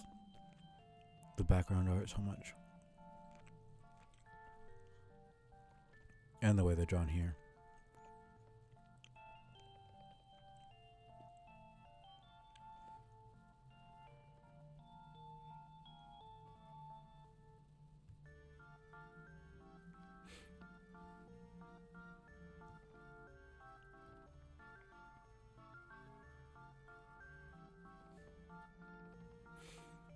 No, we're not doing that. Can I, please?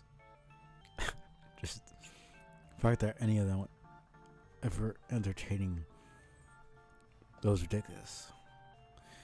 Guess I can't help but auspice the size. I fucking hate that word still. And it's really telling that Terezi was the one suggesting Xmessitude with Gamzee, then ended up actually doing it. Guess she just can't help herself.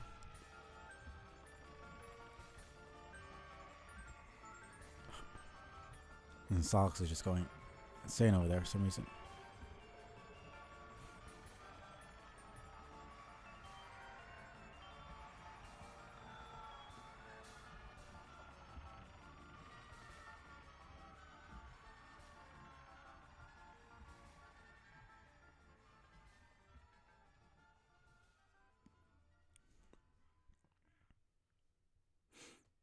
There we are.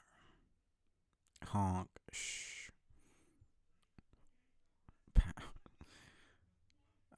It's really disturbing how red the eyes get. Oh man.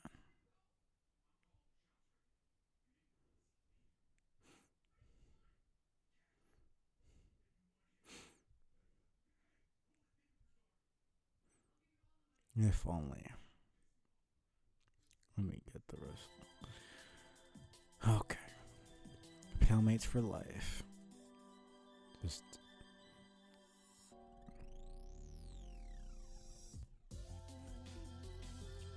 On the night of blood, so embraced the bard of rage. In each other's arms they were a quiver. And with righteous pap and blessed shush, he did quell his brother's fury. The knight looked upon his bard all acting up and completely losing his shit, and he did resolve to calm his juggler ass right the fuck down. Saul calmed down. His juggler ass was and will continue to be for all time. The knight totally setting a murderous clown's ludicrous shit down proper said, let there be more religions, and it was so. And between morals would flow bounteous mirth, and they did hug bumpeth plentiful, and Honk's reconciliation echoed far and true into the pond base of the clues home. And it was alright.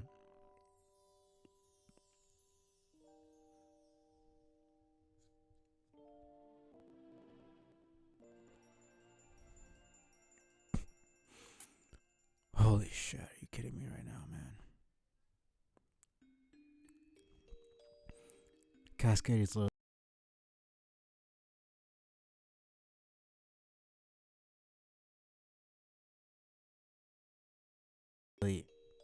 4,109, and I'm at 499.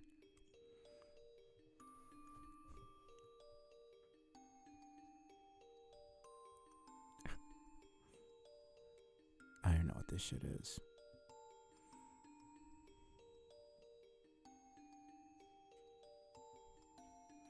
You got 4 last week I wrote that really big one in the white ink, and Jade had just helped her dead zoom himself into Black Sprite for prototyping. Then Jade Sprite flipped out and destroyed the column splitting the laboratory. And the big ball fell and bounced off the house and rolled down the snowy hill, and she started crying. And nope, fuck this. Alright.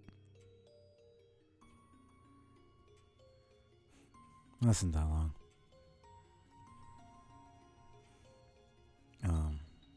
The password is see you soon. Okay, going to take your lack of response as tacit verification. Also, this pretty much has to be the last conversation we have, right? Timeline cuts out completely in a minute or two to the scratch. What are you looking at up there? Hypnotized by the flashy shit?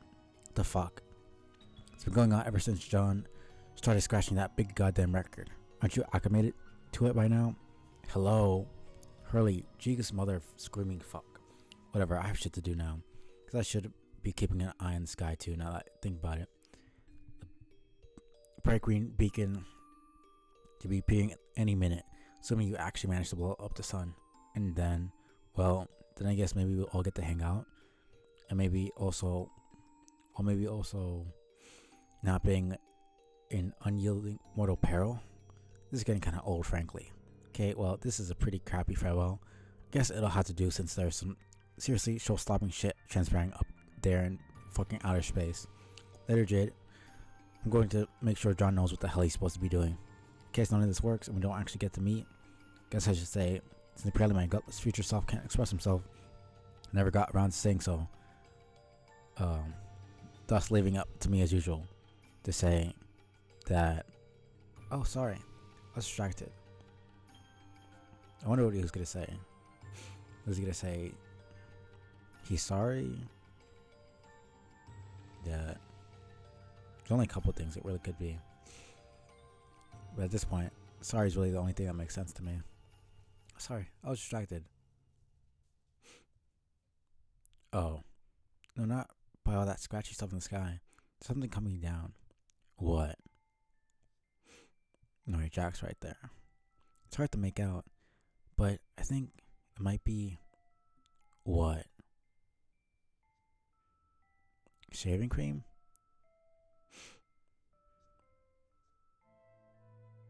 What the hell is shaving cream? It's like, hey, Carcat?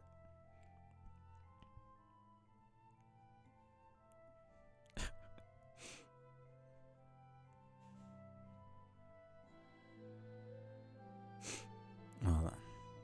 Kaboom. Foam.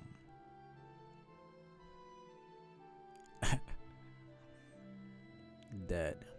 Well, it's the first time she's died. Well, I guess second technically, but first time we've seen her body and have one of these screens.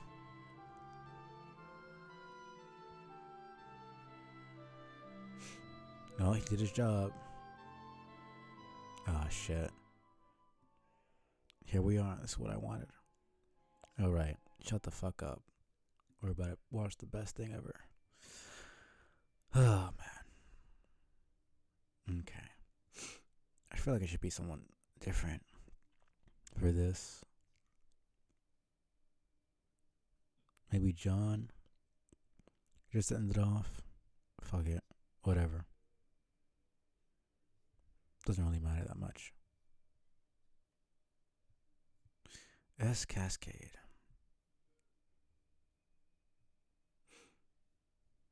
Alright.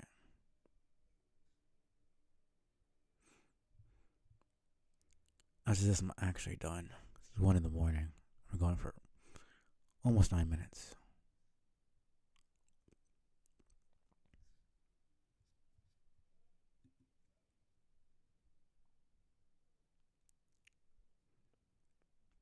Can this shit please fucking hurry up? Like, man.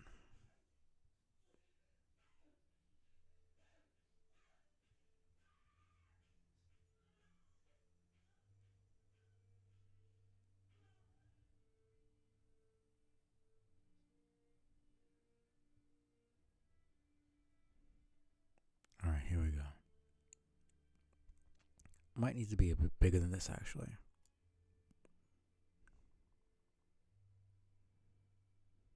I'm not really sure.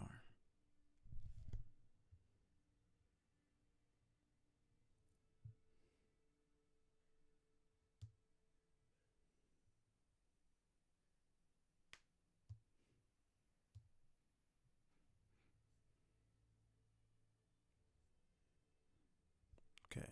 Hopefully this. Here we go.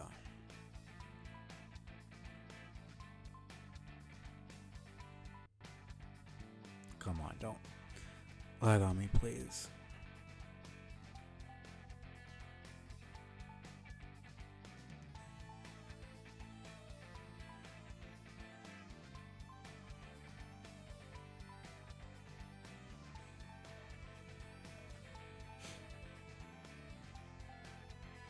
Still don't get what that giant one is supposed to be.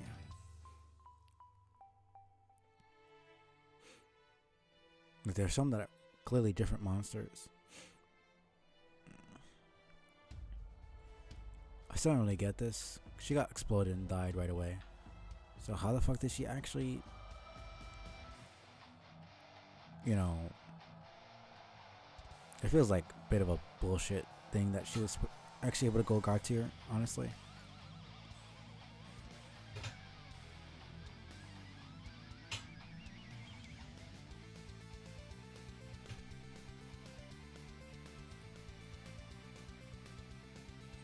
Oh, at least I have enough space here.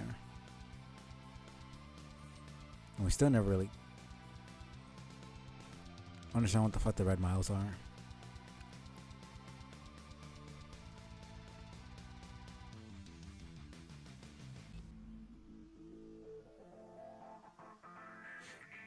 Oh man.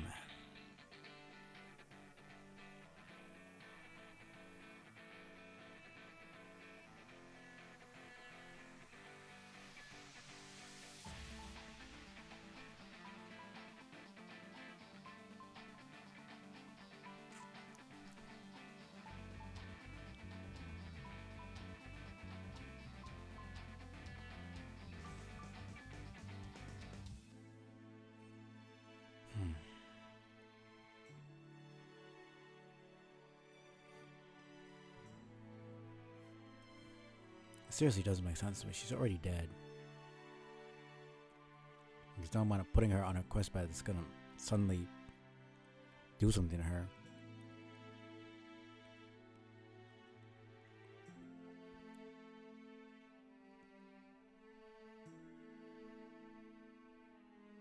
Feels like a bit of a plot hole. I'm not gonna lie. I'm glad she survived and all that, but it really doesn't make any sense.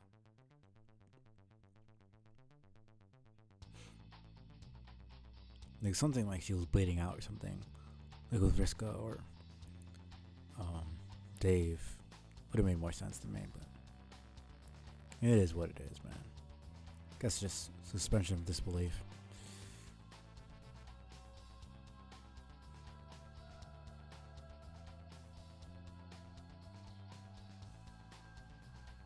Man, that portrait of Jack always just looks so intimidating.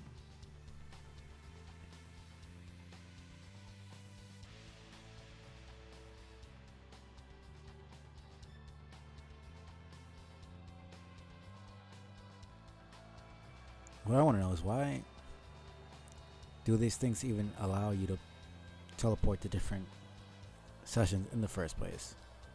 And how did he know? I guess he knew probably because he was right. But what's the point of it? Like as an emergency thing? But it's for the exiles though, so how would like the players aren't ever going to be on their planet? So I'm kind of actually confused as to why it exists as a thing.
Man.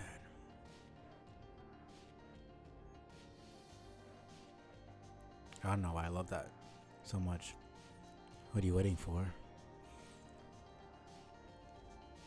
Draw spades.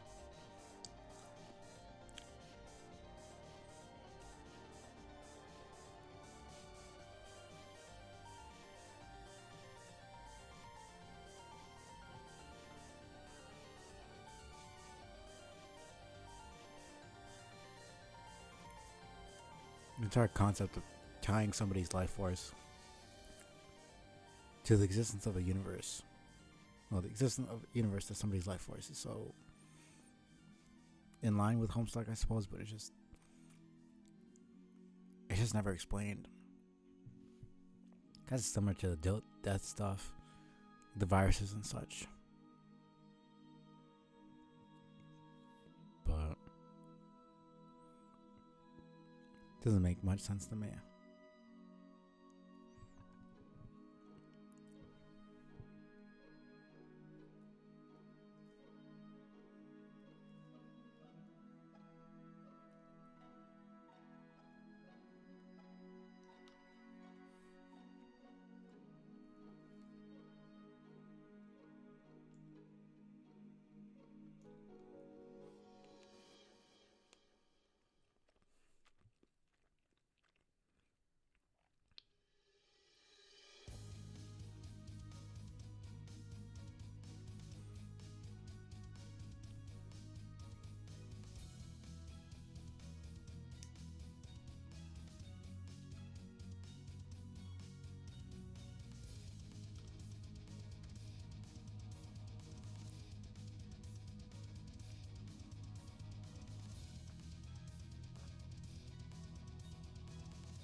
She always had the most overpowered fucking powers for no good reason. It was a sick design though. Thinking of all the god tier hoods, I like hers the best, apart from John.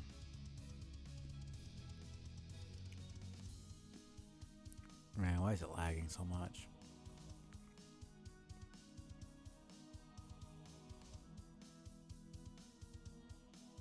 Yeah, I think I like John's better by a little bit, but Jade's god tier outfit is pretty sick. I love that art style for Dave and the other kids.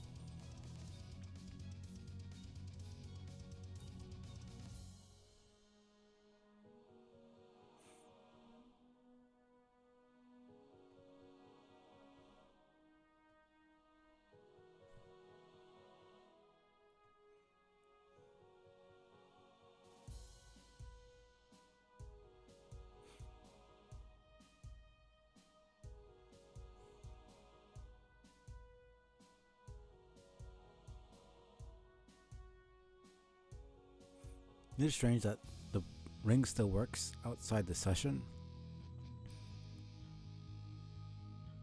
Never really thought about that actually.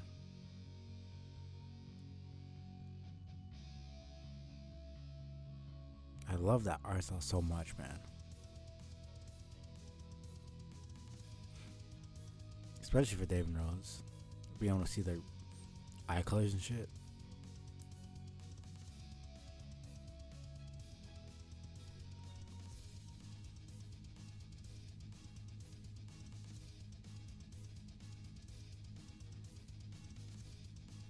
This is so overwhelming when you first watch it, but actually not that bad on like what's that, like 10th watch or some shit.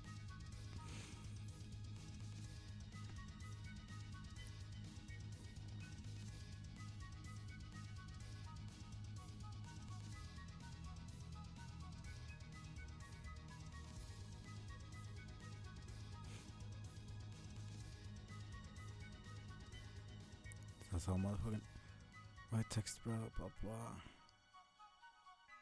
I'm gonna go back and read that. Suckers.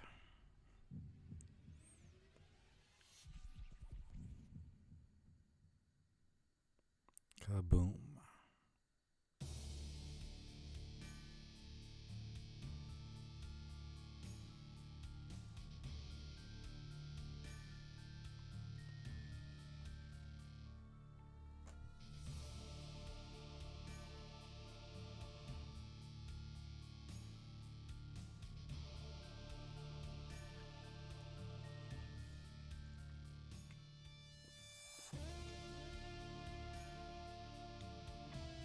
This was the thing I understood the least when I first watched it.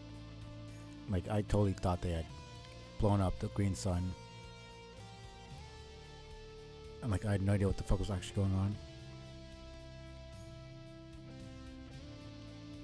James just looks so disinterested in what is going on.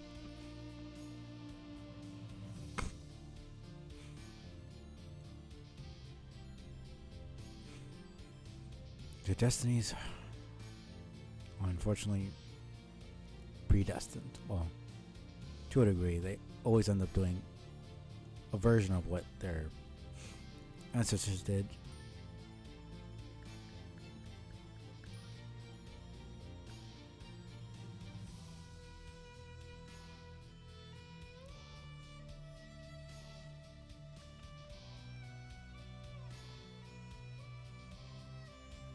Dave looks so stupid. So glad he's never used the freaking hood.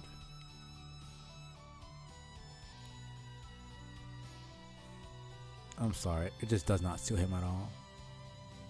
The cape is sick though.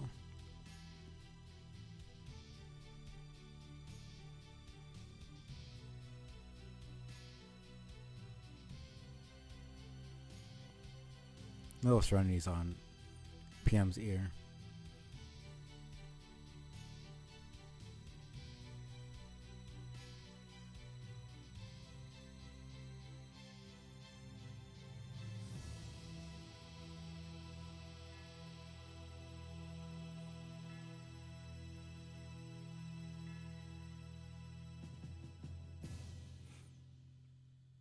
Well, there's a little bit of lag, especially there at the end, but all things considered, not too bad. Not too bad at all. End of Act 5. Might as well go to intermission. Get intermission 2.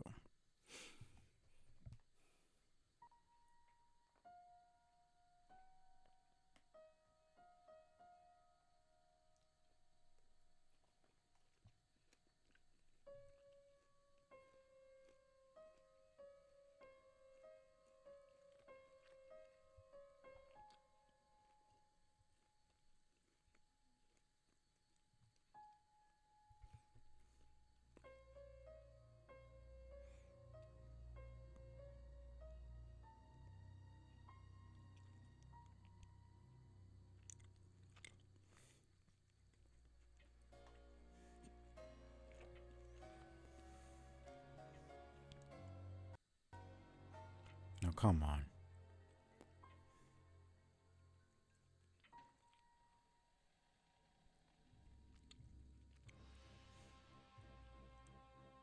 This also confused the shit out of me the first time I watched. I still don't fully understand it, but makes a tiny bit more sense to me now.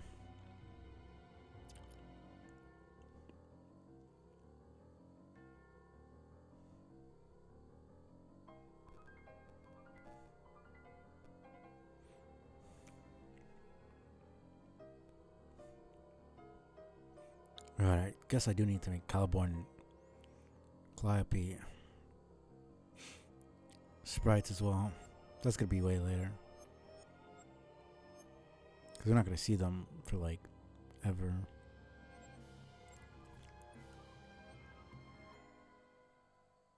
Oh, come on, stop with the fucking lagging.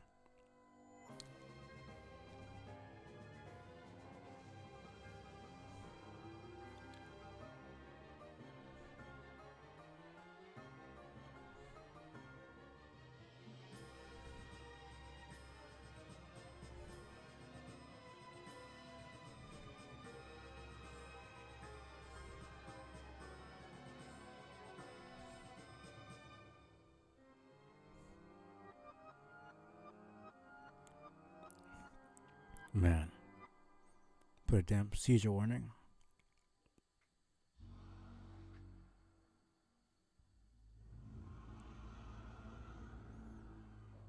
The vast honk.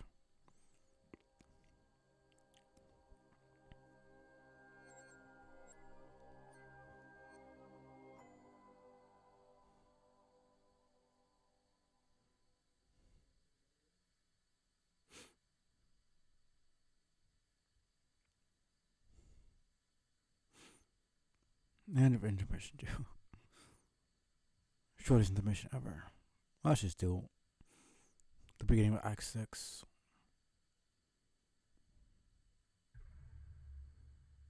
And then it goes to the next page and we're at 9 hours. Not bad.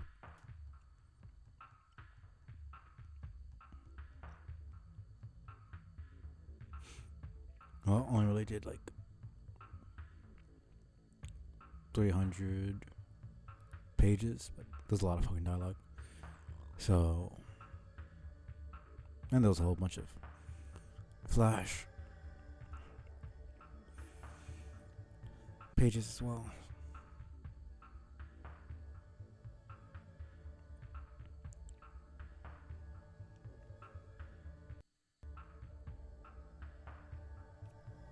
Man, it's just stop fucking lagging, please.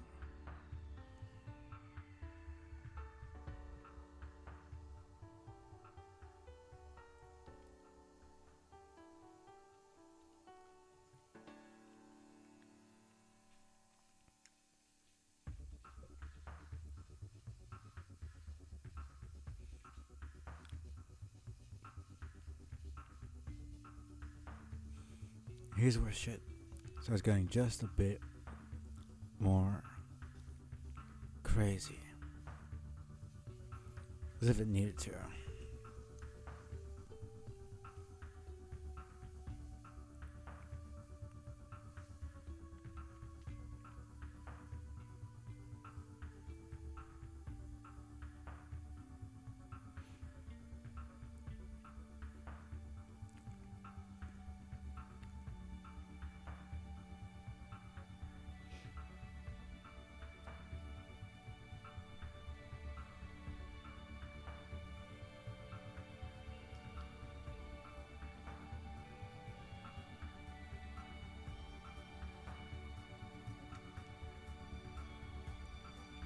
Oh no. Alright. All this bullshit.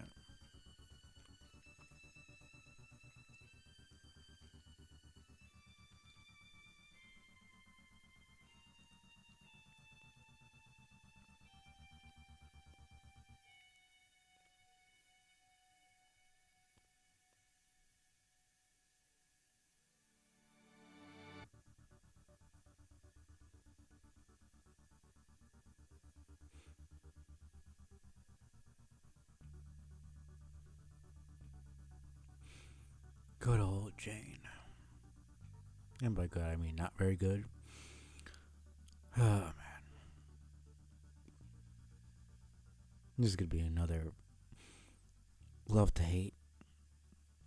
Well, it's more like a hate to hate. I want to not hate her, but it's hard not to hate her. Man. Homestuck.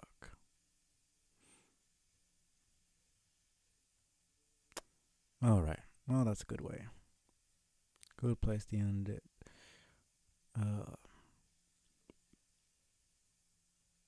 Let's go back to the map.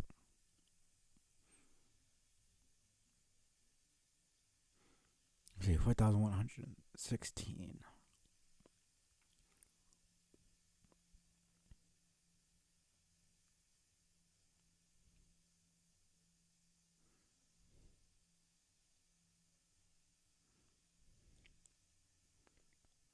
If I want to get to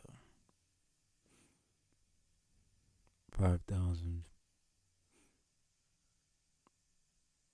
it's gonna have to be Act 6, Act 3.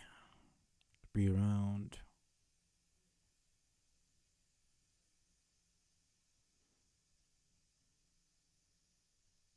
There, when we meet. Is that even the first time we meet Clype? I don't know. Whatever. Either way. That's about it. It's about to be 1:30 here. I got shit to do and I want to go to sleep, so it is what it is. Same.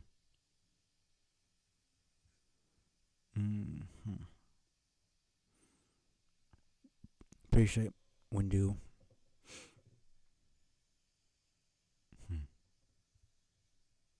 Um, for the resub. Appreciate Cable for coming in and talking for a little bit. Appreciate Crystallizer for following. He was coming in. All lurkers, people watching the VODs. Who do I want to? Damn. The people I wanted to raid aren't even there anymore. Yeah.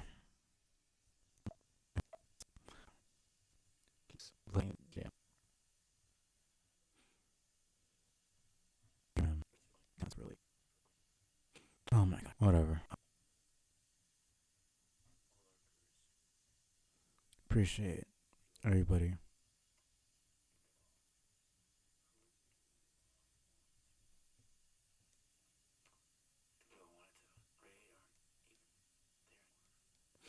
Yeah.